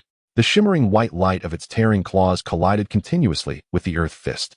Chisher used the golden light flash, while the stone skin ape used rampage, resulting in continuous clashes, spiritual energy surging, and dirt flying everywhere. The entire training ground was filled with deep pits, yet the battle between the two continued unabated. It's unimaginable that this was just a fight between 2 low-tier commander-level beasts, especially since one had just recently broken through to the commander level. If outsiders were to witness this, they would likely be astonished, thinking it was a battle between peak commander-level beings. After a full 10 minutes, both sides finally stopped. Father Lin Yu looked at Lin Heng and Chisher in disbelief. You two have become so powerful, fighting the stone skin ape to a standstill. Actually, the stone skin ape is still a bit stronger. Its endurance is terrifying, while Chisher's stamina is still lacking, Lin Heng said with a smile, finally matching his father, the gaming expert, after such a long time. However, Chisher, being of the lightning and metal types, had great explosive power but also had high consumption, so in that regard, it was still not as good as the stone skin ape. Haha, although Chisher's endurance isn't great, it just broke through, right? Once it combines its lightning and metal skills, it can create an effect similar to a finishing move, and its strength will increase further. Haha, of course. I didn't let the stone skin ape use its incomplete finishing move, Earth Spirit Transformation. Father Lin Yu laughed heartily. Lin Heng didn't respond. In fact, Chisher's strength was far beyond that. Its golden devouring space hadn't even come into play yet. With the digestion speed of the golden devouring space, it could easily store some spiritual materials and digest them during battle, providing a continuous source of power. Additionally, the golden devouring space could also absorb skills, which could change the tide of battle at critical moments. Chapter 59, Unexpected Joy, Future Path. Look at you two. Have you satisfied yourselves by turning the training ground into this? Mother by May complained helplessly. These two fighting was simply terrifying, showing no mercy, as if they were trying to kill their opponent. What shocked her the most was Lin Heng's strength. 17 had just evolved and was already so terrifying. This made her swallow back the words she initially wanted to say to dissuade Lin Heng from venturing outside the city. With her son's current strength, she was more worried about those who might have their eyes on him. As long as he didn't go too far, there shouldn't be much danger. Haha, it's very simple. We can clean this up soon, his father, Lin Yu, said with a smile. The stone-skinned ape activated its skills to level the ground and even condensed some rocks to serve as floor tiles. Ordinary earth-type beasts naturally couldn't do this so freely, but the stone-skinned ape, having several transformation skills, was indeed this willful. 17. Why don't you condense those metal arrows into some statues and put them aside? Lin Heng said, feeding 17 a second-level golden jade fruit with a smile. Oh well, no problem, my dear master. 17 quickly manipulated the metal control, condensing the metal arrows into a statue of Lin Heng and another of itself. All right, hurry up and wash up. Let's go eat, his mother, by May said, shaking her head helplessly. During dinner, Lin Heng accompanied his parents in drinking a little wine. For him now, this amount of alcohol was nothing. While chatting, Lin Heng learned from his father about the experiences of walking and surviving outside the city. His father naturally shared everything, giving Lin Heng a clear understanding of the chaos outside. After dinner, Lin Heng washed up and went upstairs, then fed 17 and the silkworm. After completing its evolution, 17 still had 5 million, but now it needed to consume thunder-type materials, which belonged to a rare category and were expensive. He estimated that this amount of money would last at most half a year. The silkworm was also doing well over the past few days. It had reached servant level 25, improving quickly and eating more. Cheap. A fire sycamore leaf was quickly devoured, and it looked up at him, asking for more. That's all for now. In a few days, I will take you to the flame forest where you can eat as much as you want, Lin Heng said, taking out the last 5 fire sycamore leaves. The silkworm looked at the leaves in front of it, then at Lin Heng, and continued to eat. As its level increased, its intelligence was gradually improving, allowing it to understand more things. Lin Heng had also used the fireball skill 5 times on it, and now the proficiency of the fireball skill had reached a perfect level, allowing the silkworm to burn through a 1 centimeter thick iron plate. Finally, It had some combat power, but it was still vulnerable. Then, Lin Heng had 17 drop a drop of blood and used the Super Pokédex to check its current condition. Based on the various test results, he calculated its current data. Name: Purple Lightning Sword-tailed Weasel, Attribute: Gold, Thunder. Space level: Servant level 9, Potential. Medium grade limit: Skills: Ripping Claw, Transformation, Sword Tail, Perfect, Chi Gathering, Perfect, Floating, Perfect, Metal Control, Perfect, Golden Flash, Proficient, Gold Eating Space, Beginner. Thunder Strike, Beginner, Paralyzing Bomb, Beginner.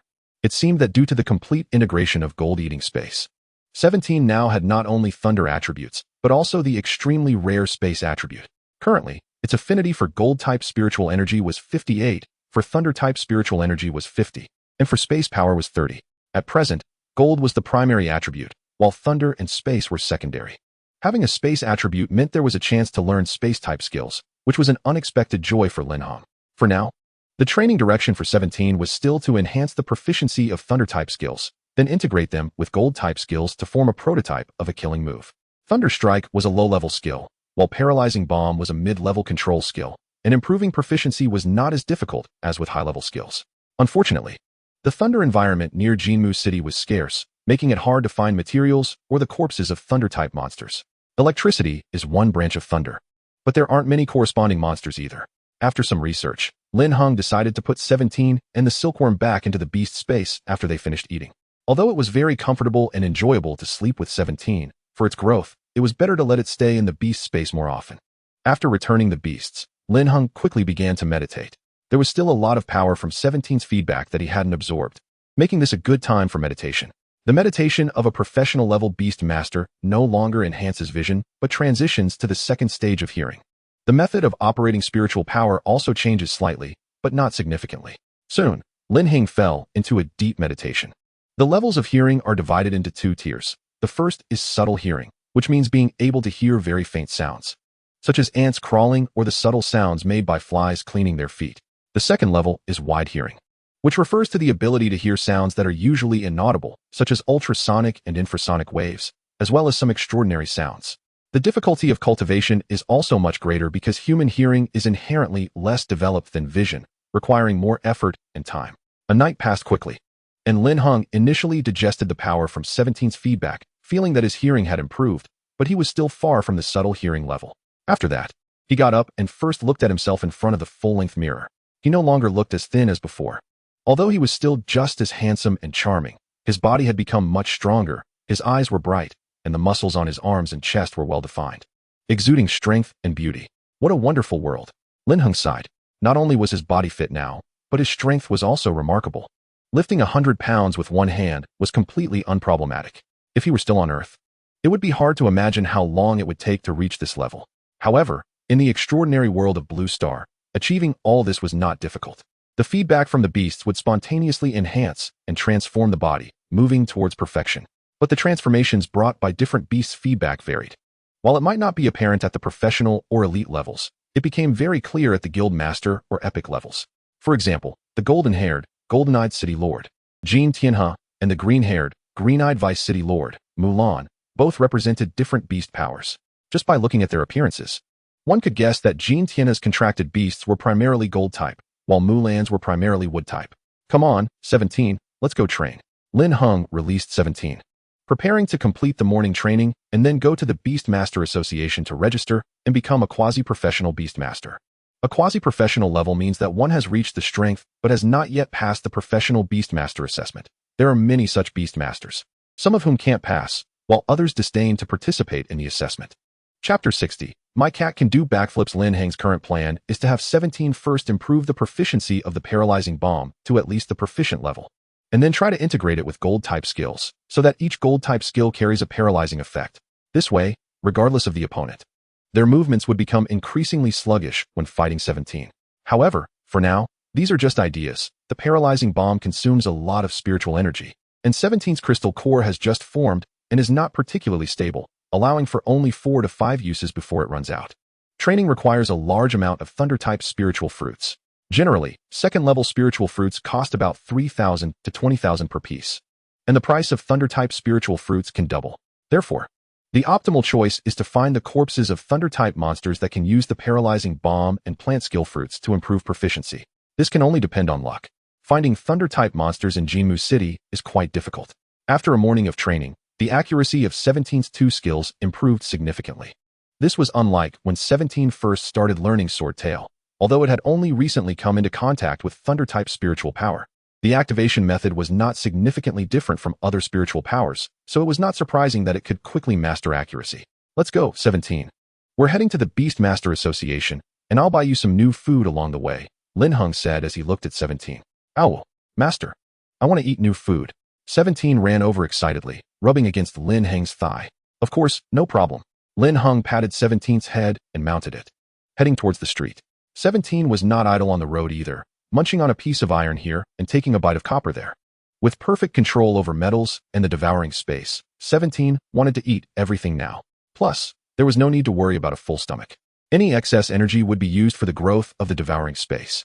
Before long, they arrived at the Beastmaster Association in Lushan District, and Lin Heng went directly to a less crowded window to handle his business. May I ask what service you would like to process? The customer service lady smiled gently at Lin Heng. As the latest disciple of Zheng Qianquan, they surely knew who he was. Lin Heng was not only exceptionally talented but also charming, making many people regard him as the best boyfriend choice. Therefore, the customer service lady's smile was warm, and her voice even had a slight lilt. The nearby customer service staff felt goosebumps and secretly cursed the flirty girl, regretting that Lin Heng didn't come to their window. Lin Heng was also a bit taken aback by her tone and quickly said, I'm here to process becoming an intermediate level Beastmaster. Look, my swordtail mongoose is already at the commander level. As he spoke, he pulled 17 over, tucking its big head into the crook of his arm. Owl, that's right, I'm already at commander level. 17 winked at the customer service lady. You reached commander level so quickly?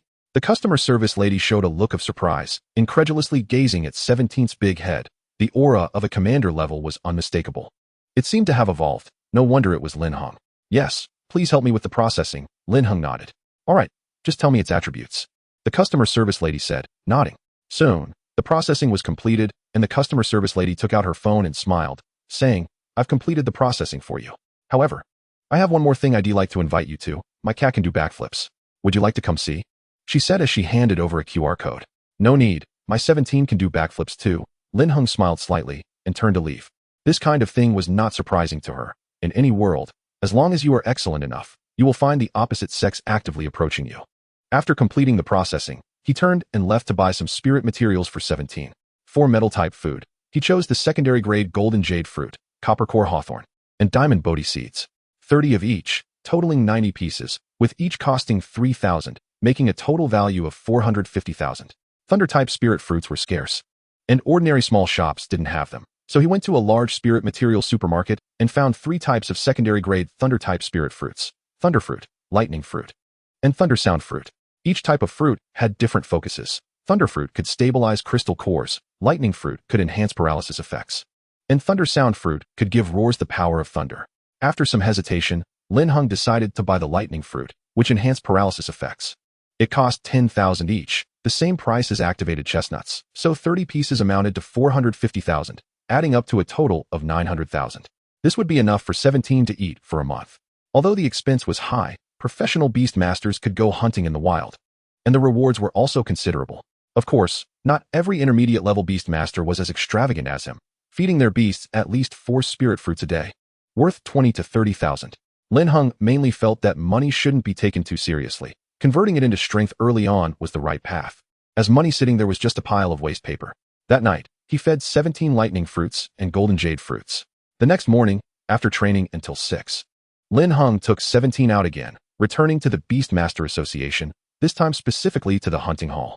In the crowd, he immediately spotted his golden-haired niece, Lu Yi, and walked over to greet her. Hello, niece. I hope you haven't been waiting too long. My home is a bit far from here. Upon hearing Lin Heng's call, the 2 people beside Lu Yi couldn't help but show curiosity, wondering who this young man was. It seemed he was the newcomer that Yi had mentioned. But how could he call Yi niece? Not everyone recognized Lin Heng, even if they heard that the first place in the previous wilderness survival assessment was Lin Heng. They didn't know what he looked like. Moreover, Zheng Qianquan didn't promote his disciples widely, keeping it within a small circle. No, as long as you're here. That's enough. Lu Yi smiled and waved her hand, then pointed to a man and a woman beside her, introducing, This is the newcomer I told you about. And he is also my little uncle. Hello, I'm Lin Heng, just reached the professional level. My beast is the purple lightning swordtail mongoose, skilled in combat. But I might lack experience in the wild, so I hope to rely on you two today. Lin Heng smiled warmly and greeted the man and woman, deciding to team up first to assess the situation before acting alone. Hello, I'm Huang Tao, a professional beastmaster. My beasts are the rose fox demon and devil vines, skilled in control and consumption. Just stick with us today. I'll protect you. The young man in military green combat attire said as he patted his chest, his square face looking quite friendly when he smiled. I'm Chao Xia, also a professional beastmaster, but I only have one beast, a skeletal spider of the undead type, skilled in healing. The woman named Chao Xia introduced herself with a smile, but she looked a bit frail, her face appearing somewhat pale. Undead-type beasts are skilled in healing? Lin Heng was a bit puzzled and curiously asked. Undead-type beasts are actually not rare, as long as a life dies. There is a chance it can transform into an undead being under certain conditions. However, it's the first time I've heard of an undead-type beast being skilled in healing. My beast is quite special. You'll know when the time comes, Chao Xia said mysteriously with a smile. Alright, since we've all introduced ourselves, let's set off. Today's target is the fire zombie lair we discussed earlier. Louis nodded and led everyone off. Chapter 61. Fire Zombie Lair. After leaving the Beastmaster Association, Louis found a flying mount for passengers, and the four flew to the city gate on the west side. After that, they directly exited the city through the gate of Jinmu City. There was no inspection when leaving the city, only when entering would there be checks, mainly to prevent criminals and human traders from entering the city. Yes, in this world, not only are there beastmasters, but also humans controlled by powerful monsters, traders, and some evil organizations and sections. These guys are collectively referred to as fallen beastmasters. Once outside the West City Gate, Lin Heng felt a warm breath wash over him and raised his eyes to see the fiery spiritual energy swirling in the far distance. Let's go, Louis said, releasing her beasts to walk ahead. She had two beasts. One was a wood-type humanoid beast, the flower fairy, whose upper body resembled a human-like sprite, while its lower body was made of plant roots, as if a girl had grown out of a flower bud. It couldn't float and could only move quickly on the ground using its roots, only able to float after evolving into a flower spirit demon. The other was a water and wood dual-type vines crocodile, standing upright like a Godzilla-shaped blue-scaled crocodile, 3 meters tall and weighing about a ton. Its foreclaws had evolved robustly, with many vines growing along its spine, resembling a bunch of green hair. As it walked, these vines dragged on the ground, allowing the vines crocodile to move swiftly. Louis led the way, cautiously observing their surroundings, with the flower fairy following her and the vines crocodile scouting ahead. According to Lin Heng's judgment, this vine crocodile should be a mid-quality beast, powerful with a strength level equivalent to an 8th or even 9th tier leader. Huang Tao also released his rose fox demon and devil vine, both of which are low-quality beasts, with strengths around the 4th or 5th tier of the leader level.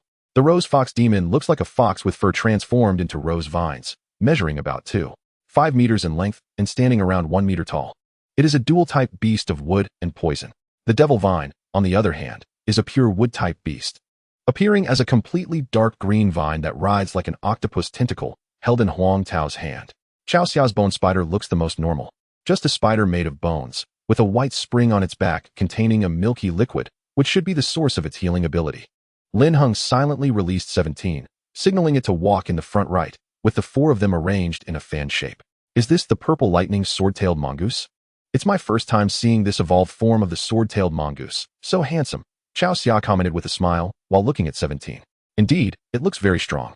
Probably not an ordinary mid-quality potential beast. Huang Tao also praised with a smile, as saying good things costs nothing, being very amiable. Haha. Compared to brother Huang and sister Chao Xia's beasts, it's still a bit lacking in field combat experience. Lin Heng chuckled, as he didn't plan to exert much effort today, mainly to observe the situation in the wild. While chatting, the group had already reached the edge of the flame forest, where the winter cold had vanished without a trace, replaced by a heat that made one sweat profusely.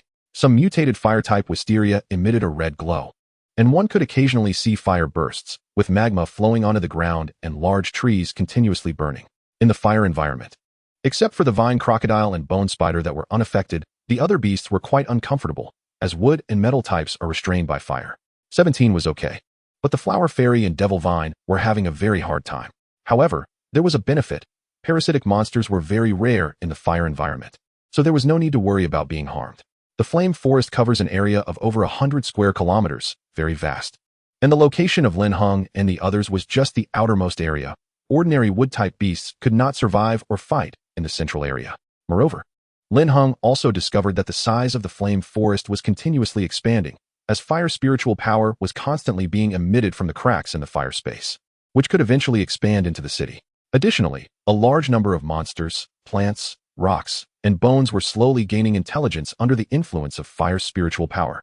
It wouldn't take a year before the fire-type monsters would become a disaster, forming a beast tide to attack Jimu City. While walking, Lin Heng had already encountered many fire-type monsters, such as fire ghost vines, fire spark moths, firestone beasts, etc. However, since they were in the outskirts, the levels were not very high, with the strongest being around the 4th or 5th tier of the leader level. After passing through about 3 lava lakes, they arrived at the foot of a black mountain, which was entirely black and covered with many fire ash trees that appeared dark red. Once disturbed by foreign spiritual power, they would explode. The target of Lin Heng and the others was the fire zombie nest at the foot of this mountain, which was originally a small graveyard where various monster bones and human corpses had been discarded. After the upheaval in the flame forest, it sank underground, forming a large number of dual-type fire and undead monsters, among which the most famous is the fire zombie, a vicious being that looks human but has organs from other monsters on its body. Within their nest, a fire bone was nurtured, a secondary undead fire-type spiritual material that is quite valuable. Lin Heng curiously looked at the slanted underground nest glowing with fire, and as they approached the cave entrance, a fire zombie had already sensed them and came to attack. There are about 30 fire zombies in this nest, with approximately 10 at the leader level. I'll take the lead in attacking. Huang Tao, you focus on restraining and controlling. Uncle Lin Heng, act as you see fit, and Chao Xia, be ready to heal any injured beasts. After Lu Yi finished speaking, she directed the vine crocodile to rush out, opening its mouth to shoot 2 water bullets at the 2 leader-level wolf-headed fire zombies that came running out. This fire zombie nest was a place she specifically chose for Lin Heng to train, as the monster speeds were not fast and easy to deal with. Roar! The wolf-headed fire zombie was attacked and immediately enraged, breathing fire towards the vine crocodile and charging at it. Devil Vine! Huang Tao called out, throwing the devil vine out, which landed on the ground and rapidly grew, reaching over 10 meters in the blink of an eye, the dark green vines wrapping around the 3 servant-level wolf-headed fire zombies, immobilizing them. Roar! Faced with the restraint of the devil vine, the wolf-headed fire zombie erupted in flames, causing the devil vine to smoke, while 2 bone claws grew from its back, frantically slashing. Normally, these servant-level monsters would have died long ago, but the fire type was simply too restraining against the devil vine, and they couldn't be dealt with immediately. It was only with Huang Tao's other beast, the thorn fox demon, joining in that they managed to eliminate the 3 fire zombies. Lin Heng, don't be afraid, we are here, Huang Tao said with a kind expression after killing the monsters, taking good care of newcomers. Meanwhile, the vine crocodile became more ferocious.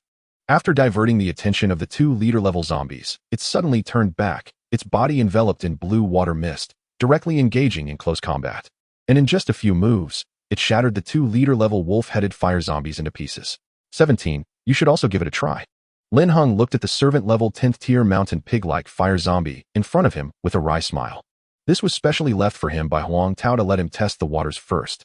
17 showed a hint of disdain, not moving at all, and with a flash of lightning from its eyes, it shattered the mountain pig fire zombie's head, instantly extinguishing its soul fire.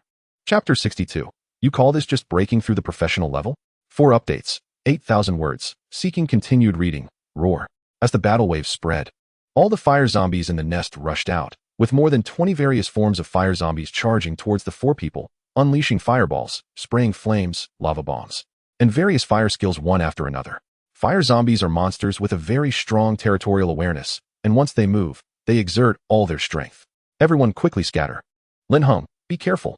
Lu Yi had anticipated this situation and shouted loudly. She commanded the vine crocodile to continuously use water blade skills to attract the fire zombies' hatred. Chao Xia also sent out the bone spider to battle. Even though the bone spider's combat power is not strong, it can still restrain some beasts. The tactic had already been laid out. Run. If the fire zombies are a certain distance away, they will return, and they can be eliminated bit by bit. Damn. There's a mutated fire zombie. But just at the critical moment of retreat, an unexpected mutation occurred. A surprised voice came from Huang Tao's side. A fire zombie with a lava spider lower body and a white bone skull upper body was moving at incredible speed, far exceeding ordinary beings. The flames it spewed were also a ghostly blue abnormal flame, igniting the devil vine, which couldn't be extinguished in an instant. After burning the devil vine, It charged straight towards the direction of Chao Xia and Lin Heng. Not good. Run over here quickly. Lu Yi shouted. The most dangerous situation in the wild is this. As much information about the monsters is unclear, and unexpected mutations can occur during battle. However, Lu Yi wasn't particularly worried, as the purple lightning sword-tailed mongoose and bone spider were both leader-level beasts, and they could hold out for a while. She feared that they would be trapped and caught in the monster's siege. Lin Heng was very alert and had already distanced himself early on, not feeling much fear. However, Chao Xia, being too close to Huang Tao, quickly found her bone spider surrounded, and she herself was being chased by several fire zombies. Meanwhile, Lu Yi was in another direction and was also being attacked by fire zombies, unable to come quickly. 17, go provide some support. Lin Heng said to 17. Ow! Watch this. 17 had long been eager to jump into the action, and with a shout, he charged forward. Be careful, don't get caught. Chao Xia saw 17 coming to help and quickly said, feeling both grateful and worried. She feared that this purple lightning sword-tailed weasel would be overwhelmed. As newbies typically only excel in arena battles and had no experience in chaotic group fights. However, her eyes widened in surprise because before she finished speaking, a flash of white light appeared behind her, and 17, wielding his transformation-level rending claw, swiftly dispatched 3 to 4 servant-level fire zombies.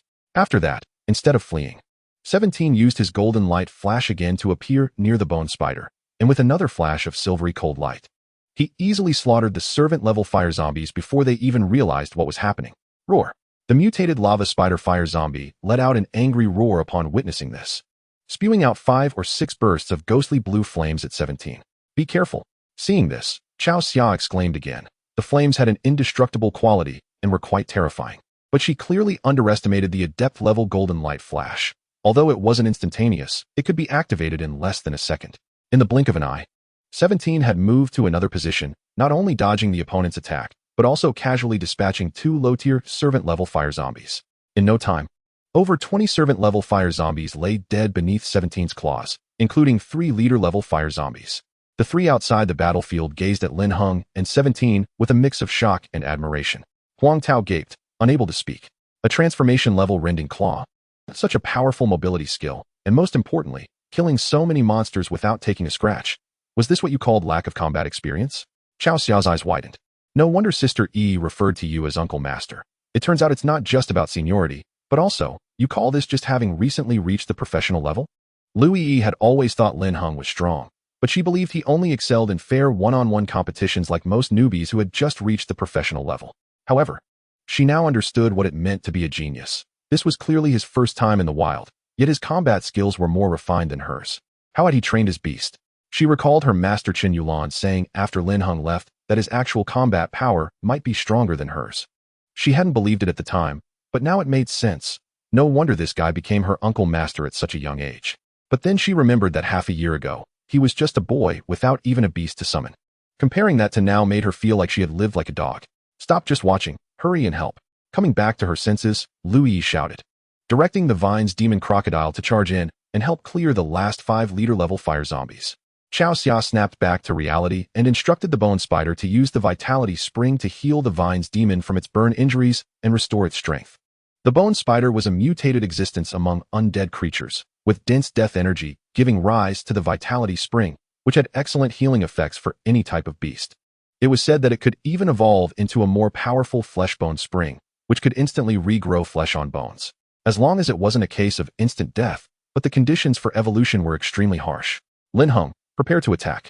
After healing the Vine's demon, Huang Tao raised his hand and threw it again, quickly ensnaring 2 leader-level fire zombies.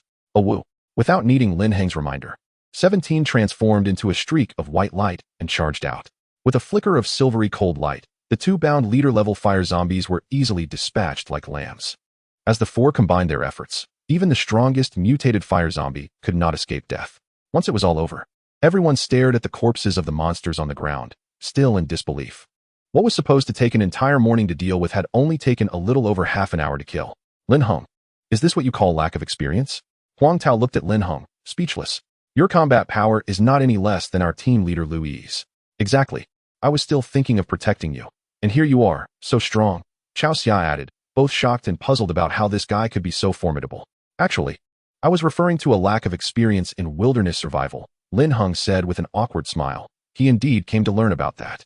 In terms of combat experience, He had honed his skills with his father's stone skin ape and had practiced group fighting for a month in the Goldenwood Space Rift. So he was already quite mature in that regard. No worries, that's a good thing. Uncle Master, feel free to ask me anything you don't understand. Louis took a deep breath and forced a smile. But inside, she felt completely helpless, realizing she had indeed lived like a dog. She deeply understood her master's words that day. Geniuses truly cannot be measured by common standards. After saying that, she led everyone to start collecting bones. The dead fire zombies all had fire bones, which were key to their transformation into fire zombies. After collecting all the fire zombie bones from the ground, the four descended into the fire zombie lair.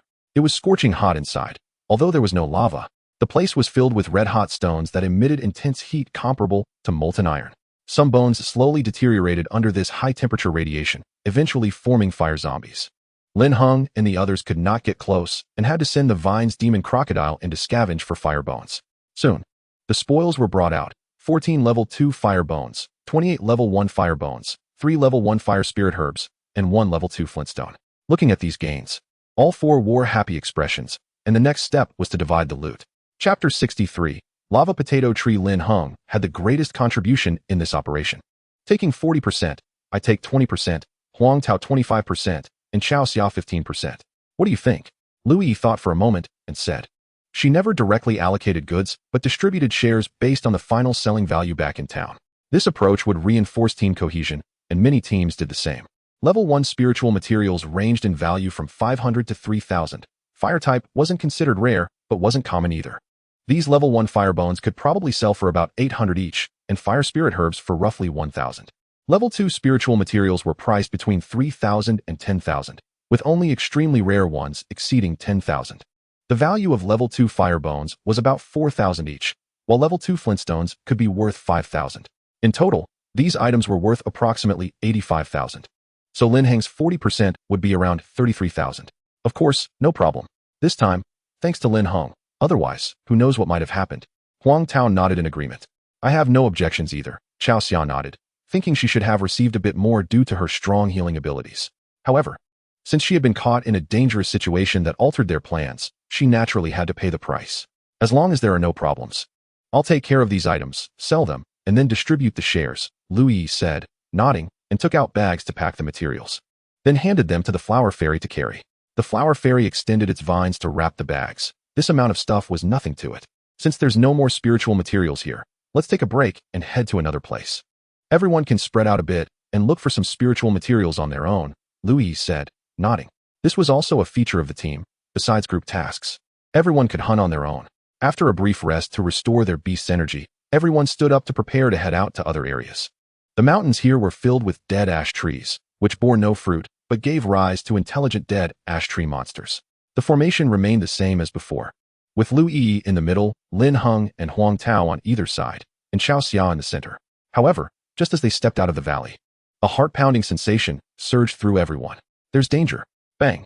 Before anyone could react, a sudden explosion occurred where the beasts were trampling. Countless flames mixed with dirt shot up into the sky, and 17, the vine magic crocodile, and the rose fox demon were all caught in the blast center. Lin Heng and the others immediately dropped to the ground, but they were still stunned by the aftershock, their ears ringing, their internal organs misaligned, and they spat out blood. It was a lava potato bomb. Be careful, there might be enemies lurking around. Louis shouted angrily, vigilantly looking around. Is everyone okay? Chao Xia asked the group, while activating the life spring water from the bone spider to heal them. Awu. 17, with its fur singed black, ran back to guard Lin Heng's side. It had timely activated its metal control skill to extract metal and cover its body, sustaining only minor injuries. Hurry, save my rose fox demon. It's gravely injured and won't last long. Huang Tao yelled, his voice filled with grief and anger. Quickly save the rose fox demon. My vine magic crocodile isn't too badly hurt, Louis quickly said, looking at the thorn demon fox, whose half body was missing. Her vine magic crocodile had immediately wrapped itself in vines and activated the water shield skill for protection, sustaining only minor injuries. However, the rose fox demon's defenses were clearly insufficient. Being a dual wood and poison type, it was too weak against the fire type assault, which was devastating. Lin Heng, we need to be on guard. Louis glanced at Lin Heng in surprise, astonished by 17's survival skills. All right. Lin Heng nodded and looked toward the left front, saying, they probably retreated because they saw we hadn't lost our fighting capability. Just now, That direction emitted a wave of spiritual energy, which then quickly disappeared. These people likely discovered that this fire zombie lair was found by us first, so they quietly set up lava potatoes here. Lu Yi said with a serious expression, feeling a lingering fear. Lava potatoes come from lava potato trees, similar to the well-known fire and wood dual-type beasts like charred thunder sweet potato vines and corn bomb trees. They can use skills to produce bomb-like fruits similar to lava potatoes and have a certain degree of shielding sensing techniques, only revealing their presence just before exploding, making them very useful beasts. We can't pursue, otherwise we might easily fall for their tricks again. They must have been short on time, otherwise more lava potatoes would have been produced, and we might have been directly taken out. It's common to be attacked in the wild, Lu Yi explained to Lin Heng, fearing he might act impulsively. At the same time, she felt a bit relieved that Lin Heng and the others had solved the fire zombie early, preventing these unknown enemies from setting up too many lava potatoes. I understand, Lin Heng nodded, his heart still racing. The malice of human hearts in the wild was more terrifying than he had imagined. Just for materials worth less than 100,000. They were ready to blow up 4 living lives. If he were alone, these guys would probably have charged right at him. After a full half hour, the bone spider finally healed the rose fox demon, consuming more than half of the life spring energy in the process. Thank you. As a reward. You can take an extra 5% when we get back, Huang Tao said, patting the recovering rose fox demon. It's fine. Let us hurry and leave here. Chao Xia shook her head. Huang Tao nodded, then gritted his teeth and cursed. Don't let me find out who they are. Those bastards won't have a good end. But he could only curse in anger. This time, they didn't even know who the enemy was, let alone seek revenge. After that, everyone proceeded cautiously, activating skills to test the surroundings before daring to move, feeling a bit jumpy after the explosion. Once they exited the valley, everyone finally breathed a sigh of relief. In an open area, the other party couldn't possibly set up lava potato bombs. Let us take a break. Everyone can explore a bit, Lu Yi said, taking a deep breath. After this delay, it was already noon, and it was time for lunch. However, before eating, everyone decided to explore the surroundings a bit first. Also to clear out any monsters to avoid disturbances during lunch. Lin Heng nodded and took 17 in a random direction. After walking a few hundred meters, he discovered an interesting plant. This should be the popcorn fruit mentioned in the book, Lin Heng said, looking at a dark red fruit growing on a corn plant. He carefully picked it and placed it in his backpack. With a shake, it exploded with a bang, filling half his backpack with popcorn. Looking at the popcorn in his hand, Lin Heng shook his head in surprise. It tasted better than regular popcorn, but it was naturally formed. While eating popcorn, Lin Heng continued forward and soon saw a level 1 fire cabbage beside a cave, as well as an angry fireball mouse. The caterpillar has food now, Lin Heng said with a smile.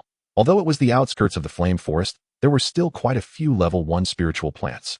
Chapter 64, Starfire Camp soon. This fire cabbage became Lin Heng's. When the fireball mouse saw 17 approaching, it abandoned the food it had been guarding for a long time and ran away. It knew very well which was more important, life or food. After walking a distance, Lin Heng discovered a fiery red tree, 3 meters tall, emitting a dark red light and radiating heat. This was the red iron tree, a type of tree that could nurture red hard iron in its core, but this one, being as thick as a person, clearly hadn't produced anything yet. However, 17 didn't care, upon hearing that there was red hard iron inside. Something it had never eaten before, it directly clawed at the tree, shoving a palm-sized piece of red hard iron into its mouth. Oh woo, this is delicious. 17 displayed an expression of extreme enjoyment and ran over to chop down the other trees. Lin Heng looked at 17's husky-like behavior, speechless for a long time. But if it was eating, it was fine. Red hard iron, although having a fire attribute, was nothing in the devouring space. As Lin Heng continued forward, he discovered a fire rice bamboo, a type of bamboo that grows rice within its joints. Yes, rice meaning the big kind. He immediately chopped it down. And with the bamboo, he took another route back. There were still quite a few small creatures in the wilderness, but they weren't worth much. Hey, there's actually golden meowgrass here. On his way back to the gathering point, Lin Heng unexpectedly discovered a very special wild grass. This type only grows on metal. 17, dig this up and see, Lin Heng said to 17. Oh woo, I smell food. 17 immediately began digging with its paws, and soon some secondary metal red copper appeared. But there wasn't much, only about 30 pounds. Put this into the devouring space first. We'll need to eat other food later, don't eat too much, Lin Heng said, looking at the red copper. 17 nodded, indicating no problem, and with a mouthful, a small spatial vortex appeared, sucking the red copper into the devouring space. After finishing this, Lin Heng returned to the gathering point, where everyone had already returned and were roasting prey. I had good luck. I found popcorn fruit and fire rice bamboo, Lin Heng said with a smile. That's great. Now we have a staple food too, Huang Tao replied with a smile. Handing Lin Heng a skewer. This is a red snake. You should try it. It tastes quite good. Thank you, Lin Heng said as he took it and tasted it. It was crispy and chewy, quite nice. After that, he shared the rice and popcorn with everyone. Everyone sat in the fields, enjoying their meal. After lunch, they set off again towards the depths of the flame forest, hoping to encounter more good spiritual materials. However, they didn't encounter another place like the fire zombie lair. Instead, they came across some solitary leader-level monsters. After killing them, they could only obtain a pea-sized crystal core, a secondary spiritual material, and some scattered level 1 spiritual plants. Sometimes when luck is not on your side, even after killing monsters, you might find that the spiritual plants have been eaten. After all, monsters guard spiritual plants just to eat them, and once they mature, they will definitely consume them. They did encounter some groups with leader-level monsters, but these monsters were too powerful. Especially with the presence of leader-level monsters, they were no longer a disorganized bunch. And a professional hunting team would not dare to provoke them easily. Let's stay overnight at the Starfire camp tonight, Lu Yi said as she opened the map on her guide machine. In the Qinglong Kingdom, besides cities, there are also many shelters, camps, and fortresses. Shelters are the lowest level existence, about the size of a village, with extremely limited defenses, making them easy prey for monsters, and most are temporary. Camps generally have walls, equivalent to a small town, with a stable population, mostly occupied by some independent families or small forces. This is permitted in the Qinglong Kingdom. As long as you have strength, you can establish your own camp and accept supervision from the Beastmaster Association. As long as you do not openly violate the laws of the Qinglong Kingdom. Fortresses are second only to cities, varying in size, but equally powerful. Lin Heng also opened his super guide machine to check the information about the Starfire camp. This camp was originally built around a small wood-type spatial rift. A few months ago, a small fire-type spatial rift was opened, and the owner of the shelter laid down walls, upgrading it to a camp. Due to its location in the flame forest, many beastmasters have settled here, making it very popular recently. Lin Heng was quite interested in these camps, and it was a good opportunity to take a look and broaden his horizons. In the evening, they arrived outside the Starfire camp, seeing the newly built gray-white walls. On the outer layer of the wall, a type of fire thorn was planted, which is covered with sharp spikes and has toxins that cause intense pain to monsters. Specifically designed to repel monster invasions. The city gate was open, with dedicated beastmasters stationed to collect fees. And beside it was a tower with the head of a lord-level fire leopard hanging, used to deter approaching monsters. Entering such a camp requires an entrance fee. 100 Qinglong coins per person. Although not much, over time, it adds up to a considerable amount. Unlike in the city, there is no strict identity check here. And there is also a black market present, with many illicit activities. Let's sell the materials first, then find a hotel to rest. After that, everyone can do whatever they want, Lu Yi said to everyone. The safety of these properly supervised camps by the Beastmaster Association is relatively high. Only those camps without Beastmaster Association supervision need to be particularly cautious. Lin Heng and the others nodded, following Lu Yi, asking about several shops and markets, and finally sold all the materials. Today's total earnings were 160,000, with Lin Heng receiving 50,000. This was already a good harvest, as an average professional level Beastmaster would only earn about 10,000 to 20,000 a day. After dividing the money, everyone was in high spirits, and after booking a hotel, they all dispersed to explore freely. Lin Heng went to the monster market here, whether in shelters or camps. There were always plenty of monster corpses for sale, as monster corpses are also materials that can be used to make various things. Fertilizers, feed, and so on all come from monster corpses. Lin Heng did not expect to find good metal-type monster corpses here. He mainly wanted to see if there were any good fire-type monster corpses. He was preparing to try making a bloodline fruit. After 2 months of learning about beast cultivation knowledge from his senior sister Chen Yulan, Lin Heng felt that he could help the silkworm baby evolve more quickly. Chapter 65. Growing the bloodline fruit. Third update. Lin Heng looked around the monster market for a long time, but did not find a suitable fire-type monster. This is the corpse of a fire ash moth. Just as he was about to leave, he discovered an excellent monster corpse, a commander-level fire ash moth. This was a dual-type insect and fire beast, with terrifying combat power, residing on fire ash trees. During battle, it would scatter fire ash that, when it fell on its body, would turn into an unquenchable flame. It also has an evolutionary form, the very famous fire god butterfly among fire-type beasts, known for its unmatched power, leaving scorched earth in its wake. Furthermore, the fire ash moth is not large, so it can fit in a backpack without worrying about attracting too much attention while carrying a monster corpse. After purchasing the desired monster corpse, Lin Heng went to check the black market. The black market was located in the southeast corner of the Starfire camp. Once inside, he was greeted by a group of scantily clad women. "Hey, come play." One woman waved at Lin Heng, her tone so flirtatious it gave him goosebumps. But many men were laughing as they pulled a girl into a room. Lin Heng continued deeper inside, where more beast-related items were available. There were beast crystals, which are much purer than monster crystals and beneficial for beast evolution. Various potions were also available, the most common being berserk potions, which allow beasts to unleash extraordinary power for a short time. After glancing around, Lin Heng left, as this was not a real black market. A true black market would only exist in unregulated places. This place could only be considered a borderline illegitimate market. Shaking his head, he turned and returned to the hotel. The next day, the four had breakfast at the camp and then set off hunting again to collect spiritual materials. The life of a professional beastmaster is like this. It can be said to be boring, yet it's not too bad, as every day involves adventure, experiencing different things. It can also be said to be not boring, yet it is quite monotonous, as every day they have to hustle to feed their beasts, earn money to buy food and evolution recipes, etc. However, Lin Heng felt it was all right. At least he was working hard for himself, improving his strength. During the day, the four killed some monsters in the wild again, and in the afternoon, they returned to Jinmu City to sell the spiritual materials, with Lin Heng earning 30,000. These 2 days of adventure made him realize the difficulties faced by ordinary beastmasters, having to rely on themselves to slowly accumulate resources, which strengthened his determination to attend the Beastmaster University. Only by relying on such a resource-rich, powerful force could he rise faster. If he continued to climb slowly like this, it would take ages. Upon returning home, Lin Heng found that his parents were not there. He took out food to feed the silkworm baby, and then took out the previously bought fire ash moth corpse to make a fate fruit.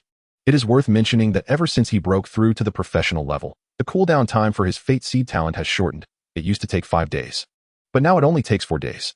Previously, he could use the fate seed talent a maximum of 6 times a month. Now he can use it 8 times or even more. For ordinary monsters, the growth speed of the fate seed skill is still very fast, and within minutes, a bloodline fruit was formed. Unlike skill fruits, bloodline fruits grow at the root of the fate seed plant, and this method of bearing fruit is very similar to peanuts. The skill fruit that was condensed also had a strange shape, looking like a fire ash moth crystal, only the size of a broad bean, with a fiery red color, emitting a slight warmth, and the appearance remained unchanged. But after Lin Heng held it in his hand, he was sure that this was indeed a bloodline fruit. "Silkworm baby, eat it," Lin Heng said as he placed the broad, bean-sized fire ash moth bloodline fruit in front of it. Gee, the silkworm baby showed a hint of confusion, crawled over to sniff the bloodline fruit, then opened its mouth to nibble on it. Before long, the bloodline fruit was swallowed, and then its body turned bright red, as if it was undergoing some kind of transformation. This state continued until the next morning, when Lin Heng, ignoring the silkworm baby's depression, squeezed out a drop of fresh blood and took out the super guide machine to test it again. Sure enough, the bloodline fruit could enhance its fire-type bloodline, with just one skill fruit being 1% stronger than before. Lin Heng looked at the guide's data and murmured to himself. According to his guess, the current situation of the silkworm baby is that the 2 bloodlines within it are evenly matched, entangled with each other, and neither can do anything about the other. Although the silkworm baby can eventually complete its racial evolution over time, it is too slow. It is precisely because the 2 powerful top-tier bloodlines are in constant conflict that the silkworm baby has been able to break through to the 39th level of the servant rank. Lin Heng's idea is to strengthen one of the bloodlines and absorb the other. In fact, compared to the unknown fire-type bloodline, Lin Heng prefers the blood-type one a bit more. Firstly, because the fire-type is mainly offensive, but currently, 17 is already very strong in terms of attack. So he hopes to obtain a control or healing-type beast, and defense is also acceptable. The Blood-Sea Beast bloodline fits this requirement well. The Blood-Sea Beast is said to be a terrifying monster that can continuously revive as long as a drop of its blood remains, making it very tough and also providing decent control effects. Unfortunately, blood-type monsters are very rare and have a bad reputation, making it difficult to find their corpses, even rarer than thunder-type monsters. Therefore, he decided to enhance the fire-type monster to hasten the silkworm baby's evolution. There is another reason. This unknown fire-type bloodline is even stronger than the Blood-Sea Beast bloodline and is easier to absorb the other bloodline. Strengthening the Blood-Sea Beast bloodline is too difficult. Anyway, since this unknown fire-type bloodline is also very powerful, Lin Heng thinks it is the right choice. And bloodline absorption can lead to mutations and fusion, perhaps creating a brand new blood type and fire-type fusion bloodline. Very good, silkworm baby. I will do my best to help you evolve. Lin Heng said with a smile as he looked at the silkworm baby. Gigi. The silkworm baby was unhappy to hear this. It did not want to be pricked and bled, which was terrifying, and just wanted to live well. Don't worry. I won't take any more of your blood. The evolution will help you live better, Lin Heng said, patting it and smiling. As the silkworm baby's intelligence grew stronger, Lin Heng had discovered its deepest obsession, to live. For it could eat poorly, drink poorly, and sleep poorly. As long as it was alive, it was very happy. This was probably the belief that allowed it to endure the fierce fire. The silkworm baby did not fully understand Lin Heng's words. After feeling down for a while, it continued to gnaw on the fire-type spirit plant, because life had to go on, and to live well, it needed to eat. After resting for 2 days, Lin Heng prepared to venture out into the wild again, hunting fire-type monsters and planting bloodline fruits while training 17. The next day, at the West City Gate, Lu Yi, dressed in a black tight-fitting suit, waved to Lin Heng with a smile. Hurry up, we're waiting for you, Master Uncle. Okay. Lin Heng nodded and saw Lu Yi from a distance. Her black tight-fitting outfit perfectly showcased her figure, making it hard not to notice. We found a very good monster group this time, a pack of fire wolves, with an initial estimate of around 20, and about half of them are leader-level monsters. Lu Yi said with a smile. All right, let's go take a look. Lin Heng nodded. His main purpose for participating in the wild adventure was to collect the corpses of fire-type monsters. Everything else was secondary. In fact, he preferred to venture into the wilderness alone, but that was too dangerous. If 17 were injured and lost its combat capability, he would have to rely on himself to survive in the wild. In that case, even a servant-level 5-stage monster could potentially take him down. As for the silkworm baby, although it had some combat power, it was completely unreliable. This was also why Lin Heng was eager to help the silkworm baby evolve. With another strong beast under his command, he could initially walk alone in the wilderness. With you around, we're definitely safe this time, Huang Tao said with a smile. Yes. Having Lin Heng in the team makes it much easier than before. I brought the dumplings I made last night. Everyone can try my cooking during the lunch break. Chao Xia said with a smile as well. As auxiliary personnel, they preferred having such powerful combat members. They also went back to investigate and found out that Lin Heng was the top disciple of the president of the Beastmaster Association in Lushan District, which made them view him even more favorably. Haha, everyone has contributed, Lin Heng said with a smile and followed Lu Yi to head into the wilderness. An hour later, they arrived in a black forest and spotted the fire wolf pack from a distance. Master Uncle Lin Heng, 17's movement speed is very fast, so let it lure them while we set up an ambush here to take them down with a single strike, Lu Yi said, looking at Lin Heng. This was the best method, and both Huang Tao's and Lu Yi's beasts were well suited for ambushes, as long as they controlled them. It would be easy to take them down. No problem. 17, go ahead. Lin Heng nodded, endorsing this strategy. Oh, watch me, master. 17 swaggered towards the center of the forest, soon approaching the firewolf pack. These firewolves had red fur, and the servant-level ones had a single head, while the leader-level firewolves had 2 heads. At this moment, it seemed these guys had just finished eating. They were lounging on the fire rocks and had not noticed 17's approach. 17 flashed with white light, activated its golden flash skill, and quickly closed in on a few firewolf pups. Before the opponents could react, it swiped its claws and took down the pups. Oh! Seeing the pups being killed, all the firewolves went berserk, emitting furious wolf howls as fireballs flew towards 17. 17 showed no fear, relying on its speed to change positions, shaking its rear and leisurely leaving. Some of the firewolves crazily pursued it, and soon they arrived at the ambush site. The devil vines buried in the ground looked like ordinary vines, but when the firewolves got close, they suddenly erupted, entangling dozens of them. Attack! Following this were the attacks from the Rose Fox Demon, Flower Fairy, Vine Demon Crocodile, and Bone Spider. A barrage of attacks instantly killed the 7 firewolves. Then everyone changed to another location, as the previous spot was no longer suitable for ambush. Well done. 17, go lure some more, Lin Heng said again. 17 nodded and turned back, this time using Golden Flash to escape, all while conveying to Lin Heng that other firewolves were coming. Oh! The firewolf pack roared. They were completely enraged as fireballs rained down, causing chaos along the way. Not good, there are too many firewolves. We can only bind a portion, Huang Tao whispered. This time, there were at least a dozen, most of them still being leader-level 2-headed firewolves. No problem. 17 can handle it, Lin Heng said, indicating to continue. Once the front 2-headed firewolves had passed a bit, the devil vines activated again, directly binding a portion of the weaker firewolves behind. Then everyone launched their attacks together, instantly taking down 5 of them. Oh! The remaining 6 were all 2-headed firewolves, and upon seeing the situation, they all let out angry wolf howls, their fiery red fur exploding, indicating they were all in a desperate state. Moreover, these guys did not scatter but all surrounded 17, continuously launching fireball techniques in a dense barrage. Even Golden Flash could not evade, and several fireballs hit 17.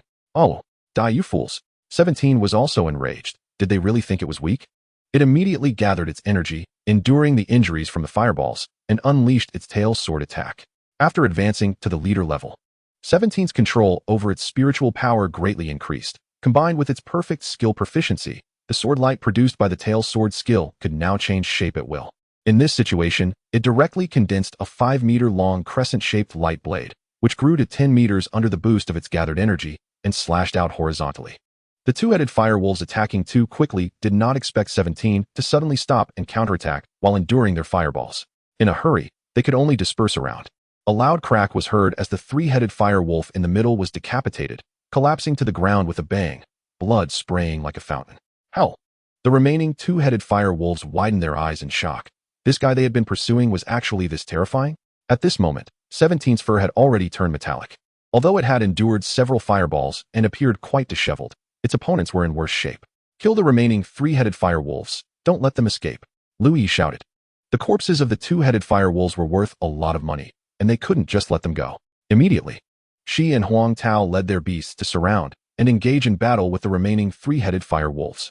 Just as they were locked in a fierce fight, a sudden burst of spiritual power erupted from behind. Help! Chaoxia shouted, but it was already too late. Before her words fell, a shadow leopard flashed out from the shadows behind her, instantly killing her, her body torn into several pieces, then eroded by shadow power into black rotten flesh. Chaoxia! Huang Tao turned to see this scene, his eyes filled with rage. He had a very good relationship with Chaoxia. Calm down, there are others. Lu Yi urged, instantly abandoning the attack on the two-headed firewolves and gathering the flower fairy and vine crocodile to protect herself. Lin Heng's pupils contracted. He immediately called 17 back, as they weren't very far apart before. Chaoxia's sudden death caught him off guard, chilling his heart as he felt the fragility of life. Hiss! The bone spider let out a terrifying roar. Chaoxia's death severely injured it, with most of its bones cracking, yet it still charged forward.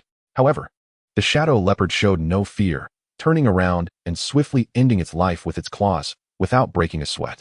At that moment, a man in black appeared under a distant tree, watching Lin Heng and the others with a faint cold smile. Don't worry, it will soon be your turn. Chapter 66. This is unscientific. For updates, 12,000 words. Please keep reading. As the figure of the man in black appeared, 3 other individuals emerged from different directions towards Lin Heng and the others. Captain, why waste words on the dead? This guy named Lin Heng is mine. A young man with fiery red hair appeared not far from Lin Heng, a sinister smile on his face. In front of him, a lava potato tree grew, standing 5 meters tall at the 5th-tier commander level. As a large amount of fire-type spiritual energy was absorbed, lava potatoes, looking just like ordinary potatoes, filled the tree's top. Additionally, he had a fire-type lava lizard charging towards Lin Heng. This lava lizard was dark red, the size of a yellow cow, with several red tentacles on its spine, resembling some kind of bizarre creature. But it was fast, closing the distance in no time. You are the ones who ambushed us earlier. Lin Heng realized immediately upon seeing the lava potato tree. It was this group that had attacked them at the fire zombie's lair. We have no grievances. Why must you go against us? Louis shouted angrily, her face filled with sorrow. Humph, the dead don't need to understand. Lava lizard, kill him. The red-haired young man sneered. Before the lava lizard could get close, the lava potato tree fired a volley of lava potatoes towards Lin Heng. Lin Heng did not dare to retreat, as the shadow leopard of the man in black had disappeared after he spoke. If he distanced himself too much, he might be assassinated. The opponents had killed their healing beast master right off the bat, proving they were an exceptionally experienced team. Lin Heng no longer saw this as a mere conflict of interests. They were likely acting on someone else's orders. 17. Don't hold back. Finish them quickly. Lin Heng communicated telepathically. How? 17 understood the seriousness of the situation. It was now a very dangerous moment. Seeing the lava potatoes flying toward them, it first gathered energy and then activated its metal control. All the tiny metals on the ground were condensed, instantaneously liquefied and solidified, forming a metal fortress that temporarily protected Lin Heng. Then, with a flash of golden light, it charged forward, accompanied by the explosions of the falling lava potatoes. 17 had already closed in on the lava lizard, using its tearing claws without hesitation. The tearing claws at the transformation level emitted a white claw light, their sharp brilliance making it hard to look directly at. Faced with such an attack, the lava lizard did not dare to be careless. It raised its arm, and red rock gathered on it, delivering a lava claw in retaliation.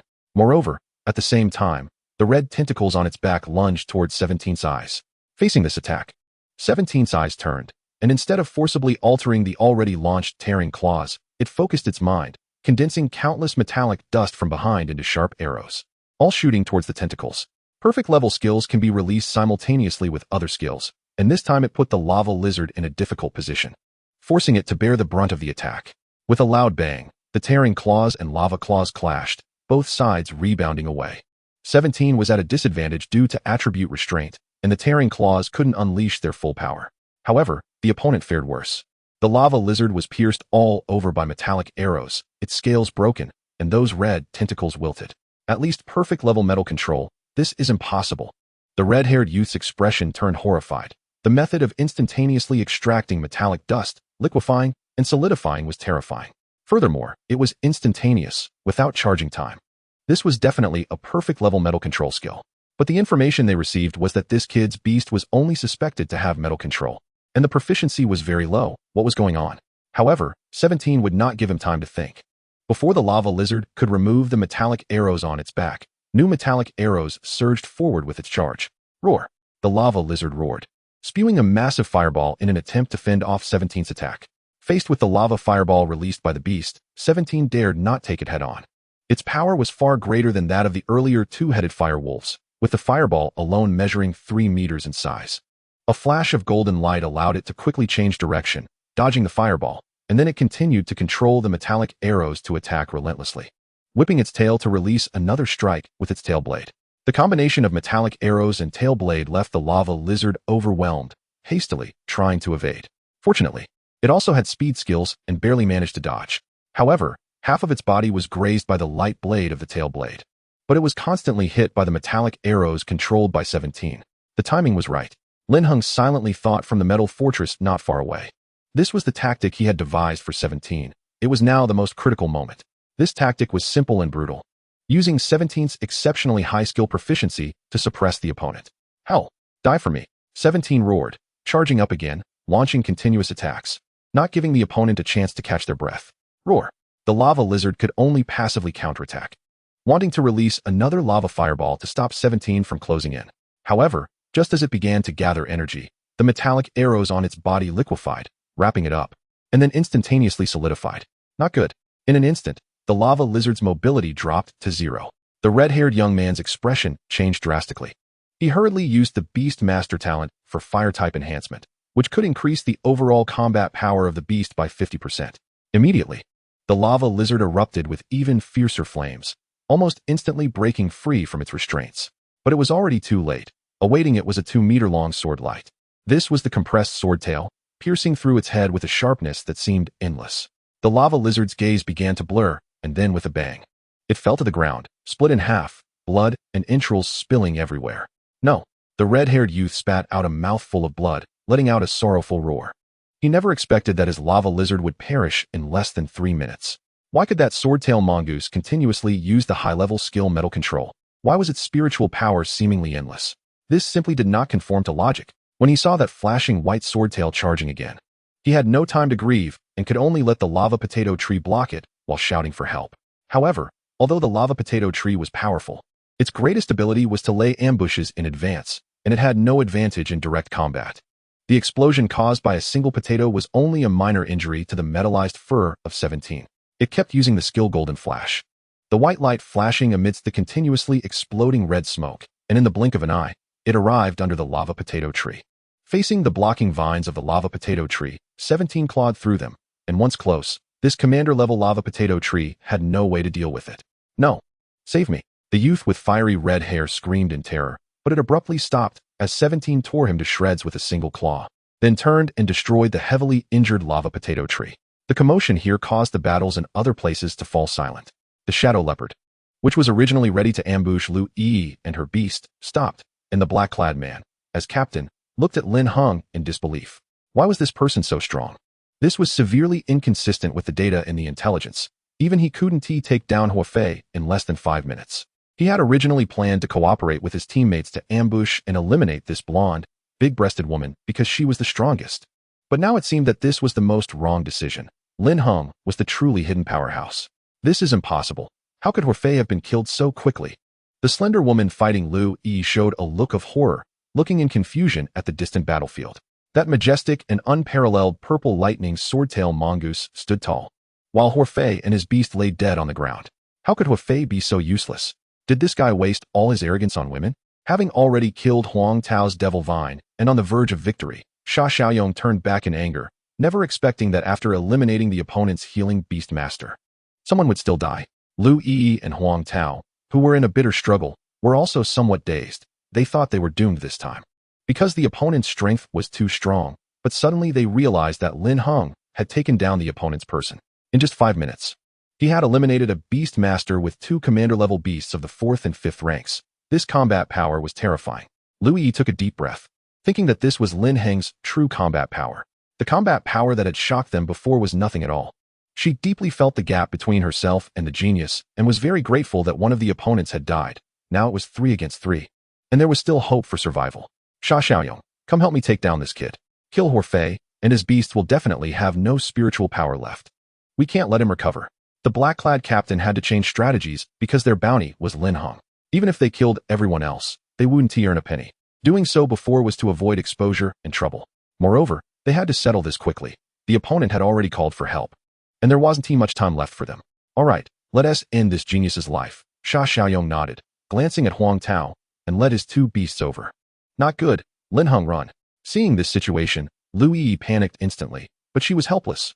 Huang Tao had no combat power, and she couldn't free herself. You all hurry and run. Their target is me. They won't catch up to me in a short time. Just wait for reinforcements. Lin Heng had already mounted 17 and ordered it to use Golden Flash to run into the distance. 17 had indeed long exhausted its spiritual power. Using the high-level skill metal control was exhilarating, but the consumption was not trivial. However, it had the gold-devouring space, which not only digested spiritual materials 100 but also at an astonishing speed. Before leaving the city, he had already given 17 some spiritual fruits to store in the gold-devouring space for emergencies. The decision proved to be incredibly correct. During the previous battle, 17 had already begun to digest those spiritual fruits, allowing for a continuous supply of spiritual power. Otherwise, it couldn't have produced such effects. But even though 17 was now fully recharged, he was not prepared to fight and fled without hesitation, having only caught the opponent off guard just now. If he thought he could still win next, he was just seeking his own death. When they saw the swordtail mongoose using Golden Flash to run far away, the 2 opponents were instantly confused. How could it still use spiritual power? Oh whoa, wait for me. 17 called out from afar and threw a paralyzing bomb at the 2 to prevent them from turning back to attack Lu Yi and Huang Tao. Chase after him. The black-clad captain roared, believing Lin Heng was putting on a brave front. For beasts formed a semi-encircled formation, charging towards Lin Heng, especially the shadow leopard, which was incredibly fast. But to their shock, the purple lightning swordtail mongoose seemed to have an endless supply of spiritual power, continuously using Golden Flash. Logically, a commander-level first-stage beast should not have such a large reserve of spiritual power. I still don't believe this. Keep chasing. The black-clad captain gritted his teeth, refusing to believe Lin Heng could maintain this indefinitely. However, Lin Heng's heart was also bleeding. 17 was consuming a huge amount of resources every moment. These people truly deserve to die. What a detestable bunch. After chasing for a full 10 minutes, the black-clad captain darkly abandoned the pursuit. Today's operation has failed. We retreat.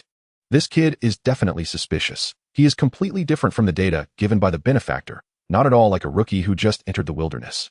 Sha Xiaoyong also looked pained. They hadn't earned any money this time, and had even lost a person, a complete blood loss. But they knew they had to retreat. Lin Heng was Zheng Qianquan's disciple, and he had backing. If they continued, once reinforcements arrived, they would all die. Having decided to retreat, the 3 quickly regrouped, mounted a flying mount, and soon disappeared without a trace. Lin Heng and Lu Yi dared not pursue at all, and they had to be on guard against the opponent's counterattack. Huang Tao, filled with grief, looked at Chao Xia's shattered body and fell into deep silence. Then angrily shouted, "Damn beasts, I will avenge you, Chao Xia. Sorry, they might have come for me." Lin Heng spoke after a moment of silence, feeling a bit guilty. Chao Xia was truly a good person. We are on the same team. Don't say such things. It was our negligence, Lu Yi comforted, patting Lin Heng's shoulder. It's not your fault. If it weren't for you, we would all be dead by now. If we blame anyone, it should be those heartless beasts. Huang Tao sighed, shook his head, and began to collect Chao Xia's remains. No matter what, He couldn't blame Lin Heng. If it weren't for Lin Heng, they would all be corpses on the ground now. Don't worry. Today's vengeance will not only make the murderer pay in blood, but also make the mastermind behind it pay a heavy price. Lin Heng took a deep breath and said slowly, seeing the small steamed buns from Chao Xia's backpack scattered all over the ground, feeling an indescribable pain. Just moments ago, they were good friends, and in the blink of an eye, they had died at the hands of the enemy. This cruel loss made him feel deeply guilty. He was too weak. Everyone fell silent until a large blue bird flew down from the sky, and Chen Yulan, dressed in combat gear, landed. 4 more chapters with 12,000 words. So powerful. Everyone vote.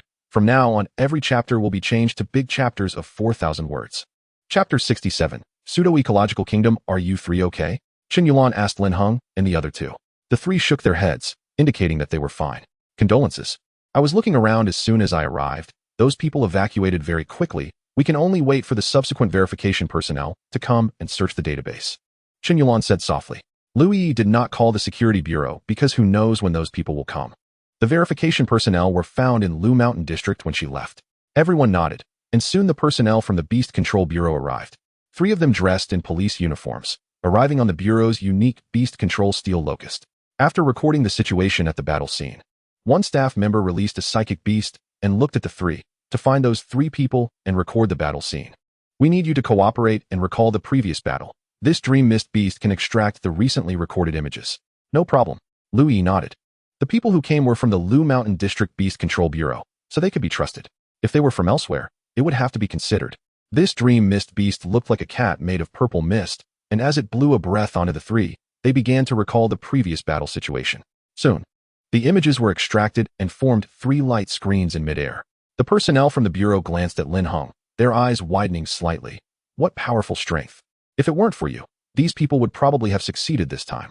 The Bureau personnel couldn't believe that Lin Heng was just a newly promoted professional beastmaster. His performance in both combat and decision-making was perfect, completely unlike a novice. Otherwise, what they would see now would be for corpses. Chen Yulan smiled and said, "This is my junior brother." Lu Yi and Huang Tao finally saw how Lin Heng fought. Their eyes filled with shock as they looked at him. After checking the database, they found all 4 of the suspects. They were shadow bandits wanted for a long time, often committing crimes and responsible for dozens of lives. However, because they were hiding in the wilderness, it was difficult to find and capture them. Those with tracking abilities in the Bureau were overwhelmed. After some comparison, the Bureau personnel found the perpetrators in the database, but couldn't guarantee when they could be captured. It's okay, I'll do it myself. Lin Heng shook his head nonchalantly. He never intended to rely on the Bureau. Then the group collected the bodies. Due to their condition, they could only be cremated on the spot, and they returned with the ashes. On the way back, the 3 were silent. By the way, does Chao Xia have parents? Lin Heng asked. No, her parents died in the wilderness years ago. She only has a younger brother who's 13 and hasn't even started high school yet. Huang Tao shook his head. The 3 discussed and ultimately decided to inform her brother because it couldn't be hidden and there was no need to conceal it. They also decided that the 3 of them would share the cost of living for her brother and prepare for him to become a professional beastmaster when he came of age. Lin Heng initially wanted to bear it alone, but both Lu Yi and Huang Tao disagreed, so Lin Heng could only agree for now. If he was still alive in 3 years, he should be able to easily help that boy obtain a medium-grade potential beast and go to Beastmaster University for further study. This was also a spur for himself. If he couldn't change a boy's fate in 3 years, he felt he might as well be living like a dog. When he told the boy named Chao Lei this news, he was stunned at first, then hugged the urn and cried out loud, and then yelled at the 3 and the Bureau personnel, demanding them to return his sister. After everything was settled, it was already dark when they headed back. Don't be too sad. Death is a common occurrence. Work hard to avenge that girl. Chen Yulan patted Lin Heng's shoulder and said, yes, this incident is only to blame on those heartless guys. It has nothing to do with you, Master Uncle. Lu Yi also shook her head. She wasn't encountering death for the first time either. I know, you don't have to comfort me. Lin Heng smiled. He wasn't that fragile yet. He was just lamenting the fragility of life. Living forever is incredibly difficult, let alone eternal life. Let's go. Senior sister will take you to drink. Chen Yulan thought her junior brother was still sad and hugged his shoulder with a smile. Feeling the warmth from his senior sister, Lin Heng nodded, sent a message to his parents, and turned to go to his senior sister's breeding base. The next day, when Lin Heng woke up, he found himself lying naked on the bed, his clothes washed and neatly stacked by the bedside. Rubbing his head, he couldn't remember what happened last. Forget it. Time to get up and meditate. Lin Heng shook his head, estimating it was his senior sister who helped him, dressed in the freshly washed clothes. He walked out of the room. It's good that you're up. I was about to call you. As soon as he stepped out, his senior sister Qin Yulan came towards him. Today, she wore a black pleated skirt, like a wild lily quietly blooming in spring, gentle and elegant. Thank you, senior sister, for washing my clothes. Lin Heng quickly expressed his gratitude. Senior sister Qin Yulan smiled gently. It's a small thing. Your figure is quite good. Lin Heng. Seeing Lin Heng's shy expression, senior sister's face showed a cheerful smile, then waved her hand, signaling him to hurry up and practice. Lin Heng nodded, letting 17 out to train, and he found a pine tree to start his morning meditation. At noon, during lunch, Qin Yulan told Lin Heng some news. Master said we should go to the Flame Forest camp tomorrow. Monsters have been erupting there recently, and we need to help. The location where Lin Heng and the others were previously was still considered the outermost part of the Flame Forest. The camp where Master Zheng Qinquan was located was in the center of the forest, very close to the fire-type spatial rift, which was not comparable to the outer area of the Flame Forest. No problem. Then I won't go back today. Let's go together tomorrow. Lin Heng nodded in agreement. Going to that place could find more fire-type monster corpses to make bloodline fruits, promoting the rapid evolution of the silkworms. All right. Just in time this afternoon, I need you to help clean up after the monsters, senior sister Yulan said with a smile. Lin Heng, no problem. After lunch, Lin Heng and Lu Yi went to work together, helping to clean up. While working, Lin Heng asked a question he had been curious about for a long time. Why doesn't senior sister set up a complete ecological environment? Logically, this shouldn't be difficult. His senior sister was a senior junior breeder. Setting up some basic ecological environments shouldn't be a problem. At least it wouldn't require cleaning up so frequently. Lu Yi glanced at Lin Heng, thought for a moment, and said, because Master insists on doing his own research. Actually, other breeding areas don't need it. Only these experimental areas do. And Master's beast mastery talent is not focused on breeding, so the results have always been weak. Then what is my senior sister's beast mastery talent? Hearing Lu Yi's answer, Lin Heng became even more curious. Without breeder talent, she could still become a junior breeder. This senior sister was quite remarkable. I want to tell you this. You'll know when Master uses it one day, Lu Yi said with a smile, shaking her head without revealing anything. Lin Heng felt helpless, thinking it must be some very special talent. Since Lu Yi wouldn't say, he had no way to find out. However, they were about to repel monsters, so he should be able to see his senior sister's beast mastery talent soon. After cleaning up, Lin Heng organized his backpack again. 17. Do you still have spiritual fruits in your belly? Lin Heng looked at 17, who was playing with a ball nearby. 17. It looked around, confused. What spiritual fruits? Isn't it all used up in battles?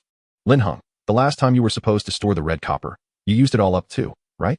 He has already realized that he can't let 17 store too many spirit materials. Otherwise, as soon as it finds an opportunity, it will start to embezzle. At one point, it had 10 spirit fruits in its belly, enough for 3 days, and this guy actually ate them all. Forget it, let us go home and get some more. Lin Heng shook his head and rode 17 back home. Early the next morning, Lin Heng and his senior sister Qin Yulan got up early, preparing to head to the camp where their master was to help out. This time, Lu Yi didn't go but stayed at the breeding base to manage things. Let us go? The senior sister released her flying beast, a leader level 7th tier by Huaqing Foam Bird, a mid-grade potential beast, with both wind and fire attributes. Said to have a trace of the bloodline of the divine beast by Fong. This beast wasn't very large, only 10 meters long, with a wingspan of about 8 meters, making it a bit cramped for Lin Heng and his senior sister to sit on its back, pressed against each other. As the Bai Huaqing Foam Bird took off, it became a bit wobbly, and their bodies occasionally touched, with a faint fragrance wafting through, making Lin Heng feel a bit embarrassed. On the other hand, senior sister Yulan seemed completely unconcerned, her gaze fixed on the ground below. They had to avoid some monsters, and it took them 3 hours of flying to finally arrive at the Zhanhua camp where their master was located. Is this the space rift of the fire element? The entrance is much larger than the Goldenwood space rift. Lin Heng sat on the back of the Bai Huaqing Foam Bird, looking at the space rift stretching across the ground, about 500 to 600 meters long and 200 to 300 meters high, which from a distance looked like a terrifying red mouth. The surrounding fire element spiritual energy had already formed waves of red mist, obscuring visibility within a radius of several kilometers around the space rift. However, from a distance, he could sense several powerful auras. These fire element monsters had banded together to form a pseudo-ecological kingdom covering several kilometers. The spiritual energy was concentrated in this area, with crimson clouds flowing in the sky, red magma rivers on the ground, and a large number of spiritual plants, rocks, metals, bones, and even elements being nurtured into fire element kin. These rampant monsters were constantly rushing outward, forming waves of beasts of varying sizes. And this isn't even the most terrifying time yet.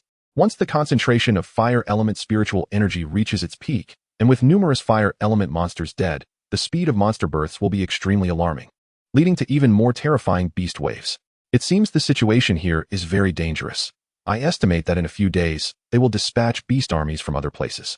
Senior Sister Qin Yulan said slowly as she observed the scene below. Soon, the Bai Huaqing phone bird landed, and the two dismounted, walking to the gate of the Zhenhua camp.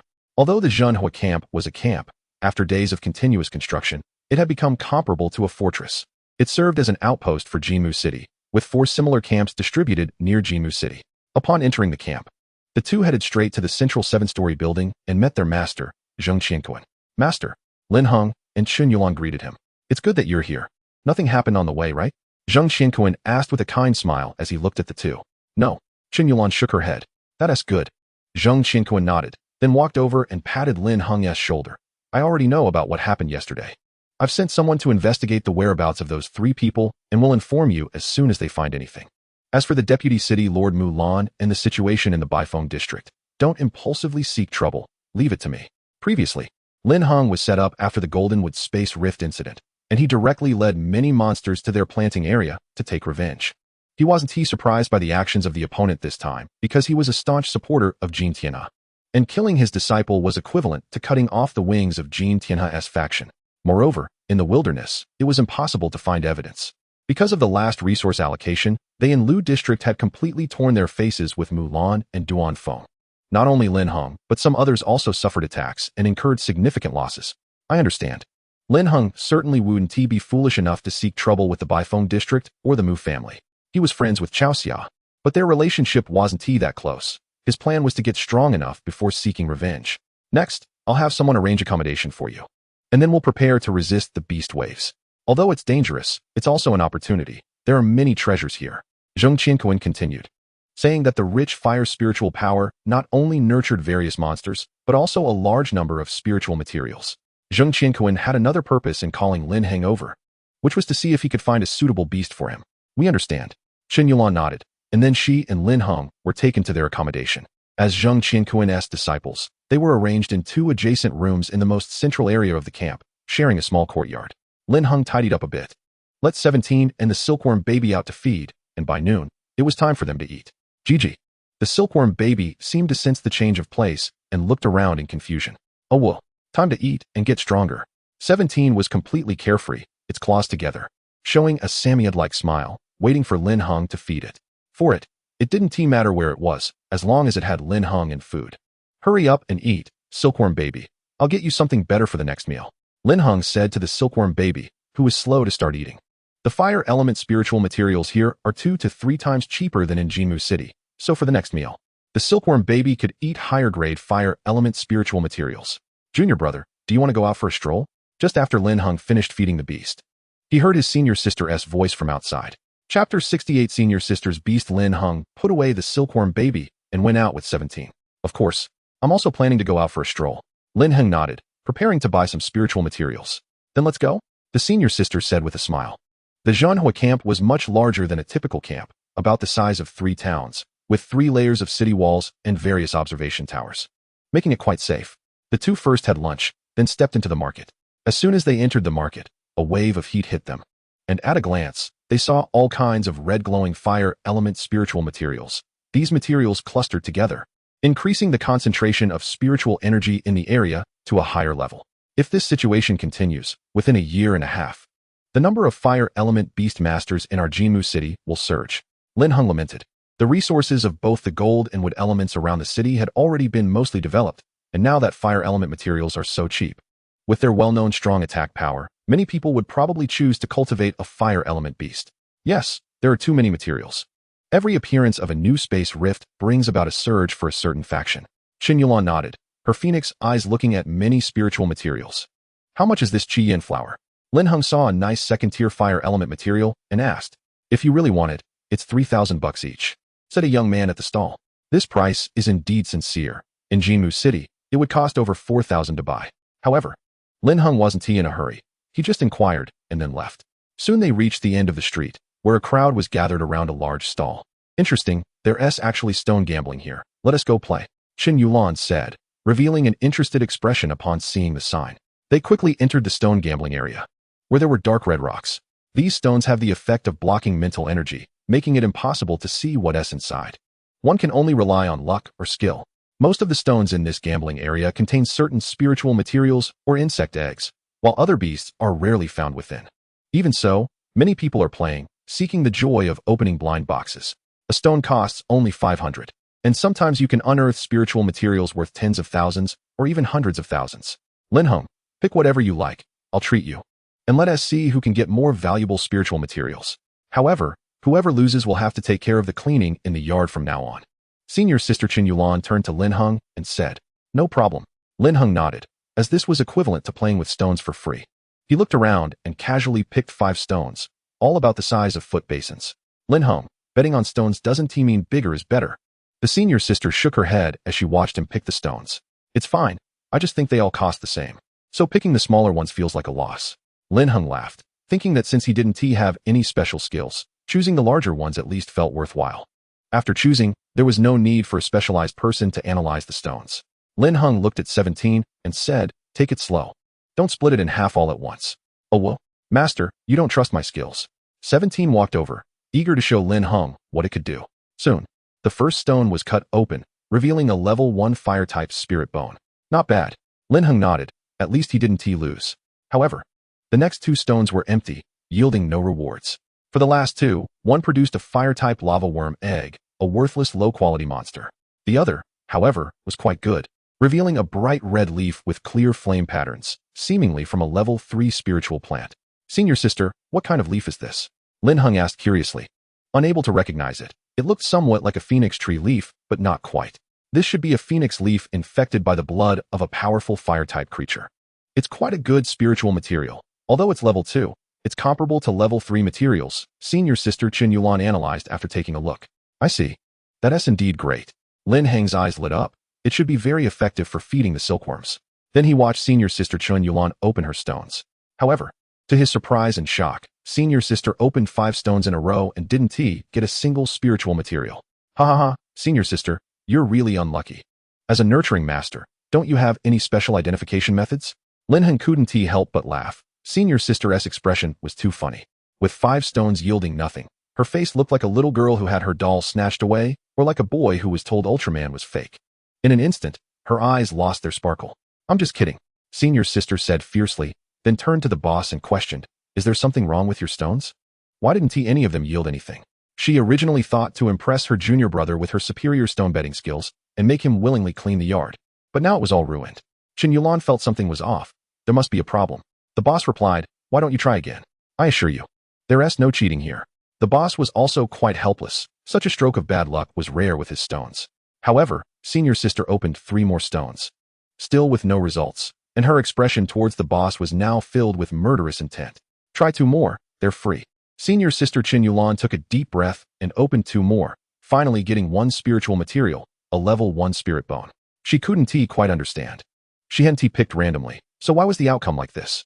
It hadn't been like this before. It seemed her luck had really gone downhill. "Forget it.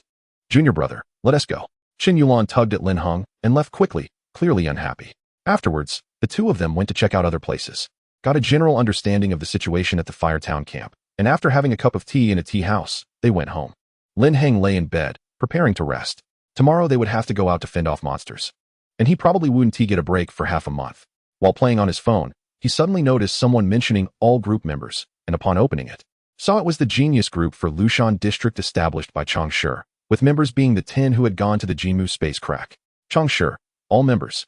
Haha, it seems I'm indeed the first to break through to the occupational level. Let me show you my commander-level vibrant spider. Attached was a picture. The commander-level vibrant spider looked even more ferocious.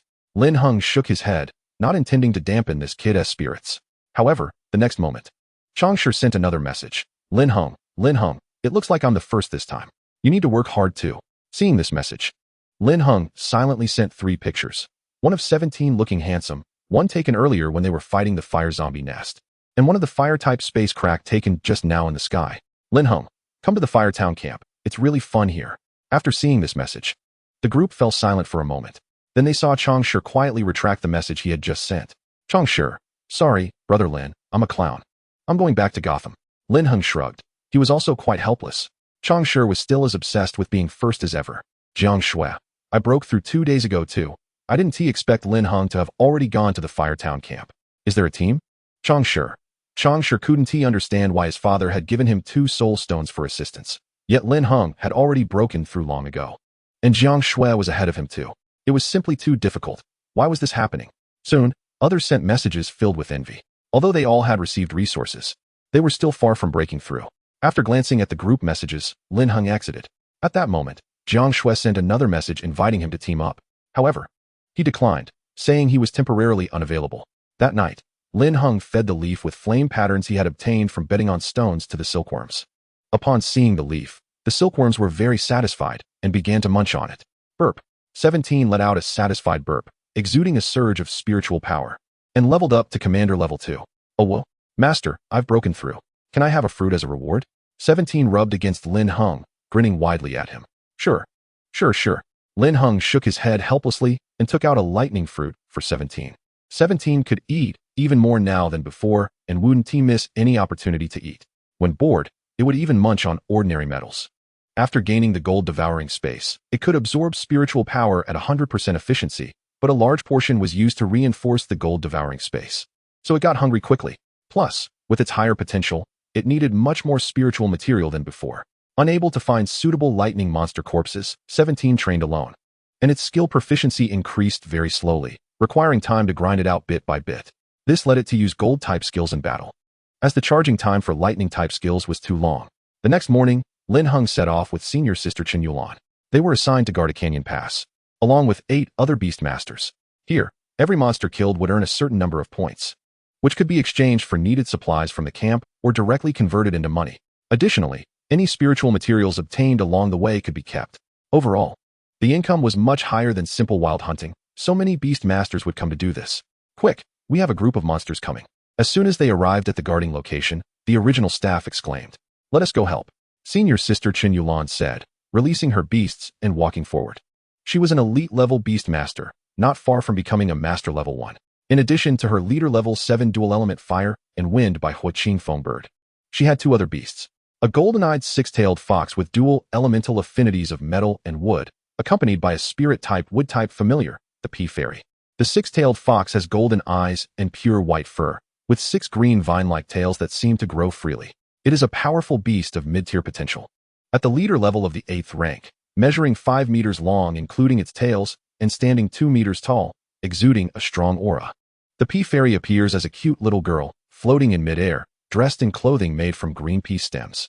Despite its cuteness, it possesses an incredibly strong aura, reaching the leader level of the 9th rank, and is a rare spirit-type, wood-type familiar. Lin Heng, don't stray too far from me. The beast tide is dangerous, Lu Yi said while directing her familiars from a suitable position. Ahead, a large group of rockfire mice was charging in their direction, using their signature skill, the rockfire fireball. A mix of magma and flames that causes severe splash damage.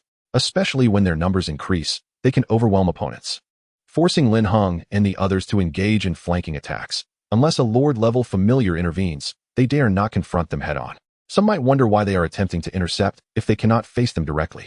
This is similar to water conservation.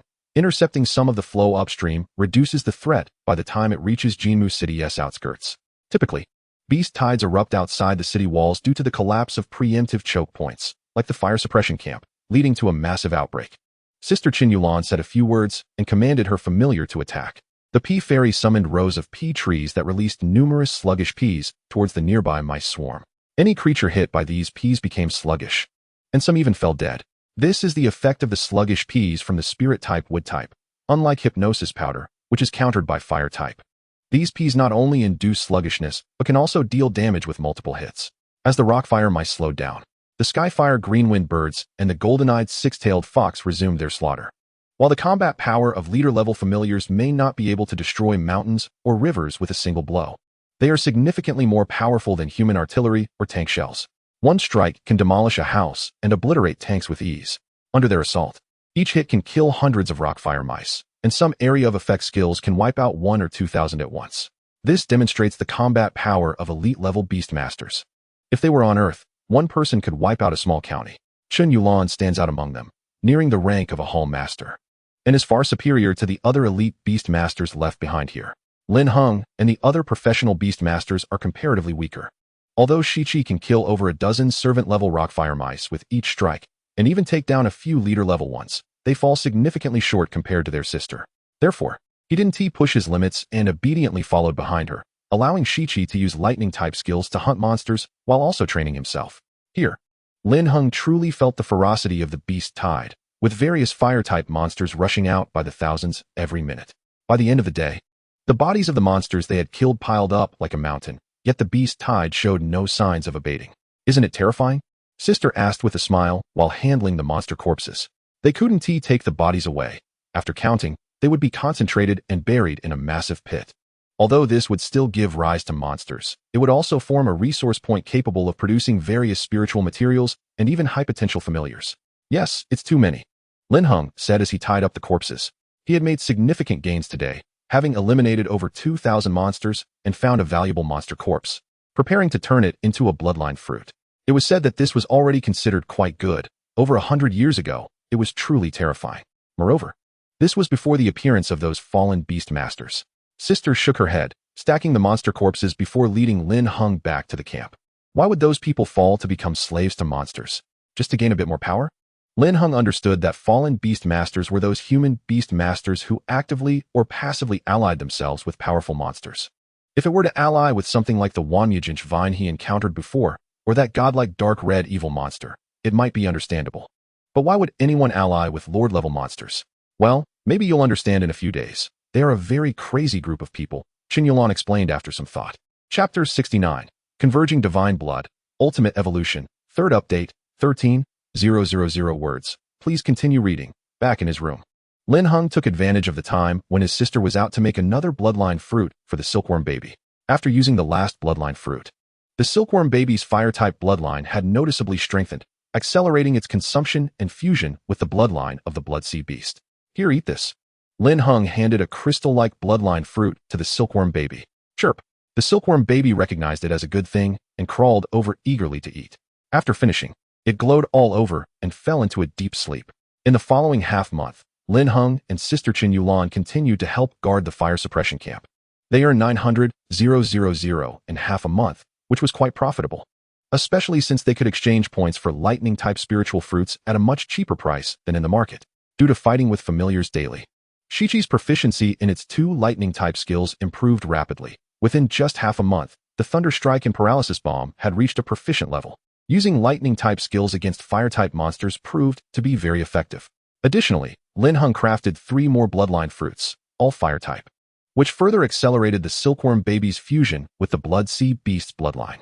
It often fell into a deep sleep, and Lin Heng estimated that it would soon reach a limit and completely absorb the blood sea beast's bloodline. We need to be cautious in the next few days.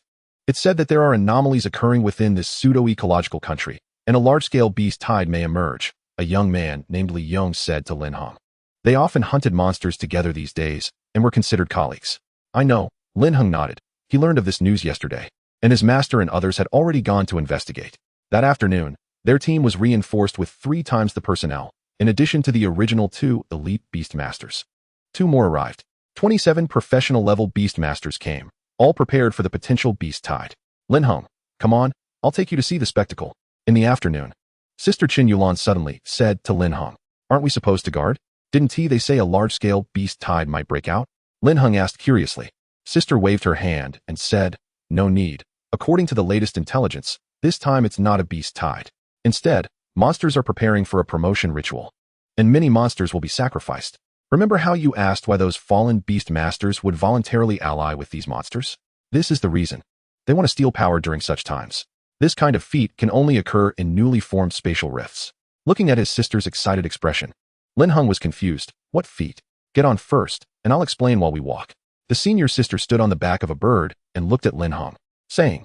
Lin Heng climbed onto the bird's back, and Qin Yulan drove the Bai Huaqing Feng bird to fly into the sky, approaching the fire system's spatial rift. Lin Heng gazed at the ground and noticed that many monsters were not running out as usual, but were gathering towards the entrance of the spatial rift. This ritual is called the Divine Blood Convergence Ritual, and the specific reason is that these fallen beast tamers believe that the spatial rifts are created by gods. It is meant to bring the extraordinary to the human realm, and these monsters that existed before the spatial rift opened are believed to possess weak divine blood within them. formed from the god's spilled blood. Thus, whenever a new spatial rift opens, some people will seek to ally with the powerful monsters. They set up the 10,000 beasts sacrifice ritual to purify the divine blood and embark on the path of ultimate evolution. Then, while the monsters are unguarded during their evolution, these fallen beast tamers will steal their powers and take the so-called divine blood. Chen Yulan explained to Lin Heng. Divine blood convergence? Are there any successful cases? Lin Heng showed a look of doubt. In his mind, he recalled that indescribable, deity-like dark red monster. Could it be that behind every spatial rift there is such a monster? If it's that kind of monster, it truly qualifies to be called a god. Yes, the infamous evil organization Moon God is one. It is said that there is a terrifying monster in their lair that has successfully completed the divine blood convergence. However, ironically, although this organization helped the monster to advance, they did not succeed in stealing the divine blood. Instead, they were captured and became its followers. Turning into the Moon God's dogs, the senior sister nodded. In fact, high-level monsters have very high intelligence, not much different from humans. These beings also possess strong infectivity. They enslave some humans for their own evolution, conducting various research and analysis, and collecting various materials. They even derived some special belief systems, massively enslaving humans and utilizing human beast taming spaces to assist their evolution and advancement. These enslaved followers have always been a significant obstacle to the expansion of human nations.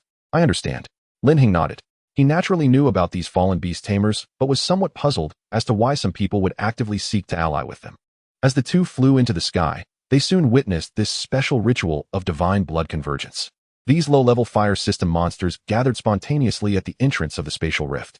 Then one by one, they collapsed, their flesh and blood instantly absorbed, transforming into strands of blood-red rainbow light that flew deep into the spatial rift. In a short time, over 1 million monsters turned into white skeletons, and a vast river of blood appeared in the sky. As living beings, none of them desired to die, but these low-level monsters had no choice. As a family of the chosen, they could not control their own life and death. The upper beings, as lords or monarchs, could freely control their lives and deaths. Seeing the river of blood pouring into the spatial rift, Chen Yulan was a bit excited. It's a pity we can't go in and see. I wonder how Master and the others are doing inside. It was clear that the 10,000 beasts' blood sacrifice had been completed, and the next step was the divine blood convergence. This situation had to be stopped. At the first sign, City Lord Jin Tianhe, Deputy City Lord Mulan, and several other master-level beast tamers all rushed into the spatial rift.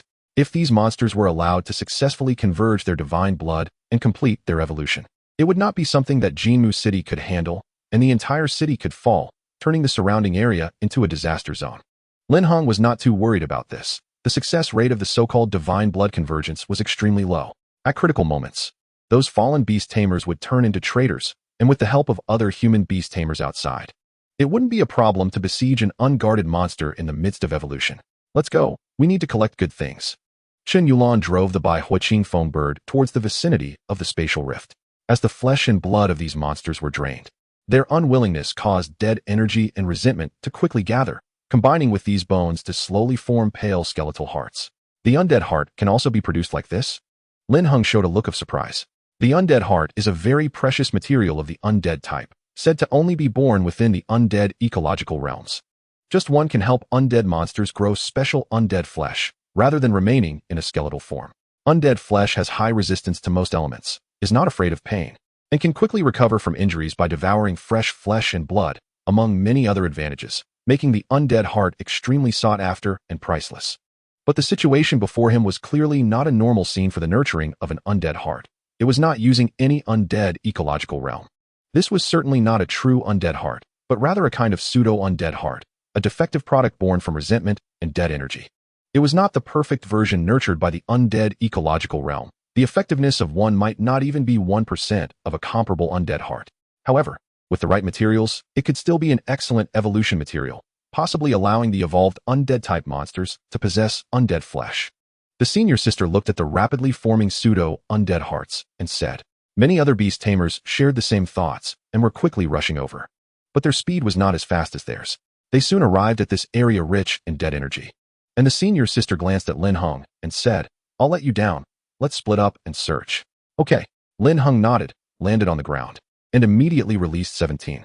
Left front, rush over. There's good stuff. We can buy a lot of food. Lin Heng said to the confused 17. Oh well. As soon as 17 heard food, it instantly shot out like a beam of golden light. The undead heart had already formed. It was a level 2 undead heart, having only formed half of a skeletal heart, not complete. After putting it in his backpack, Lin Heng rode 17 towards another undead heart. Thanks to the senior sister's foresight, they had struck it rich this time. By the time others got close, Lin Heng had already collected over a dozen pseudo-undead hearts. There were levels 1, 2, and 3, and he didn't have time to sort out the specifics.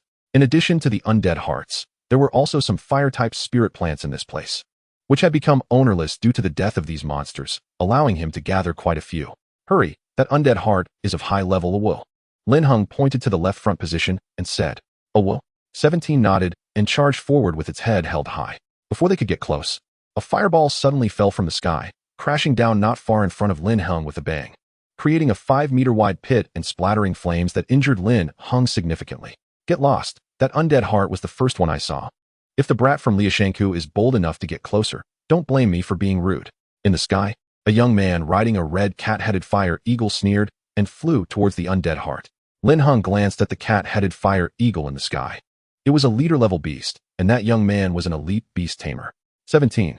Lin Heng showed a hint of disdainful smile. In the next moment, a purple lightning bolt flashed from 17's eyes, instantly shattering the undead heart that had just formed in the distance into fragments. The undead creatures were most afraid of the pure yang lightning. You're dead. Seeing this scene, the young man on the cat-headed fire eagle immediately exploded with rage, cursing. That's a level 4 undead heart. Heh, you brat from Baifeng district. If you have the ability, come and hit me. I'll just stand here and not move. Lin Heng sneered disdainfully. You. The young man on the cat-headed fire eagle turned red with anger, but he truly did not dare to attack Lin Heng. With so many people watching, casually attacking a low-level beast tamer would result in him facing legal consequences from the Qinglong Kingdom, unless he wanted to become a criminal and wander the wilderness from then on. If you don't dare to make a move, then hurry up and roll. Lin Heng didn't even glance at him, continuing to ride as he searched for other necromantic hearts. Some nearby people laughed heartily, as if watching a monkey, thinking to themselves that Lin Heng was really bold, not afraid to offend an elite beastmaster. Very well, my name is Duan Hua. Remember it, kid. The young man's face turned red, and after throwing down a harsh remark, he hurriedly left, having lost all face due to Lin Heng's counterattack. After the recent incident, other elite beastmasters nearby also restrained themselves, no longer daring to oppress others casually. The professional beastmasters looked at Lin Heng with gratitude, thinking that this kid was really impressive. Soon, Lin Heng discovered another necromantic heart, but as he approached, he found that someone else had gotten there first, so he prepared to turn and leave. He didn't want to conflict with anyone. After all, that guy had been too much, trying to steal what he had gotten to first. Brother, this one's for you. You are truly a model for our generation, making me vent my anger. Just as Lin Heng was about to leave, the opposing beastmaster unexpectedly tossed the necromantic heart to him, wearing a satisfied expression. Clearly, he had been bullied like this before and felt a sense of relief seeing Lin Heng's actions. Thank you. Lin Heng smiled slightly and put the necromantic heart into his backpack. He understood that even with the laws of the Qinglong Kingdom, most low-level beastmasters still dared not resist, not wanting to offend others. Once targeted, it would be troublesome, so they often chose to compromise when some resources were snatched away. Just as he was about to continue collecting, a terrifying skill suddenly shot out from the spatial rift, flattening a mountain and creating a massive pit in the ground. Hurry up, it seems the god blood condensation failed, and the monsters inside have gone mad. If we don't leave now, it will be dangerous. At this critical moment, his senior sister appeared before Lin Heng again, taking him onto the Bai Hui Qingfeng bird and flying off into the distance. They had barely left when numerous figures flew out from the spatial rift. Leading them were the main and deputy city lords along with their monarch-level beasts, followed by various guild leaders. However, all their beasts were covered in blood and heavily injured. It seemed they had encountered a horrific battle inside the spatial rift. Looks like the situation is dire. Let's run faster, his senior sister said, immediately prompting the Bai Hui Qingfeng bird to activate its skills and speed away. Just as they returned to the Zhanhua camp, a large number of monsters once again burrowed out from the spatial rift, destroying some greedy beastmasters who had remained behind searching for spiritual materials. The entire pseudo-ecological kingdom quickly returned to its previous state. Master, are you alright? What happened inside the rift? Shen Yulan directly led Lin Heng to find their master, checking on his condition while also inquiring about the situation inside. I'm fine. But this time we've suffered a huge loss, with 2 guild leader-level beastmasters gone. A group of fallen beastmasters had long been hiding inside and launched a surprise attack. Chapter 70. Failure? 4 updates, 16,000 words, seeking more reads. Hearing this, Lin Heng and his senior sister were both taken aback, not expecting such a situation. So many people had been deployed in Jimu City, yet they still failed. Did the monsters inside complete the god blood condensation? Lin Heng curiously asked. I don't know. That monster's god blood condensation was interrupted halfway and then escaped deep into the spatial rift. A large number of fallen beastmasters appeared inside, and we suspect they have ulterior motives. The city lord has decided to seek assistance from the Beastmaster Association headquarters. Master Zheng Qinkoan shook his head and said slowly. He then added, you two can return in a few days. With so many monsters dead here, it should calm down a bit. Then master, please take care of yourself. We'll be leaving now. Lin Heng and his senior sister placed some fruits they had brought for their master on the table and turned to leave. Sister, wasn't it said that the strongest inside was only the monarch-level monsters? Why was it so difficult? On the way back, Lin Heng asked, somewhat confused.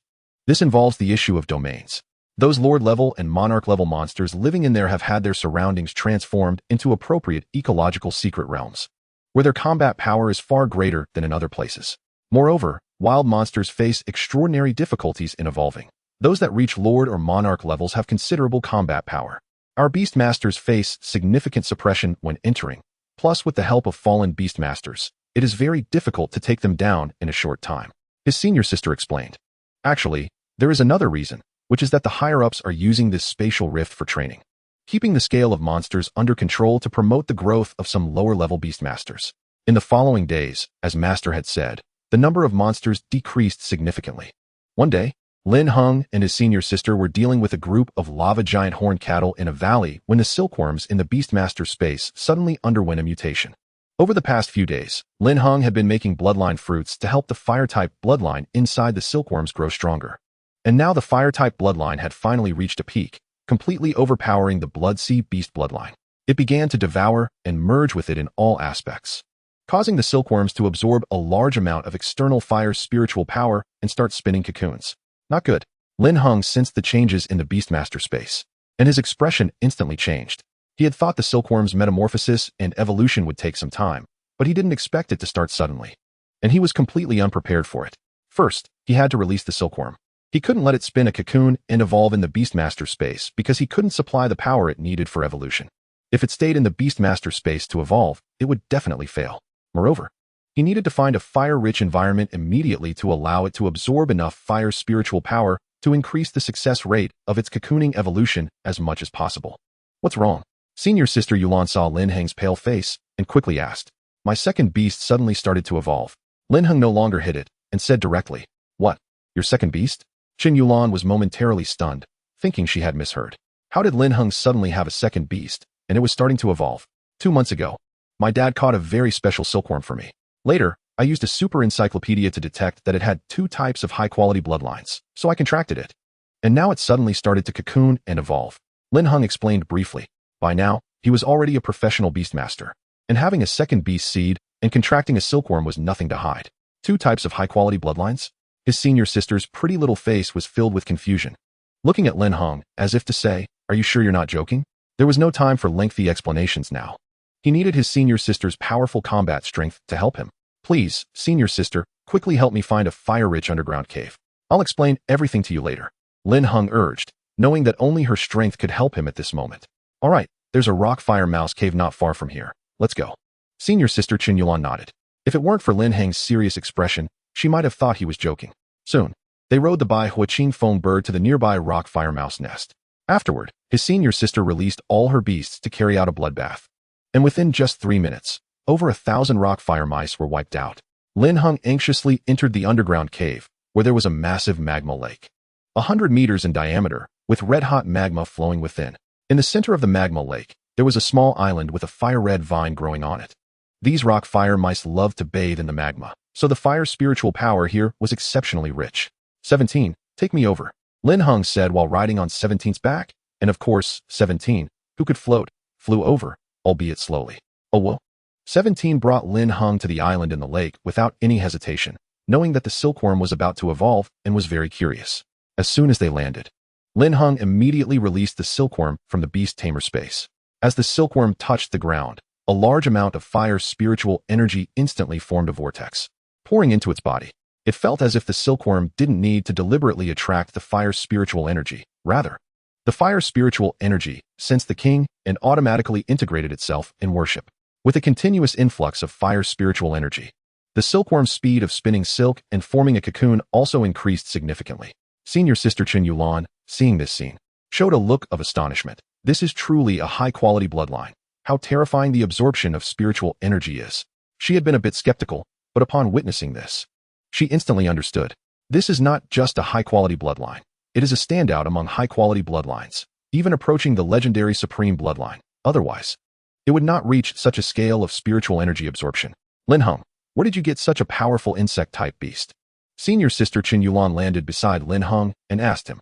It's really my father who picked it up in the wild. At that time, the fire-type space fissure had just opened, Lin Heng said with a shrug. Although it was hard to believe, it was indeed the case. Your luck is just too good. Senior Sister Chen Yulan looked at Lin Heng incredulously, her rosy and tempting little mouth agape, as if it could fit a large sausage. Lin Heng's luck is just too good. A high-quality bloodline insect-type beast, is it necessary to be like this? Thinking about her own bad luck with the gambling stone today and the frequent failures in various experiments these days, she felt envious and jealous. It's my old man's good luck, Lin Heng shrugged. He initially had no idea that a silkworm could be so extraordinary.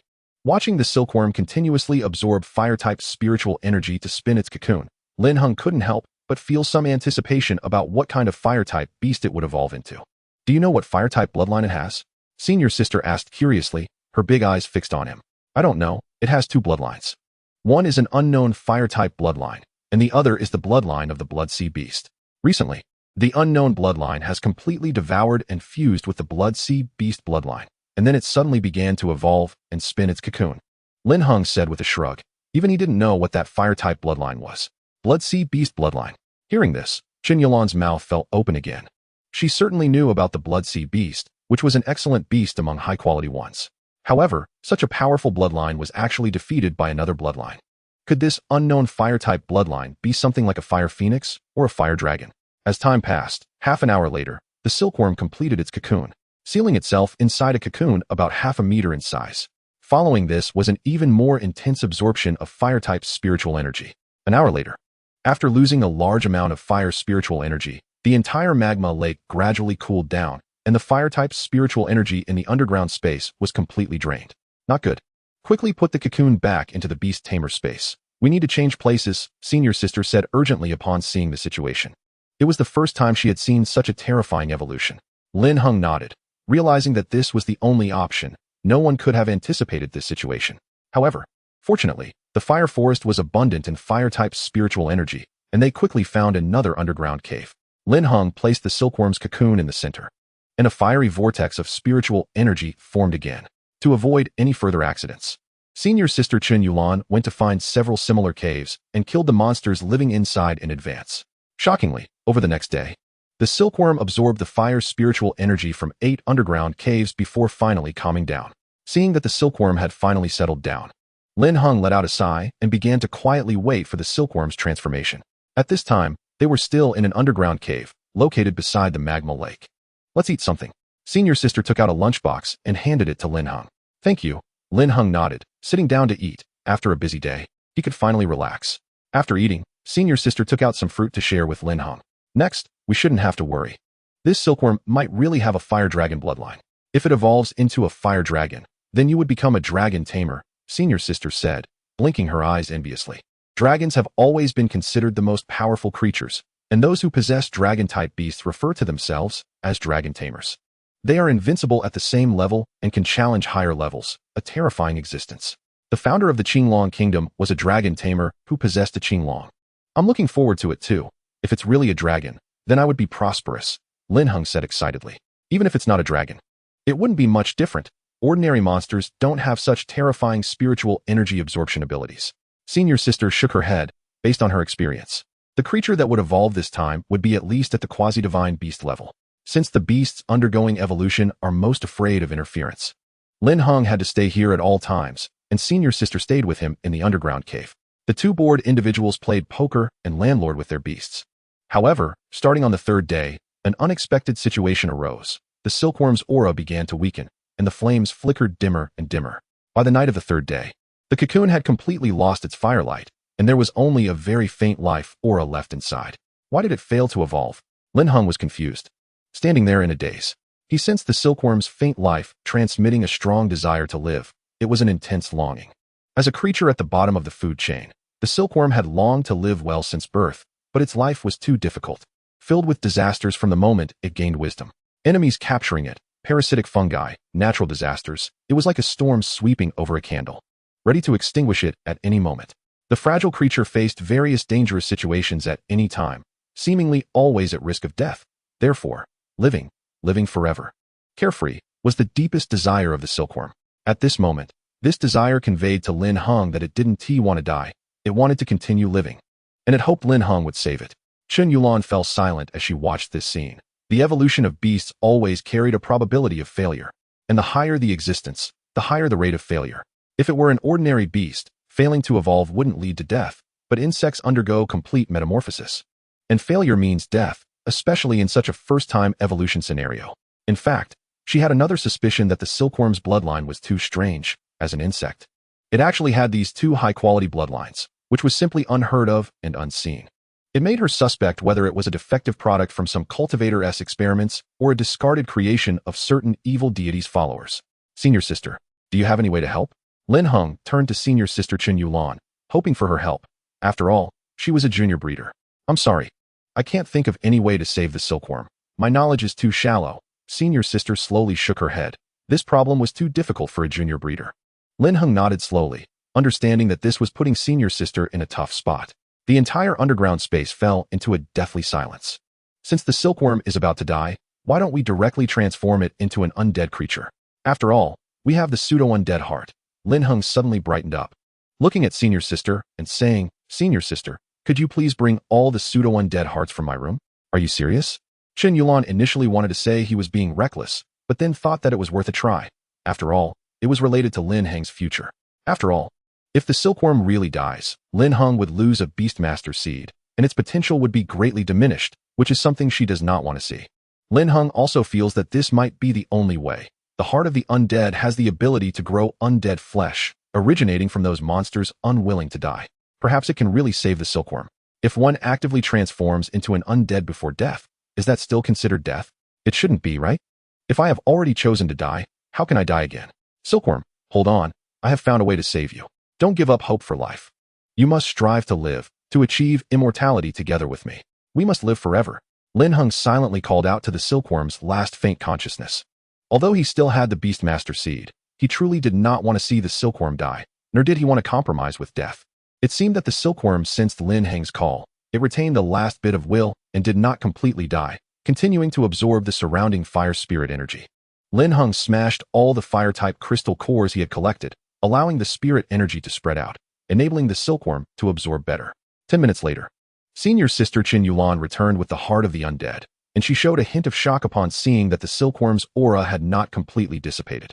She had thought that by the time she returned, the silkworm would be gone, but she did not expect this little creature's will to be so strong. Still hanging on by a thread. Junior brother, all the pseudo-hearts of the undead we collected are here, Chen Yulan said, suddenly feeling that perhaps there was indeed a chance. Thank you. Lin Heng nodded and took the pseudo-hearts of the undead, walking towards the silkworm. Chapter 71. Living Towards Death. Undead catastrophe evolution, regardless of whether it was a pseudo-heart of the undead or a true heart of the undead. Using them was extremely simple. As long as an undead creature sensed it, it would actively absorb.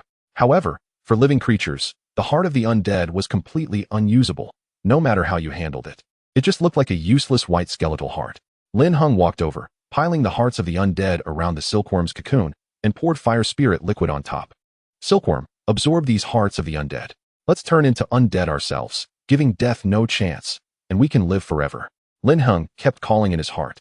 At this moment, the silkworm's cocoon was already filled with a dense aura of death, as if it would die at any moment. And its own will was barely hanging on. It seemed to understand Lin Heng's words, and the silkworm began to try. Soon, Lin Heng noticed a pseudo-heart of the undead starting to turn into a pale white aura and merge into the cocoon.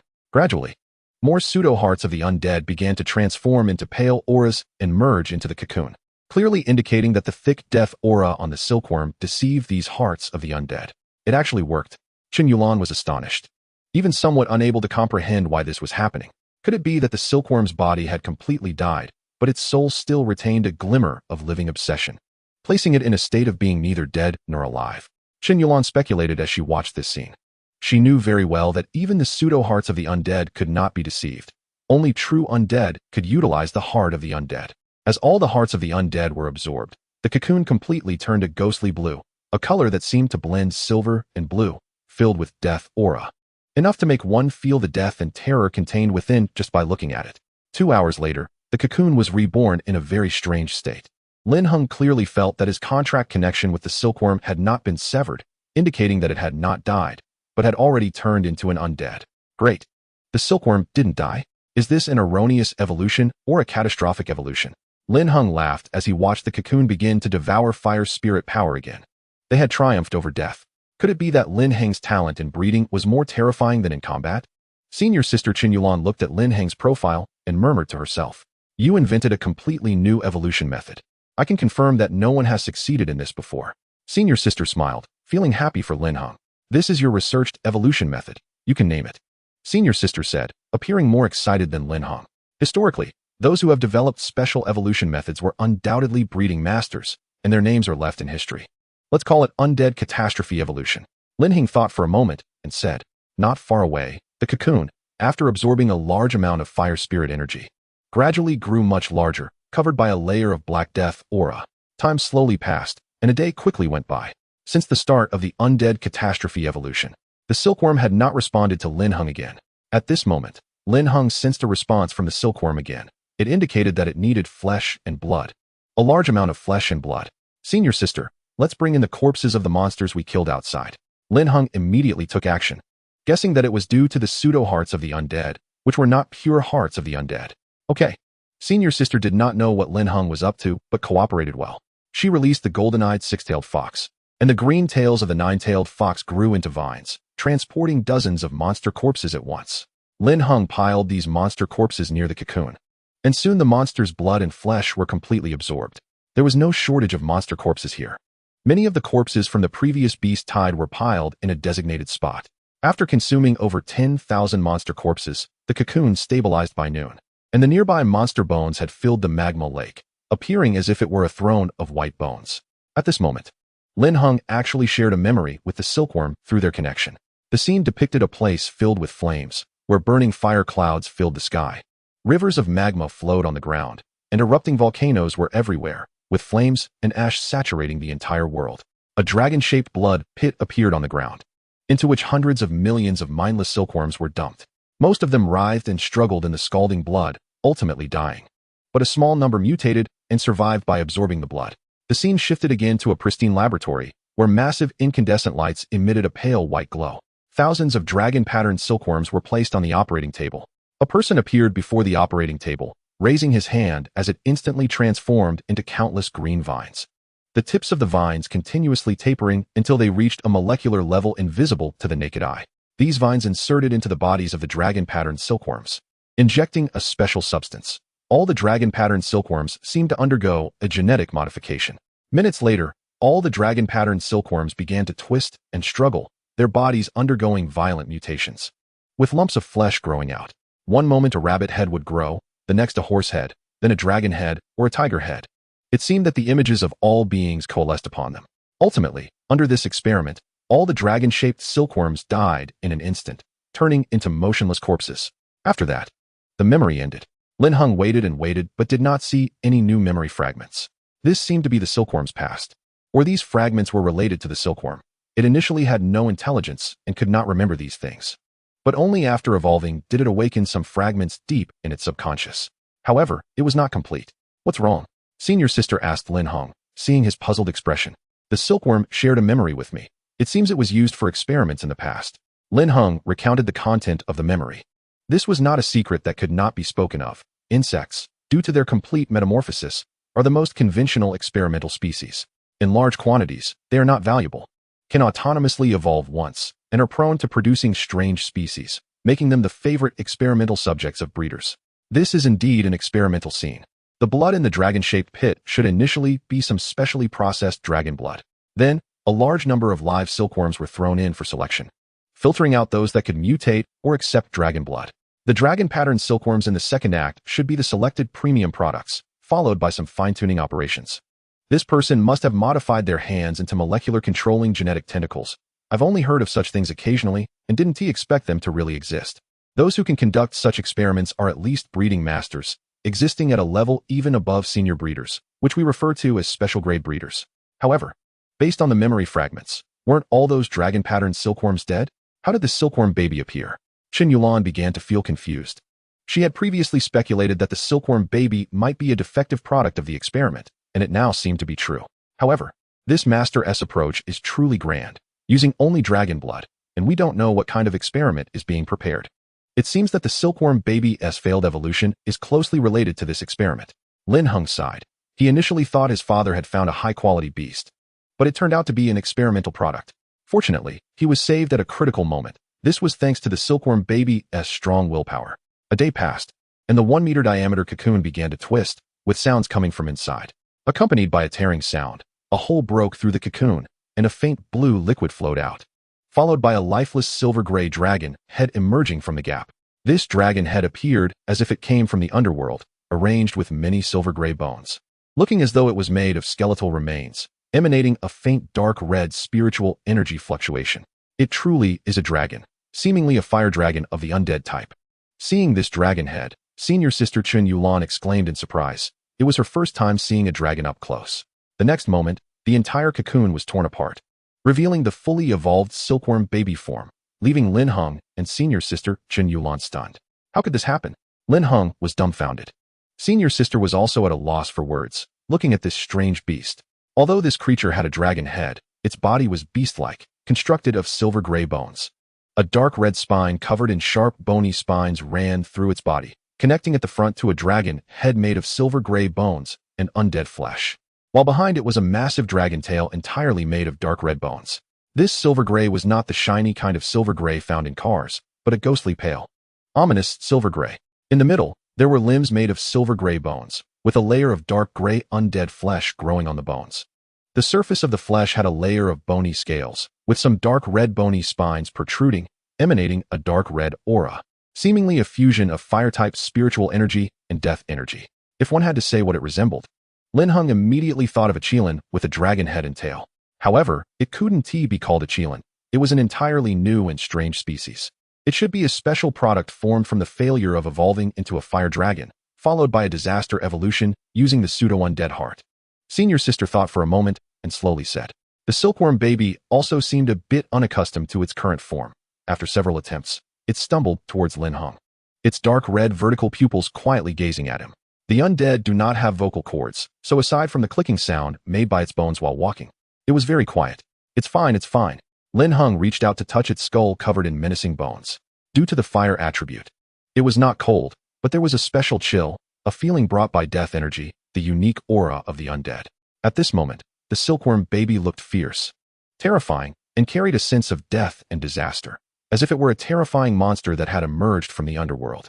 It seemed that because it was not completely dead, there was no soul flame that normal undead possess. Its soul seemed to still be in a living state. Sensing Lin Heng's emotions, the silkworm baby conveyed a warm feeling. It was very grateful to Lin Heng. It was on the verge of death during its evolution, and Lin Heng had saved it using the undead heart. Even though it had turned into this strange form, it didn't matter to the silkworm baby. It just wanted to live, and as long as it wasn't dead, it was very happy. Of course, if possible, it also wished to live normally. Don't worry, we'll check your body, Lin Heng said to the silkworm baby in front of him.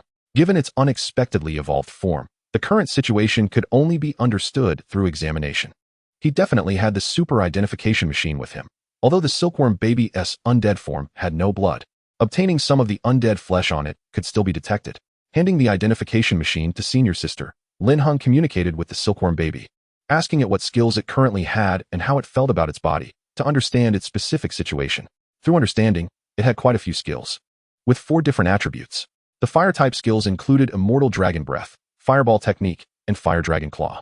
The Dragon-type skills included Dragon Might, Dragon's Tooth, Dragon Tail, Immortal Dragon Breath, and Fire Dragon Claw. The Undead-type skills included Skeletal Control, Flesh Devour, and Immortal Dragon Breath. The Blood-type skill was Flesh Devour. Many of these skills were inseparable, belonging to a fusion of 2 attributes, such as Immortal Dragon Breath, Flesh Devour, and Fire Dragon Claw. Among these, the high-level skills included Immortal Dragon Breath and Skeletal Control. Immortal Dragon Breath was a skill of the Dragon, Fire, and Undead types, unleashing flames infused with death energy and dragon energy. having a strong lethality against any flesh and blood creature, with the effect of burning flesh.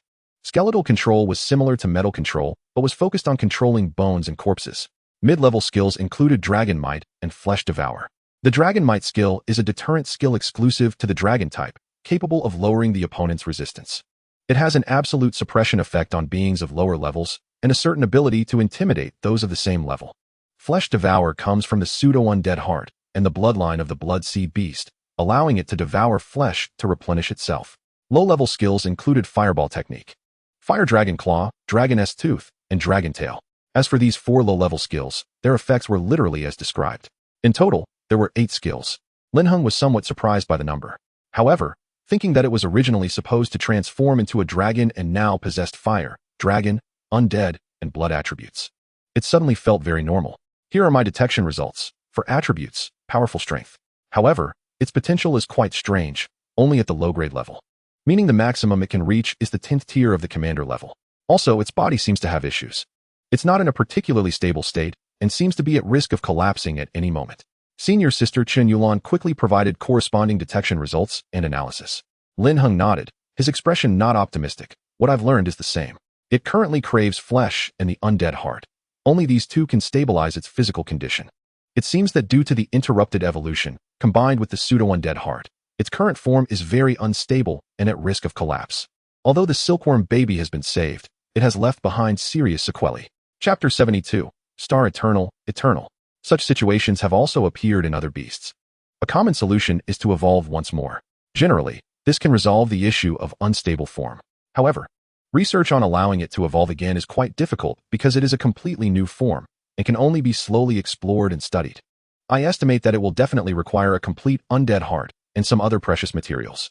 If we want to find a breeder to solve this problem, we probably have to go to a big city.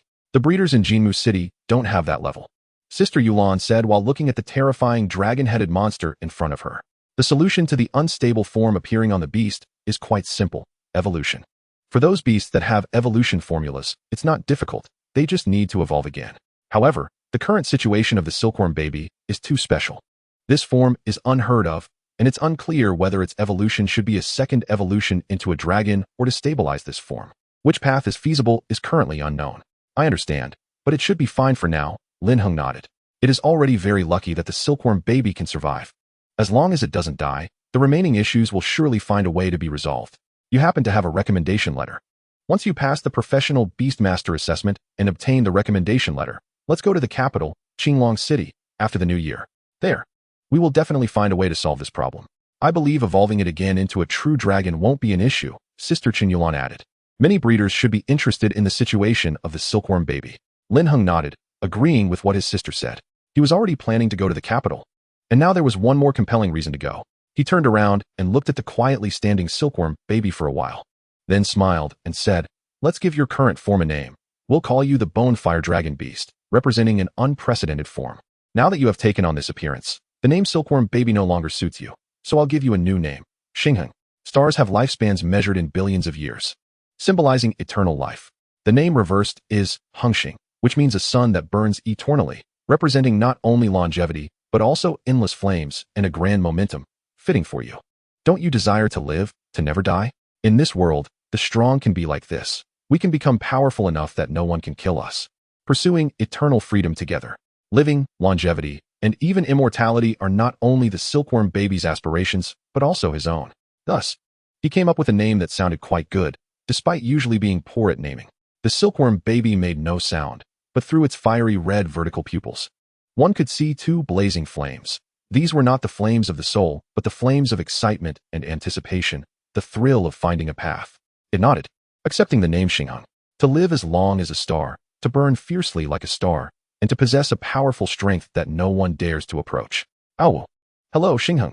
17 walked over, curiously looking at the now Bonefire Dragon Beast Xingheng.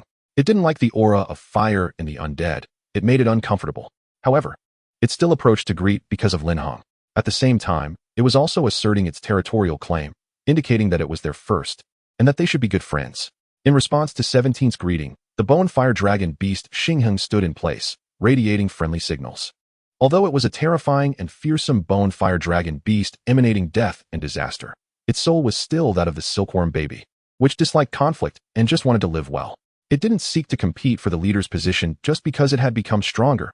It only wanted to live well, not caring much about anything else. Seeing this scene, Lin Heng also felt relieved. He knew part of it was due to the contract, and part was due to Lin Heng's personality. The two stood together, but their sizes were different.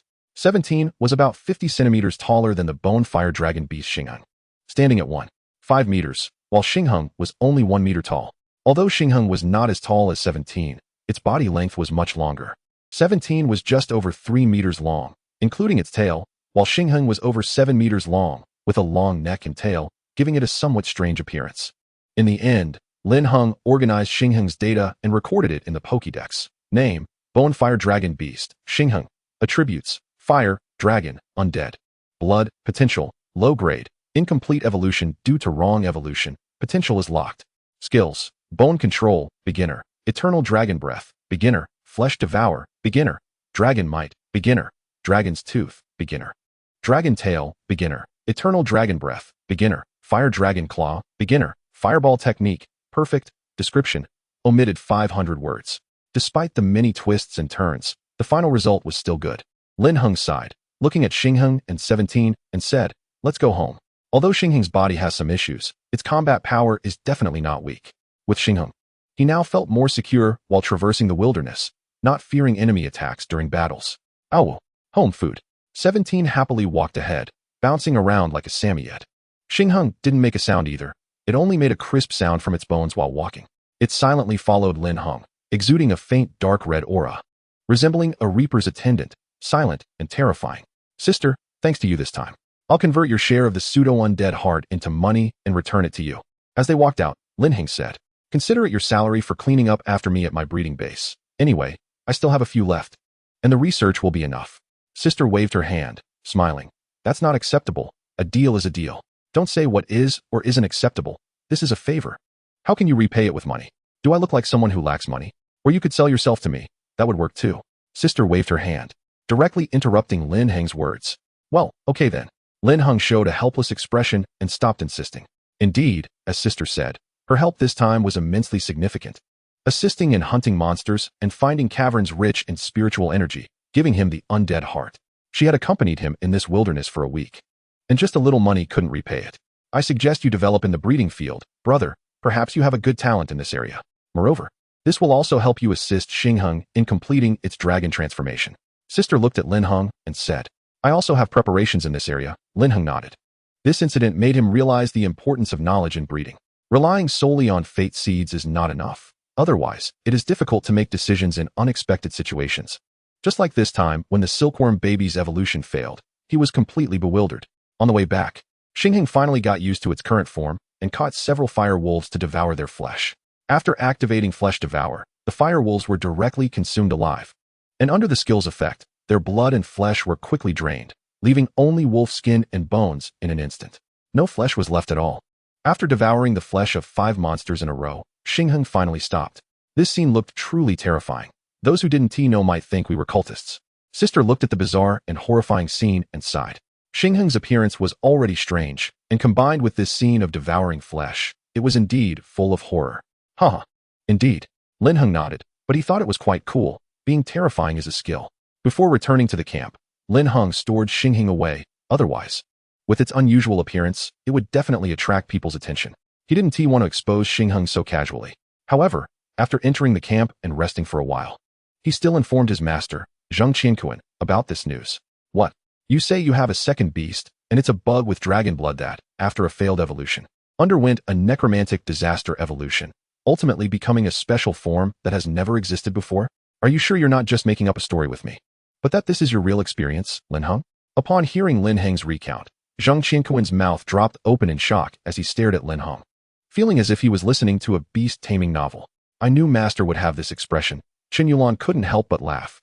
Master's expression was exactly as she had predicted. "Is this true or not? Are you 2 little rascals teaming up to trick me?" Zhang Qianquan asked, feigning anger. "How could we trick you, Master?" "It's definitely true," Lin Heng replied with a smile, releasing Lin Heng and saying, "Look, this is the Lin Heng I was talking about." Wow. Even Zhang Qianquan couldn't help but curse, staring in disbelief at the dragon-like being in front of him. He circled Lin Heng, his eyes wide, looking again and again, finally exclaiming, Awesome, it's really awesome. His own disciple was actually connected to a dragon and almost evolved into a fire dragon. It simply dazzled his eyes. You must make Lin Heng evolve again, completely transform into a dragon. That will be your time to soar, and I will fully support you. You should go to the capital Beast Taming University. There are many dragon-related matters there that can definitely help Lin Heng evolve, Master Zheng Qianquan said excitedly. As of now, Lin Heng could barely be considered a sub-dragon. With just one more evolution, it could become a true dragon. Having a dragon was the dream of every beast tamer, and it was one of his dreams as well. However, despite working hard his whole life, he ended up only evolving a ghost hand fire-violent dragon with a trace of fire dragon bloodline. And now, a being that was almost a true fire dragon was right in front of him. However, he had no intention of taking advantage. Instead, he looked forward to Lin Heng completing its evolution, turning it into a true dragon, making him the highest-ranking dragon herder among beast tamers. Although Zheng Qianquan didn't have a dragon, he could still ride on his disciple's dragon and boast that he was the master of a dragon herder. How satisfying would that be? Therefore, Zheng Qianquan decided on the spot to increase his investment in Lin Heng. However, this matter must not be exposed, or it could easily attract the covetousness of others, especially Deputy City Lord Mulan or Duan Feng. If they found out, they would definitely try every means to kill you. They wouldn't want a dragon herder targeting them in the future. Only when you reach Qinglong City and officially become a student at Qinglong University can this be revealed. But by then, relying on your identity as a student of Qinglong University, there will be very few who dare to act against you in the open. The main point is that there are many talents gathered there, and your skeletal fire dragon beast wouldn't seem so stunning, especially without completing its evolution. Zheng Qianquan said to Lin Heng. I understand. Lin Heng nodded. He naturally understood this reasoning. So he didn't reveal Lin Heng along the way and only let it out when there were no people around. Master, I want to exchange all my unexchanged rewards for the pseudo-undead hearts. The more the better, Lin Heng said to his master. He was very grateful for Master Zheng Qianquan's attitude. He was truly a good master, worth respecting. No problem. I'll do my best to collect all the pseudo-undead hearts that were born at the entrance of the fire-type space rift. Zheng Qianquan nodded, indicating that it was all fine. And he would collect the pseudo-undead hearts under this pretext. The effects of these pseudo-undead hearts were not great. They couldn't compare with true undead hearts. So as long as he paid a little price, it wouldn't be a problem to get them. That's good. Thank you, Master. With this issue resolved, Lin Heng sighed in relief. Lin Heng currently relied on pseudo-undead hearts and flesh to maintain its normal body. Without enough pseudo-undead hearts, it wouldn't dare to fight at all. If it got injured in battle, it would need the help of pseudo-undead hearts to recover, and even usually needed to consume pseudo-undead hearts to stabilize its form. This problem could only be solved after it completely evolved. Then you can just go back directly and prepare for the professional beast tamer assessment, striving to get first place, which will be more beneficial for you to attend the Beast Taming University, Master said to Lin Heng. There were 5 days until the 157th year of the disaster, and the professional beast tamer assessment was on January 1st every year, which was not far from the Lunar New Year. I understand, Lin Heng nodded now. The Beast Taming University had become a place he must go, and he had to take this professional assessment with the strongest posture. After communicating with Master, Lin Heng comforted Lin Heng for a bit before returning it to the beast space, then left with his senior sister to pack up and prepare to return to Jimu City. Lin Heng didn't have much to pack, just organizing his clothes and the harvest from this trip. He first exchanged all the points he earned from his tasks for Qinglong coins. Combined with the 5 million he originally had, he now had 6 million. This meant he earned 1.5 million in Qinglong coins just from participating in this task. This was largely thanks to his senior sister Chen Yulan, whose beast, the P Fairy, had slowed down many monsters ahead, allowing him to pick up the spoils behind. Other professional beast tamers definitely didn't earn as much as he did. In addition, there were the undead hearts and a large number of fire-type spiritual plants, all of which he had harvested with his senior sister's help. Plus, with the assistance from his senior sister in helping Lin Heng evolve, looking at it all, he truly felt he couldn't repay her. Chapter 73. News of the Luck Element Beast. 3 updates, 12,000 words. Please continue reading. Lin Heng organized the fire-type materials he still had on hand. They were all secondary spiritual materials, totaling 120 pieces. Among them, spiritual herbs and spiritual fruits were the most, followed by some spiritual bones and spiritual crystals. There were 50 secondary monster cores. These items were also quite valuable, adding up to nearly 1 million in value. After roughly packing things up, Lin Heng walked out of the room and came to his senior sister's room. Senior sister, is there anything you need my help with? Lin Heng knocked on the door and asked. You can come in, his senior sister replied. Lin Heng opened the door and walked in, only to find his senior sister kneeling on the bed sorting clothes, wearing a loose nightgown that inadvertently revealed an incredible sight. A huge amount of assets was displayed in front of Lin Heng, even revealing the black lace pattern of her underwear. Lin Heng quickly turned around, his mind filled with that snowy white image. So how is it? Is senior sister beautiful? Is the asset big? His senior sister sat on the bed in a duck-like posture, smiling at Lin Heng as she folded her clothes. He couldn't tell if she was doing it intentionally or accidentally. Senior sister, if there's nothing you need help with, I'll take my leave, Lin Heng said, speechless. Thinking to himself how playful his senior sister was. Is this a temptation? You're usually such a dignified and proper person. Haha, I don't need any help. But how about you help me sort my clothes? His senior sister laughed and pointed at the underwear laid out on the bed. Then forget it. I'll go make you a cup of tea, Lin Heng said helplessly as he retreated, unable to withstand his senior sister's teasing. He truly didn't want to fall into the trap of women. He had firm goals and couldn't let these stumbling blocks hinder him. My heart and actions are as clear as a mirror. All my deeds are for eternal life. After making 2 cups of tea, Lin Heng finally managed to suppress the images of snowy white in his mind temporarily. Although he restored his firm belief, he couldn't help but marvel at his senior sister's grandeur. Compared to her, Jiangshui was simply a barren wasteland. The tea you made is quite good, his senior sister said with a smile as she came out after tidying up her things. I'm glad you like it, Lin Heng replied with a smile. After finishing her tea, senior sister said, I want to try betting on stones again. Come with me. All right, Lin Heng nodded. Thinking that senior sister really was unwilling to give up, her luck had been too bad. Soon, they arrived at the stone betting market again. The owner, seeing Lin Heng and senior sister back, felt happy yet a bit worried, thinking that today better not end up with nothing again. Are you playing? Or should I treat you? Senior sister looked at Lin Heng. Let's play a bit. Since it's senior sister treating, Lin Heng replied. Okay, you pick, senior sister nodded. The two then separated to choose their stones. Lin Heng continued to pick larger stones, adhering to the principle that even if nothing came out, he wouldn't lose much. Soon, he picked 3 large stones and signaled for 17 to help cut them open. Wow, 17 came over, skillfully opening the stones. In no time, all 3 were opened. One was empty, and the other 2 had something inside. One was a level 1 fire spirit crystal, and the other was a fireworm egg. Both not particularly valuable. Not bad, at least you broke even, the owner said with a smile, his expression seeming to say, see, I can open stones here. I'm not a scammer. Meanwhile, senior sister was still selecting stones. A young man in black, noticing her beauty, approached with a smile. Beautiful lady. I know how to bet on stones. I have great skills. We can exchange ideas. No need. Senior sister glanced at him coldly and replied. No need to be so cold, beauty. I've seen you come several times without opening anything. You must need help. The young man, having been dismissed, still refused to give up, as he found senior sister's figure and demeanor outstanding. Do you need me to tell you to leave? Senior sister raised her head, looking at him with indifference, clearly impatient. Okay, the young man said awkwardly, and left in a huff. Junior brother, I've picked some stones. I feel very lucky this time. Senior sister turned around, looking at Lin Heng with a smile, gentle and cute. I think so too, Lin Heng smiled back, thinking that senior sister was really cold and unfeeling towards strangers. Chen Yulan began to open her stones. Surprisingly, out of the 5 stones she selected, 4 had something inside, with the best one being a level 3 fire pattern stone. Senior sister, it seems your luck is really good this time.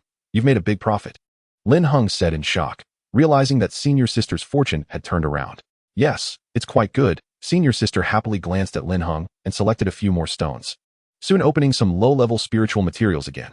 Compared to half a month ago, her luck had dramatically improved. After leaving the stone betting stall, senior sister suddenly placed her hand on Lin Heng's shoulder, her face close as she smiled, and said, Junior brother, I really like you more and more. Lin Heng, what do you mean, senior sister?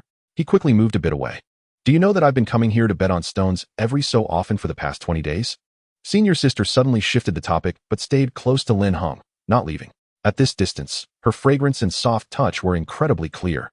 Especially for a beast master who trained their senses, it was even more distinct. I don't know, Lin Heng shook his head. I've discovered a pattern. My luck has been getting better and better, especially after spending so much time with you in that underground monster cave. This time my luck is much better than before. In other words, being with you seems to make my luck improve. Isn't that strange? Senior sister smiled at Lin Heng. Hearing this, Lin Heng breathed a sigh of relief, almost thinking senior sister was confessing, but thankfully it wasn't. Otherwise, how could he continue to take advantage of her? That might just be pure luck, Lin Heng shrugged, thinking it had nothing to do with him. No, I'm sure it has to do with you, senior sister replied. In fact, the reason she returned from the capital was that she suspected she had been attacked by a luck-type beast master. Ever since a certain battle, she had started to have bad luck, her fortune declining. Experiments repeatedly failed for inexplicable reasons, and even a simple task led to bad encounters with cultists, nearly costing her life. While playing at the beach, she faced a tsunami and encountered a Lord-level monster. Ultimately, to avoid further bad luck, she returned to Jinmu City to recuperate, but her fortune remained poor and did not improve. Only after coming into contact with Lin Heng did she astonishingly find her luck starting to improve. Initially thinking it was just a stroke of good luck, she eventually realized it was Lin Heng's influence. This latest incident further proved that the closer she was to Lin Heng, the better her luck became. No longer suffering from that certain luck attack. Hearing senior sister share her experiences, Lin Heng showed a look of surprise. That can't be possible. Are you sure you didn't make a mistake? And there really are luck-type beast masters? But in reality, he thought of his own fate seed talent. Perhaps this talent had other extraordinary effects that he was unaware of.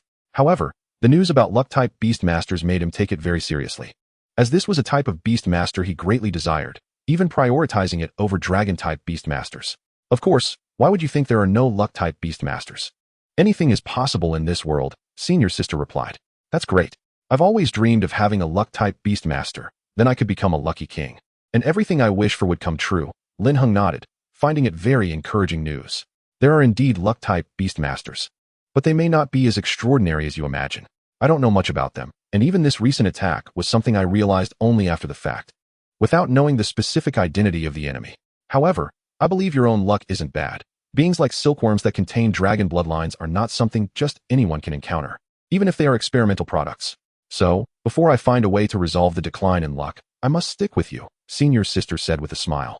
Curious about why this was the case, but without a luck-type beast master, she couldn't see the invisible luck and couldn't figure out the principle.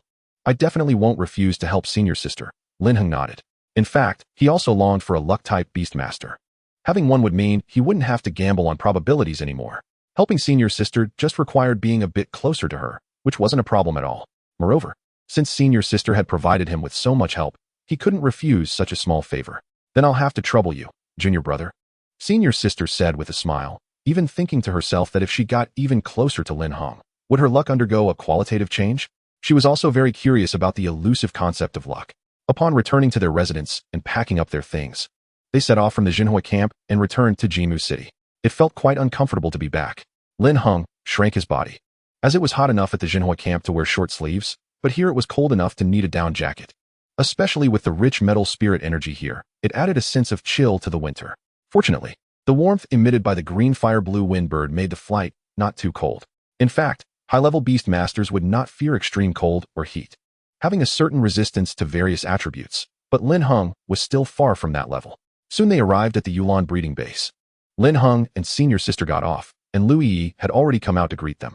Master, Uncle Master, there's a fire inside, and I've prepared tea, Lu Yi said while sizing up Lin Heng and Qin Yulan. She noticed that her master hadn't changed much, but she felt that Lin Heng had gained a certain aura. After entering the house, they had a cup of tea, took a rest, and then Lin Heng bid farewell to senior sister and went home. It was still noon when he returned home, and Lin Heng started meditating for the 17 stars. Although Xing Heng experienced a failed evolution, its level has reached the commander level, and its power is definitely much stronger than before as a silkworm. Now that there is time, it is natural to meditate well, transforming this power into mental strength and enhancing hearing. When the meditation ended, Lin Heng discovered that his hearing had improved significantly.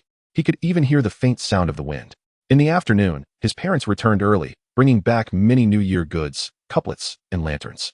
I thought you would stay at the town's fire camp for a few days, his mother said with a smile as Lin Heng came back. I've returned to rest. I'll be taking the professional Beast Tamer assessment next week, Lin Heng nodded. Indeed, this is very important for you. Going to Beast Tamer University will give you the opportunity to learn Beast Tamer skills, which is crucial for improving your strength, his father also nodded. Oh, by the way, Dad, do you remember the silkworm you gave me? Lin Heng looked at his father and asked. I remember, what's up? Have you figured out its situation? His father said while tidying up. Yes, it has the bloodline of a high-grade beast tamer and has evolved into a dragon with my help. Lin Heng nodded. It evolved into what? The items in his parents' hands fell to the ground, and the two turned their heads, staring at him in shock. What did you say? A dragon? Yes, don't believe me? Look. Lin Heng laughed and released Xing Heng.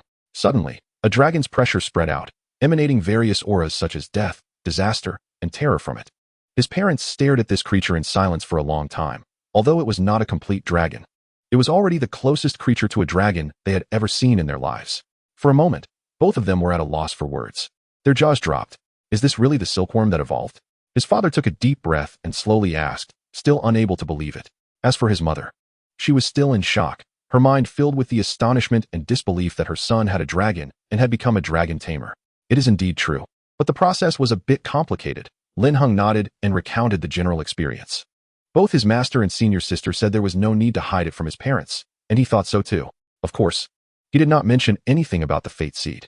After listening to Lin Heng's story, his father was first shocked, then a bit dejected. My son actually has a dragon. It seems I can no longer be your support. I will have to rely on you in the future. Even if his father, Lin Yu, had a clear mind, the dragon was still too astonishing, a legendary strongest creature, one of the ultimate goals of all beast tamers. He lacked the confidence to surpass a son with such a dragon, even if this dragon had some issues. However, what he felt the most in his heart was happiness. A dragon, his son had a dragon, and their Lin family had truly produced an extraordinary person. Moreover, this dragon was discovered by him. When Lin Heng leaves his name in history, he will also be a significant part of it. Quickly put it away, son, as your master said. You must not expose it in Jimu City. You shouldn't even tell us, his mother said, looking at the imposing Xingheng with a worried expression. The dragon is too powerful, one of the ultimate pursuits of all beast tamers. It's good for Lin Heng to have it. But it also means he has embarked on a very dangerous path. Yes, quickly put it away. Dragons can drive people crazy and even lead them to take risks. His father, Lin Yu, also said, both parents decided to keep this secret to themselves. They would never reveal it until Lin Heng was strong enough. It's not that serious. You don't need to worry too much, Lin Heng said as he put away Xingheng, telling his parents that another reason was that this silkworm was originally discovered by his father, so he had the right to know.